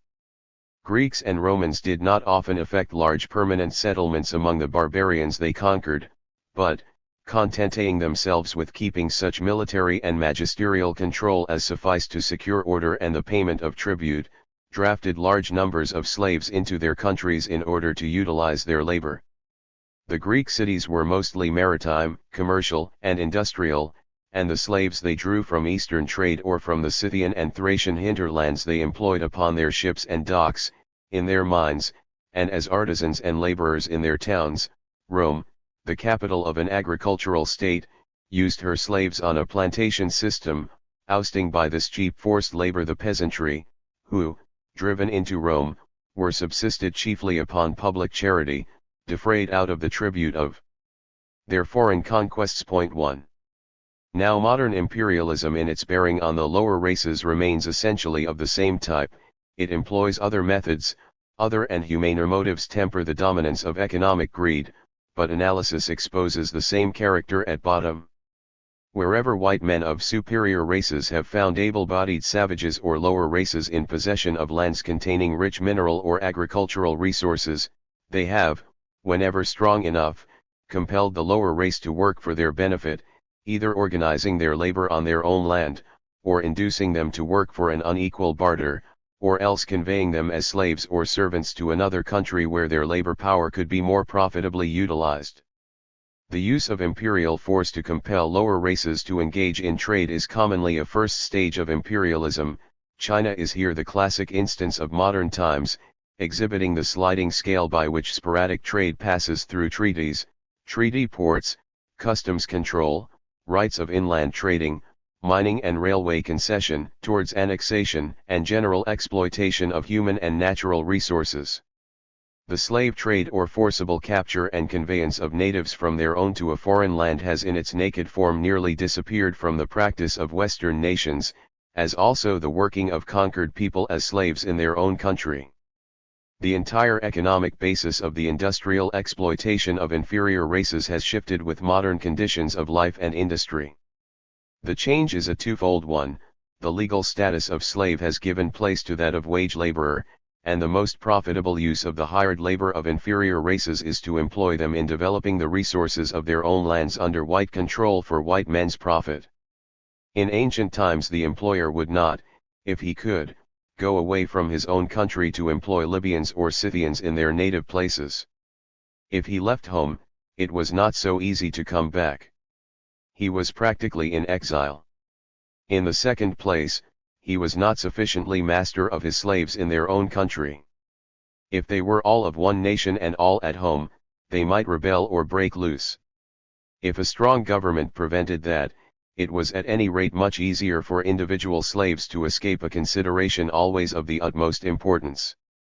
In modern times, the increasing ease of communication has enabled white men to go abroad to all parts of the earth without suffering much real exile and without losing the prospect of returning home at will. Our governments, judged by ancient standards, are miraculously strong. Our superior weapons make rebellions almost impossible. Consequently, we do not attempt to import blacks, coolies, and Polynesians into Great Britain. The opposition of the working classes at home would be furious, and, even if that obstacle were overcome, the colored men would die too fast in our climate. The whole economic conditions are in favor of working the colored man in his own home. 1. This conclusion, however, requires some considerable qualification in the case of European colonies. Though imperial nations do not introduce the subject races into their home labor markets, they induce an ever-growing stream of labor to flow between different parts of the subject portions of this empire. The practice of indentured immigration is largely in vogue. The British colony of Queensland and the French New Caledonia have been fed with labor from Polynesia. The trade and agriculture of Natal has been largely absorbed by Indian coolie labor. Chinese labor, free or indentured, has found its way into the Straits settlements, Burma, Borneo, New Guinea, and parts of Australia, America, Oceania, and tropical Africa, a startling illustration of the movement being afforded by the Chinese indentured labor system adopted for the working of the Transvaal mines. Still, it is true that the general modern tendency is to work the colored man in his own home, or in some neighboring country to whose climatic and other natural characters he can easily adapt himself. The chief economic condition which favors this course is not, however, the greater willingness of modern white men to sojourn for a while abroad, but the ever-growing demand for tropical goods, and the abundant overflow of capital from modern industrial states, seeking an investment everywhere in the world where cheap labor can be employed upon rich natural resources. The ancients carried off the lower races to their own country, because they could use their labor but had little use for their land. We moderns wish the lower races to exploit their own lands for our benefit. The tastes for tropical agricultural products, such as rice, tea, sugar, coffee, rubber, etc., first aroused by trade, have grown so fast and strong that we require larger and more reliable supplies than trade with ill-disciplined races can afford us. We must needs organize the industry by Western science and Western capital, and develop new supplies. So likewise with the vast mineral resources of lands belonging to lower races, Western capital and Western exploiting energy demand the right to prospect and develop them. The real history of imperialism as distinguished from colonization clearly illustrates this tendency.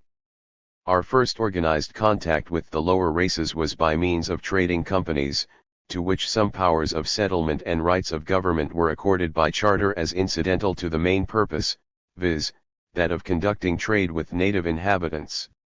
Such small settlement as took place at first was for trade and not for political expansion or genuine colonization of a new country. This was the case even in America with the London and Plymouth Companies, the Massachusetts Bay Company, and the Hudson's Bay Company, though other colonizing motives soon emerged. Our first entrance into the West Indies was by a trading settlement of the London Company in Barbados. The foundation of our great Eastern Empire was laid in the trading operations of the East India Company, while the Gold Coast was first touched by the Royal Africa Company in 1692. Holland and France were moved by the same purpose, and the tropical or subtropical settlements which later passed from their hands into ours were mostly dominated by commercialism and a government based avowedly on commercial exploitation. 1. As we approach more recent times, investment of capital and organization of native labor on the land, the plantation system, play a more prominent part in the policy of new companies, and the British North Borneo Company, the Sierra Leone Company, the Royal Niger Company, the East Africa Company, the British South Africa Company, are no longer chiefly trading bodies, but are devoted more and more to the control and development of agricultural and mining resources by native labor under white management to supply Western markets.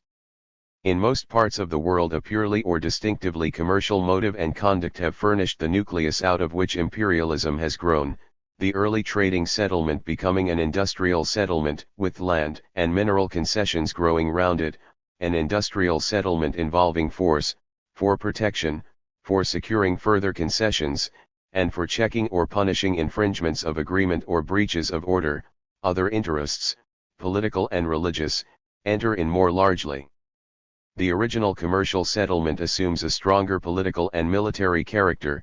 The reins of government are commonly taken over by the state from the company and a vaguely defined protectorate passes gradually into the form of a colony. Sierra Leone, Uganda, and, at no distant date, Rhodesia, will serve for recent instances of this evolution. 6. The actual history of Western relations with lower races occupying lands on which we have settled throws, then, a curious light upon the theory of a trust for civilization. When the settlement approaches the condition of genuine colonization, it has commonly implied the extermination of the lower races, either by war or by private slaughter, as in the case of Australian Bushmen, African Bushmen, and Hottentots, Red Indians, and Maoris, or by forcing upon them the habits of a civilization equally destructive to them. 1. This is what is meant by saying that lower races in contact with superior races naturally tend to disappear. How much of nature or necessity belongs to the process is seen from the fact that only those lower races tend to disappear who are incapable of profitable exploitation by the superior white settlers, either because they are too savage for effective industrialism or because the demand for labor does not require their presence. Whenever superior races settle on lands where lower races can be profitably used for manual labor in agriculture, mining, and domestic work, the latter do not tend to die out, but to form a servile class. This is the case, not only in tropical countries where white men cannot form real colonies, working and rearing families with safety and efficiency, and where hard manual work, if done at all, must be done by colored men, but even in countries where white men can settle, as in parts of South Africa and of the southern portion of the United States. As we entered these countries for trade, so we stay there for industrial exploitation, directing to our own profitable purposes the compulsory labor of the lower races. This is the root fact of imperialism so far as it relates to the control of inferior races. When the latter are not killed out, they are subjected by force to the ends of their white superiors. With the abolition of the legal form of slavery, the economic substance has not disappeared.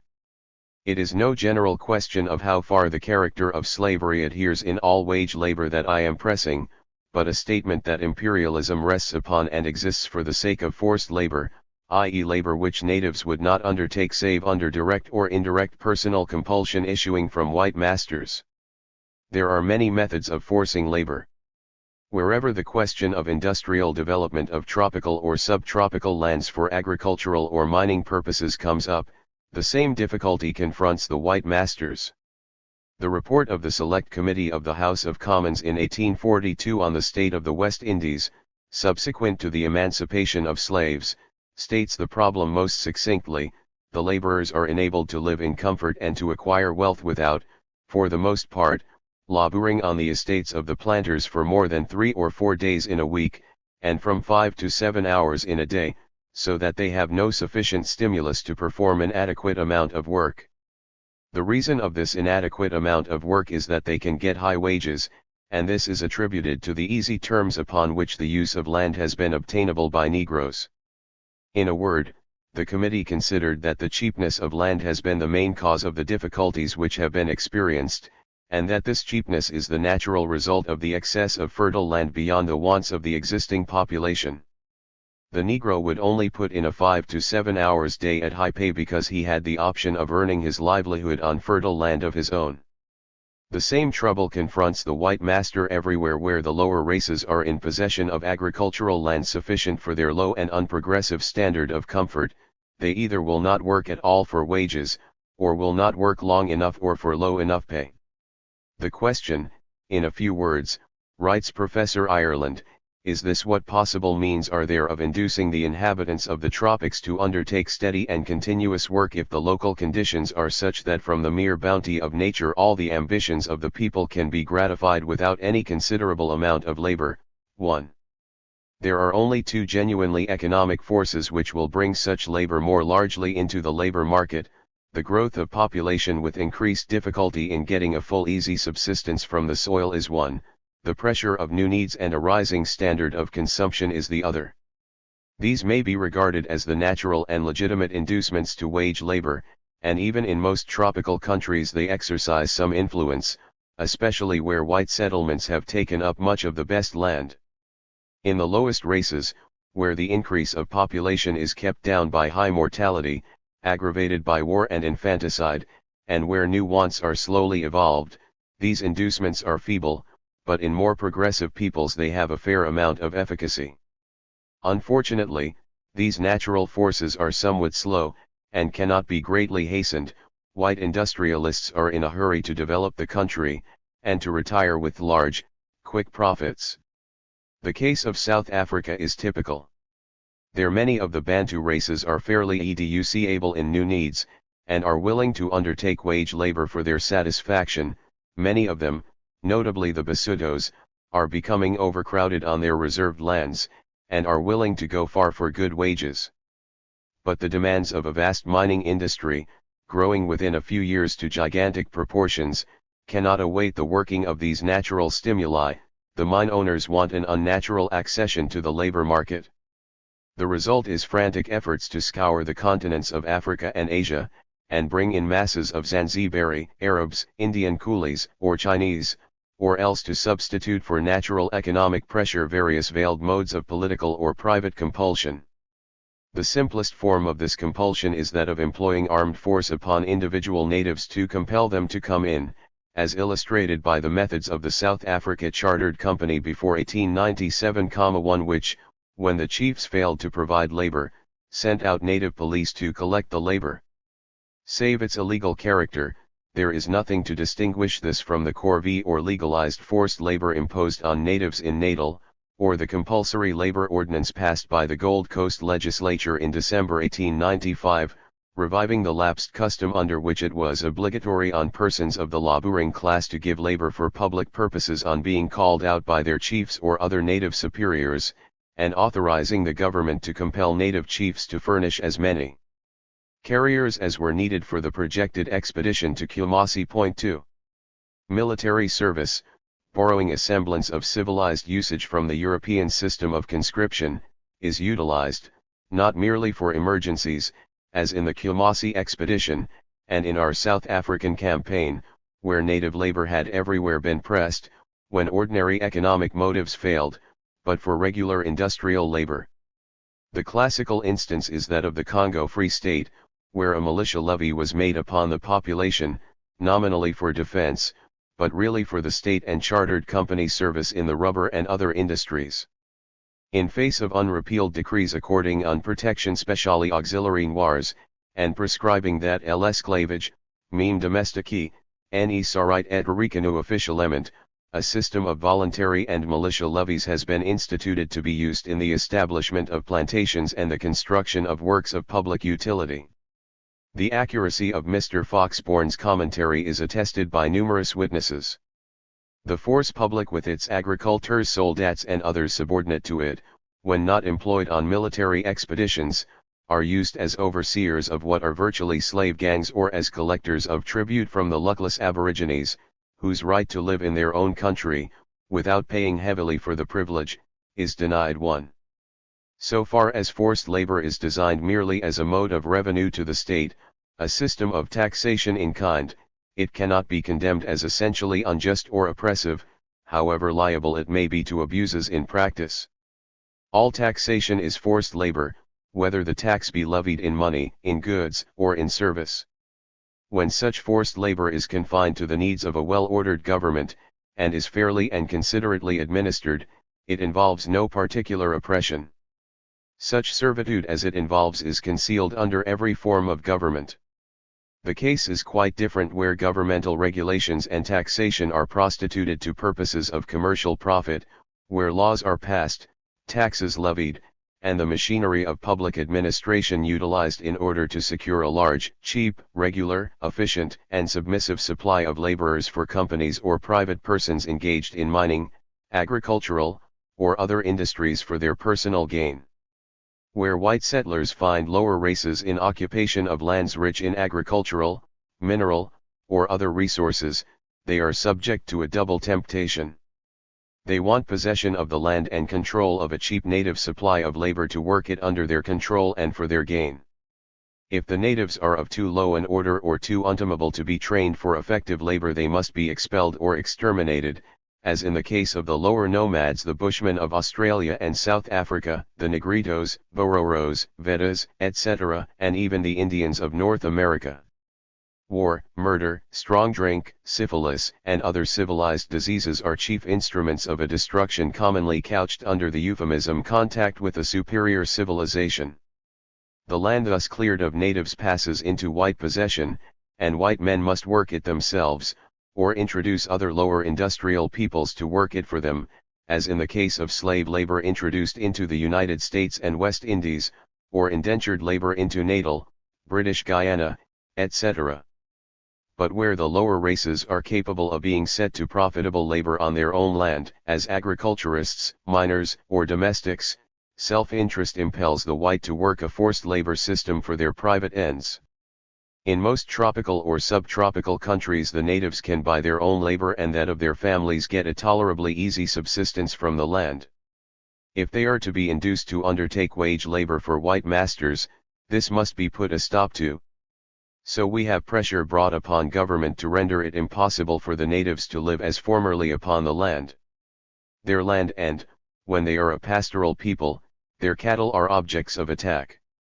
The Torrens Act, by which in 1852 the doctrine of eminent domain was applied to South Australia in such wise as to make all the country virtually crown land, though not ill-meant, has furnished a baneful precedent, not only for encroachment of British settlers, but for the still more flagrant abuses of Belgian adventurers on the Congo.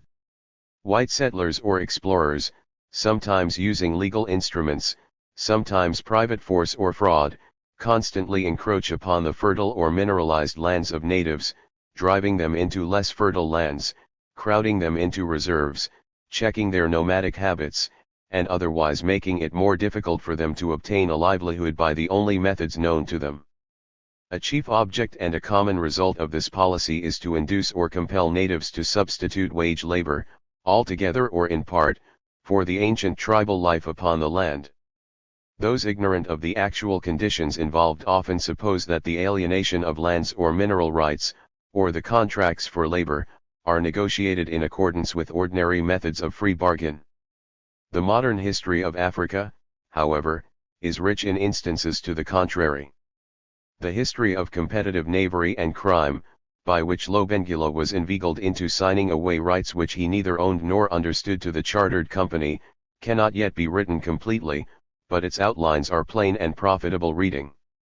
A free contract, implying voluntary action, full knowledge and approximate equality of gain to both parties, is almost unknown in the dealings of superior with inferior races.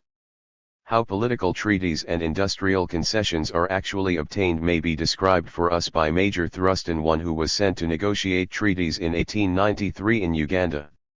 I have been instructed by Colonel Colville to make a treaty with Cavally, by which he should place himself under British protection.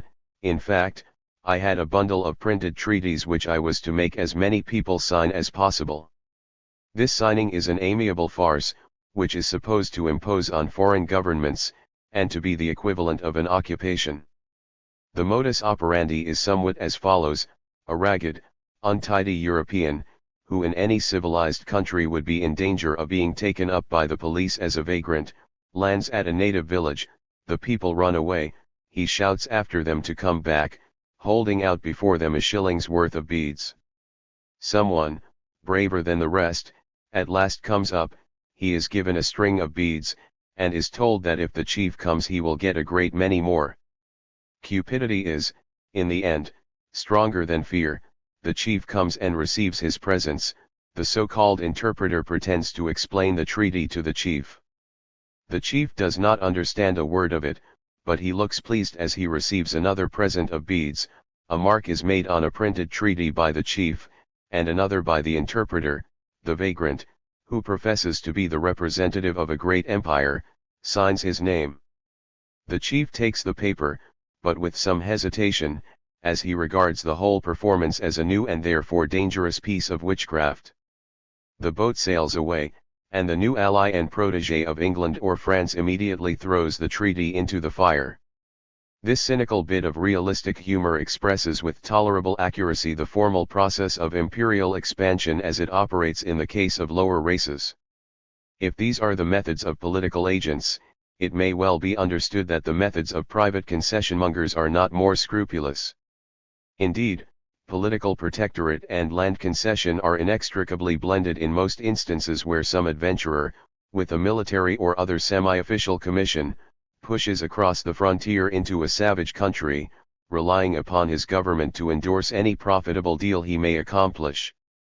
But since, in the case of England at any rate, political expansion is commonly subordinate to industrial exploitation, a treaty or concession, giving rights over land or minerals, is of little value without control of labor.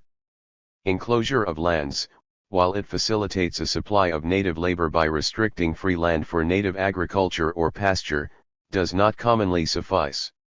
Various devices are adopted for bringing pressure to bear upon individual laborers to contract for wage labor. The simplest, apart from direct compulsion, is to bribe chieftains to use their influence with members of their tribe.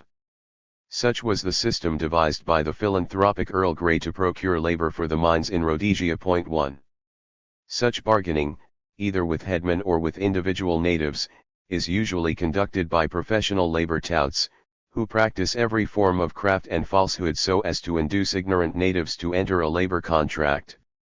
In the case of the Transvaal mines, this abuse had become so monstrous as to spoil the labor market, obliging the mine owners to go ever farther afield for their labor, and eventually compelling them to petition the government for assistance in putting down the system of private labor touts and substituting authorized responsible officials.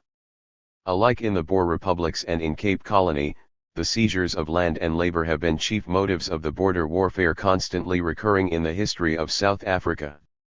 The encroachments of Boers or British colonists upon native territory or reserves, or the seizure of cattle on border land by one party or the other, had led to punitive expeditions, the result of which has been further confiscation of land and capture of prisoners, who, formerly held as slaves, have in more recent times been kept to labor as apprentices or indentured laborers. The case of Bechuanaland in 1897 affords a serviceable illustration.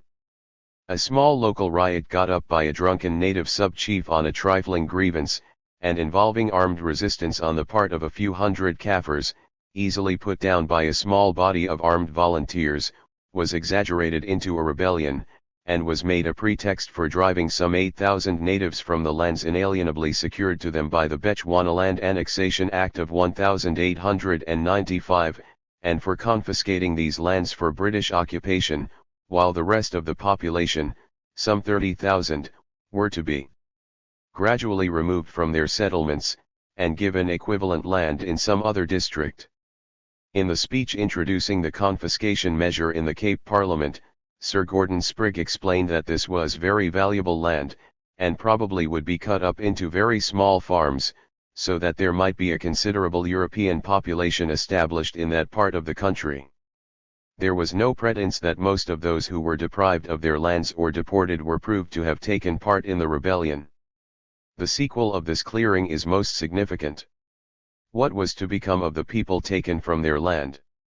They were offered a choice between prosecution on a charge of sedition and service in the colony upon such conditions and with such rates of wages as the government might arrange for a term of 5 years.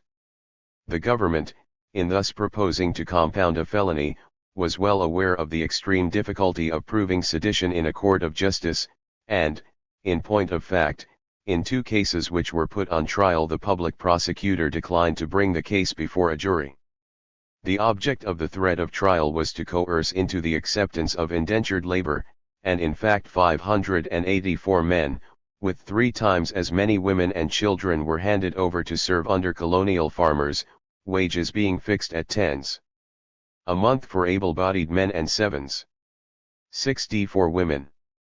Thus did covetous colonials kill 2 birds with 1 stone, obtaining the land and the labor of the Bechuana rebels. It is not necessary to suppose that such incidents are deliberately planned, where empire is asserted over lower races in the form of protectorate, the real government remaining in native hands.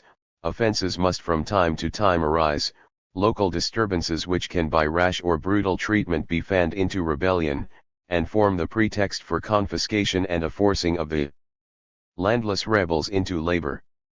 Among African tribes the most vulnerable point is the cattle, which form their most important, often their only, property.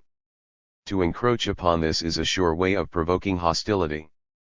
The Bechuana riot seems to have arisen from an injudicious handling of precautions needed to deal with the rinderpest. The Second Matabele War, with its murders of white settlers and the wholesale slaughter in reprisal, was directly instigated by the seizure of cattle belonging to the tribesmen, on the unproven theory that all cattle belonged to the king and thus came into the possession of the chartered company. As a sequel of the First Matabele War, large quantities of cattle had been stolen by white settlers to stock the farms which had just been pegged out for them in the land they had taken, and the further threat of a wholesale confiscation of cattle, though not carried into full effect, lay at the root of the subsequent rebellion. 1. Everywhere these attacks upon the land and cattle of lower races, provoking reprisals, followed by further confiscation and a breaking up of the old tribal life upon the soil, have as a related secondary object the provision of a supply of cheap labor for the new white masters, to be employed in farming, on mines, or for military service. Such labor commonly preserves a semblance of free contract, engagements voluntarily entered into for a fixed period at agreed wages. The amount of real freedom depends partly upon the amount of personal pressure brought to bear by the chief through whom bargains are commonly struck, still more on the amount of option which remains to get a living from the land. This last is the vital matter in an understanding of forced labor. In one sense all labor is forced or unfree, where it is not open to the proletariat to get a living by cultivation of the soil. This is the normal condition of the vast majority of the people in Great Britain and in some other white man's countries. What is peculiar to the system of forced labor, as here used, is the adoption by a white ruling race of legal measures designed expressly to compel the individual natives to whom they apply to quit land, which they occupy and by which they can live, in order to work in white service for the private gain of the white man. When lands formerly occupied by natives are confiscated, or otherwise annexed for white owners, the creation of a labor supply out of the dispossessed natives is usually a secondary object. But this forcing becomes a system when measures are devised by government for the express purpose of compelling labor. 7. The simplest method, that of slavery, is generally abolished by European nations. Corvée, the Congo, and former Rhodesian methods are seldom openly advocated or defended, but the adoption of various forms of public compulsion in order to drive natives into private service is generally approved by colonials, and is sanctioned by imperialist statesmen. A chief instrument of this indirect compulsion is taxation. There is nothing essentially unreasonable in imposing a hut or a poll tax upon natives to assist in defraying the expenses of government, provided that care is taken in the modes of assessment and collection, and due allowance made for the fluctuating economic circumstances of agricultural populations with narrow markets and small use of money.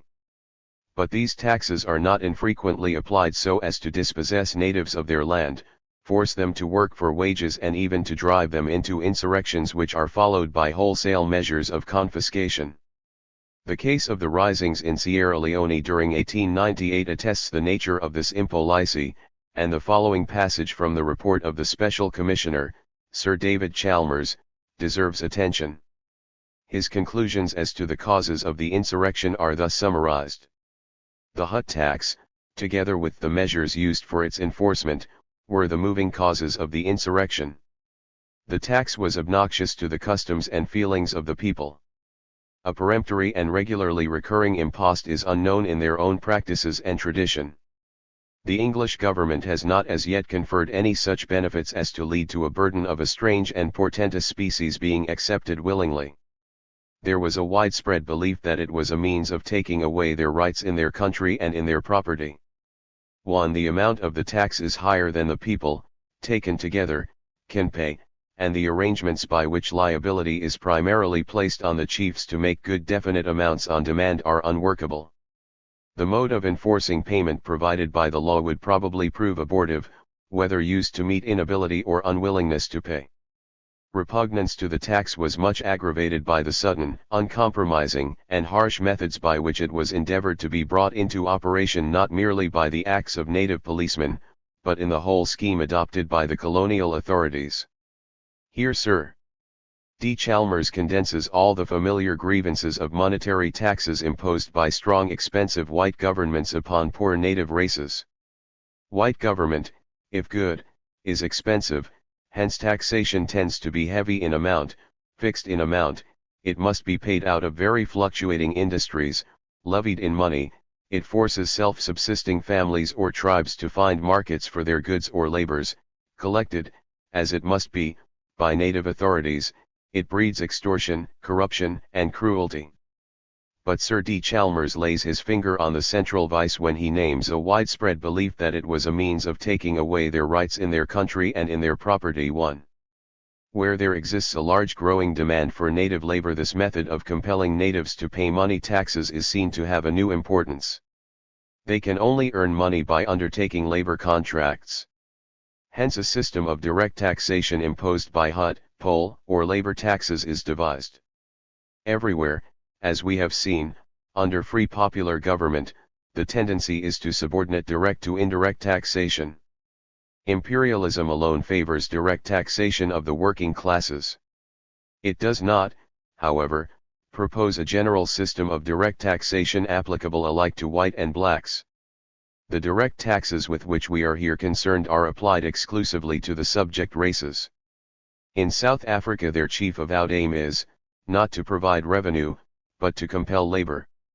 The hut and labor taxation is not strongly developed in Cape Colony or in Natal, because the breakup of old tribal life, and the substitution of individual economic family life favoring wage labor, have hitherto furnished a sufficient supply of labor to countries, mainly agricultural, thinly peopled by white settlers, and only in one district, that of Kimberley, developing a considerable centralized demand for native labor. The hut tax in these colonies has, therefore, not proved an oppressive burden. Only when the diamond fields found difficulties in obtaining a ready supply of native labor, and wages rose, did Mr. Rhodes, a chief proprietor, use his public position as Cape Premier to procure an act designed to assist De Beers in obtaining cheap labor. By this statute, the Glen Grey Act, it was enacted that every male native in districts where the act was adopted, should pay a labor tax of tens per annum, unless he could prove that during 3 months of each year he has been in service or employment beyond the borders of the district. No secret was made of the fact that this measure was designed, not to provide revenue, but to compel to labor.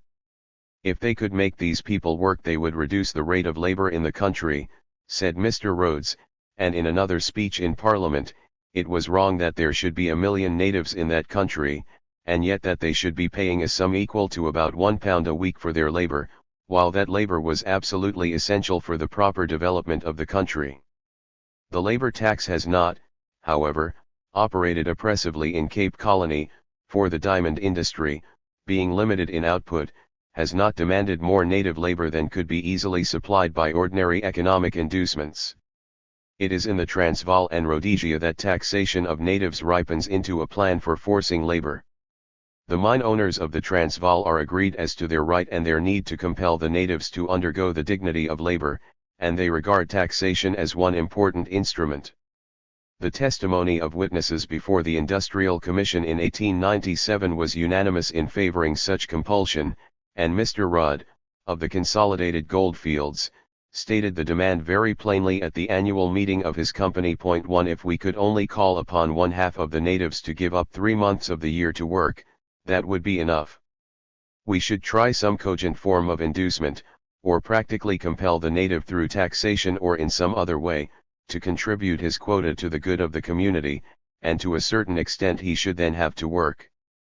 The general feeling of the outlanders in the Transvaal has favoured the oppressive hut tax of £2 imposed by the Republic in 1895, and has only complained of its inadequate enforcement.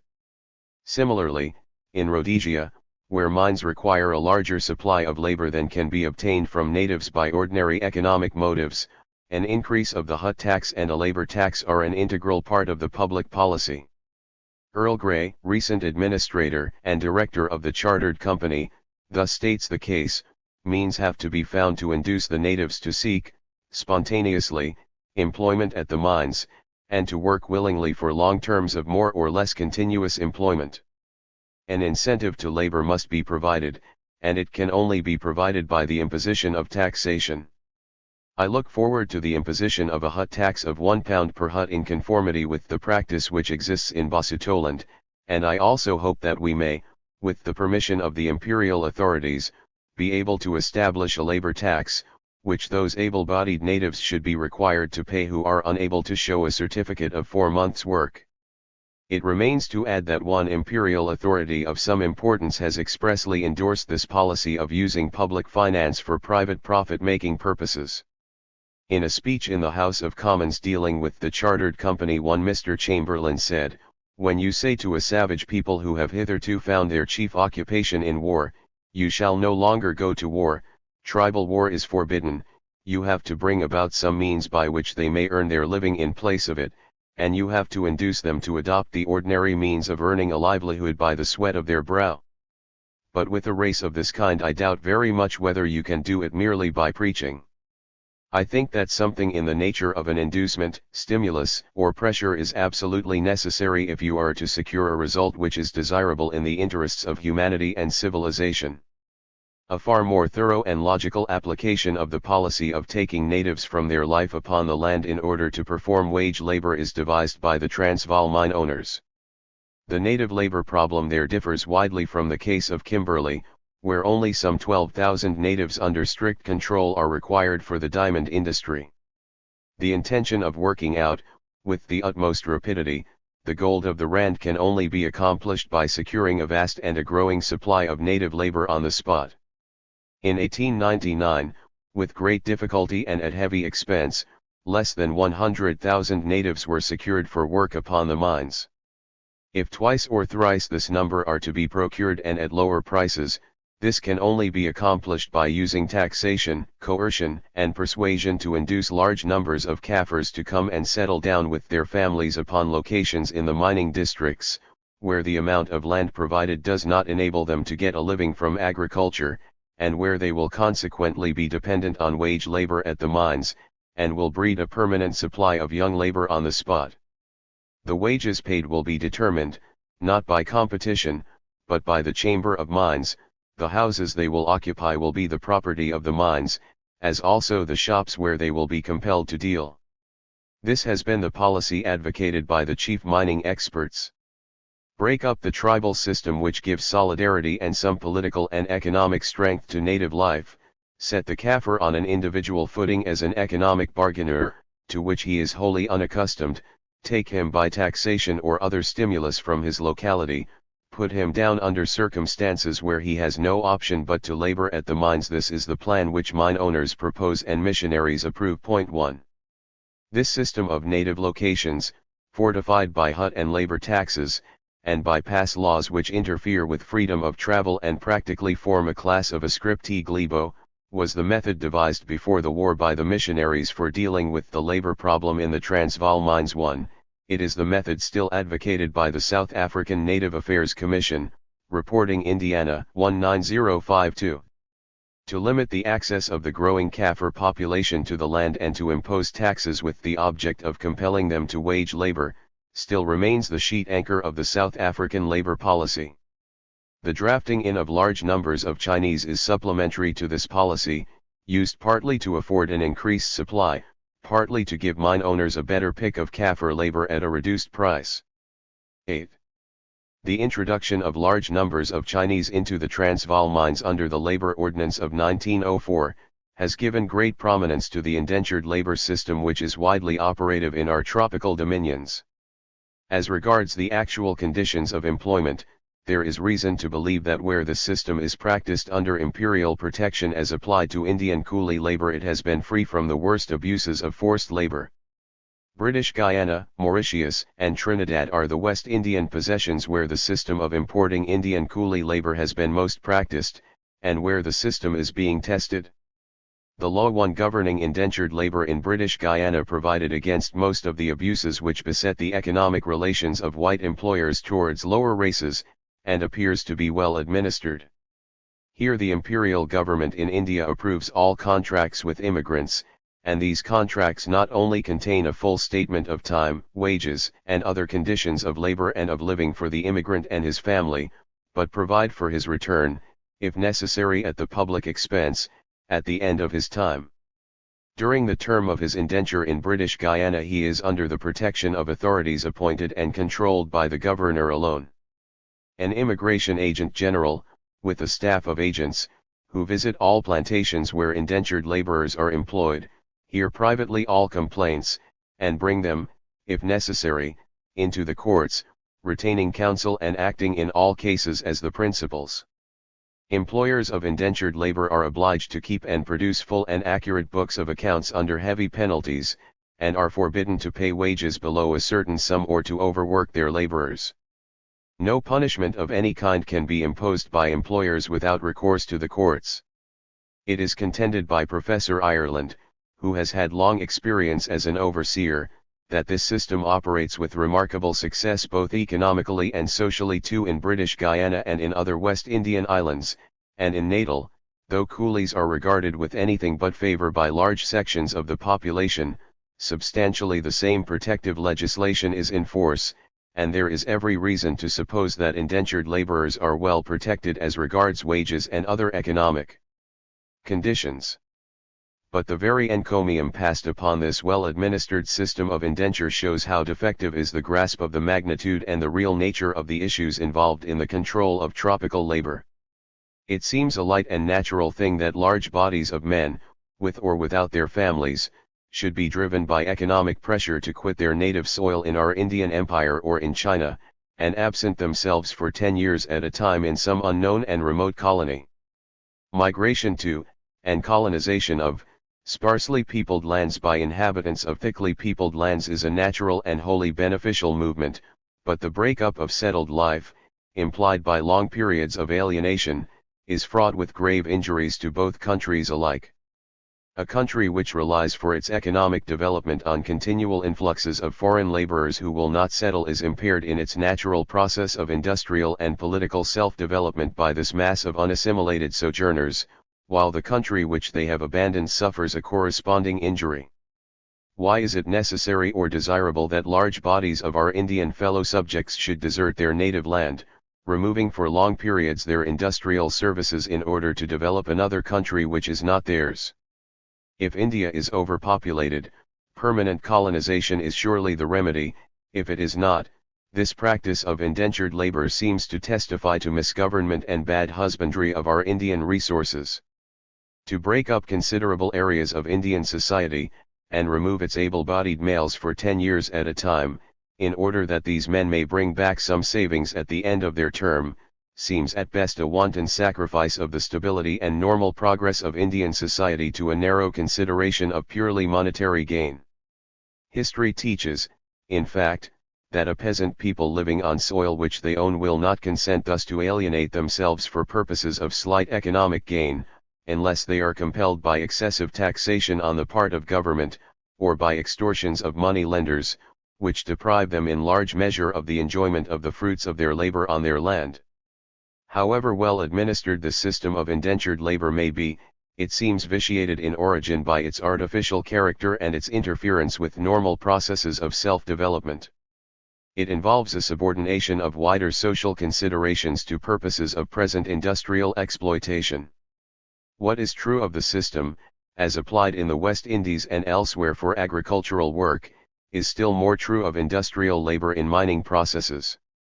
When civilized Kafirs choose to quit their individual farms in the Transkei, or elsewhere, in order to earn extra money by 3 months' service in the mines, no particular harm may offset their monetary gain, but when labor agents are employed to break up tribal life and tempt raw Kafirs away from their kraals and the restraints of their habitual life into the utterly strange and artificial life upon the mines, the character of the Kafir goes to pieces.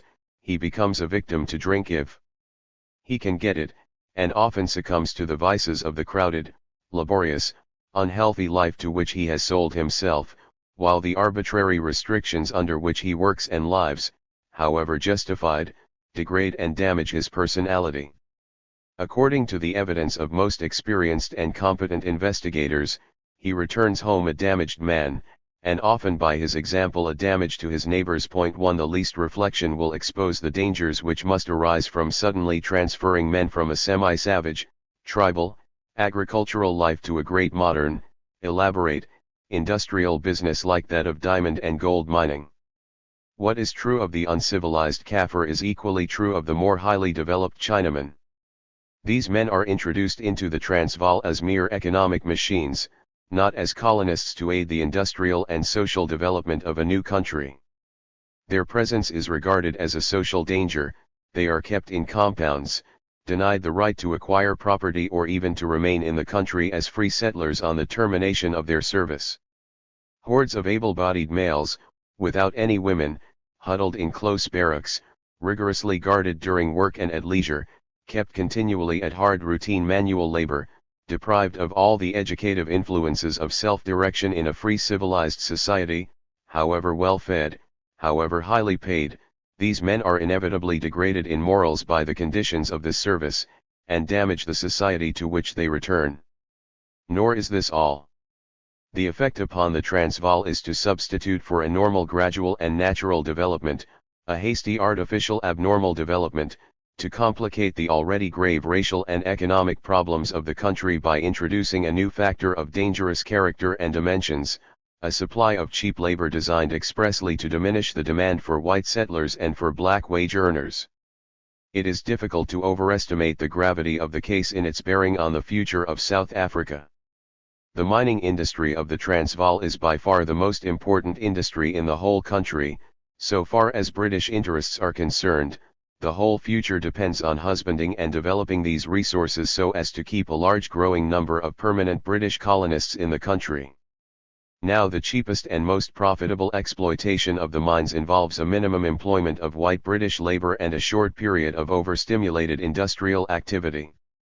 Although it is clearly the interest and the intention of the mine owners, in defiance of the conditions in the ordinance, to displace by skilled Chinese labor most of the white labor formerly required for working the mines, it is possible that a considerable though fluctuating demand for British labour in other industrial and commercial undertakings may be furnished during this artificially shortened life of the richer minds. But upon such an economic foundation no secure fabric of industrial and political civilization can be erected, after a single generation of feverish gold-getting, in which British supremacy is maintained by a constantly changing majority of temporary town residents. The industrial strength of the country must steadily and surely decline, returning not to the more primitive condition of wholesome agriculture from which it temporarily emerged, but to a prolonged miserable struggle of trade and manufactures in a country strewn with the decaying wreckage of disused mines and rotting towns. Hebrew mining speculators, American and Scotch engineers, Chinese miners, German traders will evacuate the country they have sacked, leaving behind them a population of boors spoiled in large part by their contact with a gambling and luxuriant European civilization, and a host of Kafirs broken from their customary life of agriculture and hanging around the cities of South Africa a chronic pest of vagabonds and unemployed. Such are some of the reactions of the indentured labor system in South Africa. The legitimate and wholesome means of developing a country is by utilizing the labor power of its inhabitants, inducing them by ordinary economic stimuli to settle where remunerative employment is afforded. If such a country is underpeopled, emigration is rightly encouraged from more thickly peopled lands. But such emigration should bring genuine colonists, people intending to become citizens of their adopted country, social as well as economic units. In such fashion, by free flow of populations from less desirable to more desirable regions, the civilization of the world is forwarded, and the social safety and future prosperity of the newly developed countries are best subserved. An indentured labor system, however well administered, sins against the fundamental laws of civilization because it treats the laborers primarily as instruments and not as men. Badly operated, without proper safeguards of impartially administered law, it is a source of grave damage to the political, social, and industrial prosperity of the country where it is applied. It may well be doubted whether there is a net gain to the civilization of the world by increasing the supply of gold and diamonds at such a price. 9. It may be said, whatever the motives of employers may be, it is surely a good thing to take natives, by persuasion or even by force, from a life of idleness and habituate them to labor, which educates their faculties, brings them under civilizing influences, and puts money into their pockets. Now while the statement that such Kafirs, West Africans and other tropical or semi-tropical men, left to themselves, lead an idle life, is commonly a gross exaggeration, due largely to the fact that their work is more irregular and capricious than that of their women, it must be admitted that the repression of internecine warfare and the restriction of hunting do set free a large quantity of male energy which it is really desirable should be utilized for industrial purposes. But for whose industrial purposes? Surely it is far better that the contact with civilization should lead these men to new kinds of industry on their own land, and in their own societies, instead of dragging them off to gang labor on the lands or mining properties of strangers. It can do this in two ways: by acquainting them with new wholesome wants it can apply a legitimate stimulus, and by acquainting them with new industrial methods applicable to work in their own industries it can educate them to self-help. Where native peoples are protected from the aggressive designs of white profit-mongers, this salutary evolution operates. In large districts of Basutoland and in certain reserves of Zululand the substitution of the plough for the primitive hoe or pick has led to the introduction of male labor into the fields.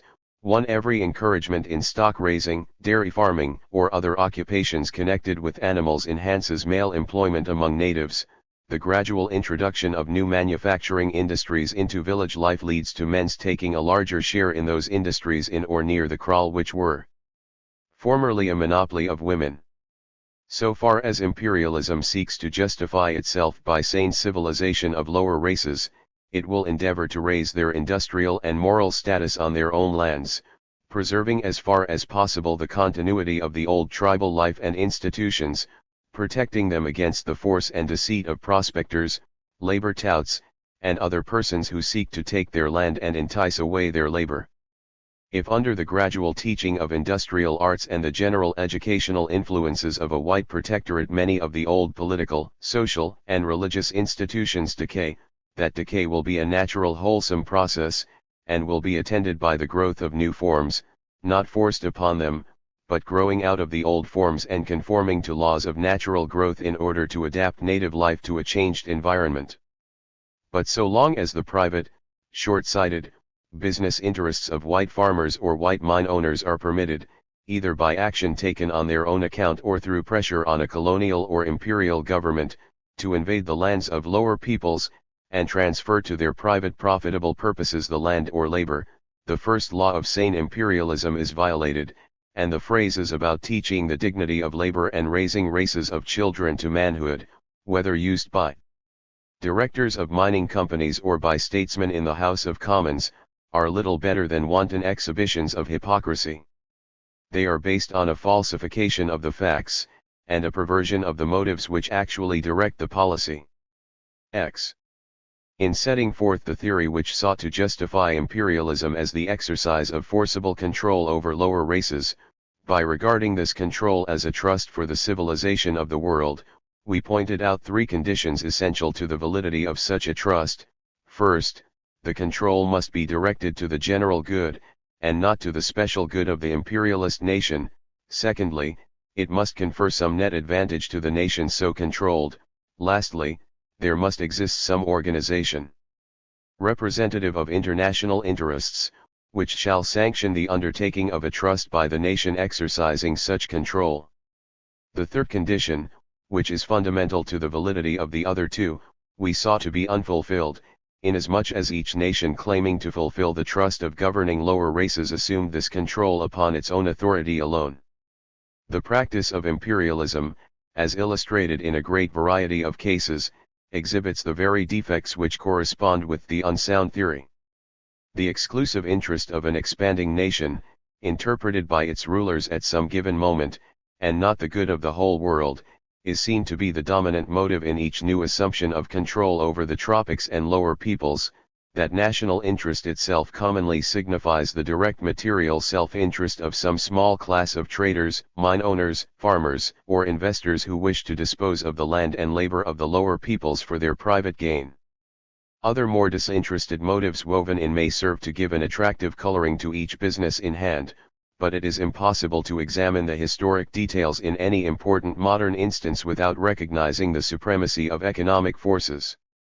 At best it is impossible to claim more than this, that some consideration is taken of justice and humanity in the exercise of the authority assumed, and that incidentally the welfare of the lower race is subserved by the play of economic and political forces not primarily designed to secure that end. Everywhere, in the white administration of these lower races, considerations of present order are paramount, and industrial exploitation of the land and labor under private management for private immediate gain is the chief operative force in the community, unchecked, or inadequately checked, by imperial or other governmental control. The future progress of the lower race, its gradual education in the arts of industrial and political self-government, in most instances do not at all engage the activity of imperial government, and nowhere are such considerations of the welfare of the governed really paramount. The stamp of parasitism is upon every white settlement among these lower races, that is to say, nowhere are the relations between white and colored people such as to preserve a wholesome balance of mutual services. The best services which white civilization might be capable of rendering, by examples of normal, healthy, white communities practicing the best arts of Western life, are precluded by climatic and other physical conditions in almost every case. The presence of a scattering of white officials, missionaries, traders, mining or plantation overseers, a dominant male caste with little knowledge of or sympathy for the institutions of the people, is ill calculated to give to these lower races even such gains as Western civilization might be capable of giving. The condition of the white rulers of these lower races is distinctively parasitic. They live upon these natives, their chief work being that of organizing native labor for their support. The normal state of such a country is one in which the most fertile lands and the mineral resources are owned by white aliens and worked by natives under their direction, primarily for their gain. they do not identify themselves with the interests of the country or its people, but remain an alien body of sojourners, a parasite upon the carcass of its host, destined to extract wealth from the country and retiring to consume it at home. All the hard manual or other severe routine work is done by natives. Most of the real labor of administration, or even of aggression, is done by native overseers, police, and soldiery. This holds of all white government in the tropics or wherever a large lower population is found. Even where whites can live healthily and breed and work, the quantity of actual work, physical or mental, which they do is very small, where a large supply of natives can be made to work for them. Even in the parts of South Africa where whites thrive best, the life they lead, when clearly analyzed, is seen to be parasitic. The white farmer, Dutch or British, does little work, manual or mental, and tends everywhere to become lazy and unprogressive. The trading, professional or official classes of the towns show clear signs of the same laxity and torpor, the brief spasmodic flares of energy evoked by dazzling prospects among small classes of speculators and businessmen in mushroom cities like Johannesburg serving but to dazzle our eyes and hide the deep essential character of the life. If this is true of South Africa, much more is it true of countries where climate inhibits white settlement and white energy, the general condition of those countries which represent the expansion of modern imperialism. Nowhere under such conditions is the theory of white government as a trust for civilization made valid, nowhere is there any provision to secure the predominance of the interests, either of the world at large or of the governed people, over those of the encroaching nation, or more commonly a section of that nation. The relations subsisting between the superior and the inferior nations, commonly established by pure force, and resting on that basis, are such as preclude the genuine sympathy essential to the operation of the best civilizing influences, and usually resolve themselves into the maintenance of external good order so as to forward the profitable development of certain natural resources of the land, under forced native labor, primarily for the benefit of white traders and investors, and secondarily for the benefit of the world of white Western consumers. This failure to justify by results the forcible rule over alien peoples is attributable to no special defect of the British or other modern European nations. It is inherent in the nature of such domination. The government of a people by itself has a meaning and a reality, but such a thing as government of one people by another does not and cannot exist. One people may keep another as a warren or preserve for its own use, a place to make money in, a human cattle farm, to be worked for the profits of its own inhabitants, but if the good of the governed is the proper business of a government, it is utterly impossible that a people should directly attend to it. 1. Chapter V. Imperialism in Asia. I. The great test of Western imperialism is Asia, where vast peoples live, the inheritors of civilizations as complex as our own, more ancient and more firmly rooted by enduring custom in the general life. The races of Africa it has been possible to regard as savages or children, backward in their progress along the same general road of civilization in which Anglo-Saxondom represents the vanguard, and requiring the help of more forward races. It is not so easy to make a specious case for Western control over India, China, and other Asiatic peoples upon the same ground. Save in the more recent developments of the physical sciences and their application to industrial arts, it cannot be contended that these peoples are backward, and though we sometimes describe their civilizations as arrested or unprogressive, that judgment either may imply our ignorance of the pace at which civilizations so much older than our own must continue moving, or it may even afford unconscious testimony to a social progress which has won its goal in securing a well-nigh complete adjustment between human life and its stable environment. The claim of the West to civilize the East by means of political and military supremacy must rest ultimately upon the assumption that civilizations, however various in their surface growths, are at root one and the same, that they have a common nature and a common soil. Stripped of metaphor, this means that certain moral and intellectual qualities, finding embodiment in general forms of religion, law, customs, and arts of industry, are essential to all local varieties of civilization, irrespective of race, color, climate, and other conditions, that Western nations, or some of them, possess these qualities and forms of civilization in a preeminent degree, and are able to impart them to Eastern nations by government and its accompanying political, religious, and industrial education. It certainly seems as if humanity implies such common factors. The ethics of the Decalogue appears to admit of a wide common application, certain rights of the individual, certain elements of social justice, embodied in law and custom, appear capable of universal appeal, certain sorts of knowledge and the arts of applying them appear useful to all sorts and conditions of men. If Western civilization is richer in these essentials, it seems reasonable to suppose that the West can benefit the East by imparting them, and that her government may be justified as a means of doing so. The British Empire in India may be taken as the most serviceable test. We did not, indeed, go there in the first instance for the good of the Indians, nor have our various extensions of political power been motived primarily by this consideration, but it is contended that our government of India has in point of fact conferred upon the people the benefits arising from our civilization, and that the conferring of these benefits has of later years played a larger and a larger part in our conscious policy. The experiment has been a long and varied one, and our success in India is commonly adduced as the most convincing argument in favor of the benefits accruing to subject races from imperialism. The real questions we have to answer are these: are we civilizing India, and in what does that civilization consist? To assist in answering there exists a tolerably large body of indisputable facts.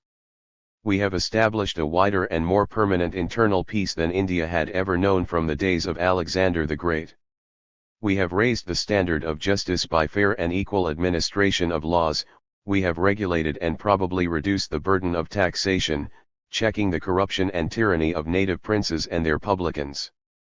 For the instruction of the people we have introduced a public system of schools and colleges, as well as a great quasi-public missionary establishment, teaching not only the Christian religion but many industrial arts.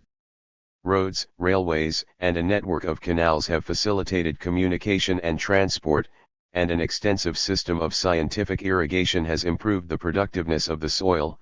The mining of coal, gold, and other minerals has been greatly developed. In Bombay and elsewhere cotton mills with modern machinery have been set up, and the organization of other machine industries is helping to find employment for the population of large cities.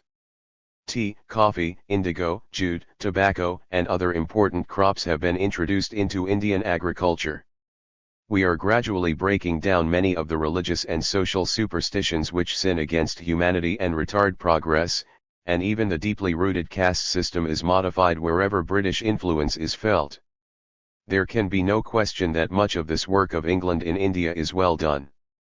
No such intelligent, well-educated, and honourable body of men has ever been employed by any state in the working of imperial government as is contained in the civil service of India.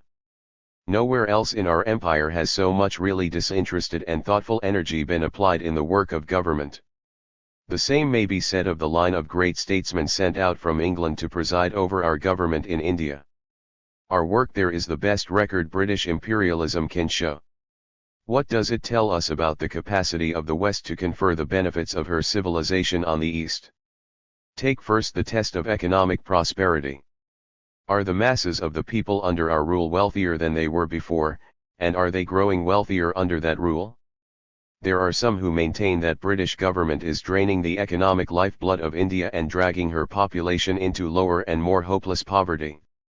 They point to the fact that one of the poorest countries in the world is made to bear the cost of a government, which, however honestly administered, is very expensive, that 1/3 of the money raised by taxation flows out of the country without return, that India is made to support an army admittedly excessive for purposes of self-defense, and even to bear the cost of wars in other parts of the empire, while nearly the whole of the interest on capital invested in India is spent out of the country.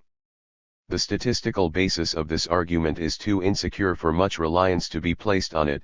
It is probably untrue that the net cost of British government is greater than the burden of native princes which it has largely once superseded, though it is certainly true that the extortionate taxation under native rule was expended in the country on productive work or unproductive native services. Whether the increasing drain of wheat and other foodstuffs from India exceeds the gain from improved irrigation, and whether the real income of the ryot or other worker is increasing or diminishing, cannot be established, so far as the whole country is concerned, by any accurate measure. But it is generally admitted, even by British officials strongly favourable to our rule, that we have not succeeded in giving any considerable economic prosperity to India. I quote from a source strongly favourable to our rule. The test of a people's prosperity is not the extension of exports, the multiplication of manufactures or other industries, the construction of cities. No. A prosperous country is one in which the great mass of the inhabitants are able to procure, with moderate toil, what is necessary for living human lives, lives of frugal and assured comfort. Judged by this criterion, can India be called prosperous? Comfort, of course, is a relative term. In a tropical country, like India, the standard is very low. Little clothing is required there. Simple diet suffices. Artificial wants are very few, and, for the most part, are not costly. The Indian Empire is a peasant empire. 90% of the people live upon the land. An unfailing well of water, a plot of land, and a bit of orchard that will satisfy his heart's desire, if indeed you add the cattle needful to him, the ryot's children, as they are called in many parts. Such is the ryot's ideal. Very few realize it. An acre may stand for the modus agri, the necessary plot of ground. A man to an acre, or 640 men to the square mile, is the utmost density of population which India can comfortably support, except near towns or in irrigated districts. But millions of peasants in India are struggling to live on half an acre. Their existence is a constant struggle with starvation, ending too often in defeat. Their difficulty is not to live human lives up to the level of their poor standard of comfort, but to live at all and not die. We may truly say that in India, except in the irrigated tracts, famine is chronic endemic. 1. A century of British rule, then, conducted with sound ability and goodwill, had not materially assisted to ward off the chronic enemy, starvation, from the mass of the people. Nor can it be maintained that the new industrialism of machinery and factories, which we have introduced, is civilizing India, or even adding much to her material prosperity. In fact, all who value the life and character of the East deplore the visible decadence of the arts of architecture, weaving, metalwork and pottery, in which India had been famed from time immemorial. Architecture, engineering, literary skill are all perishing out, so perishing that Anglo-Indians doubt whether Indians have the capacity to be architects, though they built Benares, or engineers, though they dug the artificial lakes of Tanjore, or poets, though the people sit for hours or days listening to the rhapsodists as they recite poems, which move them as Tennyson certainly does not move our common people. The decay or forcible supersession of the native industrial arts is still more deplorable, for these always constitute the poetry of common life, the free play of the imaginative faculty of a nation in the ordinary work of life. Sir George Birdwood, in his great work on the industrial arts of India, written more than 20 years ago too, gives a significant judgment upon the real meaning of a movement which has ever since been advancing at an accelerating pace. If, owing to the operation of certain economic causes, machinery was to be gradually introduced into India for the manufacture of its great traditional handicrafts, there would ensue an industrial revolution which, if not directed by an intelligent and instructed public opinion and the general prevalence of refined taste, would inevitably throw the traditional arts of the country into the same confusion of principles, and of their practical application to the objects of daily necessity, which has for 3 generations been the destruction of decorative art and of middle-class taste in England and northwestern Europe and the United States of America. The social and moral evils of the introduction of machinery into India are likely to be greater. Then follows a detailed account of the free picturesque handicrafts of the ordinary Indian village, and the author proceeds, but of late these handicraftsmen, for the sake of whose works the whole world has been ceaselessly pouring its bullion into India, and who, for all the marvelous tissue they have wrought, have polluted no rivers, deformed no pleasing prospects, nor poisoned any air, whose skill and individuality the training of countless generations has developed to the highest perfection. These hereditary handicraftsmen are being everywhere gathered from their democratic village communities in hundreds and thousands into the colossal mills of Bombay, to drudge in gangs for tempting wages, at manufacturing piece goods, in competition with Manchester, in the production of which they are no more intellectually and morally concerned than the grinder of a barrel organ in the tunes turned out from it. Even from the low standpoint of the world market, this hasty destruction of the native arts for the sake of employing masses of cheap labor in mills is probably bad policy, for, as the world becomes more fully opened up and distant countries are set in closer communication with one another, a land whose industries had so unique and interesting a character as those of India would probably have found a more profitable market than by attempting to undersell Lancashire and New England in stock goods. But far more important are the reactions of these changes on the character of the people. The Industrial Revolution in England and elsewhere has partaken more largely of the nature of a natural growth, proceeding from inner forces, than in India, and has been largely coincident with the liberation of great popular forces finding expression in scientific education and in political democracy. It has been an important phase of the great movement of popular liberty and self-government. In India, and elsewhere in the East, there is no such compensation. An industrial system, far more strongly set and more closely interwoven in the religious and social system of the country than ever were the crafts and arts in Europe, has been subjected to forces operating from outside, and unchecked in their pace and direction by the will of the people whose life they so vitally affected. Industrial revolution is one thing when it is the natural movement of internal forces, making along the lines of the self-interests of a nation and proceeding pari passu with advancing popular self-government, another thing when it is imposed by foreign conquerors looking primarily to present gains for themselves, and neglectful of the deeper interests of the people of the country. The story of the destruction of native weaving industry won for the benefit of mills started by the company will illustrate the selfish, short-sighted economic policy of the late 18th and early 19th centuries.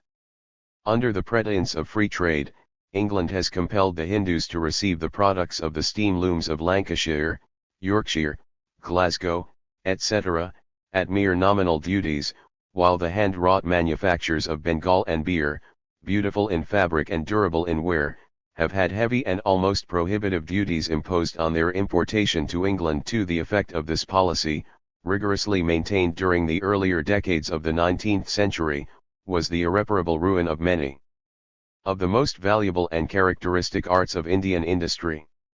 In India, the manufacturing power of the people was stamped out by protection against her industries, and then free trade was forced on her so as to prevent a revival. When we turn from manufacture to the great industry of agriculture, which even now occupies 9/10 of the population, the difficulty of alien administration, with whatever good intention, is amply illustrated. Not a few of our greatest Indian statesmen, such as Monroe, Elphinstone, and Metcalfe, have recognized in the village community the true embodiment of the spirit of Eastern civilization. The village communities, wrote Sir C. Metcalfe, are little republics, having nearly everything that they can want within themselves, and almost independent of any foreign relations. They seem to last where nothing else lasts. Dynasty after dynasty tumbles down, revolution succeeds to revolution, Hindu, Pathan, Mughal, Maratha, Sikh, English, are masters in turn, but the village communities remain the same.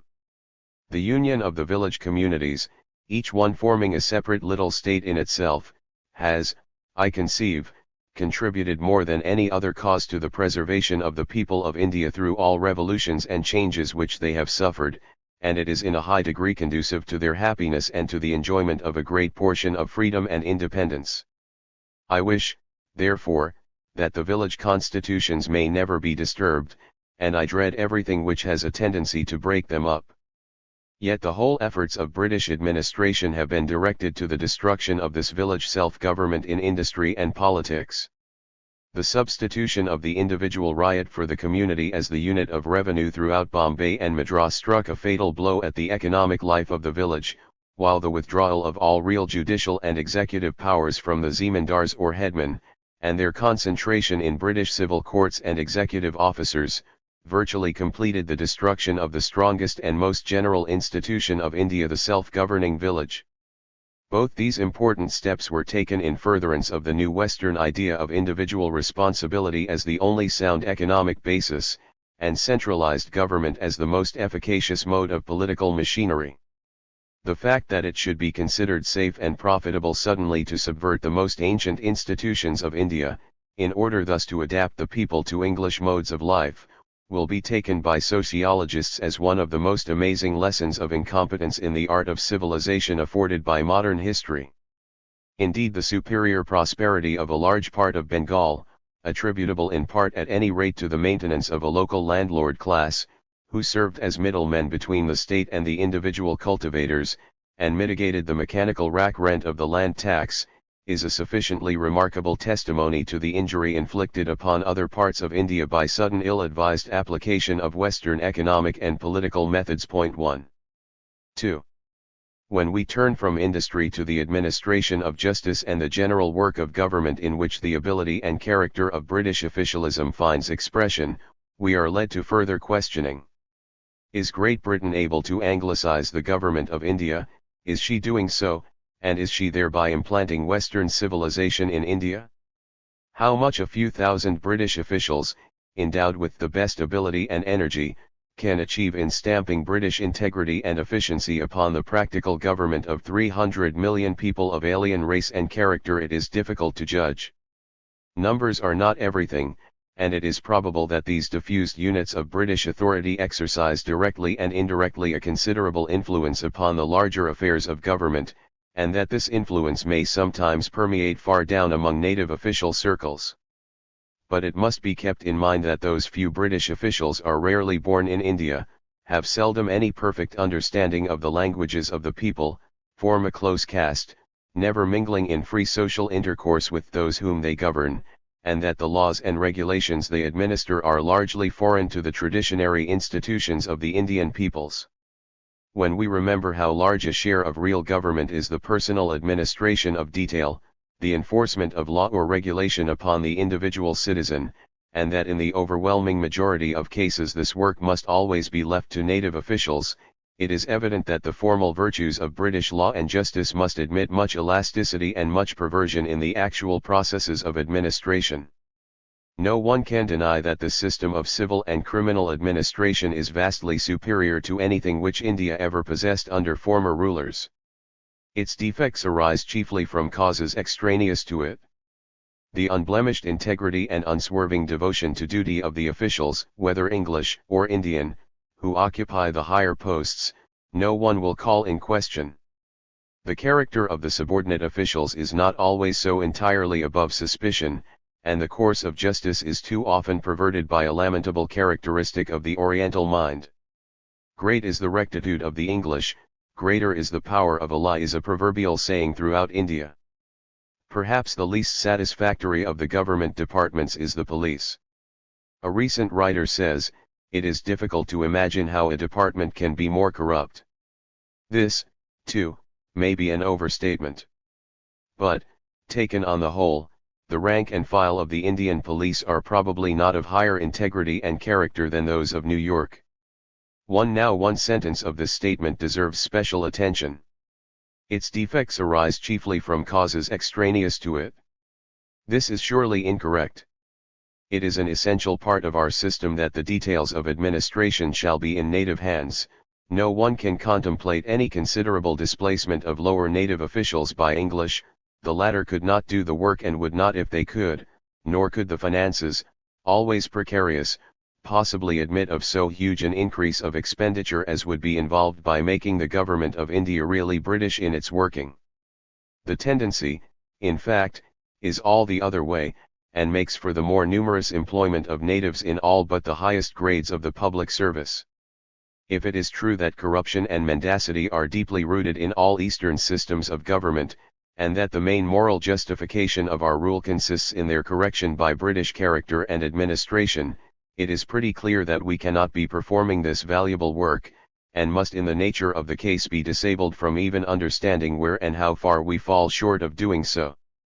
The comment made by Mr. Lilly upon Indian police is chiefly significant because this is the one department of detailed practical government where special scandals are most likely to reveal the failure of our excellent intentions as embodied in criminal codes and judicial procedure. One would wish to know whether the actual native officer who collects the land tax or other dues from the individual ryot practices the integrity of his British superior official or reverts to the time-honoured and universal practice of the East. How much can a handful of foreign officials do in the way of effectual check and supervision of the details of government in a country which teems with populations of various races, languages, creeds, and customs? Probably not very much, and ex hypothesi they, and so we, cannot know their failures. The one real and indisputable success of our rule in India, as indeed generally through our empire, is the maintenance of order upon a large scale, the prevention of internecine war, riot, or organized violence. This, of course, is much, but it is not everything. It is not enough in itself to justify us in regarding our imperial rule as a success. Is British justice, so far as it prevails, and British order good for India? Will seem to the average Briton a curious question to ask. But Englishmen who have lived in India, and who, on the whole, favor the maintenance of our authority, sometimes ask it. It must, in the first place, be remembered that some of the formal virtues of our laws and methods which seem to us most excellent may work out quite otherwise in practice. The rigorous justice in the exaction of the land tax and in the enforcement of the legal claims of usurers is a striking instance of misapplied notions of equity. Corrupt as the practice of Eastern tax gatherers has ever been, tyrannical as has been the power of the usurer, public opinion, expediency, and some personal consideration have always qualified their tyranny. The mechanical rigor of British law is one of the greatest sources of unpopularity of our government in India, and is probably a grave source of actual injury. There is even some reason to suspect that Indians resent less the illegal and irregular extortion of recognized native autocrats, whose visible authority is familiarly impressed on their imaginations, than the actually lighter exactions of an inhuman, irresistible, and immitigable machine, such as the British power presents itself to them. It is pretty clear that, so far as the consent of the governed in any active sense is a condition of success in government, the British Empire in India has not succeeded. We are deceived by Eastern acquiescence, and our deception may even be attended by grave catastrophe unless we understand the truth. Mr. Townsend, who has brought close thought to bear upon the conditions of our hold of India, writes thus: personal liberty, religious liberty, equal justice, perfect security, these things the empire gives, but then are these so valued as to overcome the inherent and incurable dull distaste felt by the brown men to the white men who give them? I doubt it greatly. 1. The reasons he gives for his doubt are weighty. The agricultural populace, whom we have, he holds, materially benefited, is an inert mass. The active classes endowed with initiative, political ambition, patriotism, education, are silently but strongly hostile to our rule. It is natural this should be so.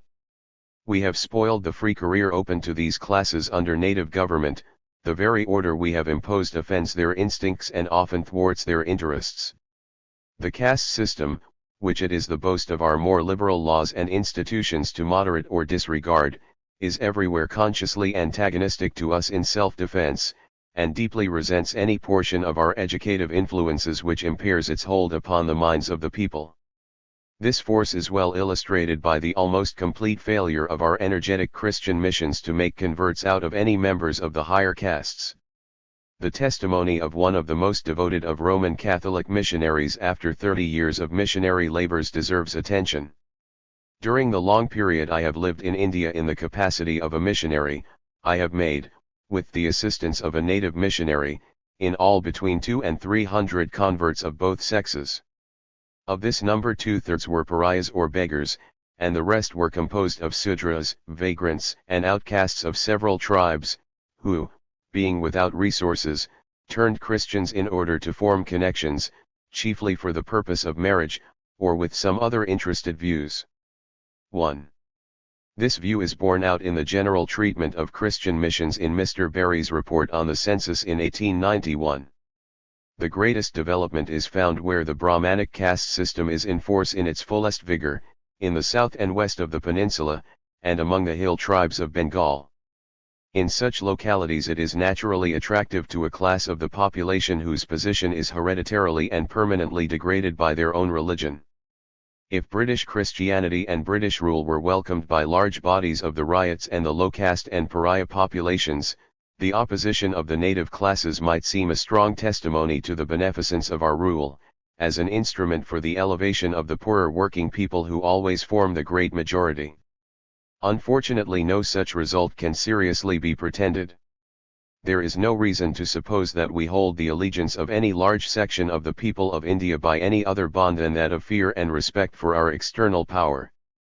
Mr. Townsend puts the matter in a nutshell when he affirms, "There is no corner in Asia where the life of a white man, if unprotected by force, either actual or potential, is safe for an hour, nor is there an Asiatic state which, if it were prudent, would not expel him at once and forever." There are, according to this view, no psychical roots to the civilization we are imposing upon India. It is a superficial structure maintained by force, and not grafted onto the true life of the nation, so as to modify and educate the soul of the people. Mr. Townsend is driven with evidently deep reluctance to the conclusion that the empire hangs in air, supported by nothing but the minute white garrison and the unproved assumption that the people of India desire it to continue to exist too. It was indeed pointed out by Professor Seeley, and is generally admitted, that our empire in India has only been rendered possible by the wide cleavages of race, language, religion, and interests among the Indian populations, first and foremost the division of Mohammedan and Hindu. But it may be fairly contended that the forcible foundation of our rule and the slowness and reluctance of the natives to appreciate its benefits are no proof that it is not beneficial, or that in process of time we may not infuse the best principles of Western civilization into their life. Are we doing this? Is the nature of our occupation such as to enable us to do it?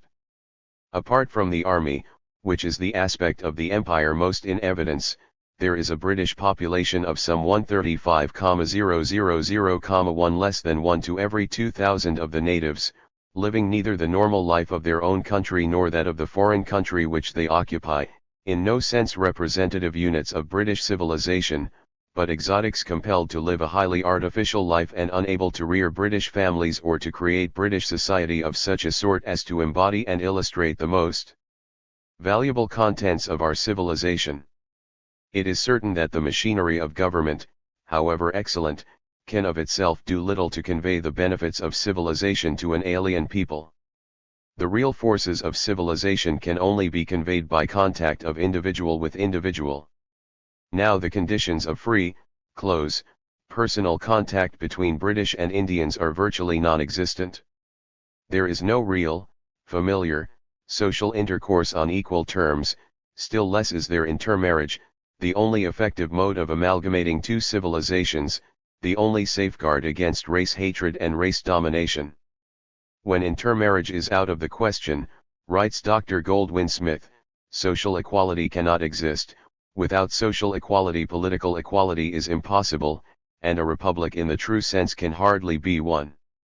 The vast majority of whites admittedly live their own life, using natives for domestic and industrial service, but never attempting to get any fuller understanding of their lives and character than is required to exact these services from them or to render official services in return.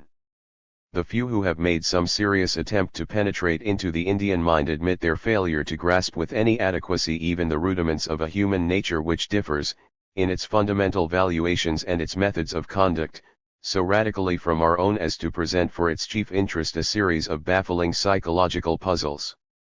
It is indeed precisely from these students that we come to understand the impossibility of that close, persistent, interactive contact of mind with mind which is the only method by which that mission of civilization which we profess is capable of fulfillment. Even those English writers who seem to convey most forcibly what is called the spirit of the East as it shows forth in the drama of modern life, writers such as Mr. Kipling and Mrs. Steele, hardly do more than present a quaint alluring atmosphere of unintelligibility, while study of the great Indian literature and art, which may be taken as the best expression of the soul of the people, exhibits the hitherto unbridgeable divergence of the British conception of life from the Indian. The complete aloofness of the small white garrison is indeed in no small measure due to an instinctive recognition of this psychical chasm and of their inability to enter into really vital sympathy with these members of an inferior race. They are not to blame, but rather the conditions which have brought them there and imposed on them a task essentially impossible, that of implanting genuine white civilization on Asiatic soil. It must clearly be understood that it is not a question of the slowness of a process of adaptation. The really vital process of change is not taking place. We are incapable of implanting our civilization in India by present methods of approach. We are only capable of disturbing their civilization. 1 Even the external life of the vast bulk of the population we hardly touch, the inner life we do not touch at all. If we are deceived by the magnitude of the area of our political control and the real activity of the machinery of government into supposing that we are converting the Indian peoples to British Christianity, British views of justice, morality, and to the supreme value of regular intense industry, in order to improve the standard of material comfort, the sooner we face the facts the better. For that we are doing none of these things in an appreciable degree is plain to most British officials. Of the nearest approaches to such success they are openly contemptuous, condemning outright the Eurasian and ridiculing the stucco civilization of the Babu. The idea that we are civilizing India in the sense of assisting them to industrial, political, and moral progress along the lines either of our own or their civilization is a complete delusion, based upon a false estimate of the influence of superficial changes wrought by government and the activity of a minute group of aliens. The delusion is only sustained by the sophistry of imperialism, which weaves these fallacies to cover its nakedness and the advantages which certain interests suck out of empire. This judgment is not new, nor does it imply the spirit of a Little Englander. If there is one writer who, more than another, is justly accredited with the stimulation of large ideas of the destiny of England, it is the late Professor Seeley. Yet this is his summary of the value of the imperial work which we have undertaken in India. At best we think of it as a good specimen of a bad political system. We are not disposed to be proud of the succession of the Grand Mogul. We doubt whether, with all the merits of our administration, the subjects of it are happy. We may even doubt whether our rule is preparing them for a happier condition, whether it may not be sinking them lower in misery, and we have our misgivings that perhaps a genuine Asiatic government, and still more a national government springing up out of the Hindu population itself, might, in the long run, be more beneficial, because more congenial, though perhaps less civilized, than such a foreign, unsympathetic government as our own. 1. 3. While India presents the largest and most instructive lesson in distinctively British imperialism, it is in China that the spirit and methods of Western imperialism in general are likely to find their most crucial test. The new imperialism differs from the older, first in substituting for the ambition of a single growing empire the theory and the practice of competing empires, each motived by similar lusts of political aggrandizement and commercial gain, secondly, in the dominance of financial or investing over mercantile interests. The methods and motives of the European powers are not open to serious dispute. The single aim of Chinese policy from time immemorial had been to avoid all dealings with foreigners which might lead to the establishment of intergovernmental relations with them. This did not imply, at any rate until recently, hostility to individual foreigners or a reluctance to admit the goods or the ideas which they sought to introduce. Arabs and other Asiatic races of the West had traded with China from very early times. Roman records point to intercourse with China as early as Marcus Aurelius. Nor were their relations with the outside world confined to trade. Christianity was introduced some 1500 years ago by the Nestorians, who propagated their religious views widely in the Central Kingdom. Buddhist foreign missionaries were well received, and their teaching found wide acceptance. Indeed, few nations have displayed so much power of assimilating foreign religious notions as the Chinese. Roman Catholic missionaries entered China during the Mongol dynasty, and later in the Ming Dynasty. 1 Jesuits not only propagated Christianity, but introduced Western science into Pekin, attaining the climax of their influence during the latter part of the 17th century. Not until the arrival of the Dominicans introduced an element of religious faction, attended by political intrigue, did Christianity come into disrepute or evoke any sort of persecution. With the introduction of Protestant missions during the 19th century, the trouble has grown apace. Though the Chinese as a nation have never displayed religious intolerance, they have naturally mistrusted the motives of Westerns who, calling themselves Christians, quarreled amongst themselves, and by their tactless zeal often caused local rioting which led to diplomatic or armed interference for their protection. Almost all lay European authorities in China bear out the following judgment of Mr. A. J. Little. The riots and consequent massacres resulting from mission work throughout Indochina may be justified by the end, but it is certain our relations with the Chinese would be far more cordial than they are, were we not suspected of an insidious design to wean them from such habits of filial piety and loyalty as they possess, to our advantage. 1. The main outlines of Chinese policy are quite intelligible. Though not averse from incidental contact with Europeans or with other Asiatics, traders, travelers, or missionaries, they have steadily resisted all attempts to disturb their political and economic system by organized pressure of foreign powers. Possessing in their enormous area of territory, with its various climatic and other natural conditions, its teeming industrial population, and its ancient, well-developed civilization, a full material basis of self-sufficiency, the Chinese, following a sound instinct of self-defense, have striven to confine their external relations to a casual intercourse.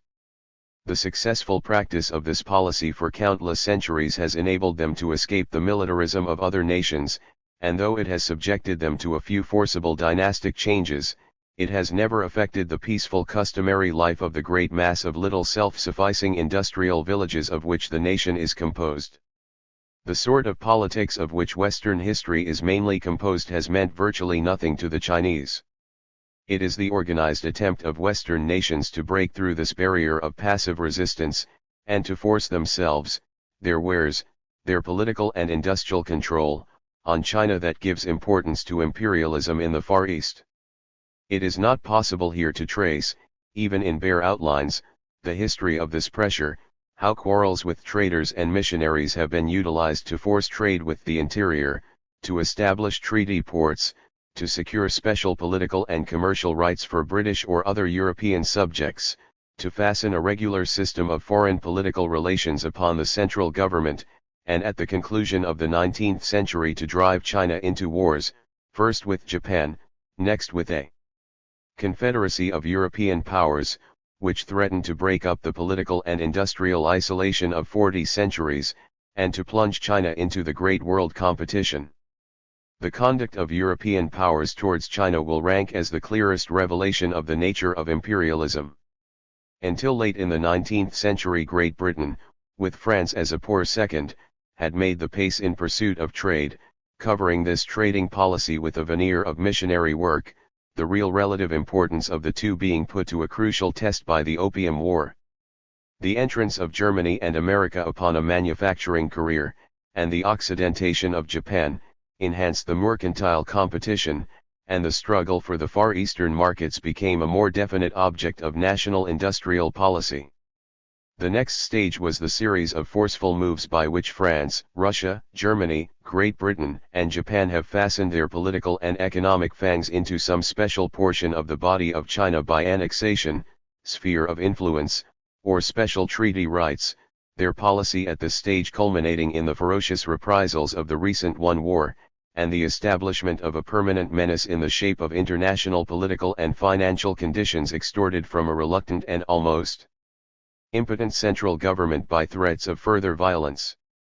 It is now hardly possible for anyone who has carefully followed these events to speak of Europe undertaking a mission of civilization in China without his tongue in his cheek. 2 Imperialism in the Far East is stripped nearly bare of all motives and methods save those of distinctively commercial origin. The schemes of territorial acquisition and direct political control which Russia, Germany, and France developed, the sphere of influence which has oscillated with an open door in our less coherent policy, are all manifestly motived by commerce and finance. China seems to offer a unique opportunity to the Western businessman. A population of some 400 millions endowed with an extraordinary capacity of steady labor, with great intelligence and ingenuity, inured to a low standard of material comfort, in occupation of a country rich in unworked minerals and destitute of modern machinery of manufacture or of transport, opens up a dazzling prospect of profitable exploitation. In our dealings with backward races capable of instruction in Western industrial methods, there are three stages. First comes ordinary commerce, the exchange of the normal surplus produce of the two countries. Next, after Great Britain or some other Western power has acquired territory or invested capital in the foreign country with the aim of developing the resources, she enjoys a period of large export trade in rails, machinery, and other forms of capital, not necessarily balanced by the import trade since it really covers the process of investment. This stage may continue long, when capital and business capacity cannot be obtained within the newly developed country. But a third stage remains, one which in China at any rate may be reached at no distant period, when capital and organizing energy may be developed within the country, either by Europeans planted there or by natives. Thus fully equipped for future internal development in all the necessary productive powers, such a nation may turn upon her civilizer, untrammelled by need of further industrial aid, undersell him in his own market, take away his other foreign markets and secure for herself what further developing work remains to be done in other undeveloped parts of the earth. The shallow platitudes by which the less instructed free trader sometimes attempts to shirk this vital issue have already been exposed. It is here enough to repeat that free trade can nowise guarantee the maintenance of industry or of an industrial population upon any particular country, and there is no consideration, theoretic or practical, to prevent British capital from transferring itself to China, provided it can find there a cheaper or more efficient supply of labor, or even to prevent Chinese capital with Chinese labor from ousting British produce in neutral markets of the world. What applies to Great Britain applies equally to the other industrial nations which have driven their economic suckers into China.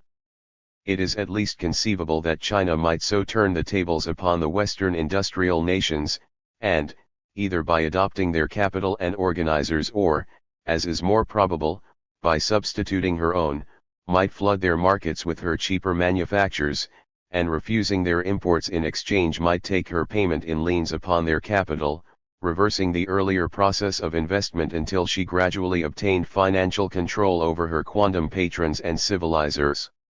This is no idle speculation. If China in very truth possesses those industrial and business capacities with which she is commonly accredited, and the Western powers are able to have their will in developing her upon Western lines, it seems extremely likely that this reaction will result. 4. The inner significance of the joint attack of Western powers in China lies here.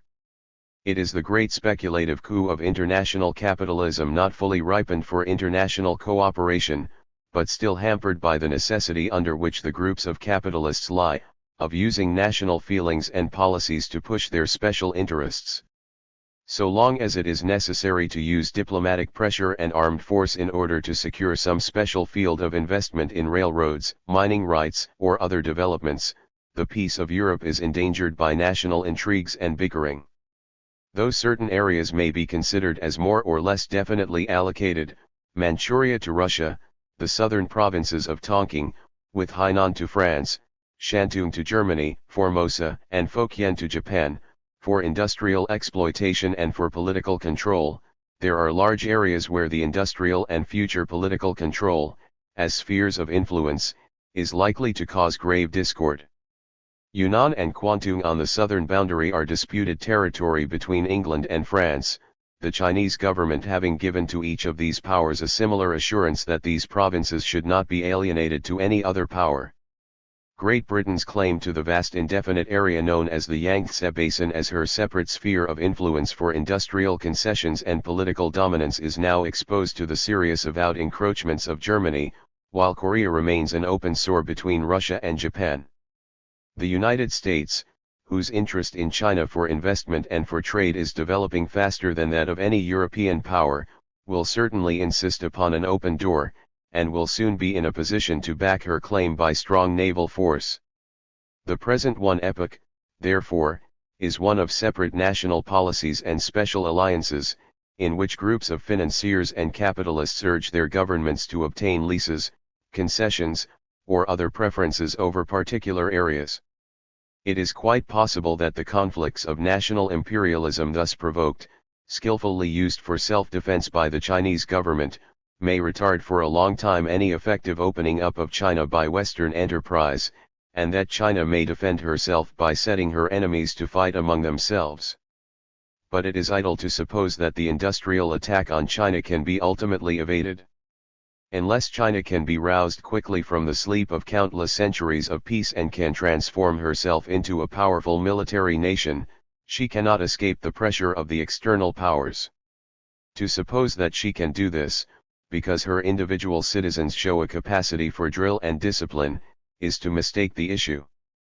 The whole genius of the Chinese peoples, so far as it is understood, is opposed to militant patriotism and to the strongly centralized government required to give effect to such a policy.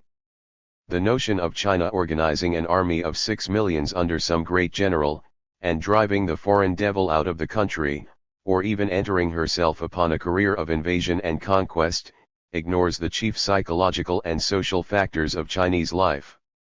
At any rate, this is the least likely of all early issues in the Far East. Far more reasonable is it to suppose that capitalism, having failed to gain its way by national separatist policies issuing in strife of Western peoples, may learn the art of combination, and that the power of international capitalism, which has been growing apace, may make its great crucial experiment in the exploitation of China. The driving force of the competing imperialism of Western nations has been traced to the interests of certain small financial and industrial groups within each nation, usurping the power of the nation and employing the public force and money for their private business ends. In the earlier stage of development, where the grouping of these forces is still distinctively national, this policy makes for wars in pursuit of national markets for investments and trade. But the modern science of militarism renders wars between civilized powers too costly, and the rapid growth of effective internationalism in the financial and great industrial magnates, who seem destined more and more to control national politics, may in the future render such wars impossible. Militarism may long survive, for that, as has been shown, is serviceable in many ways to the maintenance of a plutocracy. Its expenditure furnishes a profitable support to certain strong vested interests, it is a decorative element in social life, and above all it is necessary to keep down the pressure of the forces of internal reform. Everywhere the power of capital in its more concentrated forms is better organized than the power of labor, and has reached a further stage in its development, while labor has talked of international cooperation, capital has been achieving it. So far, therefore, as the greatest financial and commercial interests are concerned, it seems quite probable that the coming generation may witness so powerful an international union as to render wars between the Western nations almost impossible. Notwithstanding the selfish jealousies and the dog-in-the-manger policies which at present weaken European action in the Far East, the real drama will begin when the forces of international capitalism, claiming to represent the civilization of united Christendom, are brought to bear on the peaceful opening up of China. It is then that the real yellow peril will begin. If it is unreasonable to expect that China can develop a national patriotism which will enable her to expel the Western exploiters, she must then be subjected to a process of disintegration, which is more aptly described as the break-up of China than by the term development. Not until then shall we realize the full risks and folly of the most stupendous revolutionary enterprise history has known. The Western nations may then awaken to the fact that they have permitted certain little cliques of private profit-mongers to engage them in a piece of imperialism in which every cost and peril of that hazardous policy is multiplied 100-fold, and from which there appears no possibility of safe withdrawal. The light-hearted, casual mood in which the nations have been drawn onto the opening up of a country with a population almost as large as that of Europe, 19/20 of whom are perfectly unknown to us, is the crowning instance of irrational government. In large measure such an enterprise must rank as a plunge in the dark. Few Europeans even profess to know the Chinese, or to know how far the Chinese they do know are representative of the nation as a whole. The only important fact upon which there is universal agreement is that the Chinese are of all the lower races most adaptable to purposes of industrial exploitation, yielding the largest surplus product of labor in proportion to their cost of keep. In a word, the investors and business managers of the West appear to have struck in China a mine of labor power richer by far than any of the gold and other mineral deposits which have directed imperial enterprise in Africa and elsewhere. It seems so enormous and so expansible as to open up the possibility of raising whole white populations of the West to the position of independent gentlemen, living, as do the small white settlements in India or South Africa, upon the manual toil of these laborious inferiors. For a parasitic exploit so gigantic, the competing groups of businessmen who are driving on their respective governments might even abate their competition and cooperate in the forceful steps required in starting their project. Once encompass China with a network of railroads and steamer services, the size of the labor market to be tapped is so stupendous that it might well absorb in its development all the spare capital and business energy the advanced European countries and the United States can supply for generations. Such an experiment may revolutionize the methods of imperialism. The pressure of working class movements in politics and industry in the West can be met by a flood of China goods, so as to keep down wages and compel industry, or, where the power of the imperialist oligarchy is well set, by menaces of yellow workmen or of yellow mercenary troops, while collaboration in this huge Eastern development may involve an understanding between the groups of business politicians in the Western states, close enough and strong enough to secure international peace in Europe and some relaxation of militarism. This would drive the logic of imperialism far towards realization. Its inherent necessary tendencies towards unchecked oligarchy in politics, and parasitism in industry, would be plainly exhibited in the condition of the imperialist nations. The greater part of Western Europe might then assume the appearance and character already exhibited by tracts of country in the south of England, in the Riviera, and in the tourist-ridden or residential parts of Italy and Switzerland, little clusters of wealthy aristocrats drawing dividends and pensions from the Far East, with a somewhat larger group of professional retainers and tradesmen and a large body of personal servants and workers in the transport trade and in the final stages of production of the more perishable goods. All the main arterial industries would have disappeared, the staple foods and manufactures flowing in as tribute from Asia and Africa. It is, of course, idle to suppose that the industrialization of China by Western methods can be achieved without effective political control, and just in proportion as Western Europe became dependent economically upon China would the maintenance of that joint imperial control react upon Western politics, subordinating all movements of domestic reform to the need of maintaining the empires, and checkmating the forces of democracy by a skillful use of a highly centralized bureaucracy and army. How far the advent of Japan into the status of a first-rank political and industrial power will affect the problem of imperialism in Asia is a question which presses ever more vigorously upon the consideration of Western nations. It is, however, impossible to deny that the recent manifestation of Japan as an Eastern nation equipped with all the effective practical arts of Western civilization is likely to alter profoundly the course of Asiatic history in the near future. Regarding as the most important issue the economic development of China upon Western lines, we cannot fail to see that Japan has great advantages over Western powers for doing this work and securing the profits which it will yield. These advantages are partly derived from certain energies of mind which the Japanese exhibit, partly from the geographical and racial factors in the situation. Summarizing the acknowledged facts, the Japanese, as a people, seem to have assimilated within 2 generations all those mechanical and political sciences of the West which contribute to the military, commercial, and social strength of a nation, while they can operate these instruments of civilization quite as accurately and more economically from the standpoint of the common good than any of the nations which have been their teachers. If this is imitation, it is thoroughly intelligent imitation, for it is admitted that the Japanese have exercised fine judgment in selecting the weapons, machines, laws, and customs which they have adopted, and that they work their political, social, and economic institutions easily and efficiently. The wonderful success of Japan appears to be in large measure due to two inner sources of economy. In the first place, they appear to be able to give out a great quantity of mental energy in the complex operations of modern life without sustaining the amount of nervous waste perceptible in Western peoples. They appear to do more easily a larger quantity of cerebral work. Secondly, a more widely diffused, a more intense and a more sustained public spirit appears to produce a better cooperation of individual activities for the common good than is found in any Western people. There is less waste from indolence, corruption, and other diseases of officialism, while a high consideration of public service pervades the popular mind. This intense patriotism and self-sacrifice may be only a psychical survival from an old social order which is passing away, but so long as it endures, it supplies a great operative force for further activity. The proximity of Japan to North China, the associations of race, language, religion, literature, modes of life must give Japan an immense advantage over any European race in the economic development of China.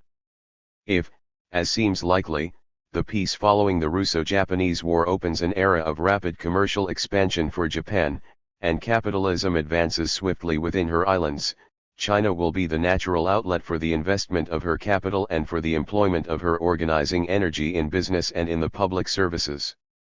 Whether Japan will be dominated by the same spirit of territorial aggrandizement and political empire as European nations have exhibited depends in large measure upon the part played by the latter in the opening up of China.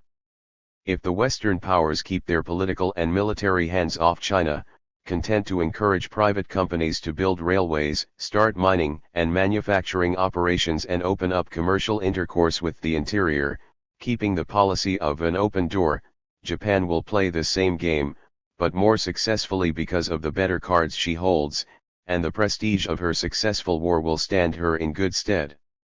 If, on the other hand, there is closing of doors, earmarking, and further political absorption of chosen areas by the Western powers, Japan will be driven to enter this sort of competition, and with her better understanding of the conditions of success, and her superior faculty for managing the Chinese, is likely to get the better of her European and American competitors. Should European nations resent the growing industrial or perhaps political supremacy of Japan in China and adopt some concerted action to defend their spheres of influence or their extorted concessions, it is not wholly improbable that Japan may organize a great military and naval power in which she will utilize the latent force of China to drive the Western nations out of the China seas. Such an opportunity for playing a great new part in imperial history may be open to Japan. If so, her temporary alliances with European powers are not likely to divert her from a course which will seem to her people as plain an instance of manifest destiny as any of the exploits of imperialism in the annals of England or the United States. In speculating on the chances of this new chapter of world history, a great deal depends upon how far Japan maintains her financial independence and is enabled to avoid becoming a catspaw of cosmopolitan capitalism in the great work of developing China.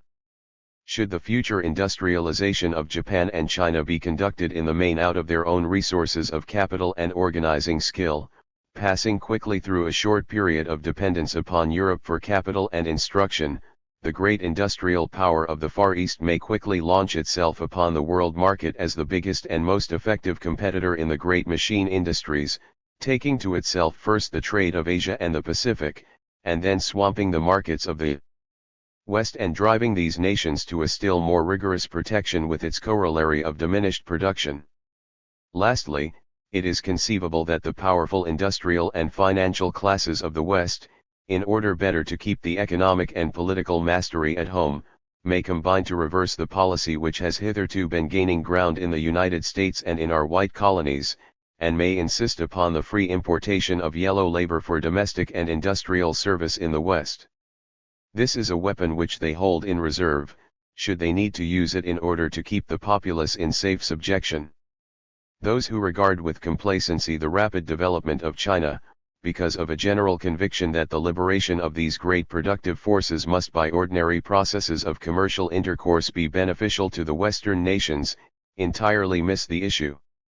The peaceful, equitable distribution over the industrial world of the increase of world wealth rising from the development of China implies a successful movement of industrial democracy in the Western nations, yielding not merely increased productivity of their national resources, but a continual rise in standard of consumption of the peoples. Such a condition might, by securing ordinary processes of world exchange, enrich the nations with a legitimate share of the prosperity of China. But the economic raison d'etre of imperialism in the opening up of China is, as we see, quite other than the maintenance of ordinary commerce. It consists in establishing a vast new market for Western investors, the profits of which will represent the gains of an investing class and not the gains of whole peoples. The normal healthy processes of assimilation of increased world wealth by nations are inhibited by the nature of this imperialism, whose essence consists in developing markets for investment, not for trade, and in using the superior economies of cheap foreign production to supersede the industries of their own nation, and to maintain the political and economic domination of a class. v. So far the influence of the opening or break-up of China upon the Western world has been the subject of inquiry. Let us now ask what this break-up means for China. Certain plain features stand out in the structure of Chinese society. China has never been a great empire, or had any strong national existence in the European sense. The central government has always been very slight, virtually confined to a taxing power exercised through the provincial government, and to a small power of appointment of high officials. Even the provincial government has, in ordinary times, touched the actual life of the mass of the people lightly and at few points. China may be described properly as a huge nest of little free village communes, self-governing, and animated by a genuine spirit of equality. Mr. Calhoun names the faculty of local self-government as a main source of national vitality. Groups of families constitute villages, which are self-governing, and the official who ventures to trench on their immemorial rights to the point of resistance is, according to an official code not confined to China, disavowed by his superiors, and generally finds a change of scene imperative.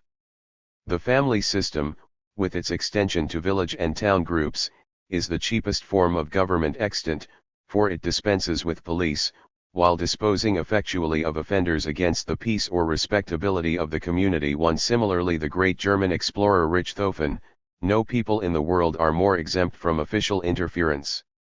The great fact, says Calhoun, to be noted as between the Chinese and the government is the almost unexampled liberty which the people enjoy, and the infinitesimally small part which government plays in the scheme of national life. 1. The family is the political, economic, and moral unit of society, the village commune being either a direct enlargement of a single family or a group of closely related families. Sometimes communal ownership is maintained, but usually a division takes place with each growth of family, and the operative principle in general vogue is an occupying ownership of small proprietors, paying a low land tax to the state, the sole landlord, in return for a lease in perpetuity. The land tax is based on profitable use, and unoccupied lands revert to the community. Patrimonial institutions prevent accumulation of large properties. Numerous provisions of law and custom provide against land grabbing and monopoly. Nowhere in China would it be possible for a rich man to take possession of a spring and convey its water to his pond by subterranean drains, leaving dry the fields under which it passed. Water is as indispensable to life as air and land. No individual has the right to say it is mine, it belongs to me. This feeling is very strongly rooted in China. 2. A family council, partly elective, partly hereditary, settles most important issues, punishing crimes, collecting the taxes, and settling divisions of property. Recourse to legal processes is rare, the moral authority of the family commonly sufficing to preserve order. This moral factor is, indeed, the one great vital principle in Chinese life. It not only governs economic relations, and presents a substitute for wider politics, but it figures prominently in the education and the religious or ethical system of the people. Life seems so little worth living to a man outlawed from family and home that even capital sentences are executed by consent. 1. And where growth of population drives male members to seek employment in the towns, the closest family associations are retained. The reverence for family history and for the moral obligations it entails constitutes the kernel of national culture and the great stimulus to individual education and ambition in life. Upon this basis is built one of the most extraordinary civilizations the world has known, differing in certain very vital matters from the civilization of the West. 2 points merit particular attention, because they drive down into the roots of Chinese civilization. The first is the general recognition of that dignity of labor which in the West has degenerated into a cant phrase so far as the common forms of work are concerned. Manual labor is not only a necessary means of livelihood, but a genuinely absorbing personal interest for the entire body of the nation. With simple tools, and scarcely any use of machinery, minute personal skill is applied to agriculture and the manufactures. Most workers have some considerable variety of occupation, and see and enjoy the useful results of their toil. The whole economic system stands on a broad basis of bread labor, applied in intensive cultivation of the land, destitute of Western science or Western machinery. The detailed empirical study of agriculture has been carried farther than in any other country, and this gardening life is the most prominent factor in the external civilization of the country. The second point is the wide diffusion of some sort of literary education and a genuine reverence for things of the mind. The high respect in which a narrow conservative and pedantic literary system is held, the extraordinary importance attached to verbal memory and trivialities of ritual in their culture, have not unnaturally aroused much astonishment and some contempt among educated Westerns. But the general prevalence of schools and libraries, the democratization of the machinery of education, the opening of the highest offices of state to a free competition of the people, conducted on an intellectual test, are indicative of a standard of valuation which entitles China to rank high among the civilizations of the world. In no Western nation do the man of learning and the gardener rank higher in the common regard of the people than the soldier. These valuations, economic and intellectual, lie firmly rooted in the Chinese mind, and have helped through countless generations to mold the social institutions of the people. The civilization, sprung up under these conditions, manifests some serious defects, compared with the best standards of the West. Life and conduct seem unduly cramped by detailed conventions. Outside officialism there seems little scope for individual distinction. Beyond the range of family, emotional life appears attenuated. The fine arts have never flourished. Literature is conventional, morals are closely practical. The rigorous economy of material life seems attended by a less sensitive, nervous organization than that of any Western nation, and individual life seems to run upon a somewhat lower level of consciousness, and to be valued proportionately less. But it should be recognized that the merits of this civilization are better attested than the defects, for the fruits of Chinese industry, honesty, orderly behavior, and high regard for learning, are easily discernible by foreigners, while the more serious defects might vanish or be deeply modified by a more intimate understanding of Chinese psychology than any foreigner is likely to possess. The barbarities which have commonly won for China an ill fame in Western lands, the savage punishments inflicted on criminals, the exposure of female infants, the brutal assaults on foreigners, are no normal part of the conduct of the nation, but rather sporadic survivals of brute habits and instincts, not more to be regarded as final tests of the civilization of China than Negro lynching of that of America or wife-kicking of that of England. If this brief conspectus of the essential features of Chinese civilization is substantially correct, it is evident that the breakup brought about by the forces of Western nations will destroy the very foundations of the national order. Its first fruits have been to impair security of life, peaceful industry, and property over large areas of territory, to arouse a disorderly spirit of guerrilla, to erect large public debts and so to enhance the burden of central government upon the body of the people, diminishing their communal independence.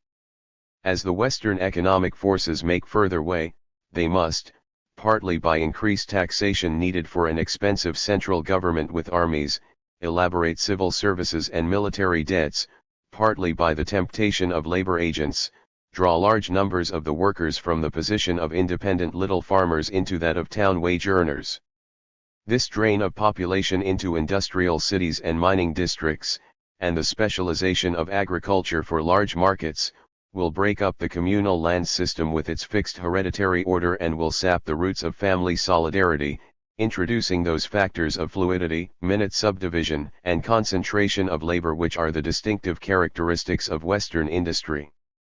The economic and social equality which belongs to ordinary Chinese life will disappear before a new system of industrial caste which capitalism will entail. The decay of morals, which is so noticeable in the déclassés Chinese, will spread with the decay of the family power, and an elaborate judicial and punitory machinery will replace the rule of the self-governing family. This collapse of local status will react upon the habit of commercial integrity attested throughout China by the inviolability of business pledges. The new credit system of elaborate Western commerce will involve a network of commercial law and an education in that habit of litigiousness which exercises so dangerous a fascination over some other Asiatic peoples. The increase of wealth which this new industrialism would bring would either flow in economic tribute to the West, or would go to the endowment of a new powerful capitalist caste in China itself, who, following the Western lines, would ally themselves with imperialist politics in order to protect their vested interests.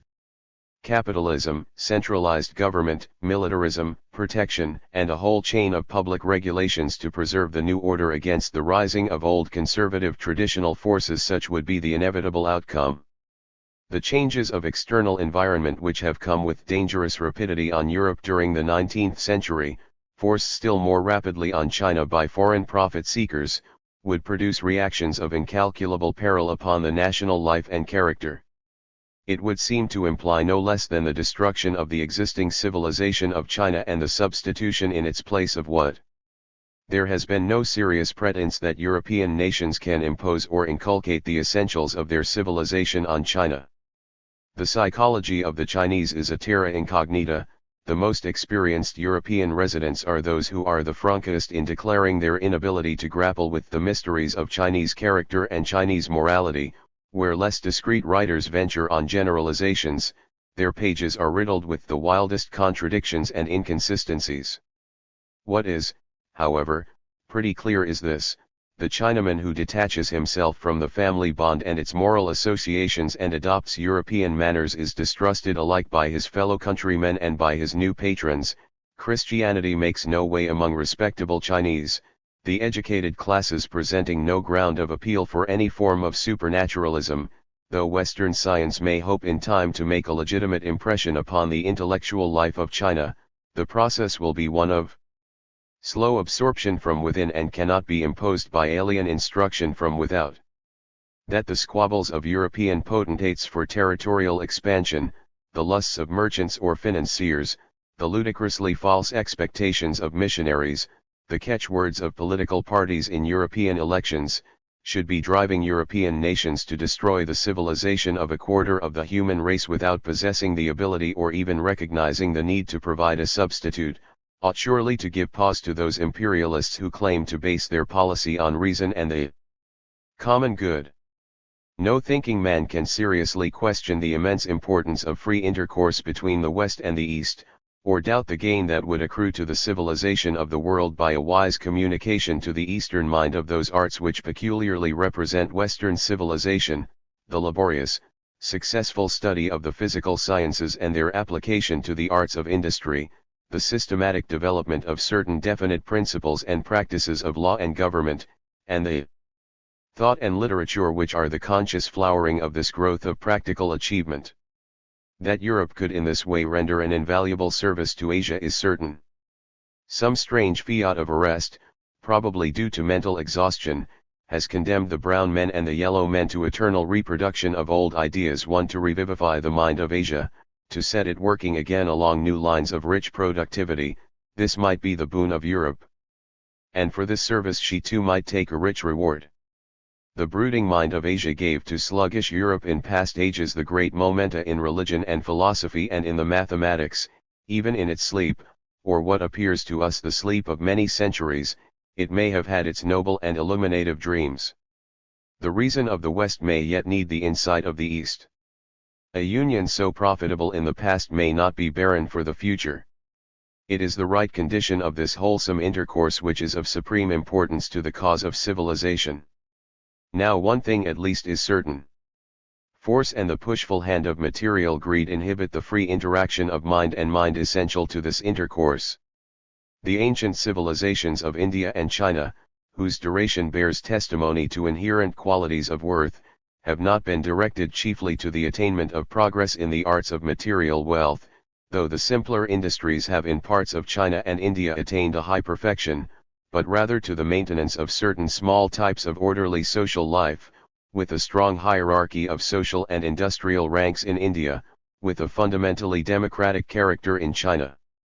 The energy spared from political and industrial struggles, and in China from military practices, has gone, partly to the cultivation of certain simple qualities of domestic life and personal conduct, partly to the wide diffusion of a certain real life of the soul, animated by profound religious and philosophic speculations and contemplations in India, or by the elaboration of a more practical, utilitarian wisdom in China. These Eastern civilizations alone have stood the test of time. The qualities which have enabled them to survive ought surely to be matter of deep concern for the mushroom civilizations of the West. It may even be true that the maintenance of these younger and more unstable civilizations depends upon unlocking the treasure house of the wisdom of the East. Whether this be so or not, the violent breaking down of the characteristic institutions of Asia to satisfy some hasty lust of commerce, or some greed of power, is quite the most fatally blind misreading of the true process of world civilization that it is possible to conceive. For Europe to rule Asia by force for purposes of gain, and to justify that rule by the pretense that she is civilizing Asia and raising her to a higher level of spiritual life, will be adjudged by history, perhaps, to be the crowning wrong and folly of imperialism. What Asia has to give, her priceless stores of wisdom garnered from her experience of ages, we refuse to take. The much or little which we could give we spoil by the brutal manner of our giving. This is what imperialism has done, and is doing, for Asia. Chapter 6. Imperial Federation. I. The imperial policy of Great Britain after 1870, and more particularly after 1885, was almost entirely absorbed in promoting the subjugation and annexation of tracts of territory where no genuine white settlement of any magnitude was contemplated. This policy, as we have seen, differs essentially from colonization, and from the standpoint of government it implies a progressive diminution of freedom in the British Empire by constantly increasing the proportion of its subjects who are destitute of real power of self-government. It is important to consider how this new imperialism reacts, and is likely in the future to react, upon the relations between Great Britain and her self-governing colonies. Will it stimulate these colonies to an assertion of growing independence and final formal severance from the mother country, or will it lead them to form a closer political union with her upon a basis, no longer of empire, but of a federation of equal states? This is a vital issue, for it is quite certain that the present relations will not be maintained. Hitherto the tendency has been towards a steady consistent increase of self-government, and a growing relaxation of empire in the shape of control exercised by the home government. In Australasia, North America, and South Africa 17 self-governing colonies have been established, endowed with reduced types of the British Constitution. In the case of Australia and of Canada the growth of self-government has been formally and actually advanced by acts of federation, which have, in fact, especially in Australia, compensated the restriction of the power of the federated states by a more than equivalent increase of governing power vested in the federal government. Great Britain has in the main learned well the lesson of the American Revolution. She has not only permitted but favored this growing independence of her Australian and American colonies. During the very period when she has been occupied in the conscious policy of extending her empire over lands which she cannot colonize and must hold by force, she has been loosening her imperial hold over her white colonies. While 1873 removed the last bond of economic control which marked the old plantation policy, by repealing the Act of 1850 which had forbidden Australian colonies from imposing differential duties as between the colonies and foreign countries, and permitting them in future to tax one another's goods, the Australian Commonwealth Act of 1900 has, by the powers accorded to its federal judicature, reduced to the narrowest limits yet attained the constitutional control of the Privy Council, and has, by the powers enabling the federal government to raise a central armed force for defense, obtained a new substantial basis for a possible national independence in the future. Though it is unlikely for some time to come that the federal government which is contemplated for British South Africa will be accorded powers equivalent to those of the Australian or even the Canadian federations, the same tendency to increase self-government has in the past steadily prevailed in Cape Colony and Natal, and it is tolerably certain that, if the racial animosities between the two white races are abated, a South African Commonwealth would soon be found in possession of a far larger measure of real self-government than the British colonies which enter it have hitherto possessed. 1. But while the trend of British colonialism has uniformly been towards increased self-government or practical independence, and has been appreciably strengthened by the process of feed-rating colonial states, it is evident that the imperial statesmen who have favored most this federation policy have had in view some larger recasting of the political relations with the mother country, which should bind parent and children in closer family bonds, not merely of affection or of trading intercourse, but of political association. Though imperial federation for British purposes is no modern invention, Lord Carnarvon was the first colonial secretary to set it before him as a distinct object of attainment, favoring federation in the various groups of colonies as the first step in a process which should feed-rate the empire. The successful completion in 1873 of the process of federation which formed the Dominion of Canada doubtless stimulated Lord Carnarvon, entering office the next year, to further experiments along similar lines. Unfortunately he laid hands upon South Africa for his forcing process, and suffered a disastrous failure. 20 years later Mr. Chamberlain resumed the task, and, confronted by the same essential difficulties, the forcible annexation of the two Dutch republics, and the coercion of Cape Colony, carried his federation policy in South Africa on the road towards completion, while the establishment of the Australian Commonwealth marks another and a safer triumph of the federation principle. The process of federation, as bearing on the relations of the feed-rating colonies, is of course a triumph for the centripetal forces, but, by securing a larger measure of theoretical and practical independence for the federal governments, it has been centrifugal from the standpoint of the imperial government. The work of securing an effective political imperial federation implies, therefore, a reversal of hitherto dominant tendencies. It is quite evident that a strong and increasing desire for imperial federation was growing among a large number of British politicians. So far as Mr. Chamberlain and some of his friends were concerned, it dates back to the beginning of the struggle over Mr. Gladstone's Home Rule for Ireland policy. Speaking on Mr. Gladstone's Home Rule Bill in 1886, Mr. Chamberlain said, "I should look for the solution in the direction of the principle of federation. My right honourable friend has looked for his model to the relations between this country and her self-governing and practically independent colonies. I think that is of doubtful expediency. The present connection between our colonies and ourselves is no doubt very strong, owing to the affection which exists between members of the same nation. But it is a sentimental tie, and a sentimental tie only. It appears to me that the advantage of a system of federation is that Ireland might under it really remain an integral part of the empire. The action of such a scheme is centripetal and not centrifugal, and it is in the direction of federation that the democratic movement has made most advances in the present century.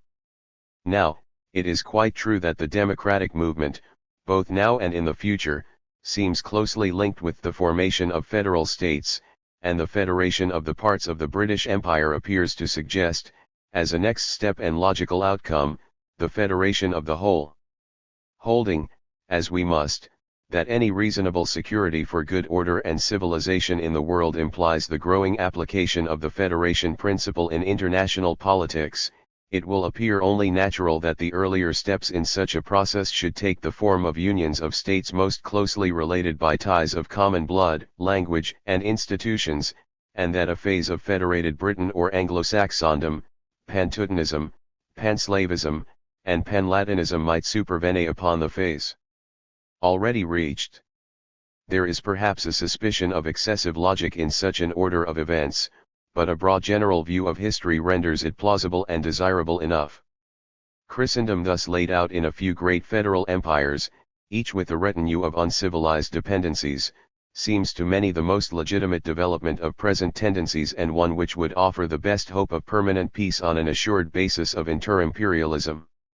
Dismissing from our mind the largest aspect of this issue, as too distant for present profitable argument, and confining our attention to British Imperial Federation, we may easily agree that a voluntary federation of free British states, working peacefully for the common safety and prosperity, is in itself eminently desirable, and might indeed form a step towards a wider federation of civilized states in the future. The real issue for discussion is the feasibility of such a policy, and, rightly stated, the question runs thus: what forces of present or prospective self-interest are operative to induce Great Britain and her colonial groups to reverse the centrifugal process which has hitherto been dominant?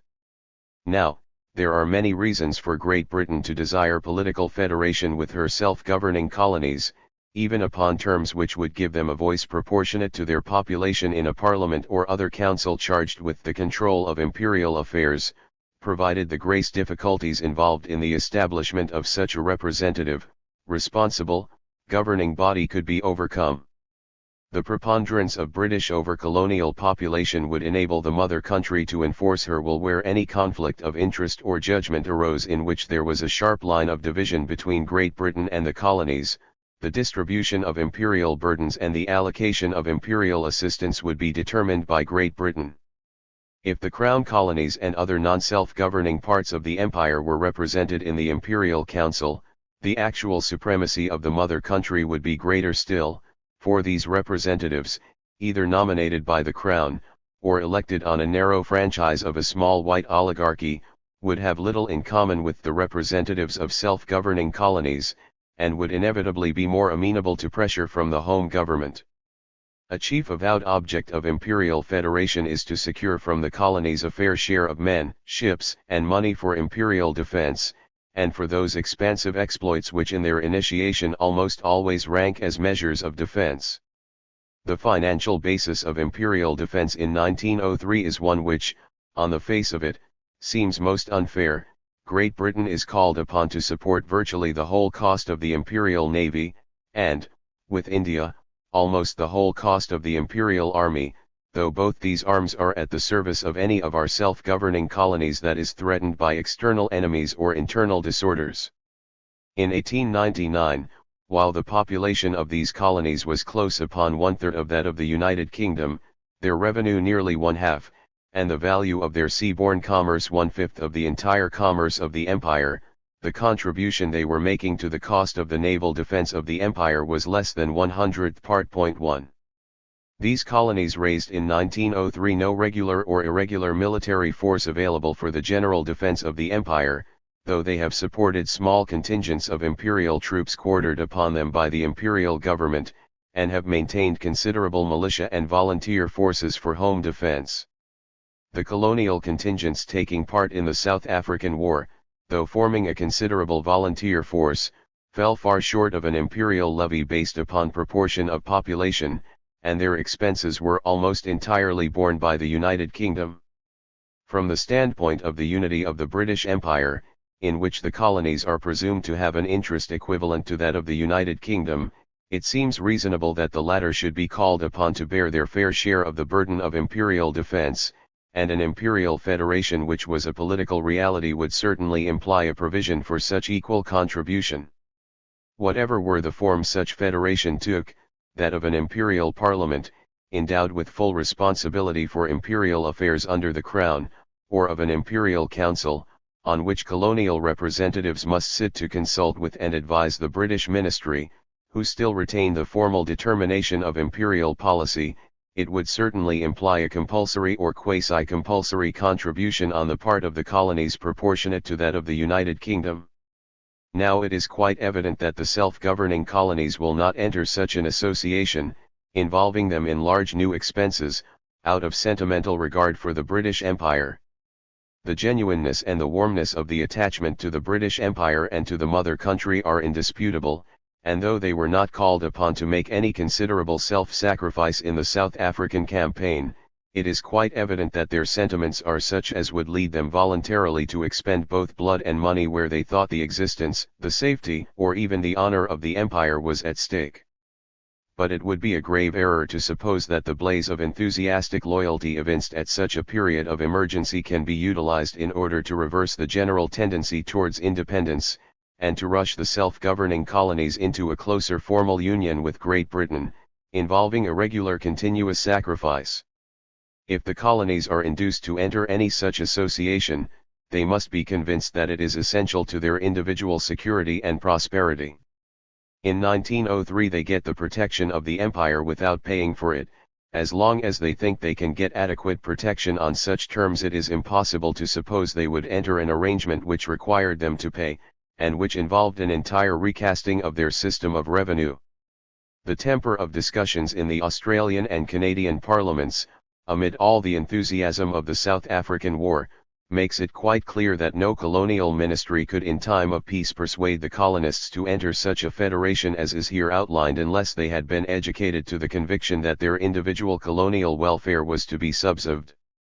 Either Australia and Canada must be convinced that imperial defence of Australia or Canada upon the present one basis is becoming more inadequate, and that such defence is essential to them, or else they must be compensated for the additional expense which federation would involve by new commercial relations with the United Kingdom, which will give them a more profitable market than they possess already. Now the refusal of the self-governing colonies hitherto to consider any other contribution to imperial defence than a small voluntary one has been based upon a conviction that the virtual independence they hold under Great Britain is not likely to be threatened by any great power, and that, even were it threatened, though their commerce might suffer on the sea, they would be competent to prevent or repel invasion by their own internal powers of self-defense. The one exception to this calculation may be said to prove the rule. If Canada were embroiled in war with her great republican neighbour, she is well aware that though the British Navy might damage the trade and the coast towns of the United States, she could not prevent Canada from being overrun by American troops, and ultimately from being subjugated. But, it may at least be urged, the importance of maintaining a British Navy adequate to protect their trade will at least be recognized. The colonies will perceive that in face of the rising wealth and naval preparations of rival empires, in particular Germany, France, and the United States, the United Kingdom cannot bear the financial strain of the necessary increase of ships without substantial colonial assistance. This is doubtless the line of strongest pressure for imperial federation. How far is it likely to prove effective? It is certain to educate colonial politicians to a closer consideration of the future of their colony. It will force them to canvass most carefully the net advantages or disadvantages of the imperial connection. Such consideration seems at least as likely to lead them towards that definite future severance from Great Britain which, until now, in 1903, none of them has seriously contemplated, as it is to bring them into a federation. This consummation, if it ultimately comes about, will arise from no abatement of natural good feeling and affection towards the United Kingdom, but simply from a conflict of interests. If the movement towards imperial federation fails, and the recent drift towards independence on the part of the self-governing colonies is replaced by a more conscious movement in the same direction, the cause will be imperialism. A discreet colonial statesman, when invited to bring his colony closer to Great Britain, and to pay for their common support while leaving to Great Britain the virtual determination of their common destiny, is likely to put the following pertinent questions: why is Great Britain obliged to increase her expenditure in armaments faster than the growth of trade or income, so that she is forced to call upon us to assist? Is it because she fears the jealousy and the hostility of other powers? Why does she arouse these ill feelings? To these questions he can hardly fail to find an answer. It is the new imperialism that is wholly responsible for the new perils of the empire, and for the new costs of armaments. He is then likely to base upon this answer further questions. Do we self-governing colonies benefit by this new imperialism? If we decide that we do not, can we stop it by entering a federation in which our voices will be the voices of a small minority? May it not be a safer policy for us to seek severance from a power which so visibly antagonizes other powers, and may involve us in conflict with them on matters in which we have no vital interest and no determinant voice, and either to live an independent political life, incurring only those risks which belong to us, or to seek admission within the powerful Republic of the United States. However colonial history may answer these questions, it is inevitable that they will be put. Imperialism is evidently the most serious obstacle to imperial federation, so far as the self-governing colonies are concerned. Were it not for the presence of these unfree British possessions and for the expansive policy which has continually increased them, a federation of free British states throughout the world would seem a reasonable and a most desirable step in the interests of world civilization. But how can the white democracies of Australasia and North America desire to enter such a hodgepodge of contradictory systems as would be presented by an imperial federation, which might, according to one authority, be compiled in the following fashion: first, a union of Great Britain, Ireland, Canada, West Indies, Australia, Tasmania, New Zealand, Newfoundland, Mauritius, South Africa, Malta, to be followed later by the admission of Cyprus, Ceylon, India, Hong Kong, and Malaysia, with an accompaniment of semi-independent states such as Egypt, Afghanistan, Natal, Bhutan, Johor, and perhaps the kingdoms of Uganda and of Barotse, each with some sort of representation on an imperial council and some voice in the determination of the imperial destiny. Is it likely that the great rising Australian Commonwealth or the Dominion of Canada will care to place her peaceful development and her financial resources at the mercy of some Sudan's forward movement or a pushful policy in West Africa? An imperial federation comprising all sorts and conditions of British states, colonies, protectorates, veiled protectorates, and nondescripts would be too unwieldy, and too prolific of frontier questions and of other hazards, to please our more isolated and self-centered free colonies, while, if these former were left without formal representation as special protégés of the United Kingdom, their existence and their growth would none the less hang like a millstone round the neck of the federal government, constantly compelling the United Kingdom to strain the allegiance of her confederates by using her technical superiority of voting power in what she held to be their special interest and hers.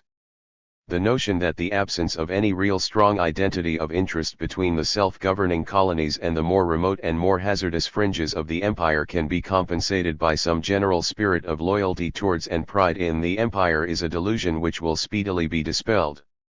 The detached colonies of Australasia may not unreasonably argue that the very anxiety of British statesmen to draw them into federation is a confession of the weakening of that very protection which constitutes for them the chief value of the present connection. The United Kingdom, they may say, asks us to supply men and ships and money in a binding engagement in order to support her in carrying farther the very imperialist policy which arouses the animosity of rival powers and which disables her for future reliance on her own resources to sustain the empire.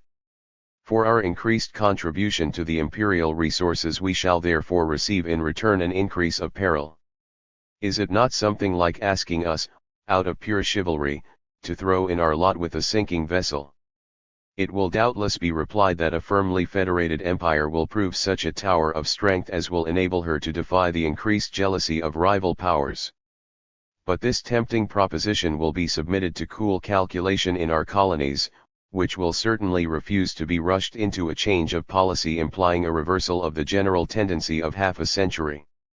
Admitting the obvious political and military gain of cooperative action in the face of an enemy, the colonists will ask whether this gain is not offset by an increased likelihood of having to face enemies, and when they reflect that they are really invited to federate, not merely with the England whom they love and admire, but with an ever-growing medley of savage states, the balance of judgment seems likely to turn against federation, unless other special inducements can be applied.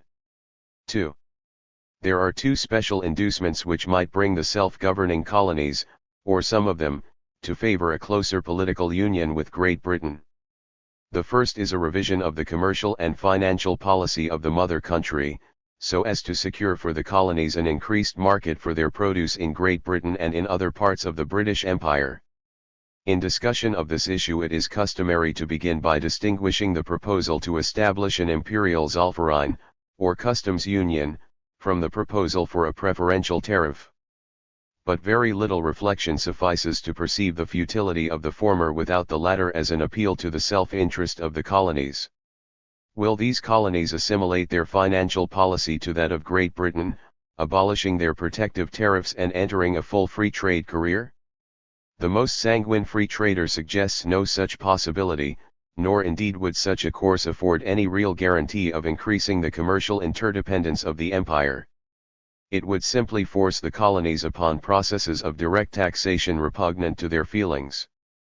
Is free trade within the empire, with the maintenance of the status quo as regards foreign countries, really more feasible? It would simply mean that the colonies gave up the income they obtained from taxing the goods of one another and of Great Britain, each getting in return a remission of tariffs from the other colonies with which its trade is small, and no remission from Great Britain, which would continue to receive its goods free as before. It is now admitted that the colonies will not, and indeed cannot, remit or greatly reduce their taxes upon imported goods from Great Britain and from one another. They are prepared to give British goods a preferential treatment upon two conditions: first, that such preference does not involve any net reduction of their income from customs; secondly, that it does not make British goods to compete more effectively with their own manufactures. A preferential tariff constructed under these conditions implies that any net reductions of the duty upon classes of British imports must be compensated by a general rise of the tariff in regard to other imports, and that where British imports compete with colonial products there can be no reduction of the duty, but only an increased tax in foreign as compared with British goods. If it does not cost anything to the exchequer of the Dominion and the Commonwealth, or considerably raise prices to colonial consumers, Canada and Australia are willing to oust foreign goods in favour of British, but the tendency will be to do this by raising the duty against foreigners, and not by lowering it against Great Britain. Moreover, the nature of British imports into these countries generally involves some amount of competition with home products, so that any actual reduction of duty is inconsistent with protection of home industries. Thus the principles of Canadian protection oblige her to maintain a higher average duty upon British goods than upon American and other foreign goods, many of which are raw materials or semi-manufactured goods which do not compete appreciably with Canadian products.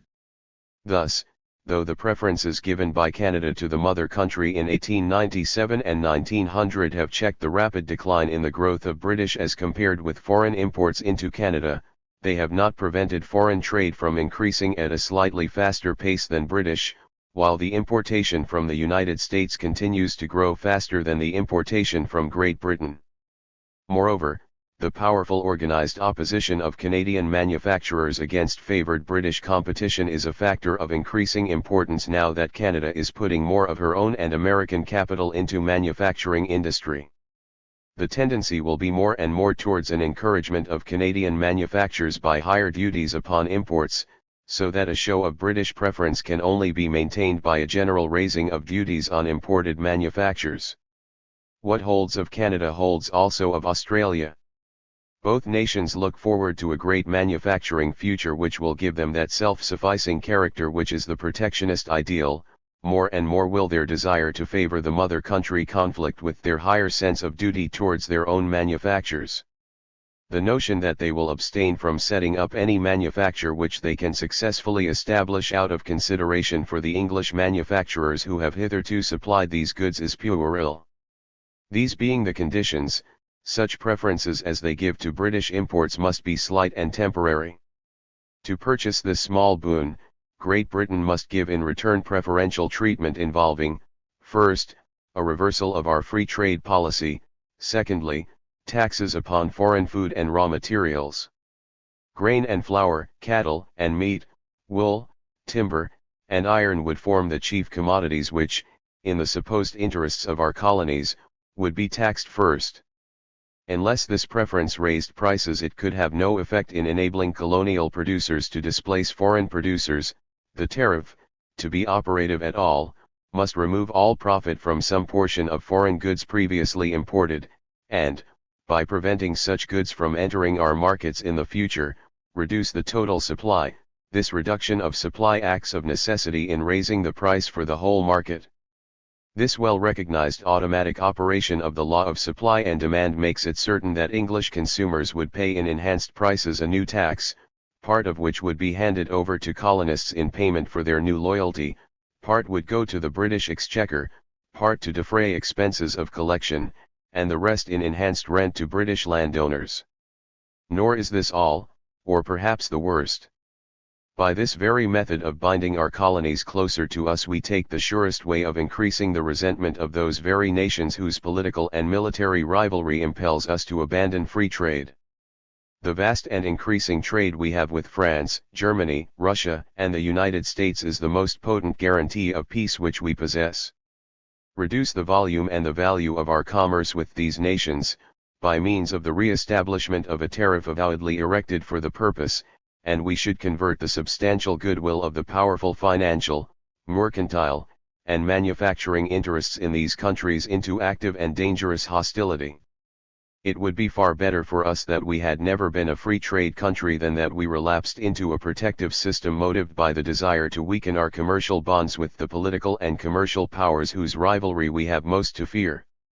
By the statistics of an earlier chapter 1 it has been shown that not merely is our trade with these foreign nations far greater than the trade with the self-governing colonies, but that it is growing at a faster rate. To offend and antagonize our better customers in order to conciliate our worse is bad economy and much worse politics. The shrewder politicians in our colonies might surely be expected to look such a gift horse in the mouth. For the very bribe which is designed to win them for federation is one which enhances for them enormously and quite incalculably the perils of a new connection by which they throw in their lot irrevocably with that of Great Britain. A monopoly of the imperial market for their exports may be bought too dear, if it removes the strongest pledge for peace which England possesses, at a time when that pledge is needed most. Nor would these colonies share only the new peril of England. Their own discriminative tariffs would breed direct ill feeling against them on the part of foreigners, and would drag them into the vortex of European politics.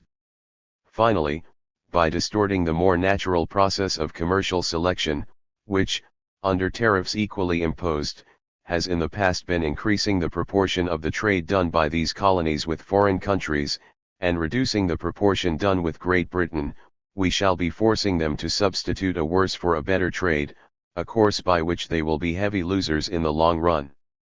3. In face of such facts it will be impossible for Great Britain to offer the self-governing colonies a sufficient commercial inducement to bring them into imperial federation. Is there any other possible inducement or temptation? There is, I think, one, viz., to involve them on their own account in imperialism, by encouraging and aiding them in a policy of annexation and the government of lower races. Independently of the centralized imperialism which issues from Great Britain, these colonies have within themselves in greater or less force all the ingredients out of which an imperialism of their own may be formed. The same conspiracy of powerful speculators, manufacturing interests, and ambitious politicians, calling to their support the philanthropy of missions and the lust for adventure which is so powerful in the New World, may plot the subversion of honest, self-developing democracy, in order to establish class rule, and to employ the colonial resources in showy enterprises of expansion for their own political and commercial ends. Such a spirit and such a purpose was plainly operative in South Africa for many years. That which appears to us as an achievement of British imperialism, viz., the acquisition of the two Dutch republics and the Great North, is and always has appeared something quite different to a powerful group of business politicians in South Africa. These men at the Cape, in the Transvaal and in Rhodesia, British or Dutch, have fostered a South African imperialism, not opposed to British imperialism, willing when necessary to utilize it, but independent of it in ultimate aims and purposes. This was the policy of colonialism which Mr. Rhodes espoused so vehemently in his earlier political career, seeking the control of Bechuanaland and the North for Cape Colony and not directly for the Empire. This has been right through the policy of an active section of the Afrikaner Bond, developing on a large scale the original trek habit of the Dutch. This was the policy to which Sir Hercules Robinson gave voice in his famous Declaration of 1889 regarding imperialism. It is a diminishing quantity, there being now no longer any permanent place in the future of South Africa for direct imperial rule on any large scale. A distinctively colonial or South African expansion was the policy of the politicians, financiers, and adventurers up to the failure of the Jameson Raid. Reluctantly they sought the cooperation of British imperialism to aid them in a definite work for which they were too weak, the seizure of the Transvaal mineral estates. Their absorbing aim hereafter will be to relegate British imperialism to what they conceive to be its proper place, that of an ultima ratio to stand in the far background, while colonial imperialism manages the business and takes the profits. A South African federation of self-governing states will demand a political career of its own, and will insist upon its own brand of empire, not that of the British government, in the control of the lower races in South Africa. Such a federal state will not only develop an internal policy regarding the native territories different from, perhaps antagonistic to, that of British imperialism, but its position as the predominant state of South Africa will develop an ambition and a destiny of expansion which may bring it into world politics on its own account. Australasia similarly shows signs of an imperialism of her own. She has recently taken over New Guinea, and some of her sons are hankering after a Monroe Doctrine applicable throughout the South Pacific, the opening step of which would consist of the assignation of our Pacific islands to Australia and New Zealand for administrative purposes. The same principle, it is suggested, is applicable to the connection between Canada and the British West Indies. Economically the latter are important to Canada, as furnishing a tropical market of the kind which the United States possess within their own borders, and also in their newly acquired dependencies. Strategically, also, the islands are becoming important to Canada as a base for the protection of her growing interests, especially in connection with the Panama Canal, so that here the privilege of administration would enforce the sense of responsibility for naval defense. 1. If Great Britain is prepared to guarantee to Australasia, Canada and South Africa a special imperial career of their own, placing the entire federal resources of the empire at the disposal of the colonial federal states, to assist them in fulfilling an ambition or a destiny which is directed and determined by their particular interests and will, such a decentralization of imperialism might win the colonies to a closer federal union with the mother country. For Great Britain herself it would involve great and obvious dangers, and some considerable sacrifice of central imperial power, but it might win the favor and support of ambitious colonial politicians and capitalists desirous to run a profitable imperialism of their own and to divert the democratic forces from domestic agitation into foreign enterprises. If Australasia can get from Great Britain the services of an adequate naval power to enforce her growing Monroe Doctrine in the Pacific without paying for it, as British South Africa has obtained the services of our land forces, she will not be likely to enter closer formal bonds which will bind her to any large financial contribution towards the expenses of such a policy. But if Great Britain were willing to organize imperial federation upon a basis which in reality assigned larger independence to Australia and Canada than they have at present, by giving them a call upon the imperial resources for their own private imperial career in excess of their contribution towards the common purse, business instincts might lead them to consider favorably such a proposal. How fraught with peril to this country such imperial federation would be it is unnecessary to prove. Centralized imperialism, in which the government of Great Britain formally reserves full control over the external policy of each colony, and actually exercises this control, affords some considerable security against the danger of being dragged into quarrels with other great powers. The decentralized imperialism, involved in imperial federation, would lose us this security.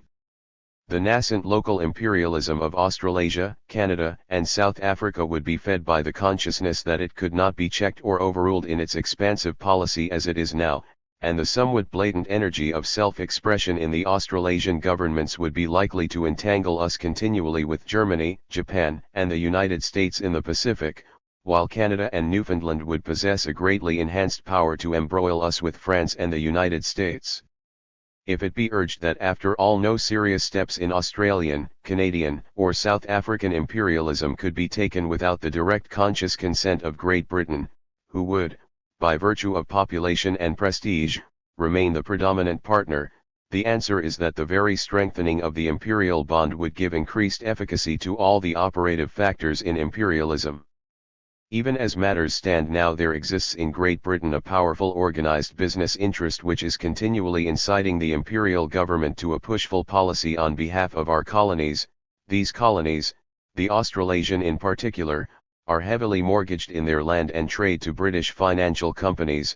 Their mines, banks, and other important commercial assets are largely owned in Great Britain. Their enormous public debts are chiefly held in Great Britain. It is quite evident that the classes in this country owning these colonial properties have a stake in colonial politics, different from and in some cases antagonistic to that of the British nation as a whole.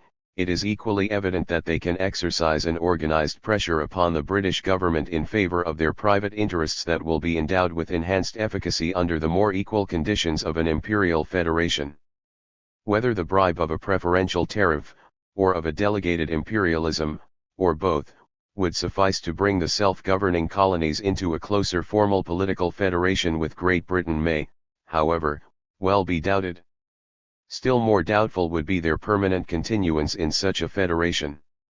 It is at least conceivable that the colonial democracies may be strong and sane enough to resist temptation to colonial imperialism, when they perceive the dangerous reaction of such a course.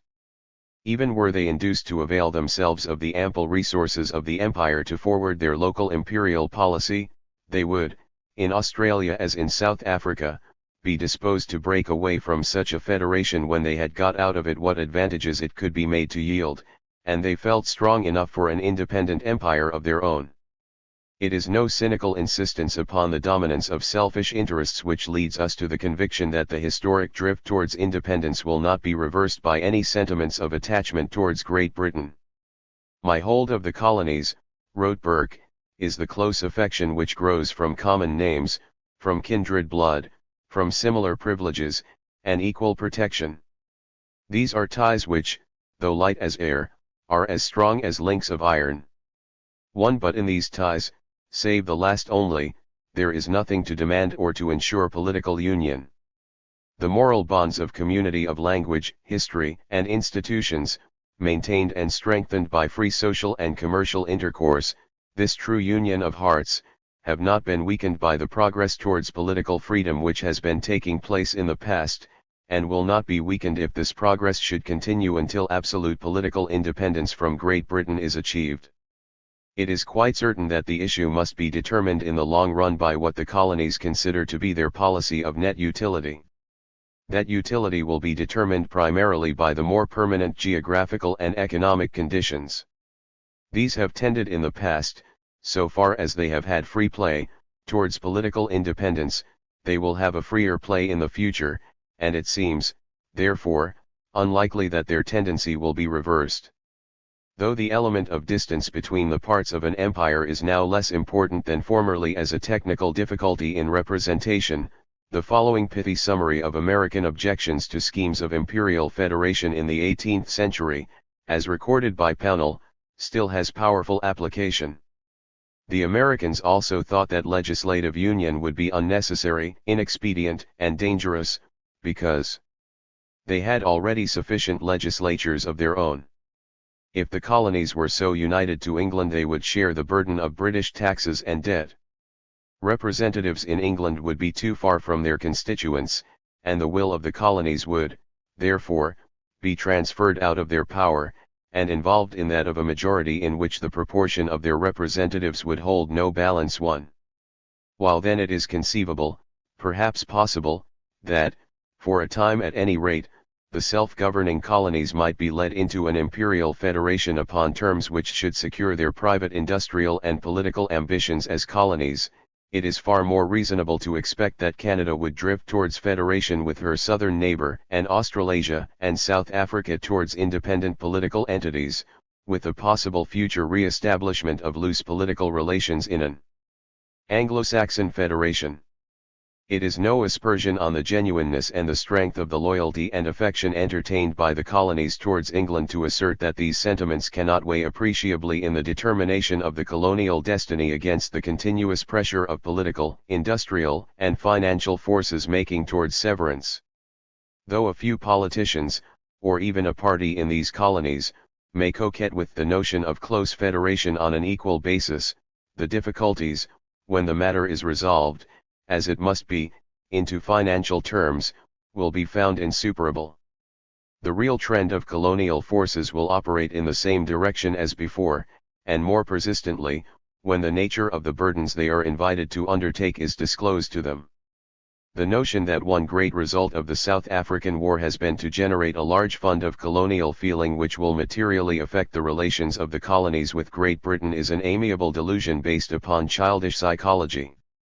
While the rally of sentiment has been genuine, so has been the discovery of the perils of the mother country which have made colonial assistance so welcome and caused it to be prized so highly that imperial statesmen essay to turn the tide of colonial development by means of it.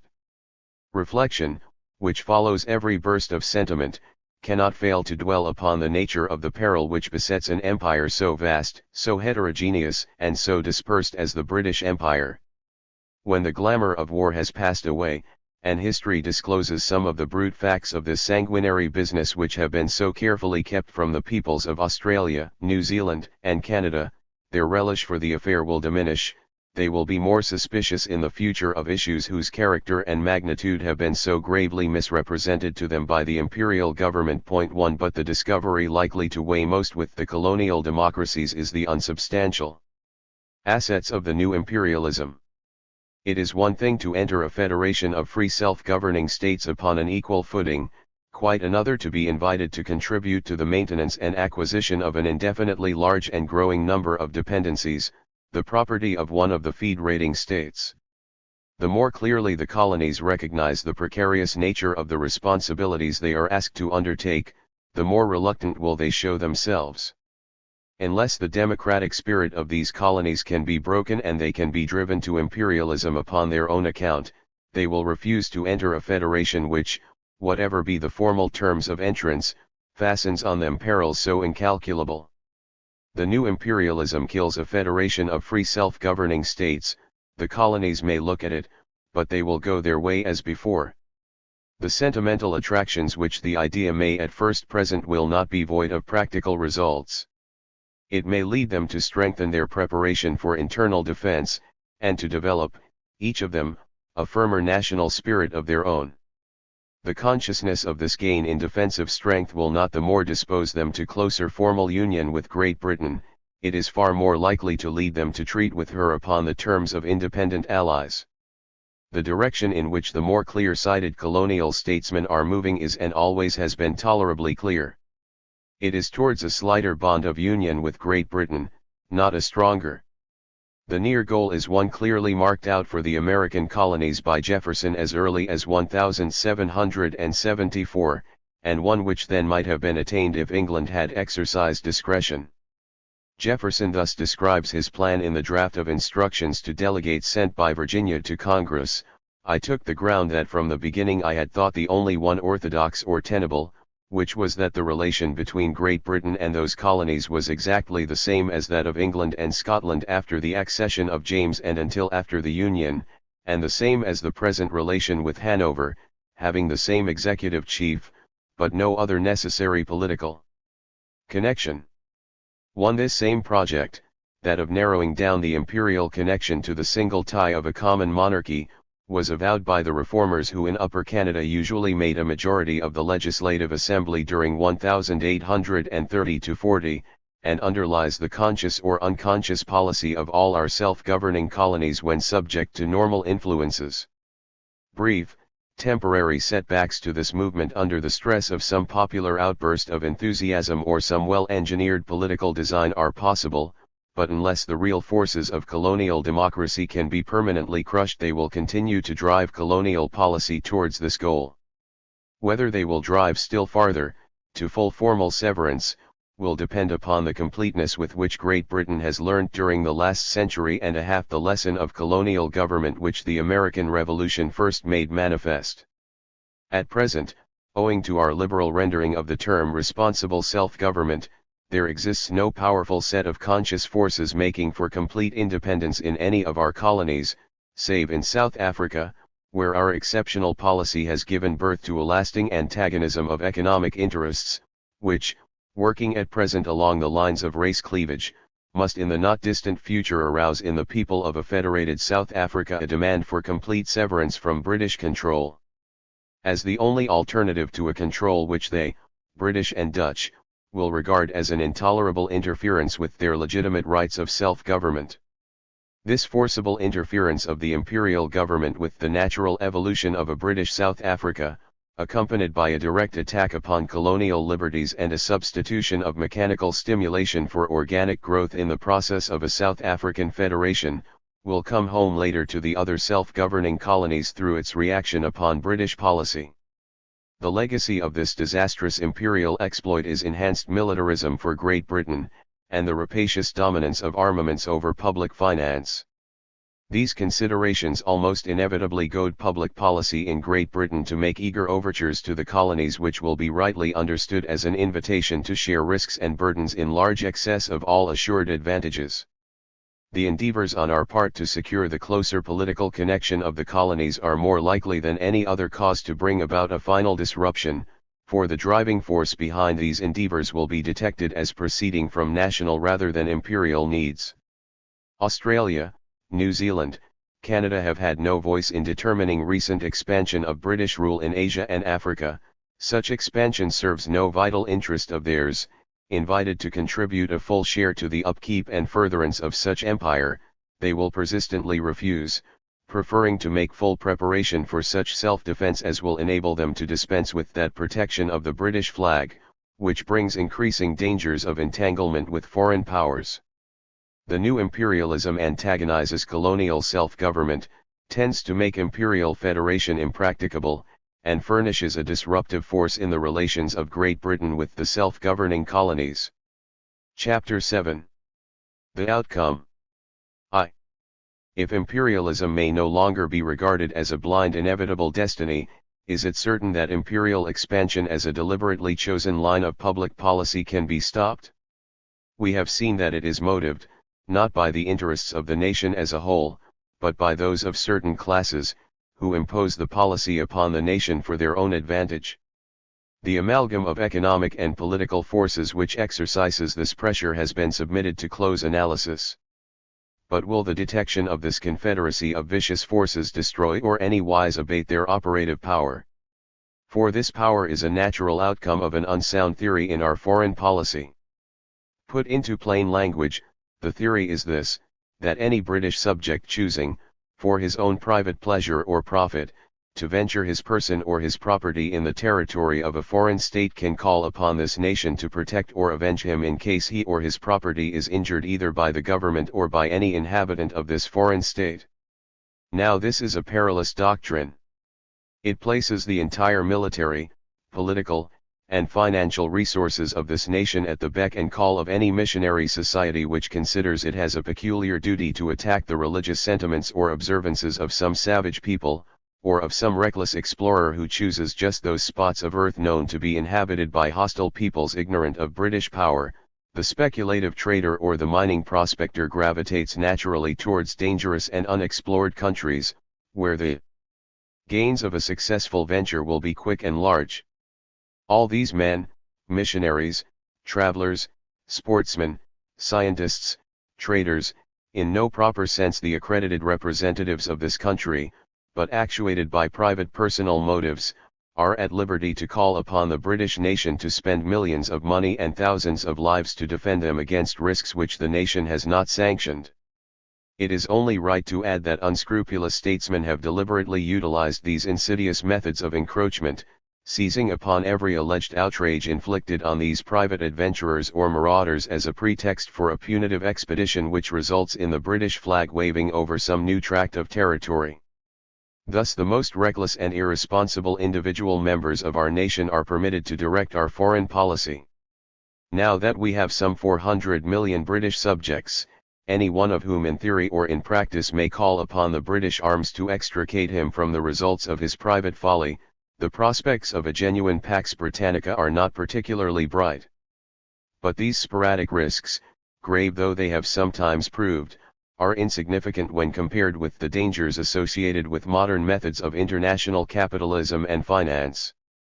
It is not long since industry was virtually restricted by political boundaries, the economic intercourse of nations being almost wholly confined to commercial exchanges of goods. The recent habit of investing capital in a foreign country has now grown to such an extent that the well-to-do and politically powerful classes in Great Britain today derive a large and ever larger proportion of their incomes from capital invested outside the British Empire. This growing stake of our wealthy classes in countries over which they have no political control is a revolutionary force in modern politics. It means a constantly growing tendency to use their political power as citizens of the state to interfere with the political condition of those states where they have an industrial stake. The essentially illicit nature of this use of the public resources of the nation to safeguard and improve private investments should be clearly recognized. If I put my savings in a home investment, I take into consideration all the chances and changes to which the business is liable, including the possibilities of political changes of tariff, taxation, or industrial legislation which may affect its profits. In the case of such investment, I am quite aware that I have no right to call upon the public to protect me from loss or depreciation of my capital due to any of these causes. The political conditions of my country are taken into calculation at the time of my investment.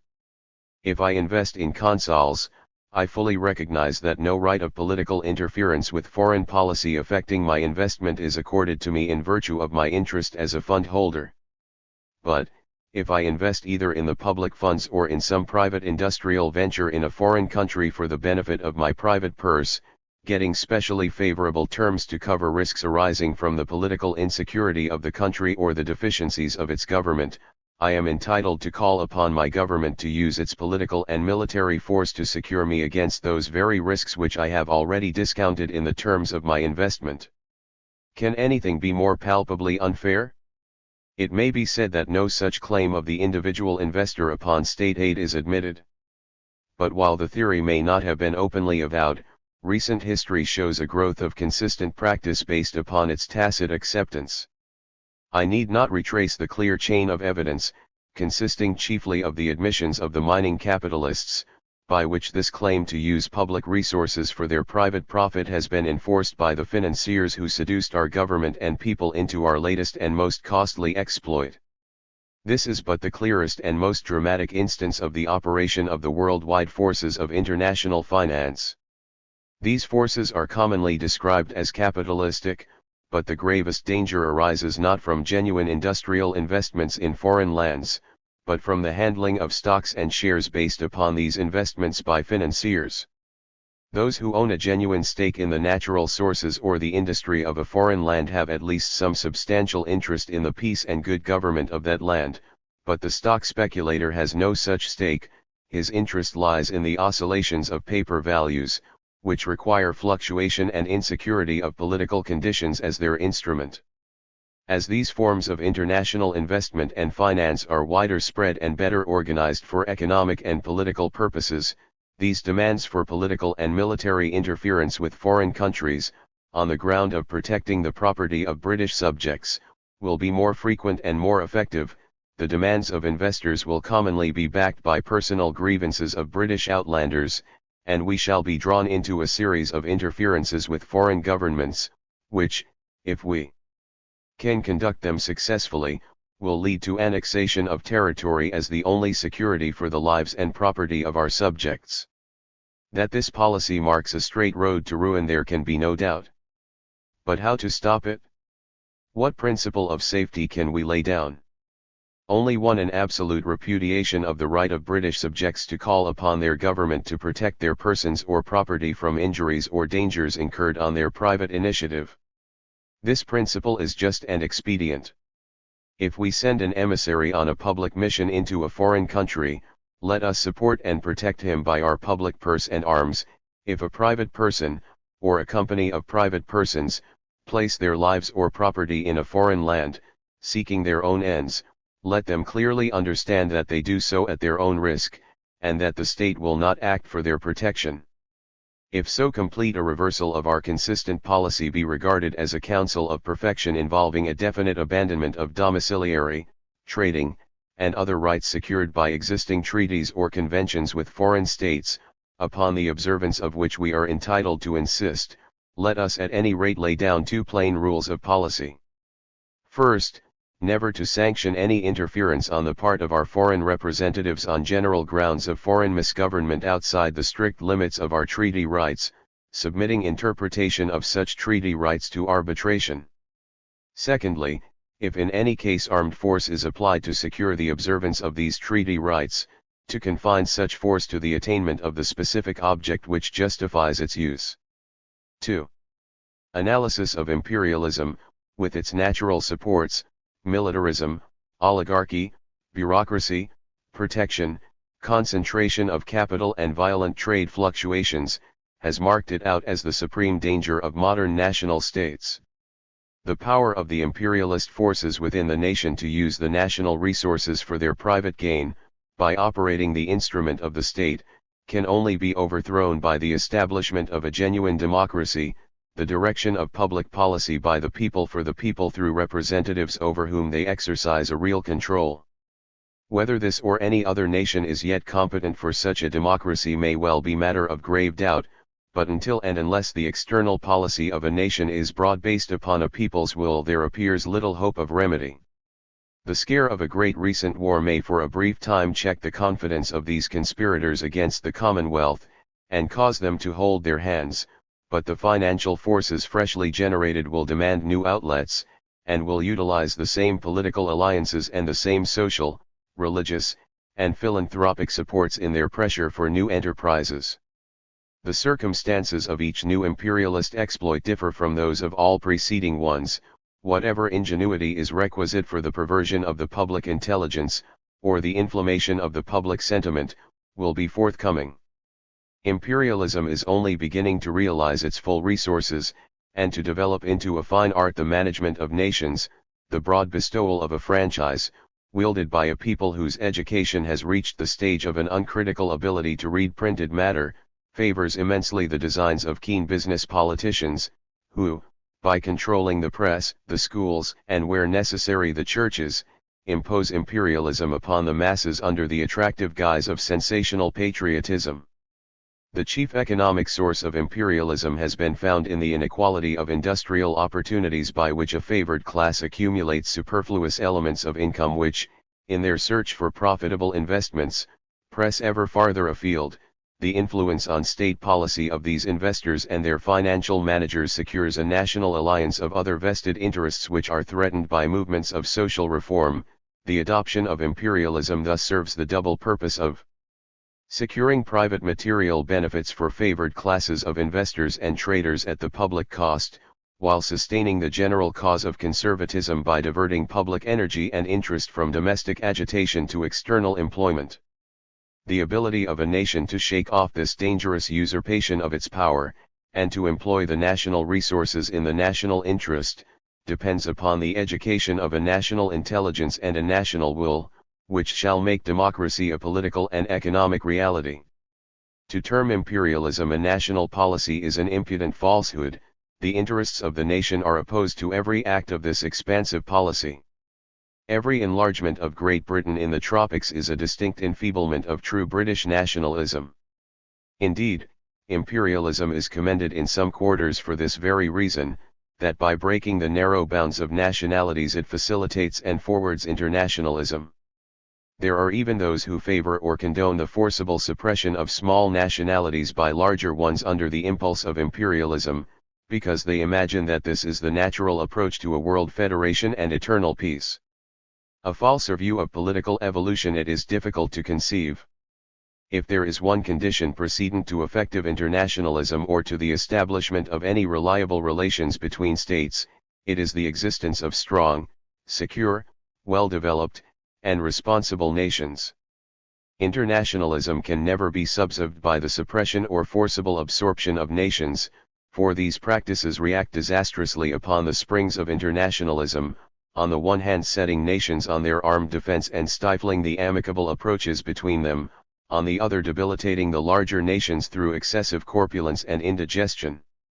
The hope of a coming internationalism enjoins above all else the maintenance and natural growth of independent nationalities, for without such there could be no gradual evolution of internationalism, but only a series of unsuccessful attempts at a chaotic and unstable cosmopolitanism. As individualism is essential to any sane form of national socialism, so nationalism is essential to internationalism. No organic conception of world politics can be framed on any other supposition.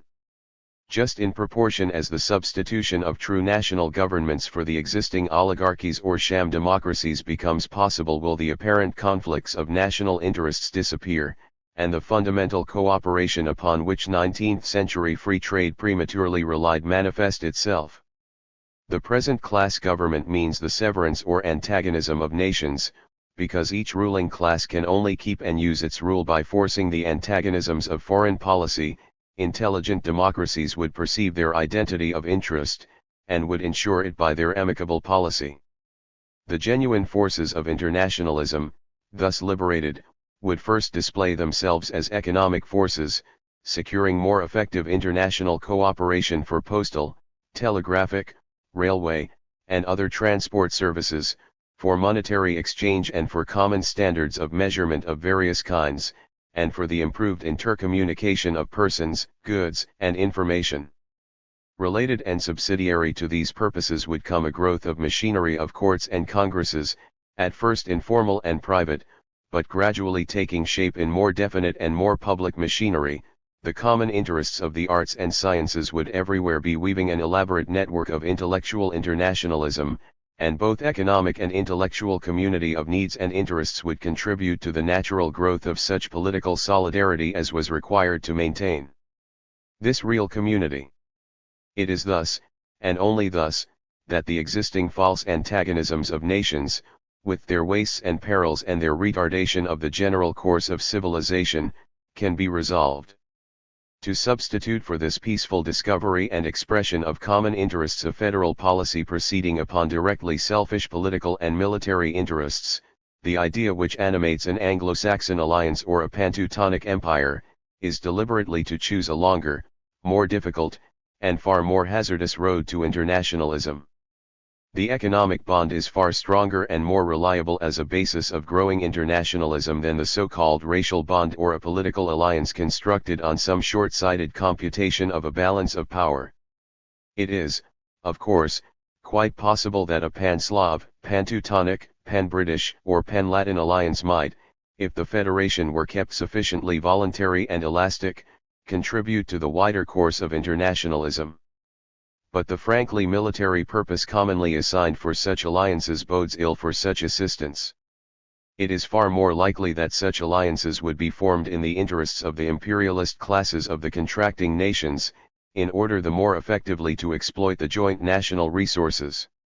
We have foreshadowed the possibility of even a larger alliance of Western states, a European federation of great powers which, so far from forwarding the cause of world civilization, might introduce the gigantic peril of a Western parasitism, a group of advanced industrial nations, whose upper classes drew vast tribute from Asia and Africa, with which they supported great tame masses of retainers, no longer engaged in the staple industries of agriculture and manufacture, but kept in the performance of personal or minor industrial services under the control of a new financial aristocracy.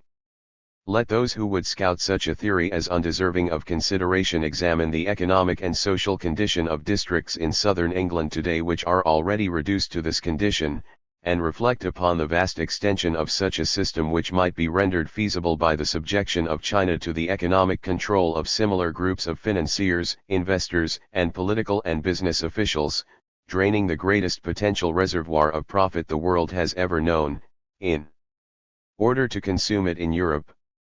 The situation is far too complex, the play of world forces far too incalculable, to render this or any other single interpretation of the future very probable, but the influences which govern the imperialism of Western Europe today are moving in this direction, and, unless counteracted or diverted, make towards some such consummation. If the ruling classes of the Western nations could realize their interests in such a combination, and if China were unable to develop powers of forcible resistance, the opportunity of a parasitic imperialism which should reproduce upon a vaster scale many of the main features of the latter Roman Empire visibly presents itself. Whether we regard imperialism upon this larger scale or as confined to the policy of Great Britain, we find much that is closely analogous to the imperialism of Rome. The rise of a money-loaning aristocracy in Rome, composed of keen, unscrupulous men from many nations, who filled the high offices of states with their creatures, political bosses or military adventurers, who had come to the front as usurers, publicans, or chiefs of police in the provinces, was the most distinctive feature of later imperial Rome. This class was continually recruited from returned officials and colonial millionaires. The large incomes drawn in private official plunder, public tribute, usury, and official incomes from the provinces had the following reactions upon Italy. Italians were no longer wanted for working the land or for manufactures, or even for military service. The later campaigns on the Rhine and the Danube, it is pointed out, were really slave hunts on a gigantic scale. 1. The Italian farmers, at first drawn from rural into military life, soon found themselves permanently ousted from agriculture by the serf labor of the latifundia, and they and their families were sucked into the dregs of town life, to be subsisted as a pauper population upon public charity. A mercenary colonial army came more and more to displace the home forces. The parasitic city life, with its lowered vitality and the growing infrequency of marriage, to which Gibbon draws attention, rapidly impaired the physique of the native population of Italy, and Rome subsisted more and more upon immigration of raw vigor from Gaul and Germany. The necessity of maintaining powerful mercenary armies to hold the provinces heightened continually the peril, already manifest in the last years of the Republic, arising from the political ambitions of great proconsuls conspiring with a moneyed interest at Rome against the Commonwealth. As time went on, this moneyed oligarchy became an hereditary aristocracy, and withdrew from military and civil service, relying more and more upon hired foreigners, themselves sapped by luxury and idleness, and tainting by mixed servitude and license the Roman populace. They so enfeebled the state as to destroy the physical and moral vitality required to hold in check and under government the vast repository of forces in the exploited empire. The direct cause of Rome's decay and fall is expressed politically by the term over-centralization, which conveys in brief the real essence of imperialism as distinguished from national growth on the one hand and colonialism upon the other. Parasitism, practiced through taxation and usury, involved a constantly increasing centralization of the instruments of government, and a growing strain upon this government, as the prey became more impoverished by the drain and showed signs of restiveness. The evolution of this centralized society was as logical as every other work of nature. When force reached the stage where it expressed itself exclusively through money, the governing class ceased to be chosen because they were valiant or eloquent, artistic, learned, or devout, and were selected solely because they had the faculty of acquiring and keeping wealth. As long as the weak retained enough vitality to produce something which could be absorbed, this oligarchy was invariable, and, for very many years after the native peasantry of Gaul and Italy had perished from the land, new blood, injected from more tenacious races, kept the dying civilization alive. The weakness of the moneyed class lay in this very power, for they not only killed the producer but in the strength of their acquisitiveness they failed to propagate themselves. 1.